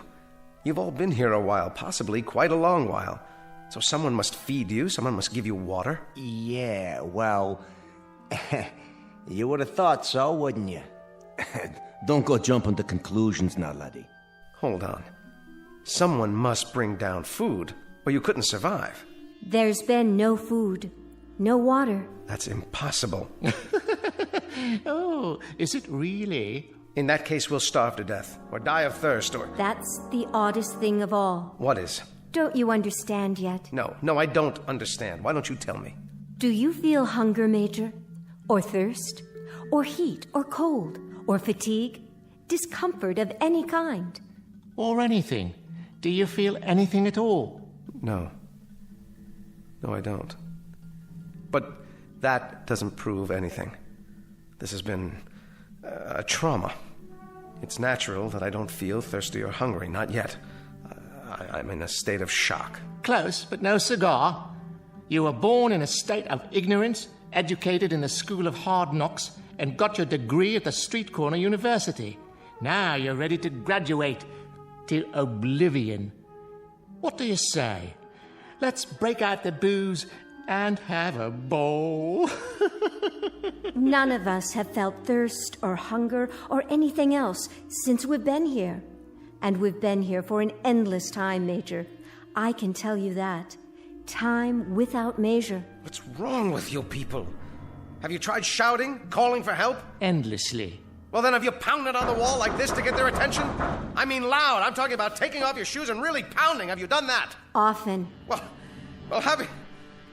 have you looked all the way around? Have you felt every square inch of the wall? Maybe there's a control button or a panel of some kind, a hidden panel, or a lever, something. Yeah, sure. At the start, that's all we did. Hunted and searched and peered and felt with our hands. And you know what we found out? Sure you do. We found out that this right here, is the whole shooting match. This little room. What you see is what you get, Major. There ain't no more.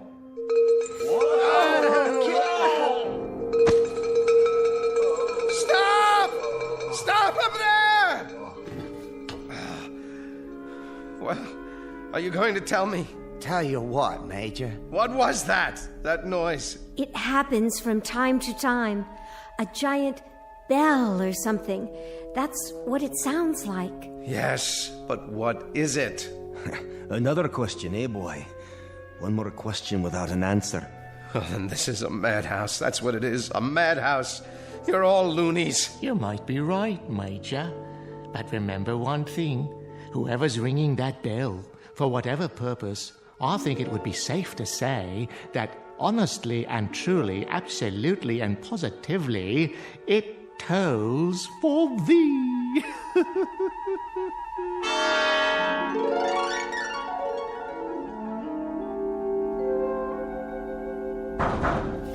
Hey! Hey up there! It's no use. Let us out! Let us out of here! What do you want from us, please? Just let us out!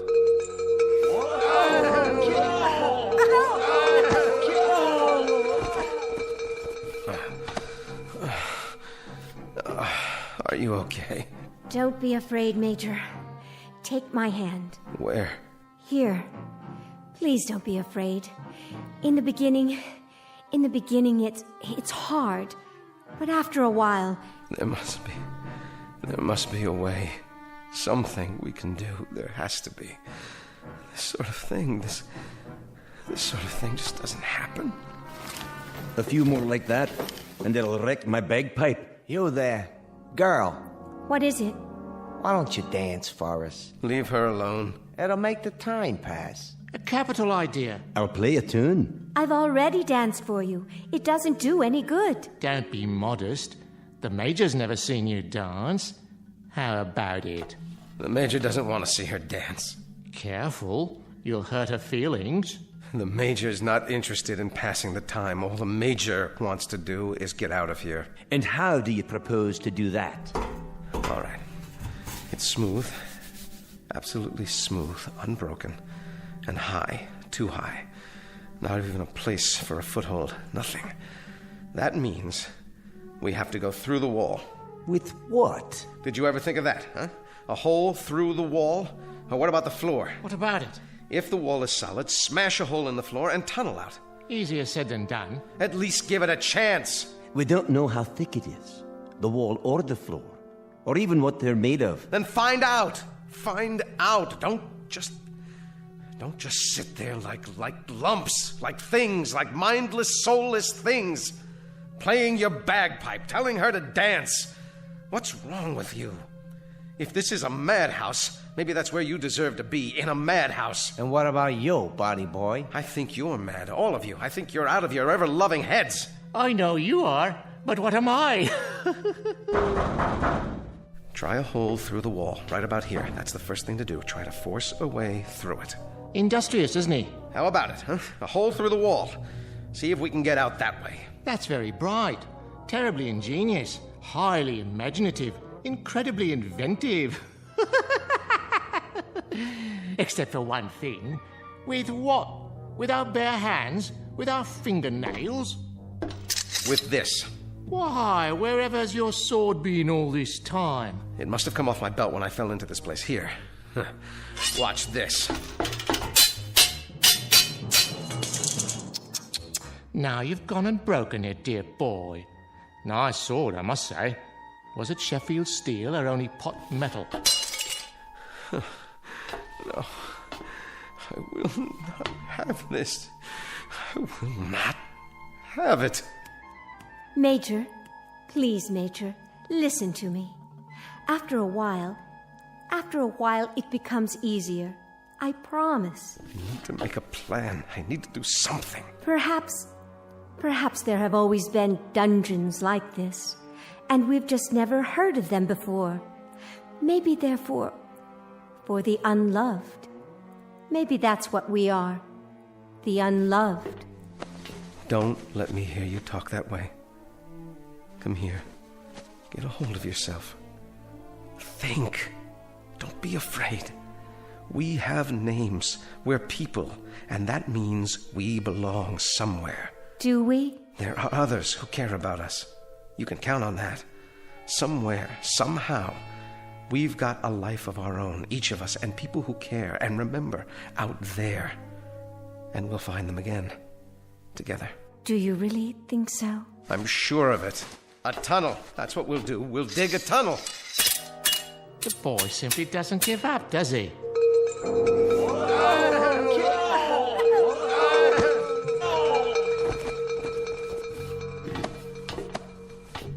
I've got it. Got what, pal? I know where we are. It suddenly occurs to me. It's funny none of you ever thought of it, but it has to be. Where? Where are we? Why, my dear young lady, how unobservant of you. When the whole thing fits together so perfectly, do you need me to draw you a picture? Please tell me. Ladies and gentlemen, it seems quite apparent, doesn't it? Absolutely unequivocal. We, all of us, are in hell. God help us. We are in hell.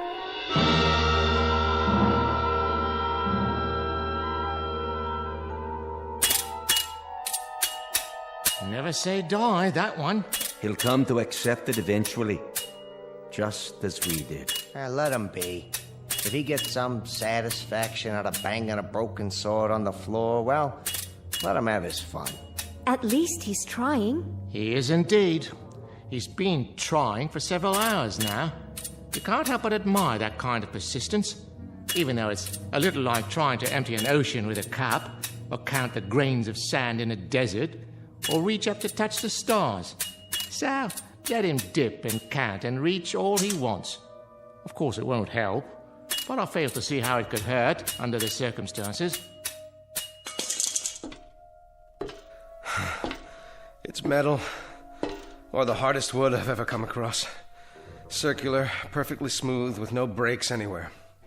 All of which we could have told you some hours ago. Which we did tell you, if you'd bothered to listen.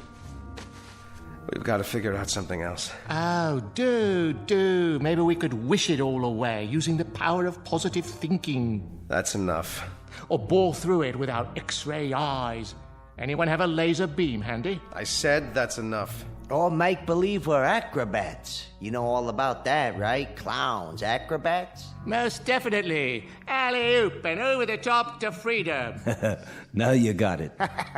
Yeah, you got it all right. Dreaming and wishing, wishing and dreaming. Hold on. Listen to the man. Oh, come now. In the final analysis, this is all rather idiotic. Is it? It only requires a moment's reflection to see... Why not? Why not what? What you said. Acrobatics. A figure of speech, my dear, not meant to be taken seriously. Isn't it? I will grant you that we have somehow forfeited some of our human dignity, but we are nonetheless governed by human frailties, not the least of which is gravity.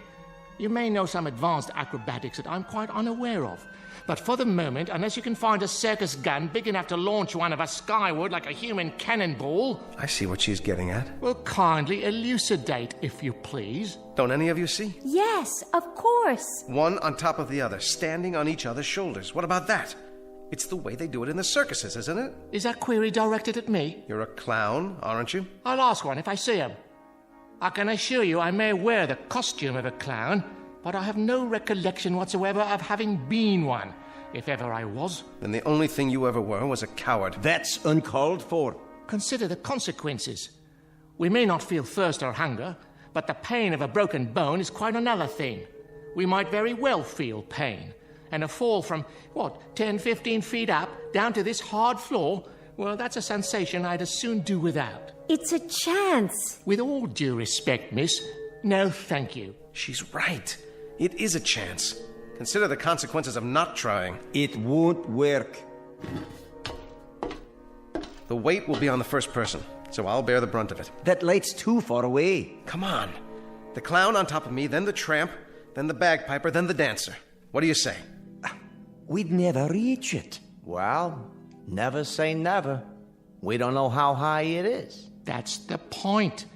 We'd be exerting ourselves for nothing. It could be 100 feet up there for all we know, or 200 or 300. But we got nothing to lose, right? Why don't we sit down and have some entertainment instead? A much safer course of action. Why don't we go for it? Come on, clown, up on my shoulders. Oh, observation. Things were far simpler before you arrived. However, I suppose I must go with the majority. Get a foot on my shoulder. I'll boost you up. Careful now. That's it. My turn?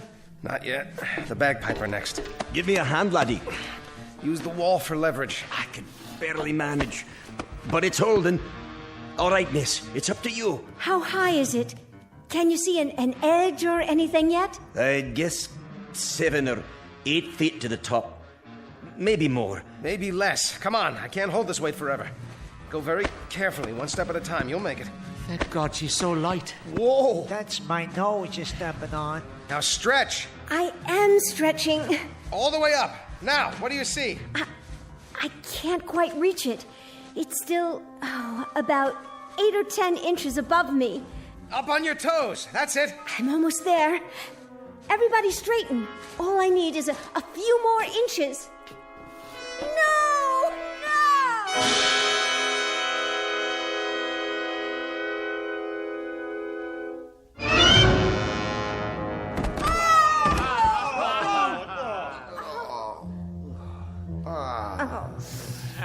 We were so close. Yes, I think we were. We'll try again. Nonsense. We could have broken our necks. But we didn't. I, for one, am not trying it again. How much farther? How much more would it have taken? Only a few inches. I could almost feel it. What if... What if what? I respect persistence as much as the next man, but stupidity, that happens to be a waste of time. A useless expenditure of energy. If we were just a few inches shy, if that's all it took, I could straighten up more on the bottom. We could each straighten an inch, 2 inches. That would give her the height she needs. Let's go. One more time. My dear young warrior, would that you had not arrived. Things were so much more peaceful before. Why not? We got something else to do? Not that I can think of. Please, I was so close. And heaven help us all. Leave us give it the old college try. Come on. Steady now. Steady. Okay. Just a little more. Okay, right. watch the foot. Almost there we go. This is as tall as I can stand. Quite an exercise for the lower spine, I must say. Now, young lady. Here she goes. Oh, there's a rim of some sort. Yes, I think I have it. Now pull yourself up. Hold on. Yes, by all means. I can't.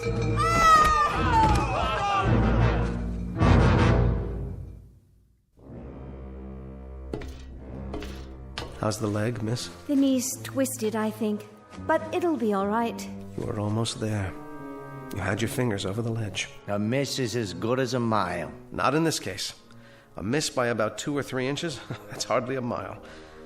This is what we do next. Oh, share your plan, pray tell. The same thing, without the dancer. Then we'll be several feet short. No, we won't. Hear me out. The clown, the tramp, the bagpipe player, and then I'll climb to the top. I'll tie a rope to the haft of this sword, fling it over the edge. Let it catch there like a grappling hook. Now that's thinking. Ingenious. But first, hadn't one of us better run over to the hardware store and pick up the rope? He's right. There's no rope around here. Strips of cloth. Torn from what we're wearing. You mean tear our clothing?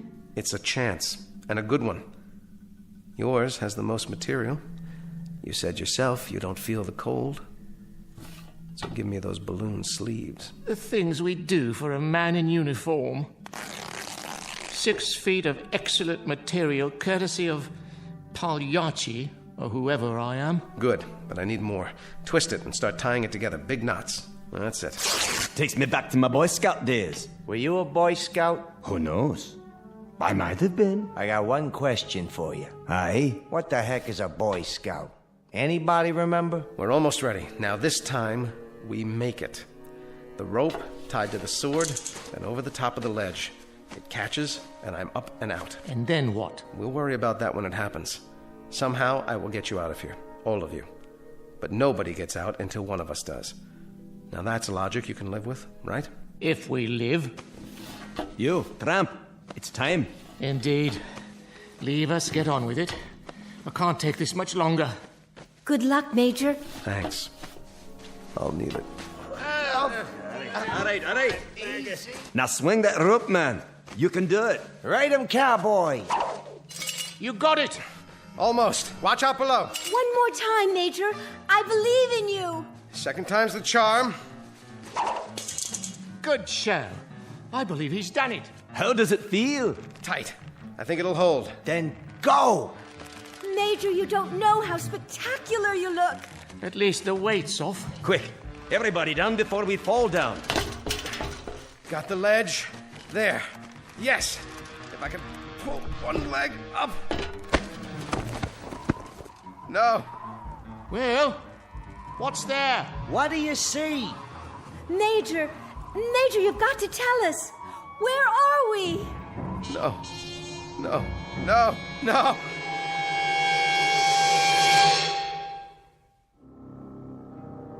And I knew then what I had known all along but didn't want to face. Some things, I guess, are too fierce to handle in one bite. I heard the wind and I finally saw where I was, where we all are. I wished the four of them well. If you see my friends, will you tell them I love them? Because the truth is this. There are only 3 questions worth asking. 1, where did we come from? 2, what are we supposed to do while we're here? And 3, what happens next? All the rest aren't important. I didn't get it at first, but then, who does? Maybe it's better that way. No! No! No!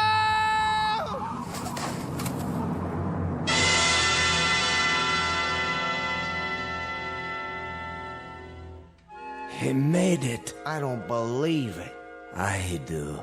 A brave man. Very brave. But not a very bright one. I wonder if we'll see him again. He'll be back. I know he'll be back. And then what, dear lady? He'll come and get us. You think so? He may be back, but it won't be to get us. How can you say that? I'm beginning to get a feeling, and not a very nice one, I'm sorry to say. All the little details, they're starting to fit together. This place, our costumes, the bell. He may have been right at that. What do you mean? He may have been right all along. This may very well be a kind of hell. At least for us. One from which there really is no escape. No escape at all.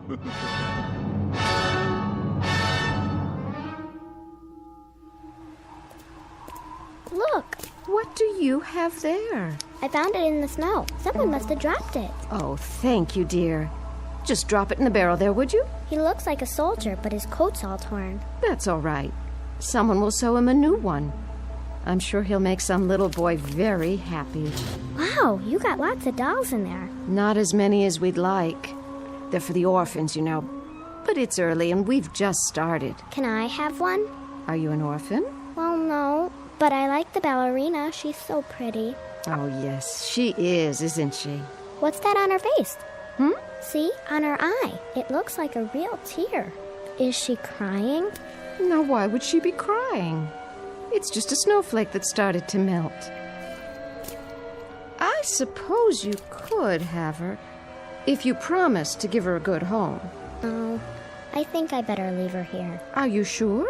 She doesn't want to go. See? She's holding hands with that soldier doll. Why, aren't you the nicest little girl? Toys for Christmas! Toys for Christmas! Open your hearts, friends, and bring in your old dolls so the underprivileged little ones can have a happy Christmas, too. Help the Salvation Army.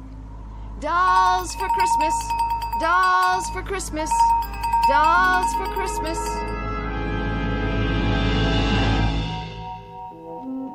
Just a barrel. A dark depository in which reside counterfeit, make-believe pieces of plaster and cloth and plastic wrought in the distorted image of human life. But this added hopeful note. Perhaps they are unloved only for the moment. In the arms of children, there can be nothing but love. A clown, a tramp, a bagpipe player, a ballet dancer, and a major. Our cast of players on a very odd stage known as the Twilight Zone.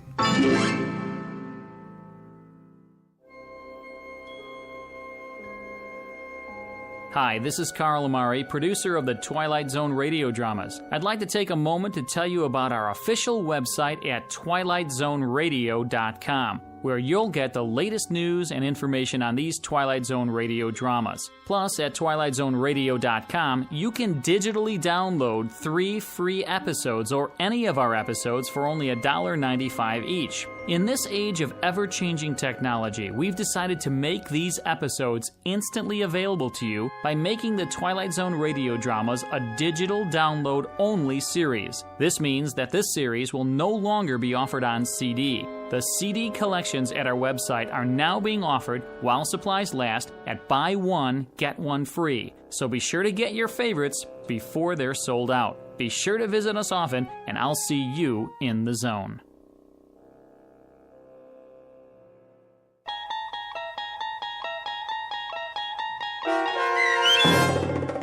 Five Characters in Search of an Exit, starring Jason Alexander, with Stacy Keach as your narrator, was adapted for radio by Dennis Etchison and written for The Twilight Zone by Rod Serling, based on a story by Marvin Peddle. Heard in the cast were Kathy Garver, David Darlow, Doug James, Christian Stolte, Frenette Lebo, and Amanda Amari. To learn more about the Twilight Zone radio dramas and to obtain audio cassettes and CDs of these programs, visit our website at twilightzoneradio.com. This copyrighted radio series is produced and directed by Carl Amari and Roger Wolski for Falcon Picture Group. Doug James speaking.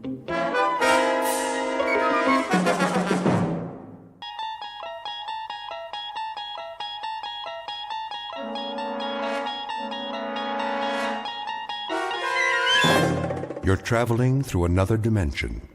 A dimension not only of sight and sound, but of mind.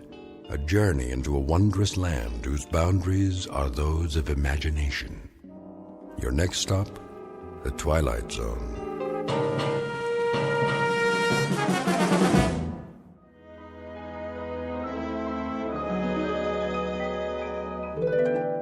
All right, ladies and gentlemen, let's begin with the field reports. Who wants to go first? I will, sir. Proceed. I don't want to spend all eternity on this. Yes, sir. First up is Angel First Class Scott Cousins. Assignment, Orion. Project, Evening Miracles. Job rating, excellent. Good man. Real stuff. Next. I have a report on Angel's Second Class William Allen. Assignment, Beetlejuice. Project, Planet Rotation and Weather. Job rating, excellent. That's his third good rating this month. Recommend him for promotion to first class. I concur, Chief. Right on down the line. Miracle-wise, he's done tremendous things. First class it shall be. Moving on. Cranston? Yes, sir? Well, how about the occupied planets? How about them? Oh, I'd say solid results all the way down the line, Chief, with the possible exception. With the possible exception of what? Apprentice Angel Harmon Cavender, sir. What's his assignment? Earth. Earth? It's the dinky one, sir. In the solar system, the third planet from the sun. Oh, yes, that's the noisy one with all the trouble spots. And so who did you send down there? Cavender? Yes, sir, I'm afraid so. You'll forgive me, Cranston, but there's a question of judgment here. The last time you sent Harmon Cavender out on a project, we lost 3 planets, and it took 1,000 years to repair the damage. May I ask why we're still using that man? He means well, sir, and he's the oldest angel we have. By the laws of seniority, he has first rights to any assignment that'll win him his wings. It'll be a cold day in the other place when Harmon Cavender wins his wings. The man is an idiot. I hate to do this, but, well, I think it's time for reclassification. Oh, no. Forgive me, sir, but we haven't had a reclassification of an angel in at least an eon. This will most likely, well, destroy poor Cavender's spirit. Destroy his spirit, eh? And what has he done to our morale? Not to mention the Miracles Bureau, the solar systems, and the whole concept of natural and unnatural laws. Why, the man is incorrigible. His last project on Earth, do you recall it? Well, he was supposed to be working on a magic elixir, which would benefit the people of the planet. That's right. And after he went missing for 113 years, what did that elixir turn out to be? Gin. 113 years, and there he sat, an apprentice angel with the power of miracles, the prerogatives of a celestial entity, the acquired wisdom of 1 billion eons. And what is his accomplishment? The repeal of prohibition. With your permission, Chief. What? What's your recommendation now? That man won't win his wings, no matter the time, the place, the circumstances. With the Chief's permission, I could assign him to a very minor project. I mean, put him on an individual case, a relatively unimportant one. Like what? One of the Class D problems. You know, Chief, as we've done on occasion. Pick out one Earth inhabitant who seems unable to function without some kind of heavenly aid. Have you someone in mind? We could find such a person. Where? How about that one? Down there. Orient me. My eyes aren't what they used to be. Grep, Agnes, age 26. Habitat, New York City. Unable to hold a position, constantly in debt. Accident prone, somewhat discombobulated. Any change there would be a marked improvement. How right you are. But Apprentice Angel Harmon Cavender? The girl needs help, not more trouble. We could give it a try, sir. Well, let's see what he has to say for himself. Summon him at once. Yes, sir. Right away, sir. Submitted for your approval the case of one Miss Agnes Grep, whom we are about to meet up close and personal. As you will soon see, she was put on Earth with 2 left feet, an overabundance of thumbs, and a propensity for falling down manholes. In a moment, she will be up to her jaw in miracles, wrought by an apprentice angel named Harmon Cavender, who is intent on winning his wings. And though it's a fact that both of them should have stood in bed, they are about to tempt all the fates by moving into some particularly tricky territory known only as the Twilight Zone. And now, The Twilight Zone and our story, Cavender is Coming, starring Andrea Evans, with Stacy Keach as your narrator.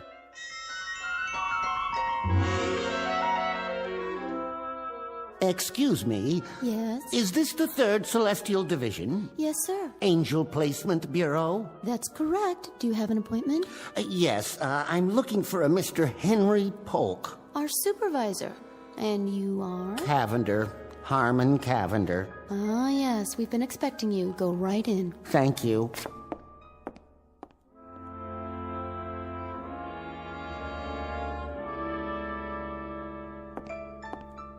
You called me, Chief? Ah, there you are. Cavender, I presume? Nice office you have here. I like the cloud effect. Makes it look like infinite space out there. It is infinite. Oh. Apprentice Angel Cavender, it has come to our attention that you are the only angel in your class not to have won his wings. Sad but true. Not for want of trying, I can assure you. It has further come to our attention that you are a clod. A clod, sir? Never mind. Before reclassifying you... Reclassify? We're going to give you one more chance. Oh. Walk over to the edge with me and look down through the cloud cover. What do you see? Oh, which one? The one in the theater, with the costume, the usherette, I believe they call them. Nice-looking girl. You think so? Good. She's your next project. Oh, thank you, sir. I especially like the uniform she's wearing. Very military, with epaulets. And what's that on her head? Is that a fez? Haven't seen one of those in ages. Quite a few ages. You will return to Earth and supply her with aid, assistance, and advice for a period of 24 hours. If you are able to improve her lot in any significant way, we will reopen your case. You mean there's a possibility of getting my wings? It would be taken under advisement. Oh. Actually, Cavender, there seems to be considerable question about the damage you can do with just arms and legs, not to mention wings or your mouth. However, we've graciously consented to give you one more opportunity. You have 24 hours to see what, if anything, you can do with that clod, that young Earth woman. Mm-hmm. Take a good look. She's the one lining up for inspection right now in the lobby. Who's doing the inspecting? The theater manager, the short one with the ridiculous little mustache. All right, girls, positions, please. Ready for inspection before we open the doors. Excuse me. End of the line. Can I get in here? This is my position. Pardon me. Inspection. Left lapel wrinkled. Sorry, sir. Lipstick crooked. I'll fix it. And you. Yes, Mr. Stout? Stand up. No slumping. Eyes straight ahead. Eyes straight, I said. I'm trying, sir. It's a natural condition. You see, my eyes aren't straight. They're not... You're the new one. Yes, Mr. Stout, and I can't tell you how glad I am to have the job, and I'll work very hard, and this is the first time I've ever been an usherette, and I love the uniform, and... Miss Grepp, is it? That's right, Agnes Grepp. It used to be Grabinski because my father's father was Lithuanian, but when he married my mother... If you don't mind, Miss Grepp. Now then, for the benefit of the new recruits, I will go over very quickly the prescribed positions and order of the day. Pay attention, please, Miss Grepp. I will repeat this only once. You will take the spot girl position in the middle of the lobby, ready to give directions such as stairway to your right, aisle 2 straight ahead, and so forth. Excuse me. What is it? What if I have to... Have to what, Miss Grepp? You know, take a comfort break. You will wait for your 30-minute lunch period, the same as the other girls. Now then, after you have taken their stubs... Their what? Ticket stubs. You collect them. Then the directions you give the patrons will be as follows. Stairway to your right, stairway to your left, aisle 2 straight ahead. Psst. Aisle 3 to your right, balcony and loge upstairs, and... Miss Grepp, if you please. What if I need a drink of water? Yeah, you know, all those directions and my mouth might go dry. It used to go dry when I had to stand up in front of the class, and sometimes it gets dry even when I... Then you look my way and make a face. Like this. Mr. Stout, you look like a fish, doesn't he? Isn't it cute the way he does his mouth like that? The doors are opening for the first performance of the day. Take your positions. Hup, hup. Yes, sir. I'll work the candy counter, sir. I'm in the loges. Where's my flashlight? Spot. Miss Grepp, take your spot. Oh, don't worry about me, sir. I got it covered. Hello, dear. Hi. Can you tell us where to find the best seat? Give her your ticket first, Gertrude. Oh, yes, of course. Here you are, dear. About those seats. Immediate lodging. 3 aisles straight up. I mean, in the balcony. Pardon? Well, and I think there's some candy to your right, popcorn, and... Oh, God knows what else. Pardon me? Must have water. That man, ask him, but please. Oh, Mr. Manager, I think your usher here is having a fit. Any aisle, any seat at all, just go. What do we do with these tickets, Is there some problem? No problem. A regular fit. Fit? A conniption. Oh. Miss Grepp? Mr. Stout? Your epaulets. Oh, Mr. Stout, look at me, please. Close your mouth at once, Miss Grepp. Consider yourself cashiered out. You will never make usherette at Blonsky's Bijou of famous Hollywood hits. Now, turn in your uniform. Up. Dismissed.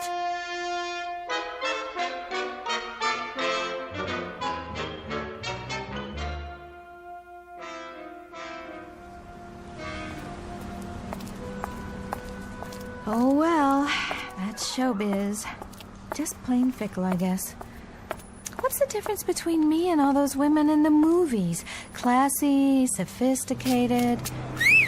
Hey, bus!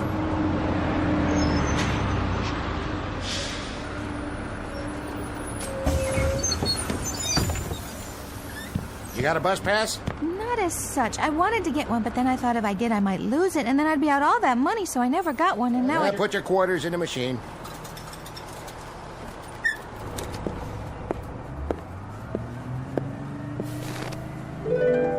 Where did you come from? Don't panic, Miss Grepp. Above all, don't panic. If you'll give me just a moment, I can explain. Who's panicked? I almost missed the bus, that's all. But you didn't. No thanks to you. On the contrary, I know this will come as rather a shock to you, but I happen to be a guardian angel. Say, when did you get on? I didn't see you. The whole bus was empty, and then... Indeed. I arranged it that way. As I was saying... Did you pay? I don't have to pay. I'm an angel. Oh, yeah? Where are your wings, then? That's a long story. In point of fact, I've been given 24 hours to help you out in every way possible. This does not preclude the use of miracles. As I say, I know this is going to shock you, but I happen to be your angel. Don't worry about it. I daydream a lot myself. Last week, I daydreamed I was an astronaut. I made 111 orbits before Mr. Goldfarb fired me. Mr. Goldfarb? He ran the delicatessen where I was working. I took care of the steam table all day long, and that's where I used to do most of my daydreaming. Wouldn't you at least like to see a little miracle? Okay, if it makes you feel better. Like what? Well, for example, instead of a run-of-the-mill bus that everybody uses, how about a nice, flashy, chauffeur-driven convertible? Wouldn't that be something? All right, then. Here goes. Is that it? Oh, I have a way of fouling these things up, but if you'll give me just a second to concentrate... Wow, Central Park. Well, at least it's a carriage with a convertible top. Driver, once around the park, if you please. What is going on here? What happened to my bus? Oh, I'm so sorry. You don't know how to handle horses, do you? Of course not. A small miscalculation. Lincoln Continental, real snazzy. That's more like it. Driver, take us to, well, the lady's residence. What is the exact address? I ain't taking nobody nowhere in this here car. I signed on to drive a bus. Oh, all right.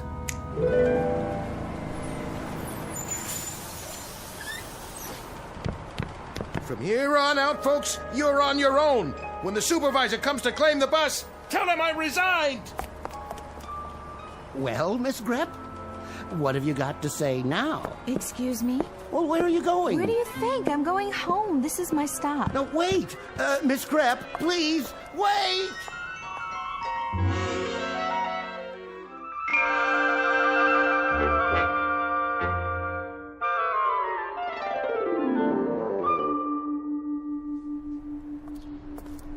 Hey, Aggie. Hi there. How's my favorite little girl today? Okay. Been playing? Yeah. I'll bet you had fun, huh? Well, it would be more fun if you could play with me. How come you have to go to work? Not anymore, I don't. I'll play with you tomorrow, okay? We'll go to the park. Promise? You come over and knock on my door in the morning and we'll go, okay? Okay. See ya, Aggie. Hi, Aggie. Hey there, Teddy. You got any candy today? Have I got candy? Look at this. I brought it all the way from Plonsky's Theater, just for you. Gee, thanks.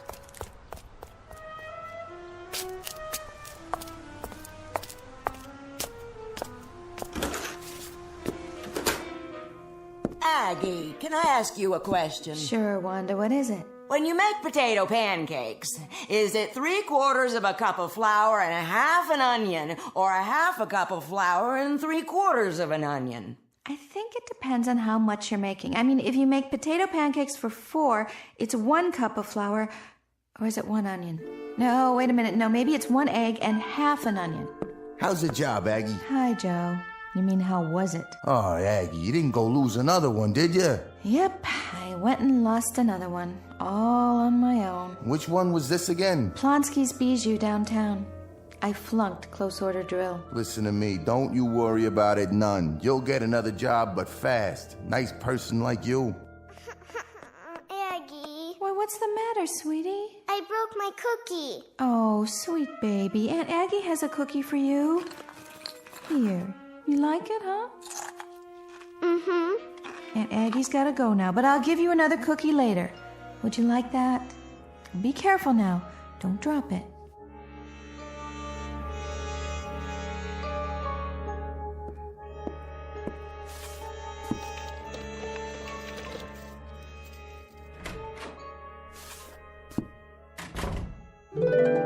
Don't panic. I know. Say, I thought I left you back there. Perish the thought. How did you get in my apartment? It was locked. As I told you, I'll be with you for 24 hours. 23 hours and 31 minutes, to be exact. Don't you ever give up? How could I? I'm here to change your life, Miss Grep. Interesting place you've got here. I like it. Oh, I do too. Particularly the stuffed animals and the Cupid dolls. Been collecting them for some time, haven't you? If you'll excuse me, I have got to take these shoes off. My feet are killing me.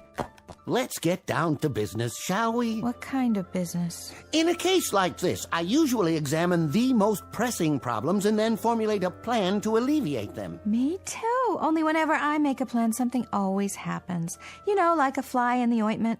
Is that an expression? Oh, my mother used to say that. Whenever my father made plans, like the time he went into business raising rock Cornish game hens, it was a great plan, let me tell you. I think the way to attack this employment problem of Would yours... you like something to drink? Oh, yes. That is, no, I really shouldn't. As I was saying... Tea or coffee? You look like a tea man to me. I think I've got some tea bags somewhere. Don't trouble yourself. How about a beer? Oh, no. No.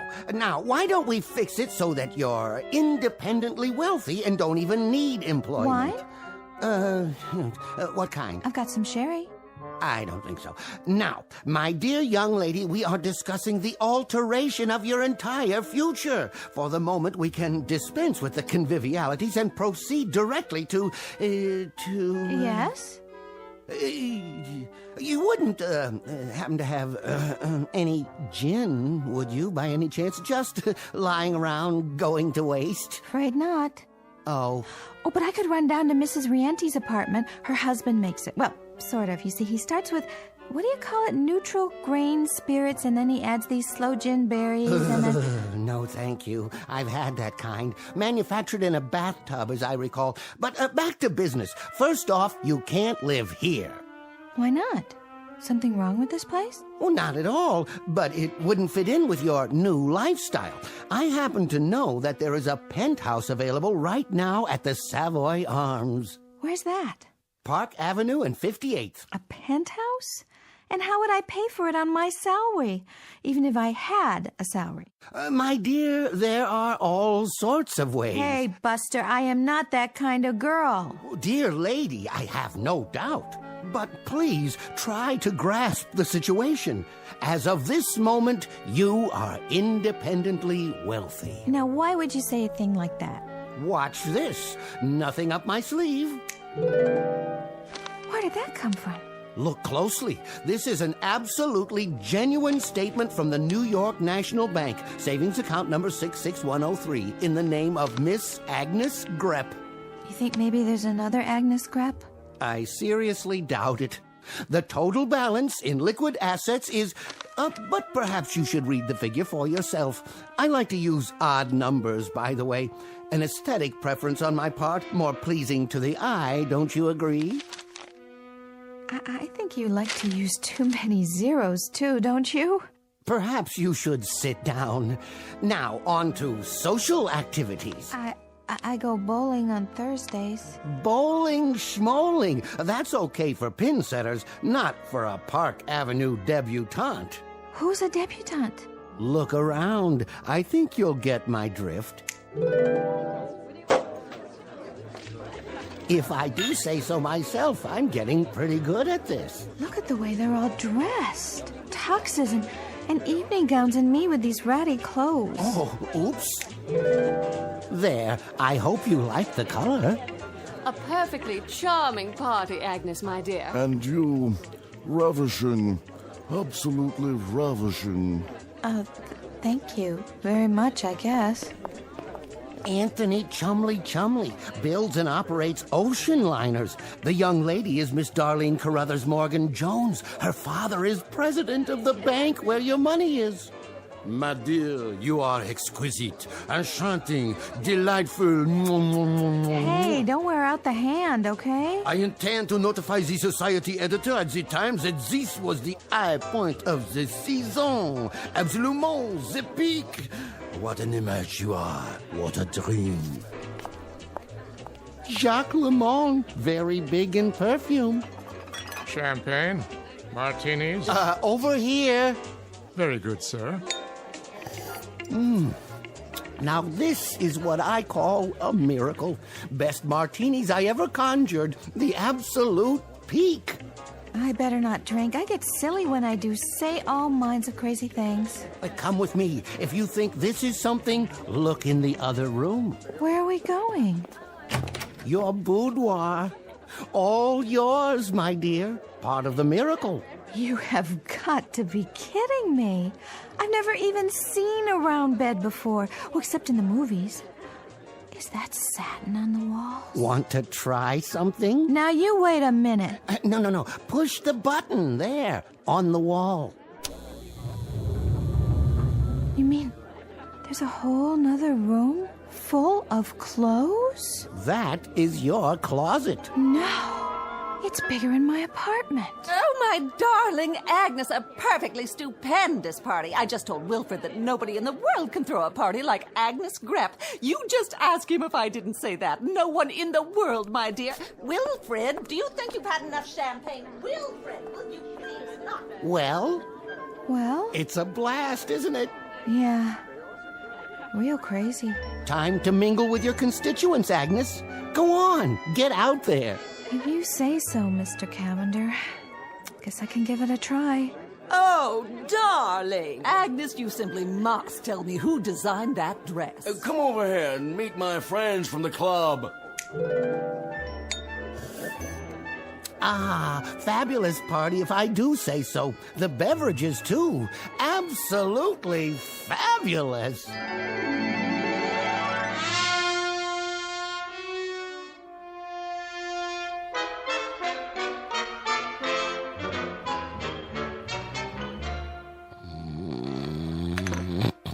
What? Oh, yes, the party. A real blast. A humdinger. Cavender, you have outdone yourself. What time is it? Early, sir. Where is everybody? They've all gone home, sir. Oh, and Miss Grepp, is she... She's gone on an errand, sir. You're the last one in the penthouse. Oh, did she say where? Something very pressing, I should say. Would you care for a continental breakfast, sir? A Bloody Mary? Agnes! Agnes!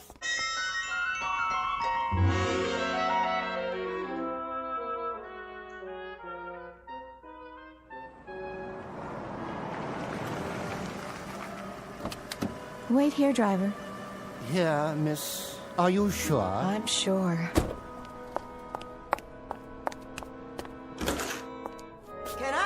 You. Hi, Wanda. Guess I was out pretty late last night. How are you this morning? Fine, miss. Anyone in particular you're looking for? Just my own bed, good old 13A. 13A's been rented. It has? To a nice couple. You a friend of theirs? Hi, Joe. Gonna get the morning paper, huh? Yeah, so? So I just thought I'd say hello. What's with the fur coat, sister? You slumming? Joe.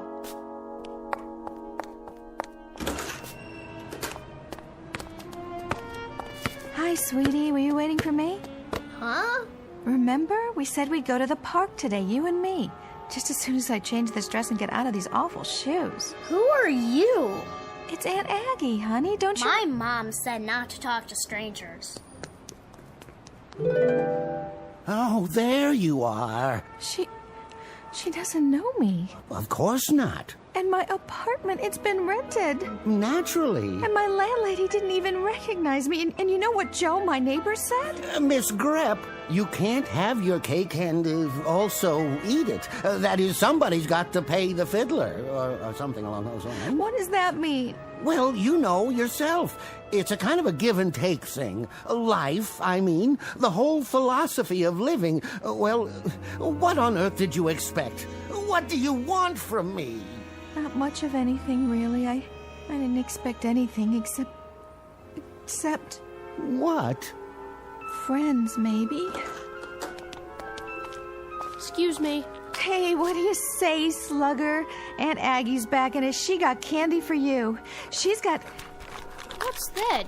That's not a candy bar. No, honey, it's not a candy bar. It's a bottle of perfume. Costs $100 an ounce. Big deal, huh? You know what? I wish it were a chocolate bar. Come on, Teddy. Leave the lady alone. Come back up here. Mrs. Rienti? That's okay. It's me, Aggie. Come on back for your breakfast. I told you don't bother the lady. Mrs. Rienti, it's Aggie. Don't let this sable coat throw you. Driver, take the lady back to the Savoy Arms. Yes, sir. No, not the Savoy Arms. How's that? No more Park Avenue and 58th. I don't want to go back there. I want to stay here. Why, I'll never win my wings now. I'll be drummed out. I'll be reclassified.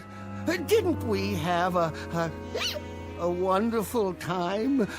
Don't you have everything you want? Mr. Cavender, you want to make me the happiest girl in the world? Then knock it off with the Park Avenue penthouse, the sable, the whole bit. I want it the way it was. The way it was?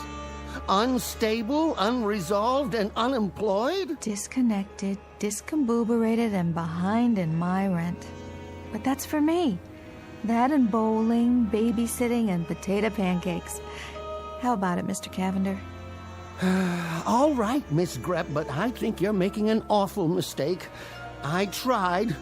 God knows I tried. Can you hear me up there? You can't take that away from me. What do you say, Egg? Top of the morning, Joe.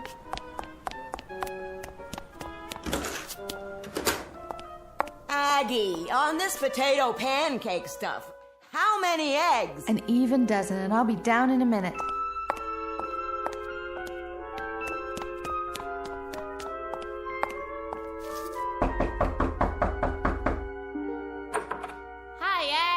Hi, Mrs. Rienti. I hope you don't mind. I brought something for the kids. Hi, Aggie. Here you go. Here's a chocolate bar for you and some candies for you. Thanks, Aggie. No, thank you, you beautiful, gorgeous children. I just wish it was more.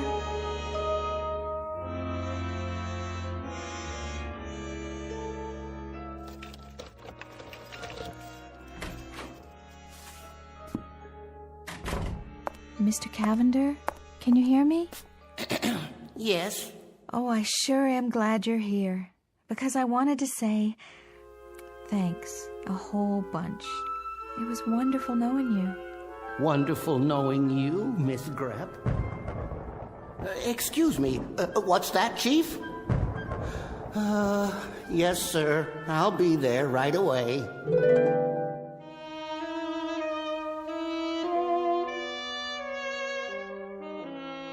Cavender checking in, sir. I was just looking over the report we received on you. Conduct unbecoming an angel. Gin and tonic consumption. Gin fizz consumption. Gin on the rocks. Extra dry martinis. General inebriation. Need I go on? Cavender, you're a disgrace to the entire service. I'm sorry, sir. I truly am. I'm afraid you know what this means. Reclassification, sir. At least reclassification. I know it. I expected it.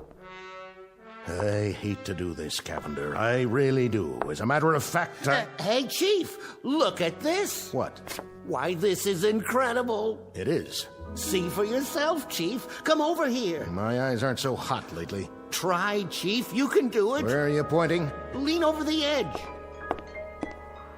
That planet there, the little blue and green one?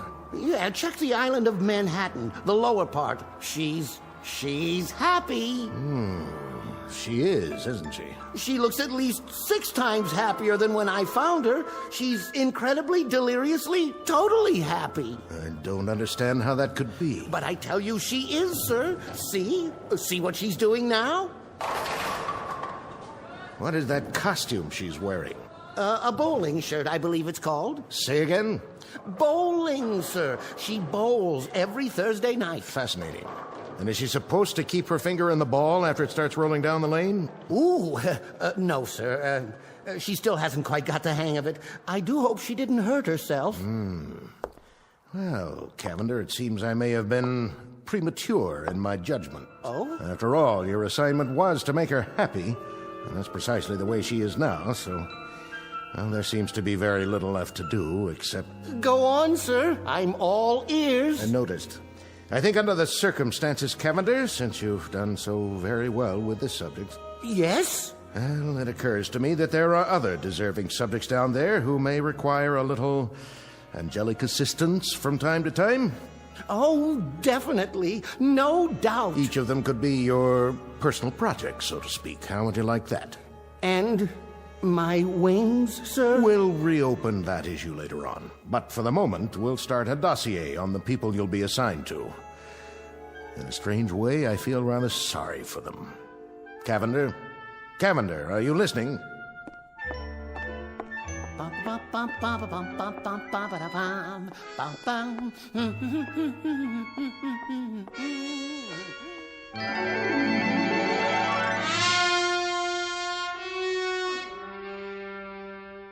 Chapter 1 in the saga of Harmon Cavender, Guardian Angel, proving, among other things, that happiness is relative, that angels have their own problems, and that some people never had it so good, or something along those lines. Tonight's excursion into the Never Never Land known as the Twilight Zone.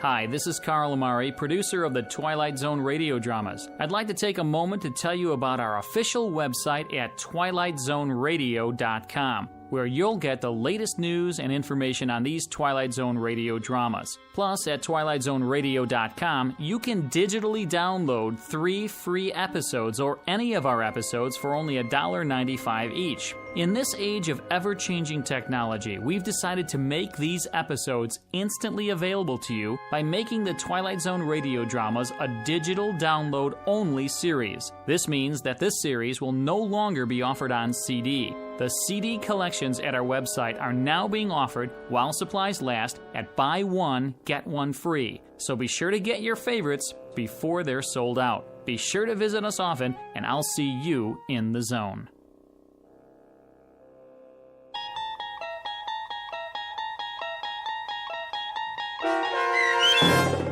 Cavender is Coming, starring Andrea Evans with Stacy Keach as your narrator, was adapted for radio by Dennis Etchison and based on a script by Rod Serling.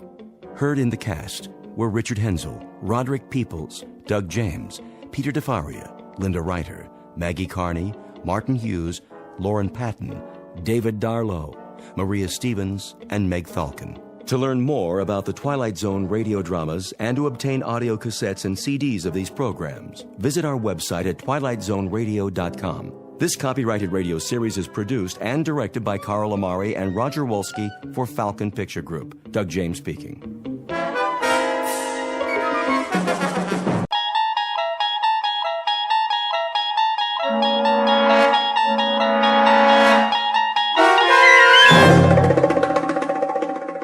He's Alive, starring Peter Mark Richmond and Marshall Allman, with Stacy Keach as your narrator, was adapted for radio by Dennis Etchison and written for The Twilight Zone by Rod Serling. Heard in the cast were Roger Mueller, Jason Bradley, Christian Stolte, Doug James, Jeff Lupetin, Amanda Amari, Elizabeth Lido, Vince Amari, Alex Sopner, Frenette Lebo, Carl Amari, Kurt Nabig, Peggy Roeder, and Jason Mallow. This copyrighted radio series is produced and directed by Carl Amari and Jason Mallow for Falcon Picture Group. Doug James speaking.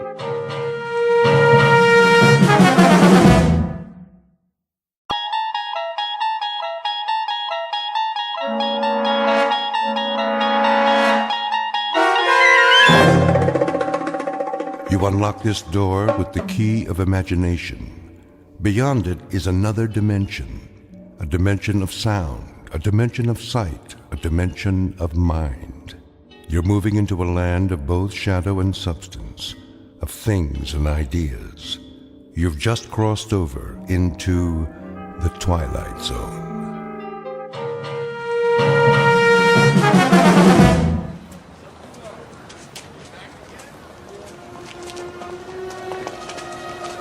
That looks like a good spot. Where? Up ahead on the corner. Yeah, we'll set up some boxes. I don't know. It's perfect, I tell you. All these people taking a walk after dinner, they'll listen. Oh, they'll listen, all right. Just hand out the pamphlets for now. I have to work on my speech. What speech? You don't need one. Just say it the way you say it to us. These people, they don't know what we stand for. So tell them, Pete. We'll make sure they listen. Put the flag up against the building. Which one? Both of them. Ours and Old Glory. The big two. There's some boxes. You can stand on them. I'll go set them up. Man, oh man, this is gonna be the night, huh, Pete? Well, I guess it's now or never. Got that right. How's my uniform look? Here, straighten your tie. The cap, the boots, perfect. You look like a leader. Big time. Go, Pete. Give him a dose of the truth. Hey, mister. Excuse me, little girl. Are you in the army?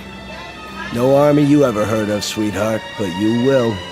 My daddy's a lieutenant. Are you a lieutenant? Better than that, kid. A lot better. Now stand back. You're in the way.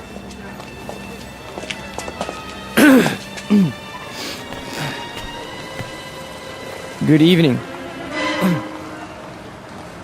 Good evening, neighbors.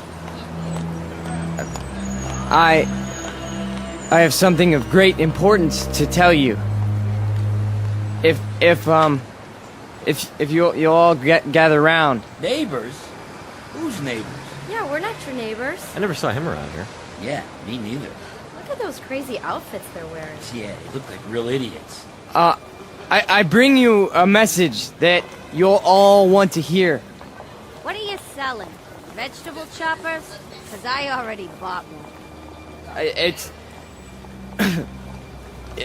Well, hear me out, folks. Hey, what's with the goopy flag? Yeah, it's got lightning bolts on it. Well, maybe they're looking for a few good men for Halloween. I want to talk to you about international communism and the secret masters of the World Bank. I'm not joking, neighbors. Do you know who's really behind it? Look at our economy. It's falling apart. It's because of the bankers. That's right. The economics of the world, now, then, and forever, have always been the breeding ground for a certain type. An insidious type. The worshippers of the golden calf, whose religion is gold, whose loyalty, first and foremost, is to money, and only money. And we know who loves money more than anyone else, don't we? We know what tribe. He's just getting warmed up. Yep, in a minute he'll have him in the palm of his hand. The tribe of traitors. And they're here, in our homeland. They're in Washington. Those swine have captured the reins of government. Yeah, they're rotten apples, and I got an apple for you. Hey, knock it off, people. Yeah, show some respect. I'm talking about traitors. Listen. Boring. Ice cream. Get your ice cream. I want one. Come on, Angie. We'll both get one. Then we'll go home. Yeah, there's nothing happening here. No. Listen to this. What about foreigners? Huh? Foreigners. Take a look at the way that they're controlling us. The lines lead directly to Palestine and to the Vatican. Yeah, I've had about enough of this. Let's go. It's a conspiracy, I tell you. A conspiracy of men who aren't like us. Yellow men, brown men, black men. They come here and they infiltrate our economy. They're right here on our doorstep. If there's anybody sitting on your doorstep, buddy, it's the man in the white coat. Here, take a tomato with you. You think that's pretty funny, don't you? You think it's funny that your country can be sold out? That they can sell out your flag and your birthright? You think that's funny, huh? Well, the day will come. Oh, shut up. Let him talk. What's the matter? No more big talk? He's just a scrawny kid with a big mouth. Real big. As long as you got a couple of punks to protect you. We gotta do something. Where's Nick? Go on, get out of here. Back off. This here's a real American. Yeah, a real jerk. Why, you? Get off! Cut it off! Right now! Portrait of a Bush League Führer named Peter Vollmer, a young man who feeds off his self-delusions and is left perpetually hungry. Like his goose-stepping predecessors, he searches for something to explain this hunger, to rationalize why the world passes him by without saluting. In his own twisted and distorted lexicon, he calls it faith, strength, truth. But the particular brand of truth he seeks can be found in any sewer. Peter Vollmer doesn't know it yet, but he is about to ply his trade on another corner, an intersection in a strange shadowland called the Twilight Zone. And now, the Twilight Zone and our story, He's Alive, starring Marshall Allman and Peter Mark Richmond, with Stacy Keach as your narrator.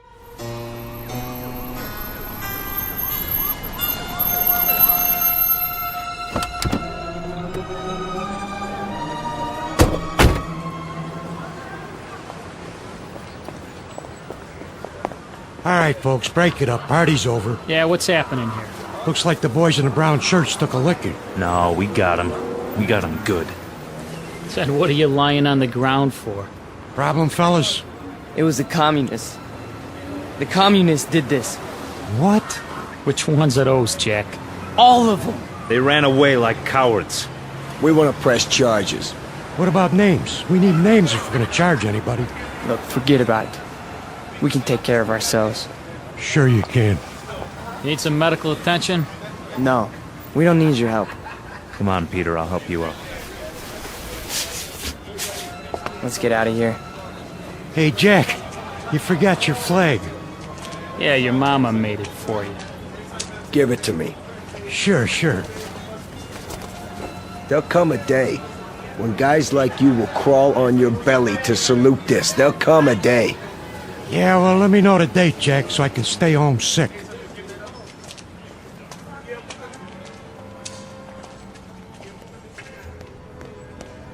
Hey, Pete! Pete! Are you okay? Yeah, we're fine. What are you doing in the alley? They cornered me. Must have been 10 guys on top of me. It was all I could do to get away. You sure that's what happened? Sure, I'm sure. Oh, mean crowd, Pete. You get a hot night, and you always get a mean crowd. Remember when I was telling you that? Remember when I was telling you that every time you get a hot night... All right. Okay, Pete. Okay. Why? I tried. I tried hard out there tonight, but I couldn't get through. I couldn't get them to listen. Words never come out right. You did good. Real good. Someday they'll listen. They'll have to. They'll listen and they'll cheer. Someday they will, Pete. You'll see. Someday.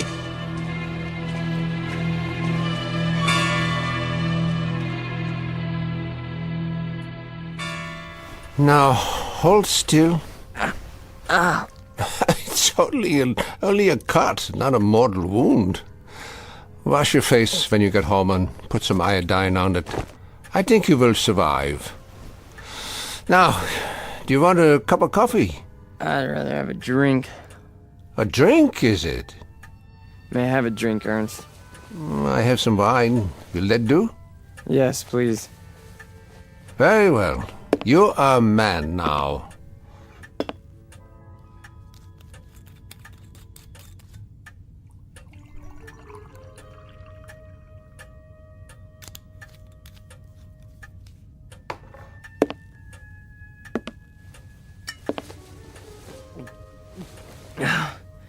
Thank you.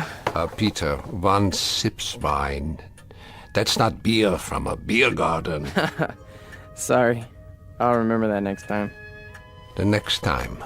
Just how many next times do you suppose a human being has in the scheme of things? Oh, come on, don't lecture me, Ernst. I'm sick, I'm tired, and I took a beating out there. Did you? Yeah, can I stay the night? Yeah, the couch remains in the corner, as usual. You're a good friend, Ernst. You understand. Sad to say, I do. A man does what he believes in. A man usually does. I believe in certain things. Is that right? You know I do. I mean, we're friends. You've known me since I was a kid. When you were a little kid, Peter, and I used to find you crying at my door late at night, I could pity you then. And now? What do you think? Now you peddle hate on street corners as if it were popcorn. It's not hate. It's a point of view. A philosophy. Oh, I know the philosophy. I know it quite well. 9 years in a place called Dachau. And you know who put me there? Peter Vollmer. What? A lot of Peter Vollmers. Frustrated men, sick men, hungry men. But the result, the effect, never mind the cause, was 12 million bodies in shallow graves. And it all started with young men in uniforms, talking on street corners. Hey, you let me come here. You never sent me away. No, I never did. I never do. That's the weakness that you scream about on your street corner, the sentimentality, the softness, the weakness that makes a man his brother's keeper. So I must be one of the worst of your criminals, Peter. Sentimental, soft, and very preoccupied with my brothers. I should close the door on you, but perhaps this is my sickness. I only see the boy, not the man. Go ahead. Sleep on my couch. Look, why don't you understand? You're the only person in the world I ever had. What else have I had? What? A drunk father who used to throw me against the wall? An old lady who drank till she had no marbles in her head? She didn't even recognize me half the time. That's why I used to come over here to your apartment, because, I mean, you were gentle with me, you know? You'd talk to me. You'd feed me. You'd take care of me. Ernst, you're my real father. Ah, this is the boy speaking again. The little boy with so much fear in him. Yeah, you rest now, Peter. You rest well.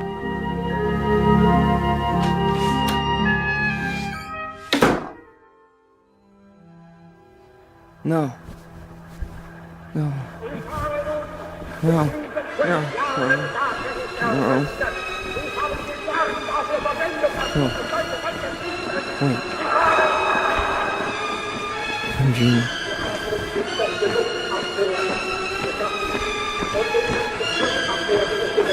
What? What? Peter! Who's that? Peter? Who's out there? Who is it? A friend, Mr. Vollmer.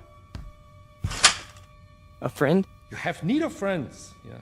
Allies. Yeah, come downstairs, Mr. Vollmer. Come down and we'll talk, you and I.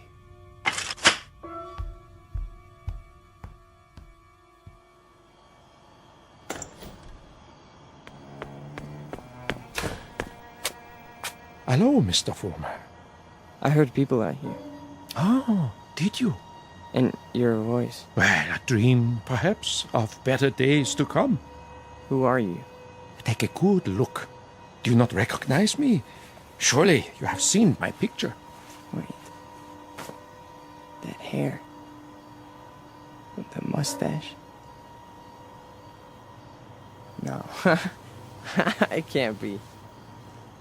You died a long time ago. Did I?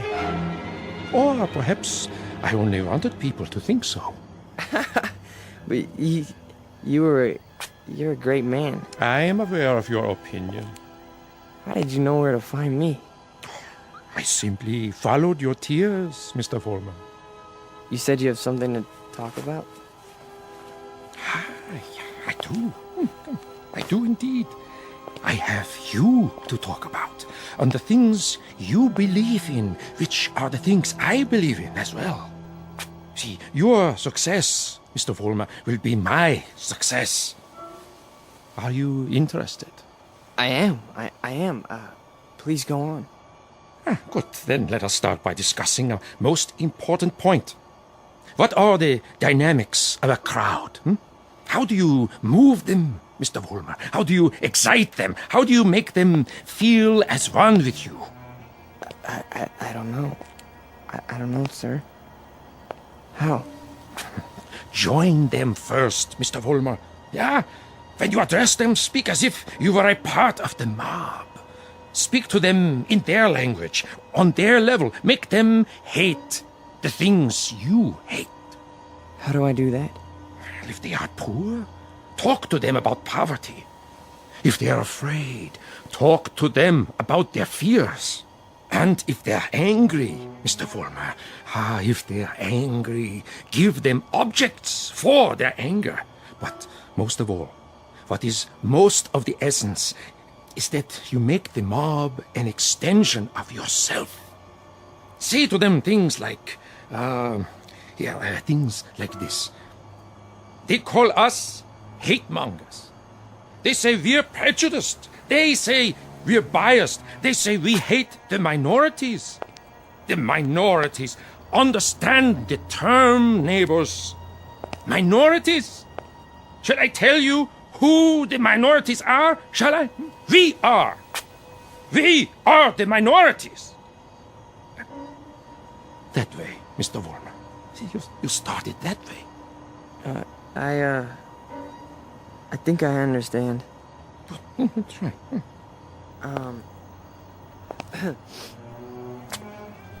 Neighbors.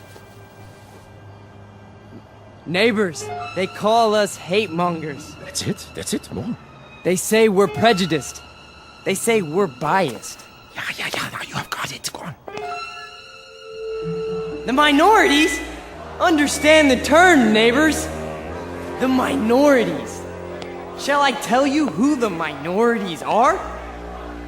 We are the minorities.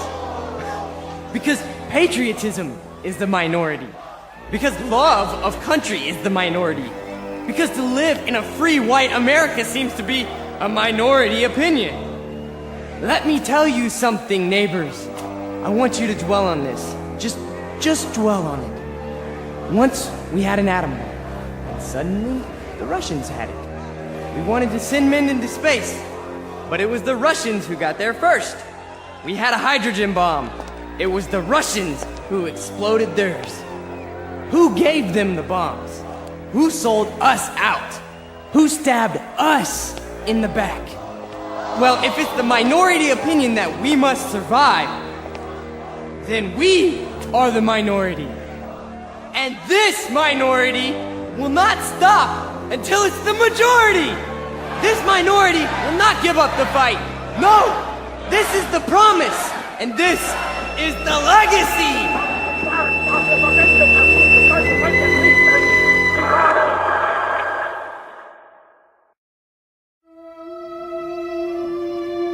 Look, I'm not gonna wait much longer, you understand? Gibbons, cool it. Pretty good crowd tonight, huh? Great crowd, and you were great, Pete. I mean it. Thanks, Stanley. They're finally responding. Responding? You had them right where you want them. Yeah. This here is my hall. You've been renting it all this time, but I ain't got the money yet. Hey, can't you see we're busy? Okay, boys. I'll put it to you this way. If I don't get paid right now, you don't have the hall tomorrow night. You got that? I'll go count the donations. What's the problem? Oh, this is a hungry man here, Pete. He's got to have his shekels. You know the type. I told you guys you're 3 weeks behind on the rent. You said you'd give it to me a week ago, and all I got was a cigarette butts on the floor. After tonight, that's it. Excuse me. Am I to understand that you're going to lock us out of this meeting hall because of a couple weeks' lousy rent? Oh, you understand right.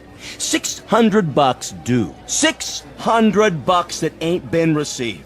We happen to be a young movement. We're still struggling. We need time to grow. I don't rent time. I just rent the hall. It's the money. Or you put up a soapbox in the street. A soapbox in the street? What do we do, Pete? We gotta do something. I don't see why we have to tiptoe around this guy. Why don't I just educate him? Look, Frank, I don't know. Why don't you just hold on a second? I can do it, guaranteed. Well, I know you can't, Frank. Somebody left this for you, Pete. Who? Nobody saw him. Just left this envelope at the back door. Your name's on it.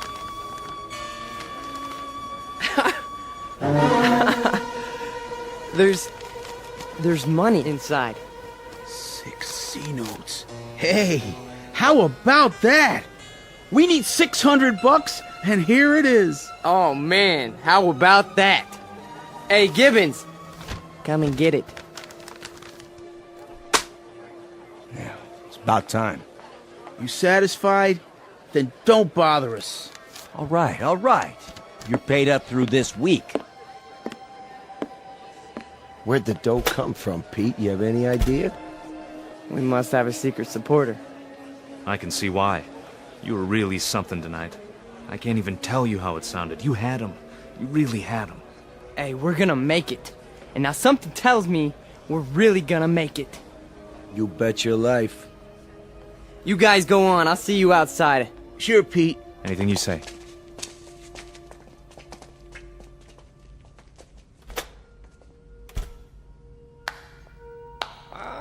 Excellent performance, Mr. Vollmer. Yes, very effective. Very effective. You learn quickly.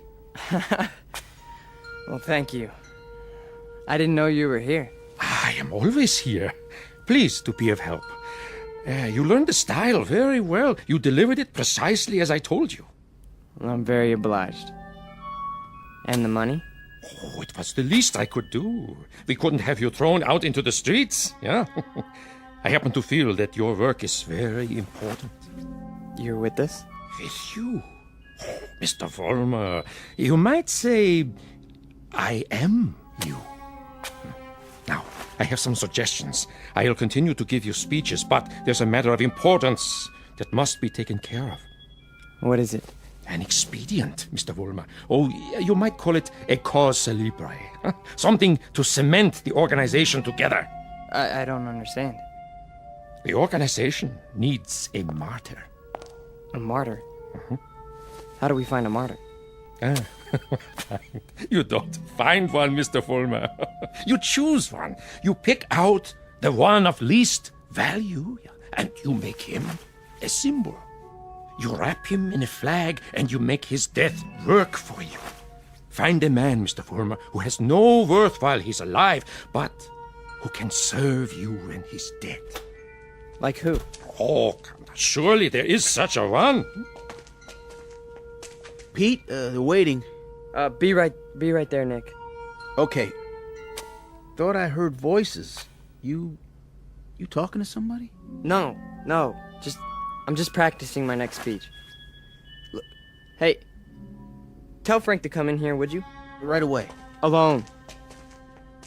Sure thing, Pete.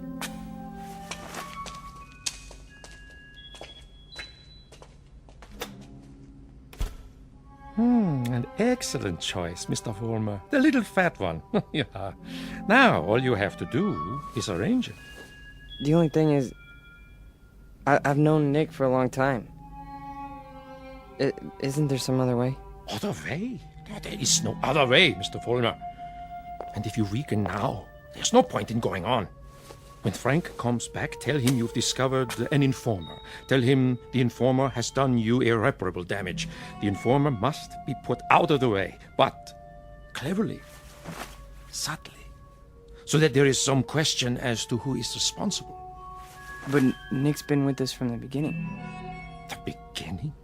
Oh, no, Mr. Vollmer. None of you were at the beginning. None of you. Nick's my friend. And this is an act of friendship. We are allowing him to serve the cause. How glorious for him. Nick says you wanted to see me. We got a stoolie in the group, Frank. A stoolie? Yeah.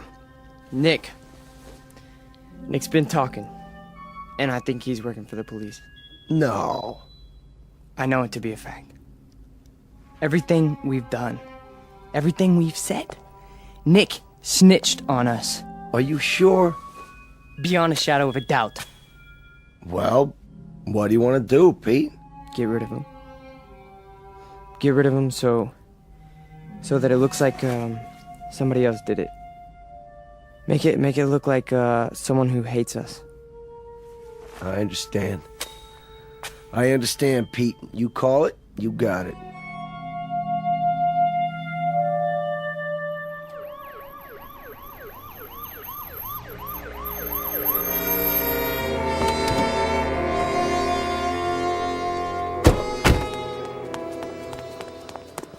There you are, officers. Thank God. Stay calm, ma'am. Now just tell us, where's this body? Over here, in the alley. Shine your flashlight on it. Look at all that blood. Somebody did quite a number on him, huh? I've seen him before. It's one of those young hooligans. You can tell by the uniform.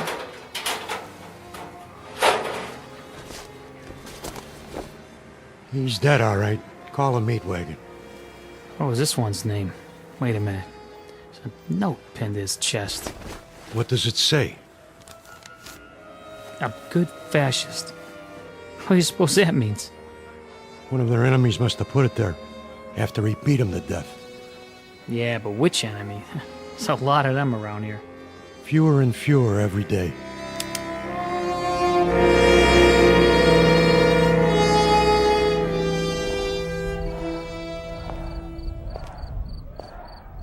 Hurry up, Frank. We've been waiting for you.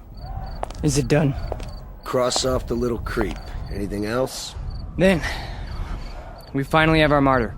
Pete, you better go on. They're going nuts in there. It's a good crowd tonight? Right to the ceiling.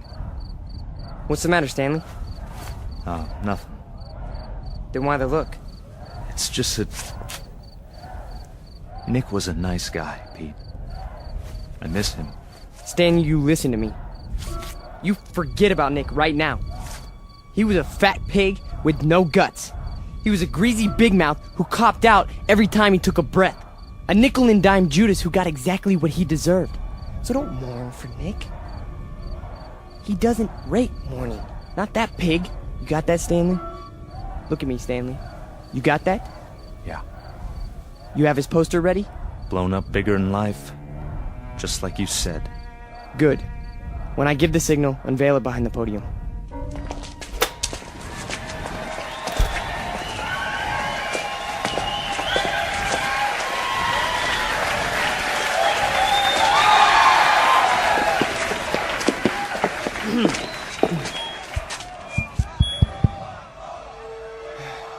All right, everyone. I have something very important to say. A man of honor has died tonight. A decent, courageous fighter for the cause of freedom. He gave his life. He gave his life for us. Some skulking assassin murdered him. But friends and neighbors and co-fighters, Nick Bloss did not die in vain. They stilled his great heart, but they could not stifle his memory. They could not obliterate his courage. They could not wipe away his honor. He lives, my friends. He lives in you, and he lives in me. He lives deep in the gut of any human being who believes that the United States of America should be free, should be untainted, should be free from the mongrels who try to enslave it. Now, Stanley, look at this portrait of Nick Bloss in his uniform. He wore it proudly. He died for it. And you and I, neighbors, we will live for it!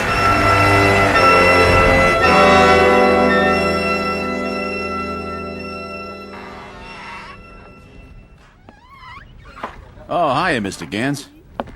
How do you do? How are you tonight? Oh, I'm very sober, unfortunately. Beer? Yeah, if you please.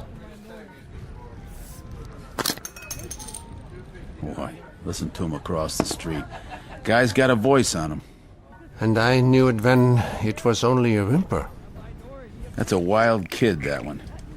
Used to be people would laugh at him, but lately he gets the crowd. Not many people laugh now. Say, you know him, don't you? Yeah, since he was a child. A silent little boy with very little to say. But now, I've been here before. Oh yes, I've seen and heard it all before. That was another time, Mr. Gans. Another place. Another kind of people. That stuff doesn't go here. That's what we said, too. They were brown-shirt scum. Temporary insanity. Part of the passing scene. Too monstrous to be real. So we ignored them. Or laughed at them. Because we couldn't believe that there were enough insane people to march for their cause.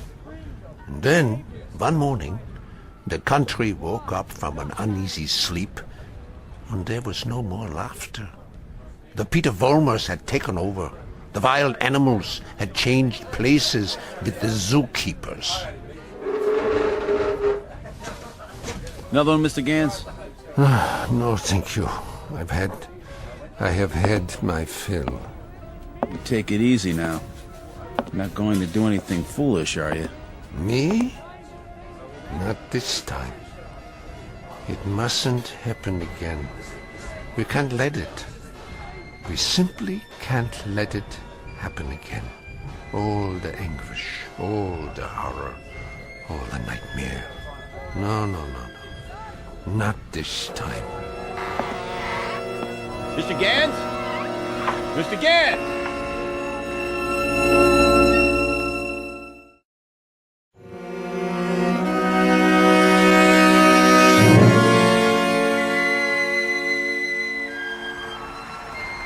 And so I tell you, my friends, we will take it to the streets.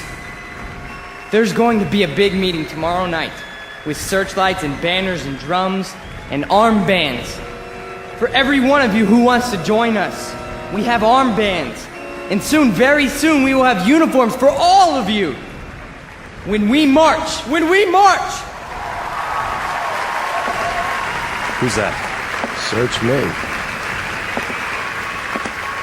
Go on, Mr. Volmar. You were saying? Ernst, what are you doing here? I can tell them what you were saying. I have heard it all before. I have heard it 1,000 times before. In Munich, in Berlin, on 100 different street corners. It was drivel then, and it is drivel now. Ernst, you've got to stop. And what is this one here? The latest model? A new Führer right off the assembly line? Well, this one isn't so new. He is just a cheap copy. Oh, let me tell you about this one. About the breed, the species. They are all alike. Problem children with delusions. Sick, sad neurotics who need applause like a needle. That's enough, Ernst. Please. Please. Listen to me, Peter, and let them listen, or I will tell them about a quaking, whimpering boy who cried on my couch, who still cries on my couch. Ernst, don't! They need parades and torchlights and slogans like therapy. They need uniforms and armbands, because without them they are naked and pitiful. This one grew too old to bite his nails, so he made believe he could lead others. Pete, don't let him have the mic. Put him down, or I'll put him down. Yeah, put me down, Peter. Shut me up. Stifle me, huh? Why don't you? Why can't you? Because this is your courage right here. The symbol on your sleeve. A torch and a lightning bolt. A crude drawing for children. I'm warning you, Ernst. This patch is your strength. This and the crowds and the sick aisles. And if I tell you to your face, Peter, that your courage is made out of cloth, that your ideas are filthy garbage, and that you are something less than a man, what do you say to that? How do you answer me? Like this! Oh, the rebuttal. The only answer your kind knows how to give. Is that the best you can do? A bloody nose? This is your Führer? He is yours. I give him to you. A gift from the sewers. You see, folks, the way it is. Hey, Pete, don't worry about it. He's just an old man. One crummy old man. The way it is, I knew him. I knew the old man once. Is that a fact, Mr. Former? Yes, that is a fact. I used to know him. And... Who's he talking to? Mr. Former, I have no interest in who he is. My concern is in what he is. He cheapened you in front of these people. You barely had the strength to strike him a slap, like a woman. Your voice is like a lion, but your instincts are rabbits. And you? Instincts like a rabbit. Slap like a woman. You stand in the darkness and plan the battles. But you're never there when they're fought. No. Why don't you come up here alongside me, huh? Why don't you let them see who you really are? Why don't you make a speech? Mr. Fulmer, I was making speeches before you knew how to read them. I was fighting battles when you were struggling to get out of a womb. I was taking over the world when your universe was a crib. And as for my standing in the darkness, Mr. Fulmer, I invented darkness. Then you take the stage. Go on. It's all yours. Pete, who were you talking to? Where are you going? You can't run out.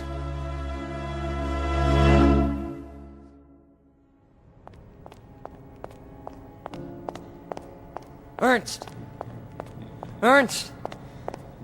Where are you? Let me explain. You! Why? Why did you pick me? I didn't pick you, Mr. Fulmer. You picked me. You chose my ideas. You invoked my name. So now, you must take whatever comes with it. What? In the past, I've given you suggestions. Now, I give orders. Orders? What do you want me to do? From now on, you must be built of steel. No soft gaps of sentiment. Steel, Mr. Fulmer. The way we handled Nick, and the mobs and the speeches. And gradually, bit by bit, we shall forge something strong, something powerful. Just as I did before, with my own hands. With my own hands! The old man, the Jew, he'll be back again tomorrow night, the next night. I know him. I know the type. We sent them into the ovens. But always there was a handful left to point a finger. His kind, Mr. Fulmer, his kind are dangerous. See, they talk, they think, they plant seeds, they hold us back. Here, take this. What is it? What do you think? A Luger 9mm pistol. My personal sidearm. Kill him. Kill the old man. Kill Ernst? Tonight, he will be in his room. If you are man enough. If you are steel. All right. I'll do it. I'll do it now. Then, Mr. Fulmer, when you come back, there's much we have to talk about. Plans, campaigns, ideas, the next steps. This is only the beginning, the dawn. It will be a long, long day.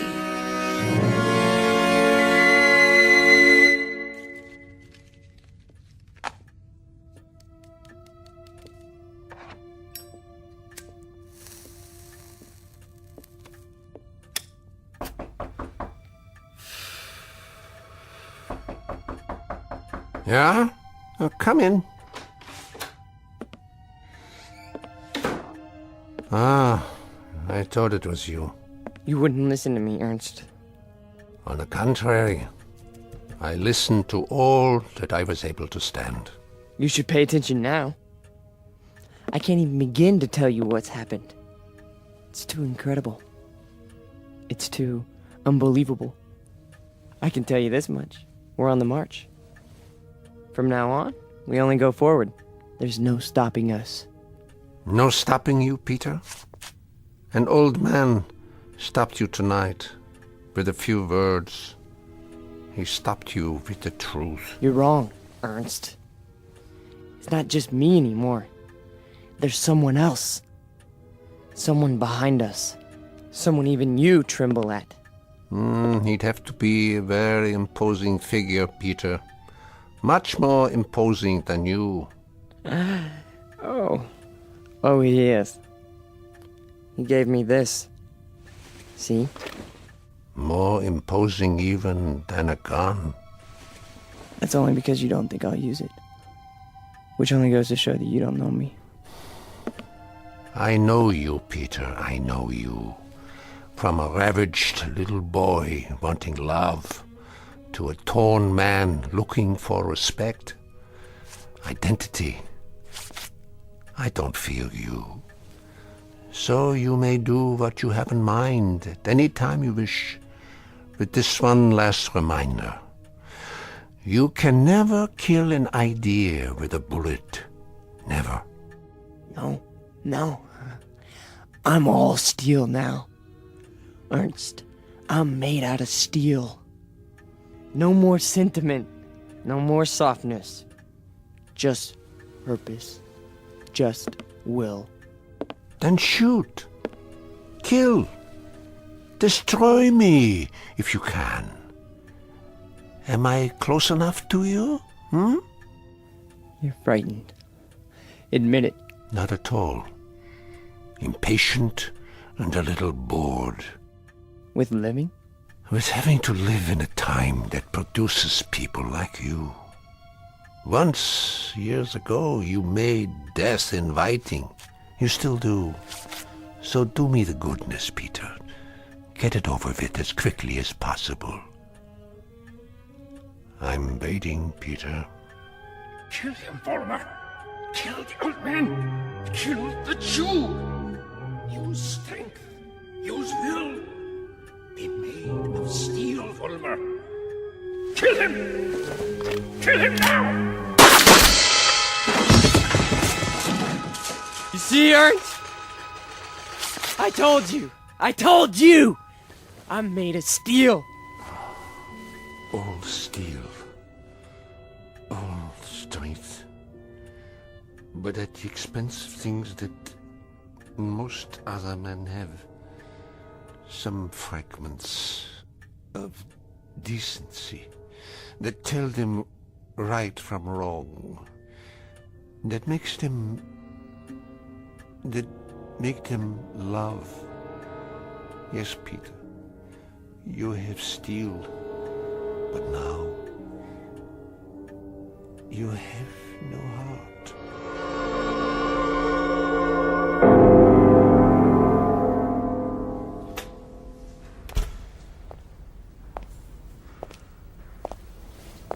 Where is everybody? Pete? We were just cleaning up. What happened to you? Nothing. Nothing happened to me. You tell them. You go out there and you tell them. But they've all gone home. Tell them I'm still in charge. I'm number one. You serve, I lead. Understand? You serve, I lead. Come on, Pete. Let's go. No, he picked me. Out of everybody, he picked me. What's wrong? Don't you believe me? He did. He picked me. So long, Pete. See ya. Don't you walk away from me! Frank! Frank!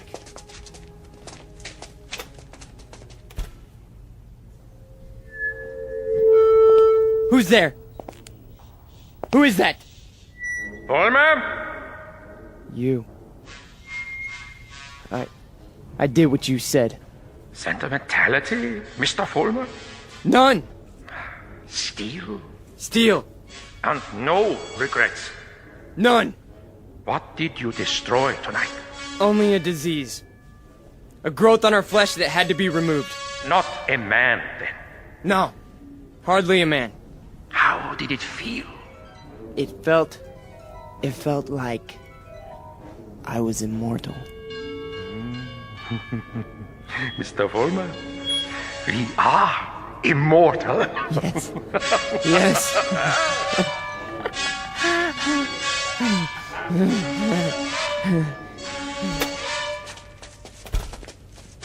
There he is. Don't move. What do you want? Peter Vollmer? Yes. We have a warrant for your arrest. That's impossible. The charge is conspiracy to commit murder. Your two friends are outside in cuffs. The victim's name was Nicholas Bloss. Get away from me. He's got a gun. Drop the gun! Now! Walk toward us with your hands up! Hey, look, he's going to the other door. Tell them to cover the alley. Halt! Halt, or I'll shoot!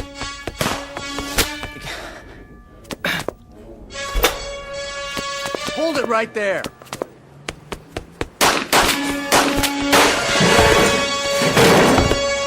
We got him. He's hit. Call for an ambulance.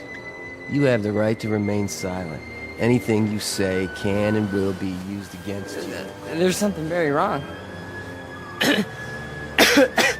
There's something very wrong. Easy, kid. Don't try to talk. You made a terrible mistake. I'm made of steel. It's true.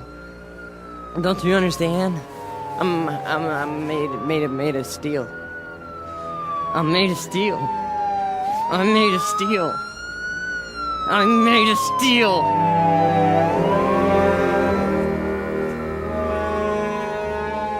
Where will he appear next? This phantom from another time, this resurrected ghost of an old nightmare. Chicago, Los Angeles, Miami, Florida, perhaps. Vincennes, Indiana, Syracuse, New York. Any place, every place where there's hate, where there's prejudice, where there's bigotry. Because he's alive. He's alive so long as these evils exist. Remember that when he comes to your town. Remember it when you hear his voice speaking through the mouths of others, no matter who they may be. Remember it when you hear a name called a minority slandered. Any blind, unreasoning attack on a people or any human being. He's alive. Because through these things, we keep him alive.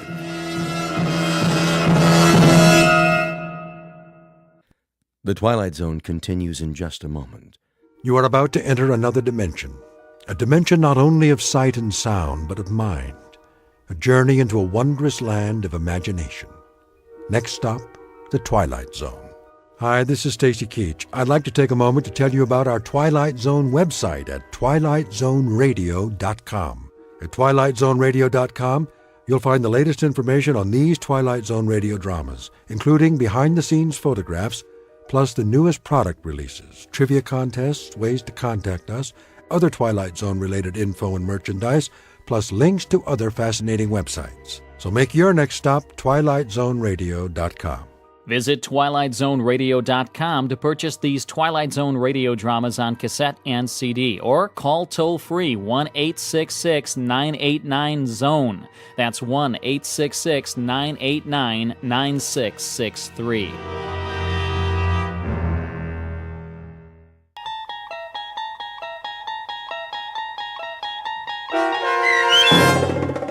Death's Head Revisited, starring H.M. Wynant, with Stacy Keach as your narrator, was adapted for radio by Dennis Etchison and based on a script by Rod Serling.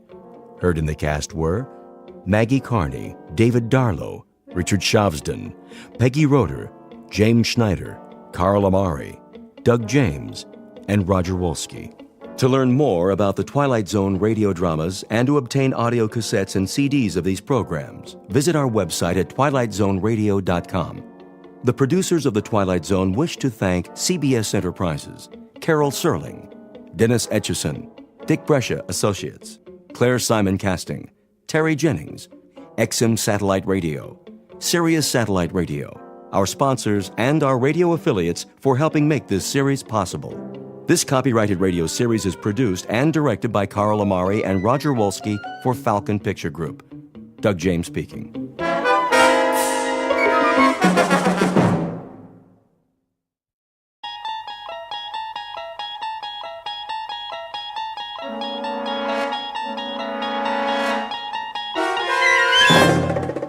You're traveling through another dimension.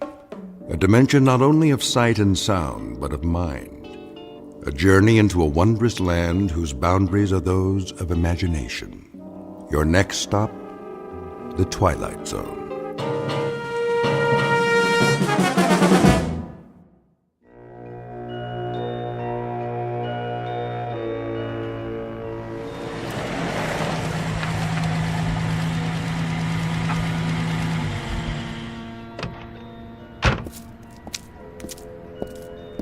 Here we are, sir. Oh, the old inn on the square. Yes, sir. How perfectly charming. You have been here before? No. It's just as the guidebook said. Let me get your bags. In a moment. First, let me see if they have accommodations. Very good. I'll wait, sir. Hello? May I help you? Good day. I've just arrived in your town. Yes, sir. And I was wondering, do you by any chance have a room available? Let me see. That would be a single? Yes, I'm traveling alone. I can give you a lovely front room overlooking the square. That would be perfect. Would you care to see it? No need. I'm sure it will be quite satisfactory. In that case, welcome. If you would be so kind as to sign the guest book. Of course. Thank you, sir. There was something else. No, sir. Well, then? Yes? The key. Oh, yes, the key. Mr. Schmidt, is it? That's what I've written. Of course. Of course what? I mean, sir, I just wondered. Well, it was just that... You wondered what? It's just that you remind me of someone, Mr. Schmidt. Oh? During the war. The war, so long ago. There are times when it does not seem so. I suppose. There were SS stationed here. You don't say. They used to come to the inn very often. Did they? When they were off duty. Well, that must have been a very busy time. Busy, sir? Eventful. Yes. Well then. Will you be taking your meals with us? Perhaps. I should like to explore the town first, see the sights this afternoon while there is still light. As you wish. Ah, yes. Very, very quaint outside, isn't it? Quaint? Picturesque. Some have said so. You'll be here long? A day or two, perhaps. I'm not sure. You see, I'm on holiday. And you've never been here before? No, never. I'm told the scenery is lovely. I understand there's a wonderful old medieval castle one can visit. Castle? Oh, yes, sir. Very old. And other things? What do you mean? Other sights. What would you recommend for a tourist? Very little else, sir. Very little else of any particular interest. I'm told, though, that the town was quite active during the war. Active?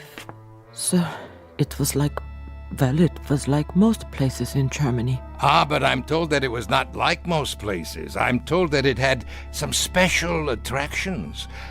What was it? A work camp or something that you had here? Something of the sort, sir. Well, was it a camp or not? A camp, sir. How's that? A camp, Mr. Schmidt. A concentration camp. You mean a relocation camp? Really, now, that's odd. I'm getting old, I guess. For the life of me, I can't seem to recall the name. Sir? The name. Surely I must have read about it. What is the name of this town? Dachau, sir. Dachau.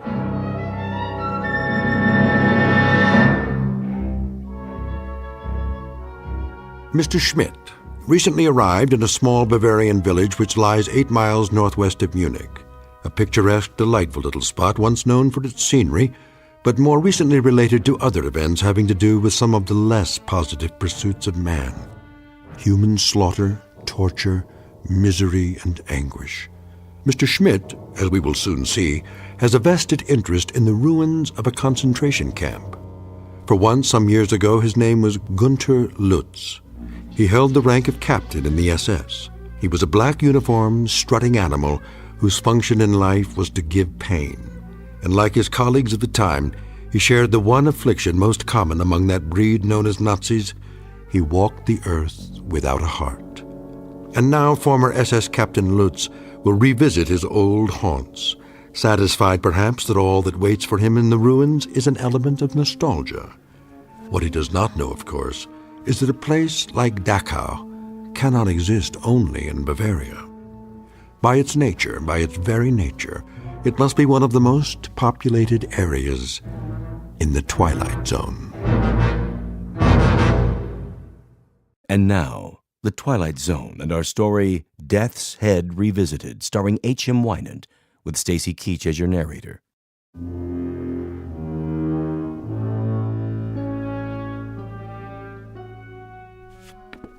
To be sure, Dachau. Once a peaceful place to live, but now? The camp, it's just there on the hill, isn't it? Yes. And that group of buildings, that would be the barracks. For the workers. Workers, sir? And the officers, of course. I wonder if their quarters are still standing. Most of us would like it all burned to the ground. Oh?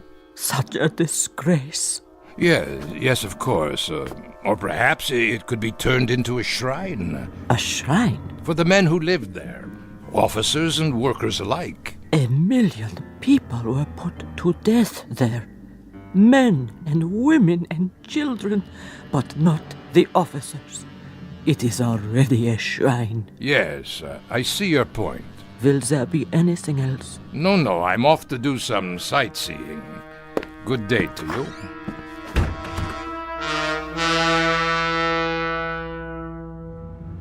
You are on holiday, Herr Schmidt. What did you say, driver? The trip, sir.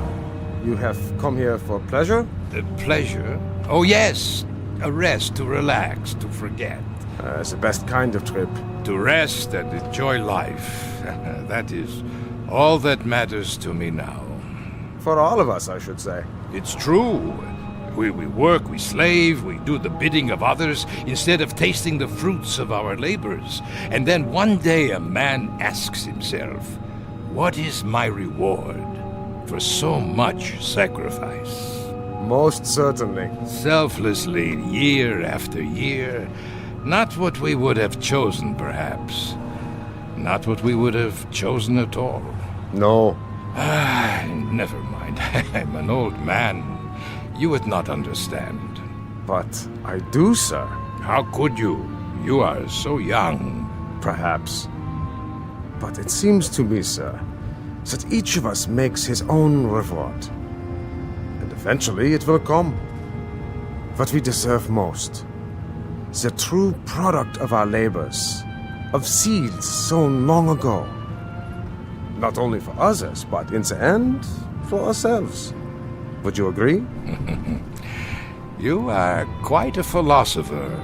Only a taxi driver. And you enjoy this occupation of service? Oh, yes, very much. I am a fortunate man. How so? My needs are simple. I bring comfort to others in some small way. It is the best work anyone can do. Is it? My parents. They suffered greatly in the war. They knew very little of comfort. The war. So much ancient history. but not yet forgotten. For some, perhaps. For myself, I hardly remember any of it. And yet, you have returned. On the contrary, I've never been to this village before. My apologies. I thought because you wish to see the camp. I'm a teacher of history, that is all. And a student as well of historical places. Of course, Herr Schmidt. The camp is just ahead. But look, no one has kept it up. Very few people come here. The road, the grounds, the wire fences, the buildings, even the guard towers, the entire compound is rotting, falling apart. There is no reason to maintain it now. Perhaps you would rather visit the castle. No. This is what I came to see. Very well. A disgrace. Stop the car. Yes, sir? Yes, at the gate. Let me out. You are going in? Of course I'm going in. I've come all this way. I shall wait for you then. Return in 2 hours' time. 2 hours? There is much to study, notes to be taken, you understand. As you wish. That should be adequate. I'll come back to this spot then, in front of the gate. Yes. And kindly be punctual.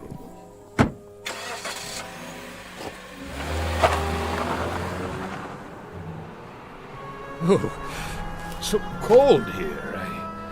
No, wait! I've changed my mind! Well, I can always walk back to the hotel if I must. But first, look around.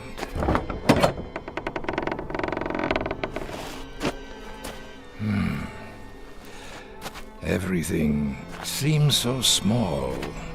Not as I remember it. There were many more barracks in the compound. And now only a few remain standing, like this one.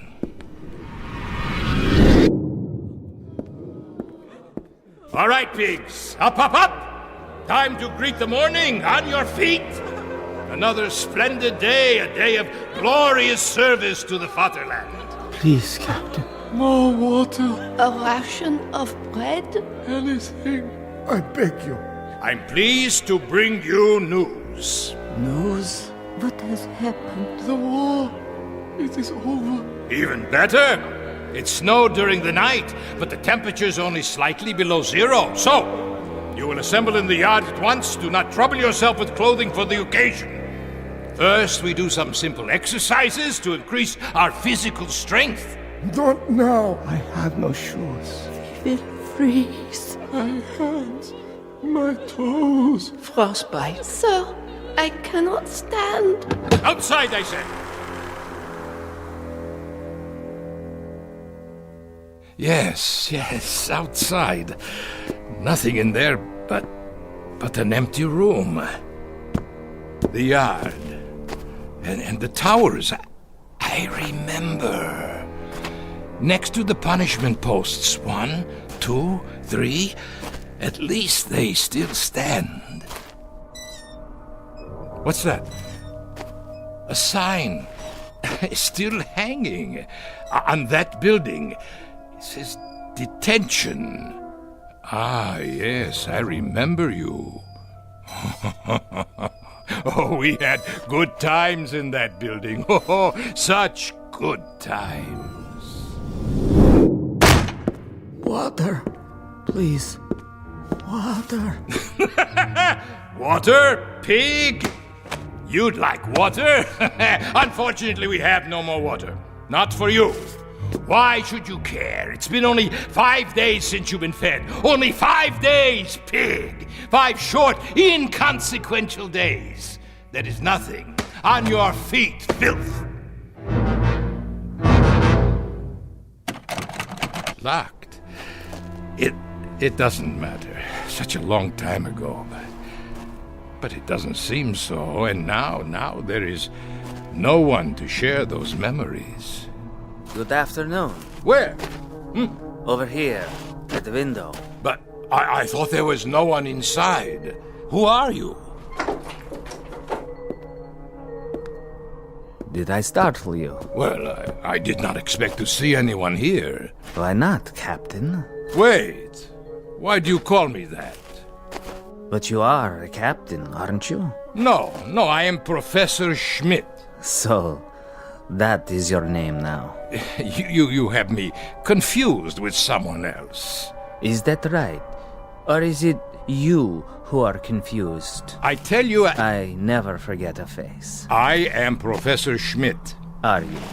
Your clothes. But about them, you don't approve? Why are you dressed that way, like... Like what? A prisoner.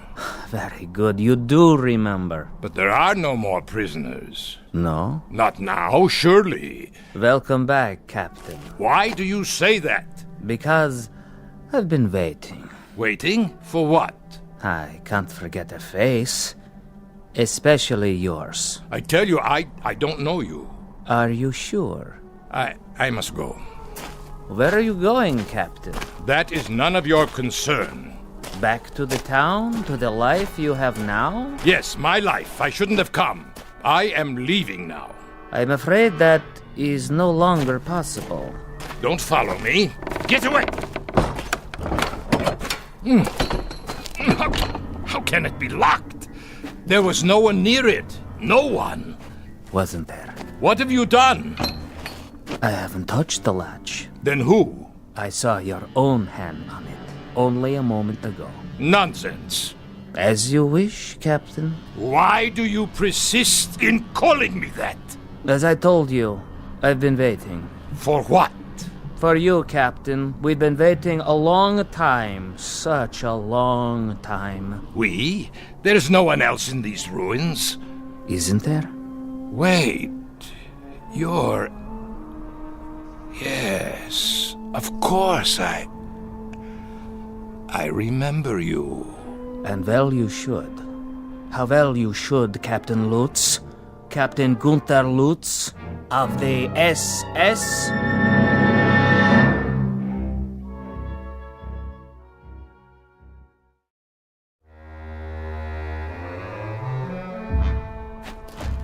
Becker, is that you? So you do remember me. Remember you, Becker? Of course I remember you, my prize pupil. How kind of the captain, after so many years. That's what I used to call you, isn't it? You don't look so bad, Becker. No, as a matter of fact, you look quite well. You don't seem to have changed at all. Neither have you, Captain. Not really. That's why I didn't recognize you. You haven't changed. But how can that be? It isn't possible. Why, it's been years. A great many years, Captain Lutz, since we last saw one another. And now you must be what, the caretaker? Of course. That is why you're dressed like a prisoner. You are the caretaker here, aren't you? In a manner of speaking. Why, Becker, I must tell you, this is not only a surprise, it's a rather pleasant surprise. For me too, Captain. Isn't it odd? How so? It's odd that our paths cross again and we meet now under somewhat happier circumstances. Happier? Yes, for some of us, happier. What was that? What, Captain? It sounded like... The wind, Captain? Perhaps it was the wind. Yes, only the wind. But it is not the wind. No? Don't you hear them? It sounds like... Like what, Captain? Voices. Really?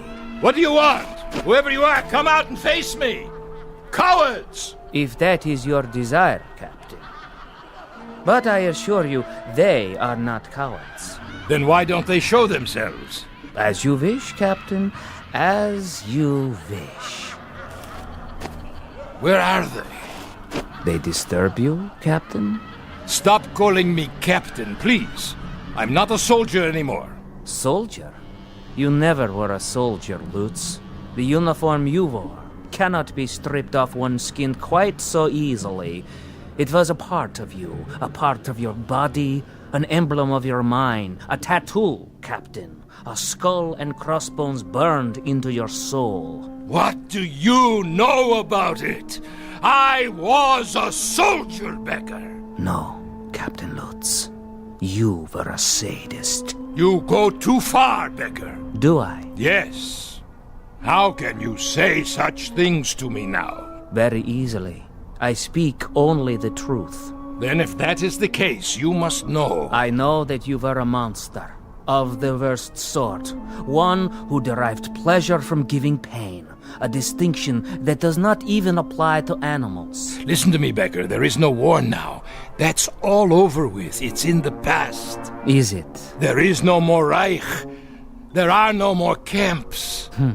How convenient for you to think so. Oh, it is ridiculous. It is patently ridiculous to dwell on these things.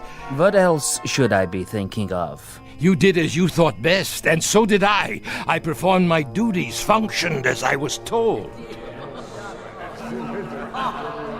Stop that noise! Odd that it should disturb you. It never used to. Not even when your victims screamed. Victims? What are you talking about? You weren't quite so sensitive when they screamed for mercy, but now they are not screaming, Lutz. They are simply reacting. They are responding. They have just listened to you offer the apologia for all the monsters of history. We did as we were told. We functioned as ordered. But that is the truth. We merely obeyed directives from our superiors. Familiar, is it, Captain? Stop this. It was the theme music at Nuremberg, the new lyrics to the Götterdämmerung, the plaintive litany of the master race as it lay defeated and dying. We were never defeated. We were betrayed by disloyalty from within, infiltrators, spies. Always the fault of others. We did not do, others did. We did it, but others told us to. Or someone else did it, but we never knew it was done. Captain Lutz, 10 million human beings were tortured to death in camps like this. The diseased, the lame. Women, children, tired old men. They could not contribute. You know nothing of history. In time of war, there is a hierarchy. There must be. Only the strongest survive. So you burned them in furnaces. Our facilities were inadequate. But you murdered them nonetheless. Not just the Jews, but the gypsies, the communists, the outsiders. You shoveled them into the earth. You tore up their bodies in sadistic rage. And now you come back and wonder that the misery you've planted has lived after you? That is the real wonder, that you are so naive. There is no point in talking about this any longer.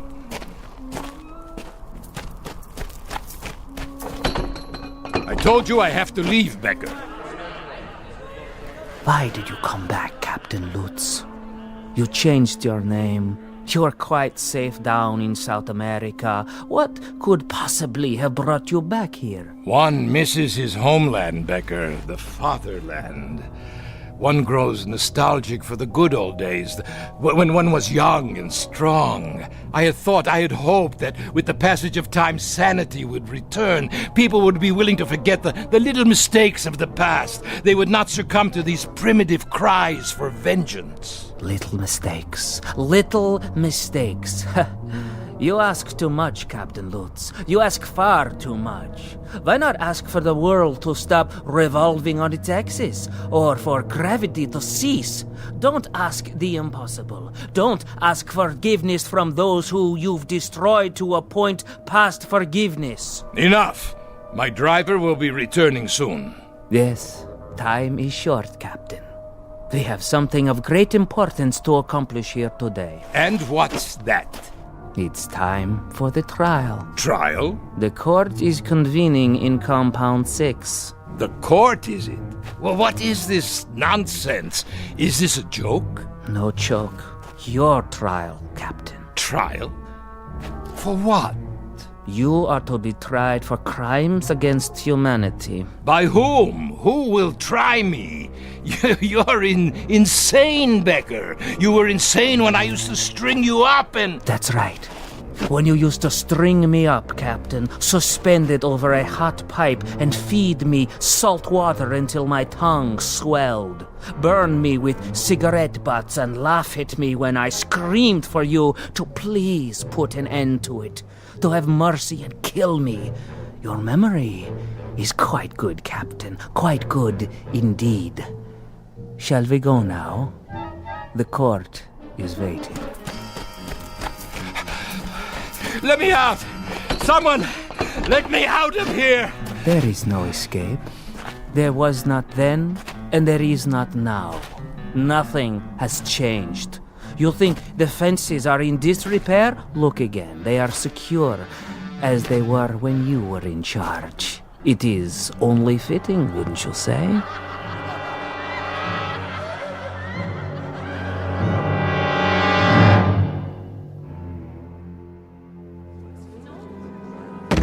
No, please! Let me up! I can explain! You can try, but it will do you no good. There is no explanation suitable for this court. We have rules. Who are these people? Greetings, Herr Captain. Welcome. Won't you join us? We welcome you to the house of pain. Do you not know their faces, their bodies? Then, starved, tortured, beaten. For they are your legacy.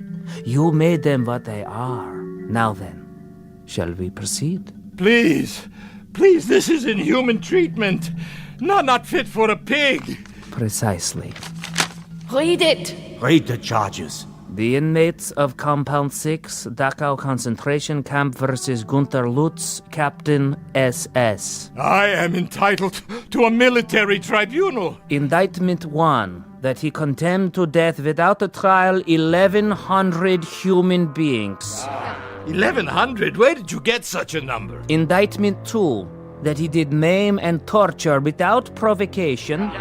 Rubbish. Indictment 3, that he did personally order the withholding of food and water rations, causing disease, dehydration, and death. Where is your proof, your witnesses? Here, Captain. Remember me. I was only a child. You killed me with your own hands. Indictment 4, that he did deny medical treatment for the sick and ailing in violation of all rules of international law and common humanity. We did not have proper supplies. Our resources went to the front. To the officers? For leadership. A military force must have leadership. Indictment 5, that he did order summary executions by firing squad for those too ill and infirm to work. 1, 2, 3, fire!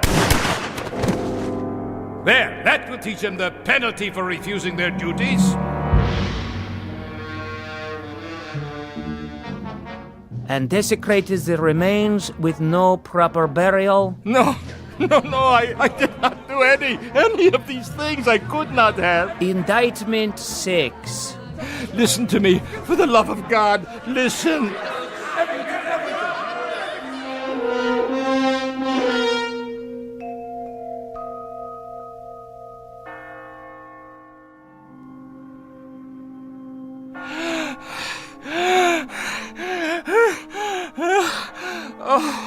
What? I fell asleep, Yes, that's it. I've been dreaming. The courtyard outside. The hanging post, none of it used for years. Of course not. I'm a foolish old man. Foolish and tired. Yes, you are. Very foolish. Becker, is that you? I must have dozed off. You've been unconscious for a while. I had such a dream.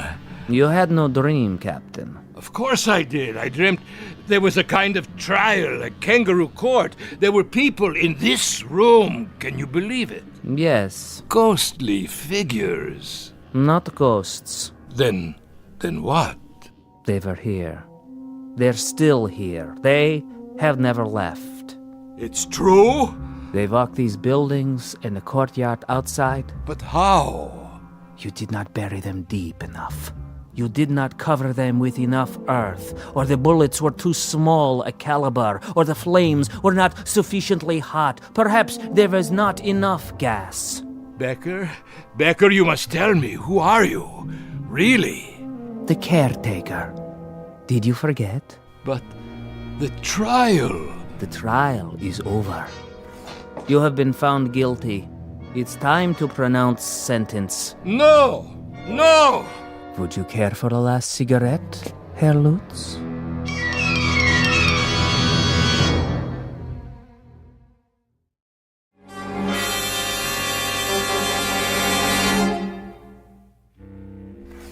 Yes, Lutz, it's time. For what? For the sentence. You are going to pronounce sentence? This is what you have in mind now? You will pronounce sentence and then you shall execute the sentence? Is that correct? That is the procedure, as always. And who? Who is there to carry out the sentence? Do you see anyone outside the window to help you? Anyone at all, do you? They are here. I see no one. Are you blind? Here, look for yourself. There! Pigs! Filth! You will assemble in the yard. You will crawl out of your graves to see that justice is done. You will pass sentence on Captain Lutz. Brave, brave victims. Where are you now, eh? Not so brave at all, I should say. They won't answer. Why not? Your authority no longer applies here. But yours does. I am all that is left, and you are no longer a captain. You have been stripped of your authority as of this moment. Oh, I see. Do you? Then where is the judge? Where is the jury? The executioner? You are still obsessed with procedure. Shall I tell you where they are, Becker? They're in your mind. You have hatched them out of your hatred. You have planned your vengeance out of the crazy quilt of a warped imagination sewed together with little thin threads of wishful thinking. Why didn't I kill you when I had the chance? Why didn't I? But wait. Yes? I did, Becker, I did kill you. Ah. Your memory is no longer so conveniently selective. Yes. I killed you the night.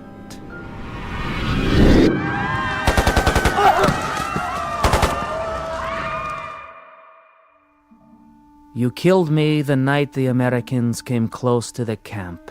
You tried to burn it down. Of course I did. I had no choice. They would have commandeered our supplies, our weapons. And what of the prisoners? You've said that they were of no value. They were of no value. They were a burden. And yet you tried to kill everyone who was left. And in my case, you succeeded. So, it was a waste of time, wasn't it? A waste of your precious time with absolutely no practical value. And it would certainly be a waste of what little time you have left now to try to murder me again. But I will. I'll finish it. I still can. Where? You have been tried and found guilty of crimes against humanity. What crimes?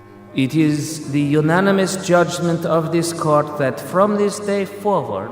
Where are you? Show yourself! And for the rest of your natural life, you shall be rendered insane.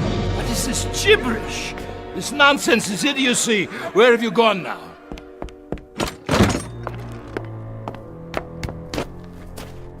Where?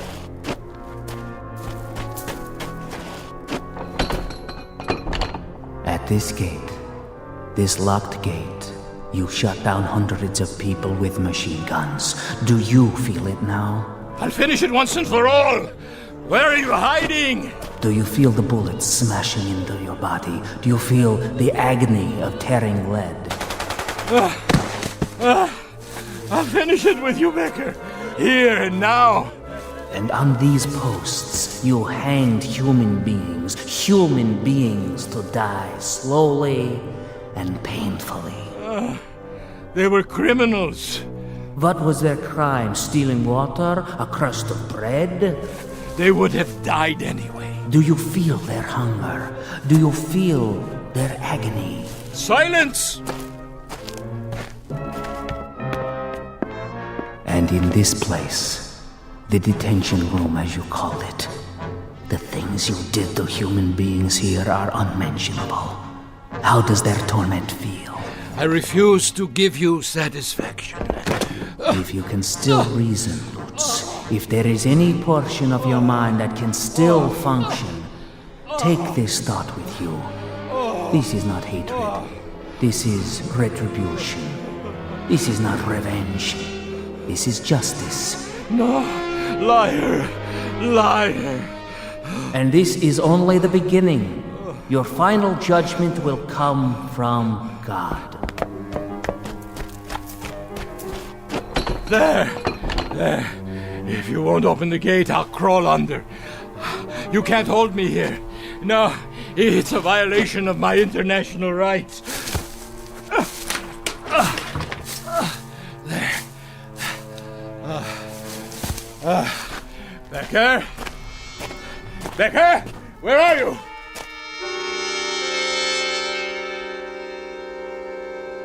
Becker! Where are you? Becker! I'll finish it, you swine! Ah! That man! What is he? He's crazy! Look out! Herr Schmidt! I didn't see you! Call for a doctor! Quickly! Get away! Get away! Ah! Ah! Ah! Ah!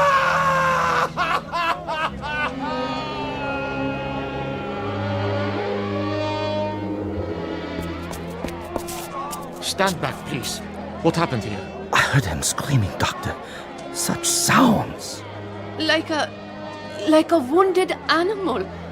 He didn't seem to know where he was or who he was. Will he be all right? Not for a while. What do you mean? I have shot him so full of sedatives that he doesn't know whether he is still on the earth. Shall I help him up to his quarters, Doctor? His quarters? He registered for our best room, overlooking the square. Herr Schmidt did, if that is his name. It is the name on his passport. Where should we take him, Doctor? His room is ready. Release it to someone else. He won't be coming back anytime soon. I want him in the hospital, strapped to a bed. Yes, sir. Pity, I could look after him.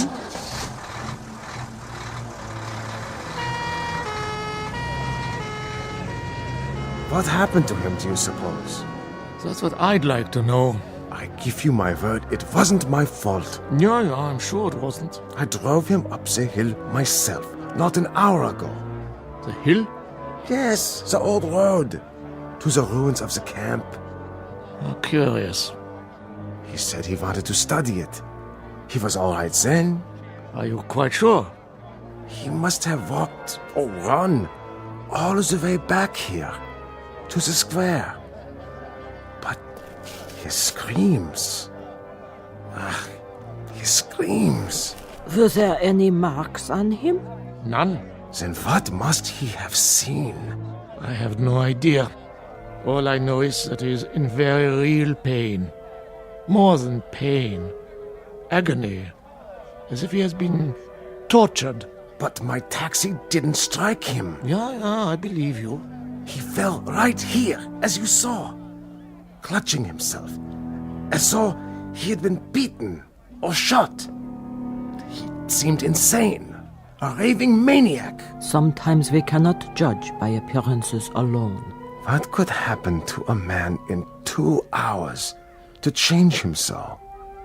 Someone must tell me. I wish I knew. He said he was on holiday. Poor old fellow. Come here to reap the rewards of a life's work. I wonder what that life's work was to bring him to such a place as Dachau. There may be an answer to that question. Yes? But I'm sure I couldn't say. Ah, well. Tell the ambulance I will meet them at the hospital. Yes, Doctor. Thank you for coming so quickly. Yes, thank you. Not at all. That is my job, to heal. Only I don't know if I can help this man. But you will try, because that is your duty. Yes, I will try to understand. Someone will have to make a proper diagnosis. I'm afraid his affliction may lie beyond my understanding. Goodbye, then, Doctor. Auf Wiedersehen. Dachau. Why does it still stand? Why do we keep it standing? Some things I will never comprehend.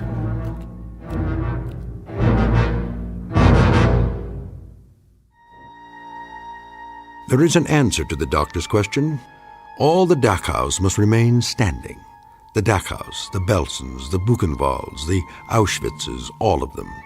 They must remain standing because they are a monument to a moment in time when some men decided to turn the earth into a graveyard.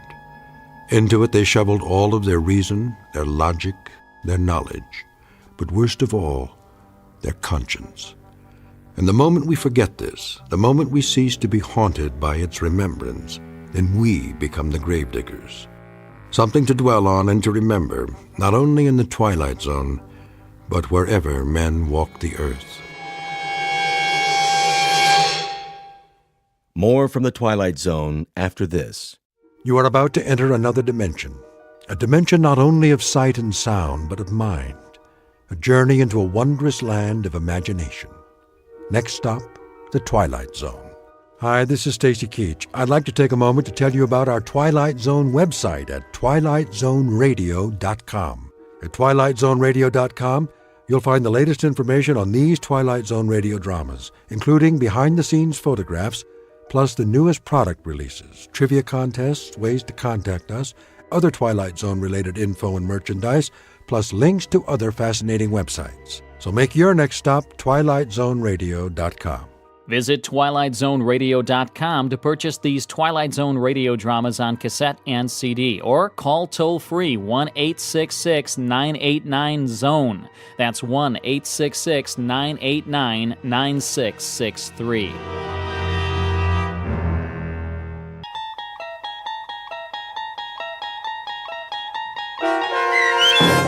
From Agnes with Love, starring Ed Begley Jr. with Stacy Keach as your narrator, was adapted for radio by Dennis Etchison and written for The Twilight Zone by Bernard C. Schoenfeld. Heard in the cast were Sarah Wellington, Maggie Carney, Doug James, Christian Stolte, Jeff Lupetin, David Darlow, Elizabeth Lado, Sarah Court, and Anna Sverutza. To learn more about the Twilight Zone radio dramas and to obtain audio cassettes and CDs of these programs, visit our website at twilightzoneradio.com.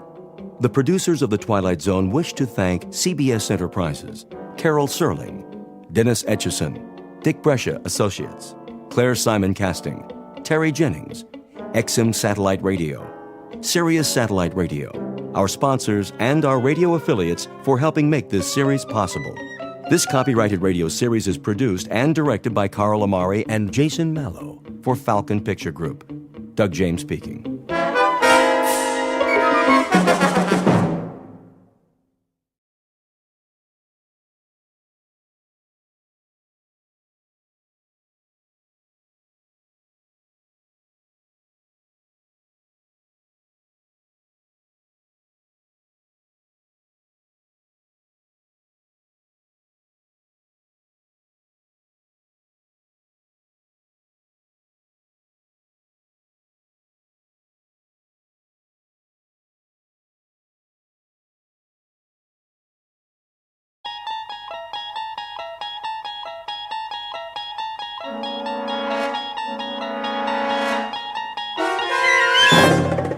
You unlock this door with the key of imagination. Beyond it is another dimension, a dimension of sound, a dimension of sight, a dimension of mind. You're moving into a land of both shadow and substance, of things and ideas. You've just crossed over into the Twilight Zone.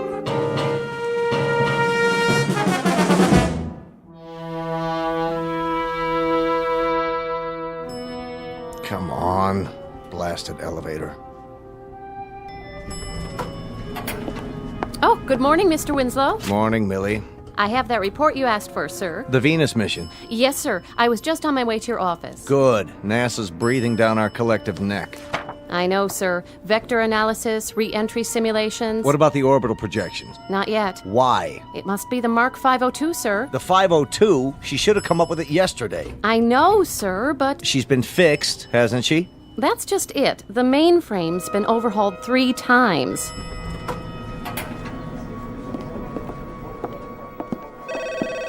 Data Inc., how may I direct your call? One moment. Mr. Ballard? Ballard, I need a word with you. Morning, Mr. Winslow. What's wrong with the 502? I wanted to talk to you about that. Millie here says... Oh, hello, Millie. Jack? She says it's still down. Well, there are some glitches. Glitches? The Mark 502 is the heart of our entire operation. Here's the report, sir. All the figures we have as of this morning. Well, we'll just have to stall NASA. I'll get back to my office now. You do that. Ballard, come with me. Sir, if I may make a suggestion. I have a suggestion for you. Get me the rest of those figures. Yes, but with the repairs and downtime... We should have had them yesterday. Who's in charge of her? Fred Danziger, sir. What happened to Elwood? You said to bring in someone else when he couldn't locate the problem. Right. Get me Danziger. Tell him I need the final numbers this morning. I don't think that'll do any good, sir. Why not? Well, he's up to his neck in it. Been in the computer room all night. Hasn't even slept. Says it's hopeless. Agnes has had a complete breakdown. Agnes? That was Elwood's nickname for the 502. Got to know her intimately over the past year or so. Then get me Elwood. Elwood's been transferred to another department. Besides, he's tried everything. He knows her better than anyone. If he can't find the problem, then... Yes? It's the General. Tell him I'll call him back. He's already called 3 times, sir, from the Cape. Something about the Venus mission. They want to move up the launch. All right, Maddie, put him on hold. Yes, sir. Ballard. Sir? Where's Elwood now? 3rd floor, maintenance and backup. If you want the extension... No, I don't want the extension. I want Elwood, in person and on the double. I'll bring him to you personally. See that you do. We got trouble right here in River City. The whole space program's on hold because that pile of transistors doesn't feel like putting out. Well, we'll see about that. Elwood lived with her for a year. He knows what makes her tick. If he can't sweet-talk her back online, then that little prima donna's headed for the junk heap. Get me Elwood. Right away, sir. The pile of transistors in question is the Mark V 02711, generally referred to as the world's most advanced electronic computer, or as she is more commonly known, Agnes. That's the name given to her by one James P. Elwood, master programmer.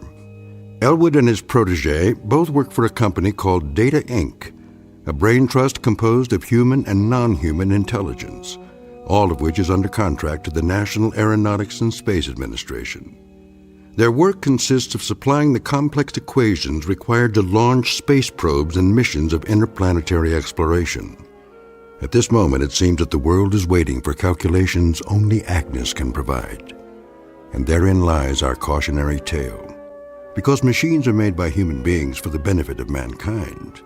But when man ceases to control the products of his imagination, he's not only in danger of losing their benefits, he risks taking a long and unpredictable step into the Twilight Zone. And now, The Twilight Zone and our story, From Agnes with Love, starring Ed Begley Jr., with Stacy Keach as your narrator.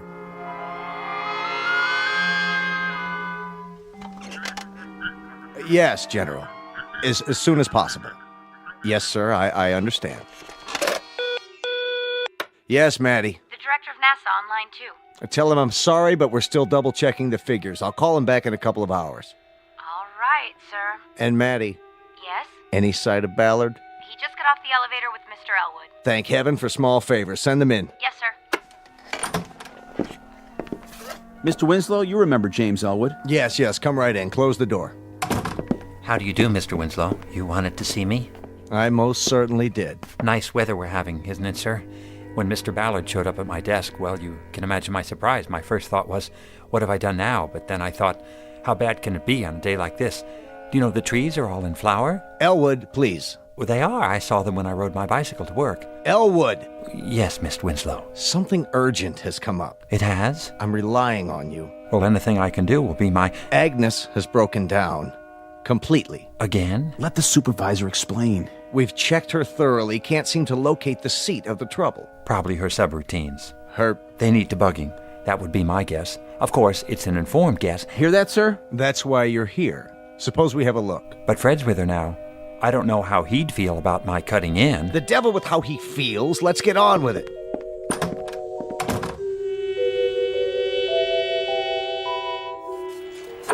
Fred? Day and night, night and day. No sleep, no food. What's going on here? You look awful. I tried everything. Everything. Get hold of yourself, Danziger. Stand back. Let Elwood have a go at her. Do you mind, Fred? Tell me what happened. See for yourself. How many rolls of printout has she used up? Miles. None of it makes any sense. Well, the first thing you have to do is press the Clear All Registers button. That'll get you nowhere. Go on. Push all our buttons from now till doomsday. You'll see. It's not just any button, Fred. You have to find the right one. The one she wants you to press. Remarkable. It's nothing, really. Agnes and I have had our little tiffs before. What did you do? Paid her a little attention, that's all. The right kind of attention. RESPECT. Would you like your vocal synthesizer activated? Very well, then. But make sense from now on, or I'll turn it right off.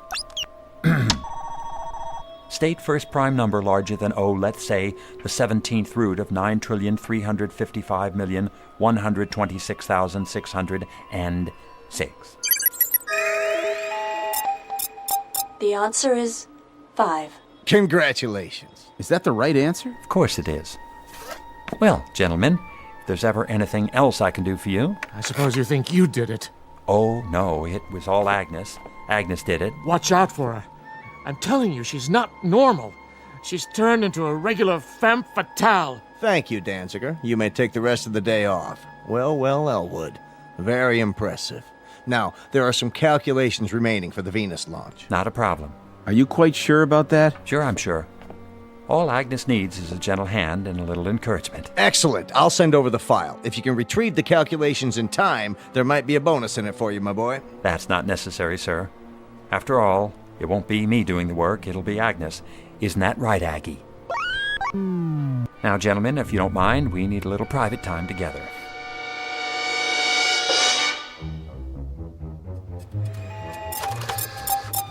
Very good, Agnes. I'm proud of you. Now let's try one more. What's the maximum permitted velocity? Agnes, I'm speaking to you. Indicate maximum permissible velocity of the stated aerodynamic missile. 17,528.27 miles per hour. Ah, thank you, Agnes. I appreciate your cooperation. Mr. Elwood, Millie. here are the rest of the specifications. Mr. Winslow wanted you to have them right away. Oh, thank you. Thank you very much. No problem. Oh, wait. Yes? So, you heard about my new assignment? Well, my old one, really. But as of this morning, it's new again.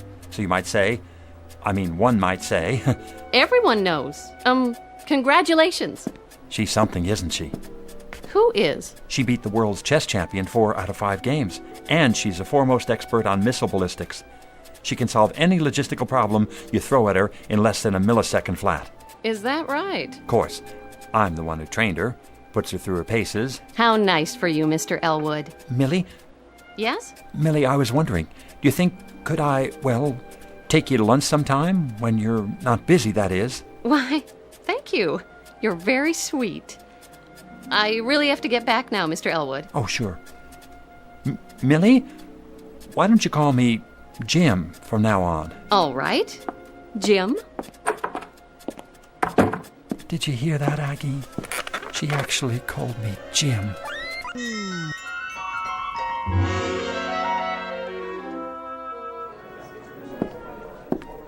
Excuse me. Yes? Do you happen to know which office is Miss Mildred Clark's? Mildred. Oh, you mean Millie. Down the hall, first door to your left. Thank you. Do you have a delivery for her? What? That package under your arm. Oh, it's from... I'll give it to her for you. Oh, no, I'd like to be the one to give it to her. I mean, whoever it's intended for, whomever. I'll just be on my way. So you shouldn't have any trouble. No trouble at all. I'm sure I won't. Elwood, is that you? No, I mean, yes, it is, Mr. Winslow, sir. What's that behind your back? Nothing, just this package from my mother, actually. It's... Elwood, I'd like you to meet Walter Holmes. How's it going? I'm putting Holmes here in charge of the third floor computers. Third floor? Well, he won't have much to do there, will he? Though they're bright enough little machines. Little being the operant word. I sure do envy you, Mr. Elwood. You do? Taking over Agnes. Everyone says you're the top man in the field. Me? Well, I suppose one might say. He is. Keep up the good work, Elwood. Thank you, Mr. Winslow. I'll do my best, sir. Now, as I was saying, Holmes. Well, what do you know? I'm finally getting noticed. Knock wood. Come in. Here goes nothing. Oh, hello, Elwood. Jim. I got you something. Is that right? Here. What's this? Half chocolate cherries, half truffles. I didn't know which one you like. Oh, how nice of you. So I got both. Go ahead, open it. I can't. Why not? I started my diet today. Not even lunches from now on. Well, what about dinner? What about it? Tonight there's a lecture on thermodynamics. Doesn't that sound like fun? I'm not sure, Jim. I'll let you know. Oh, okay, that'll be fine. Be sure to get a refund on the candy. I'll do that. Well, hello, Mr. Elwood. Hello. Everyone's heard about your promotion. I just wanted to tell you how impressed we all are. You're definitely headed for the top. Can I ask you something? Surely. Are you on a diet? Why, no.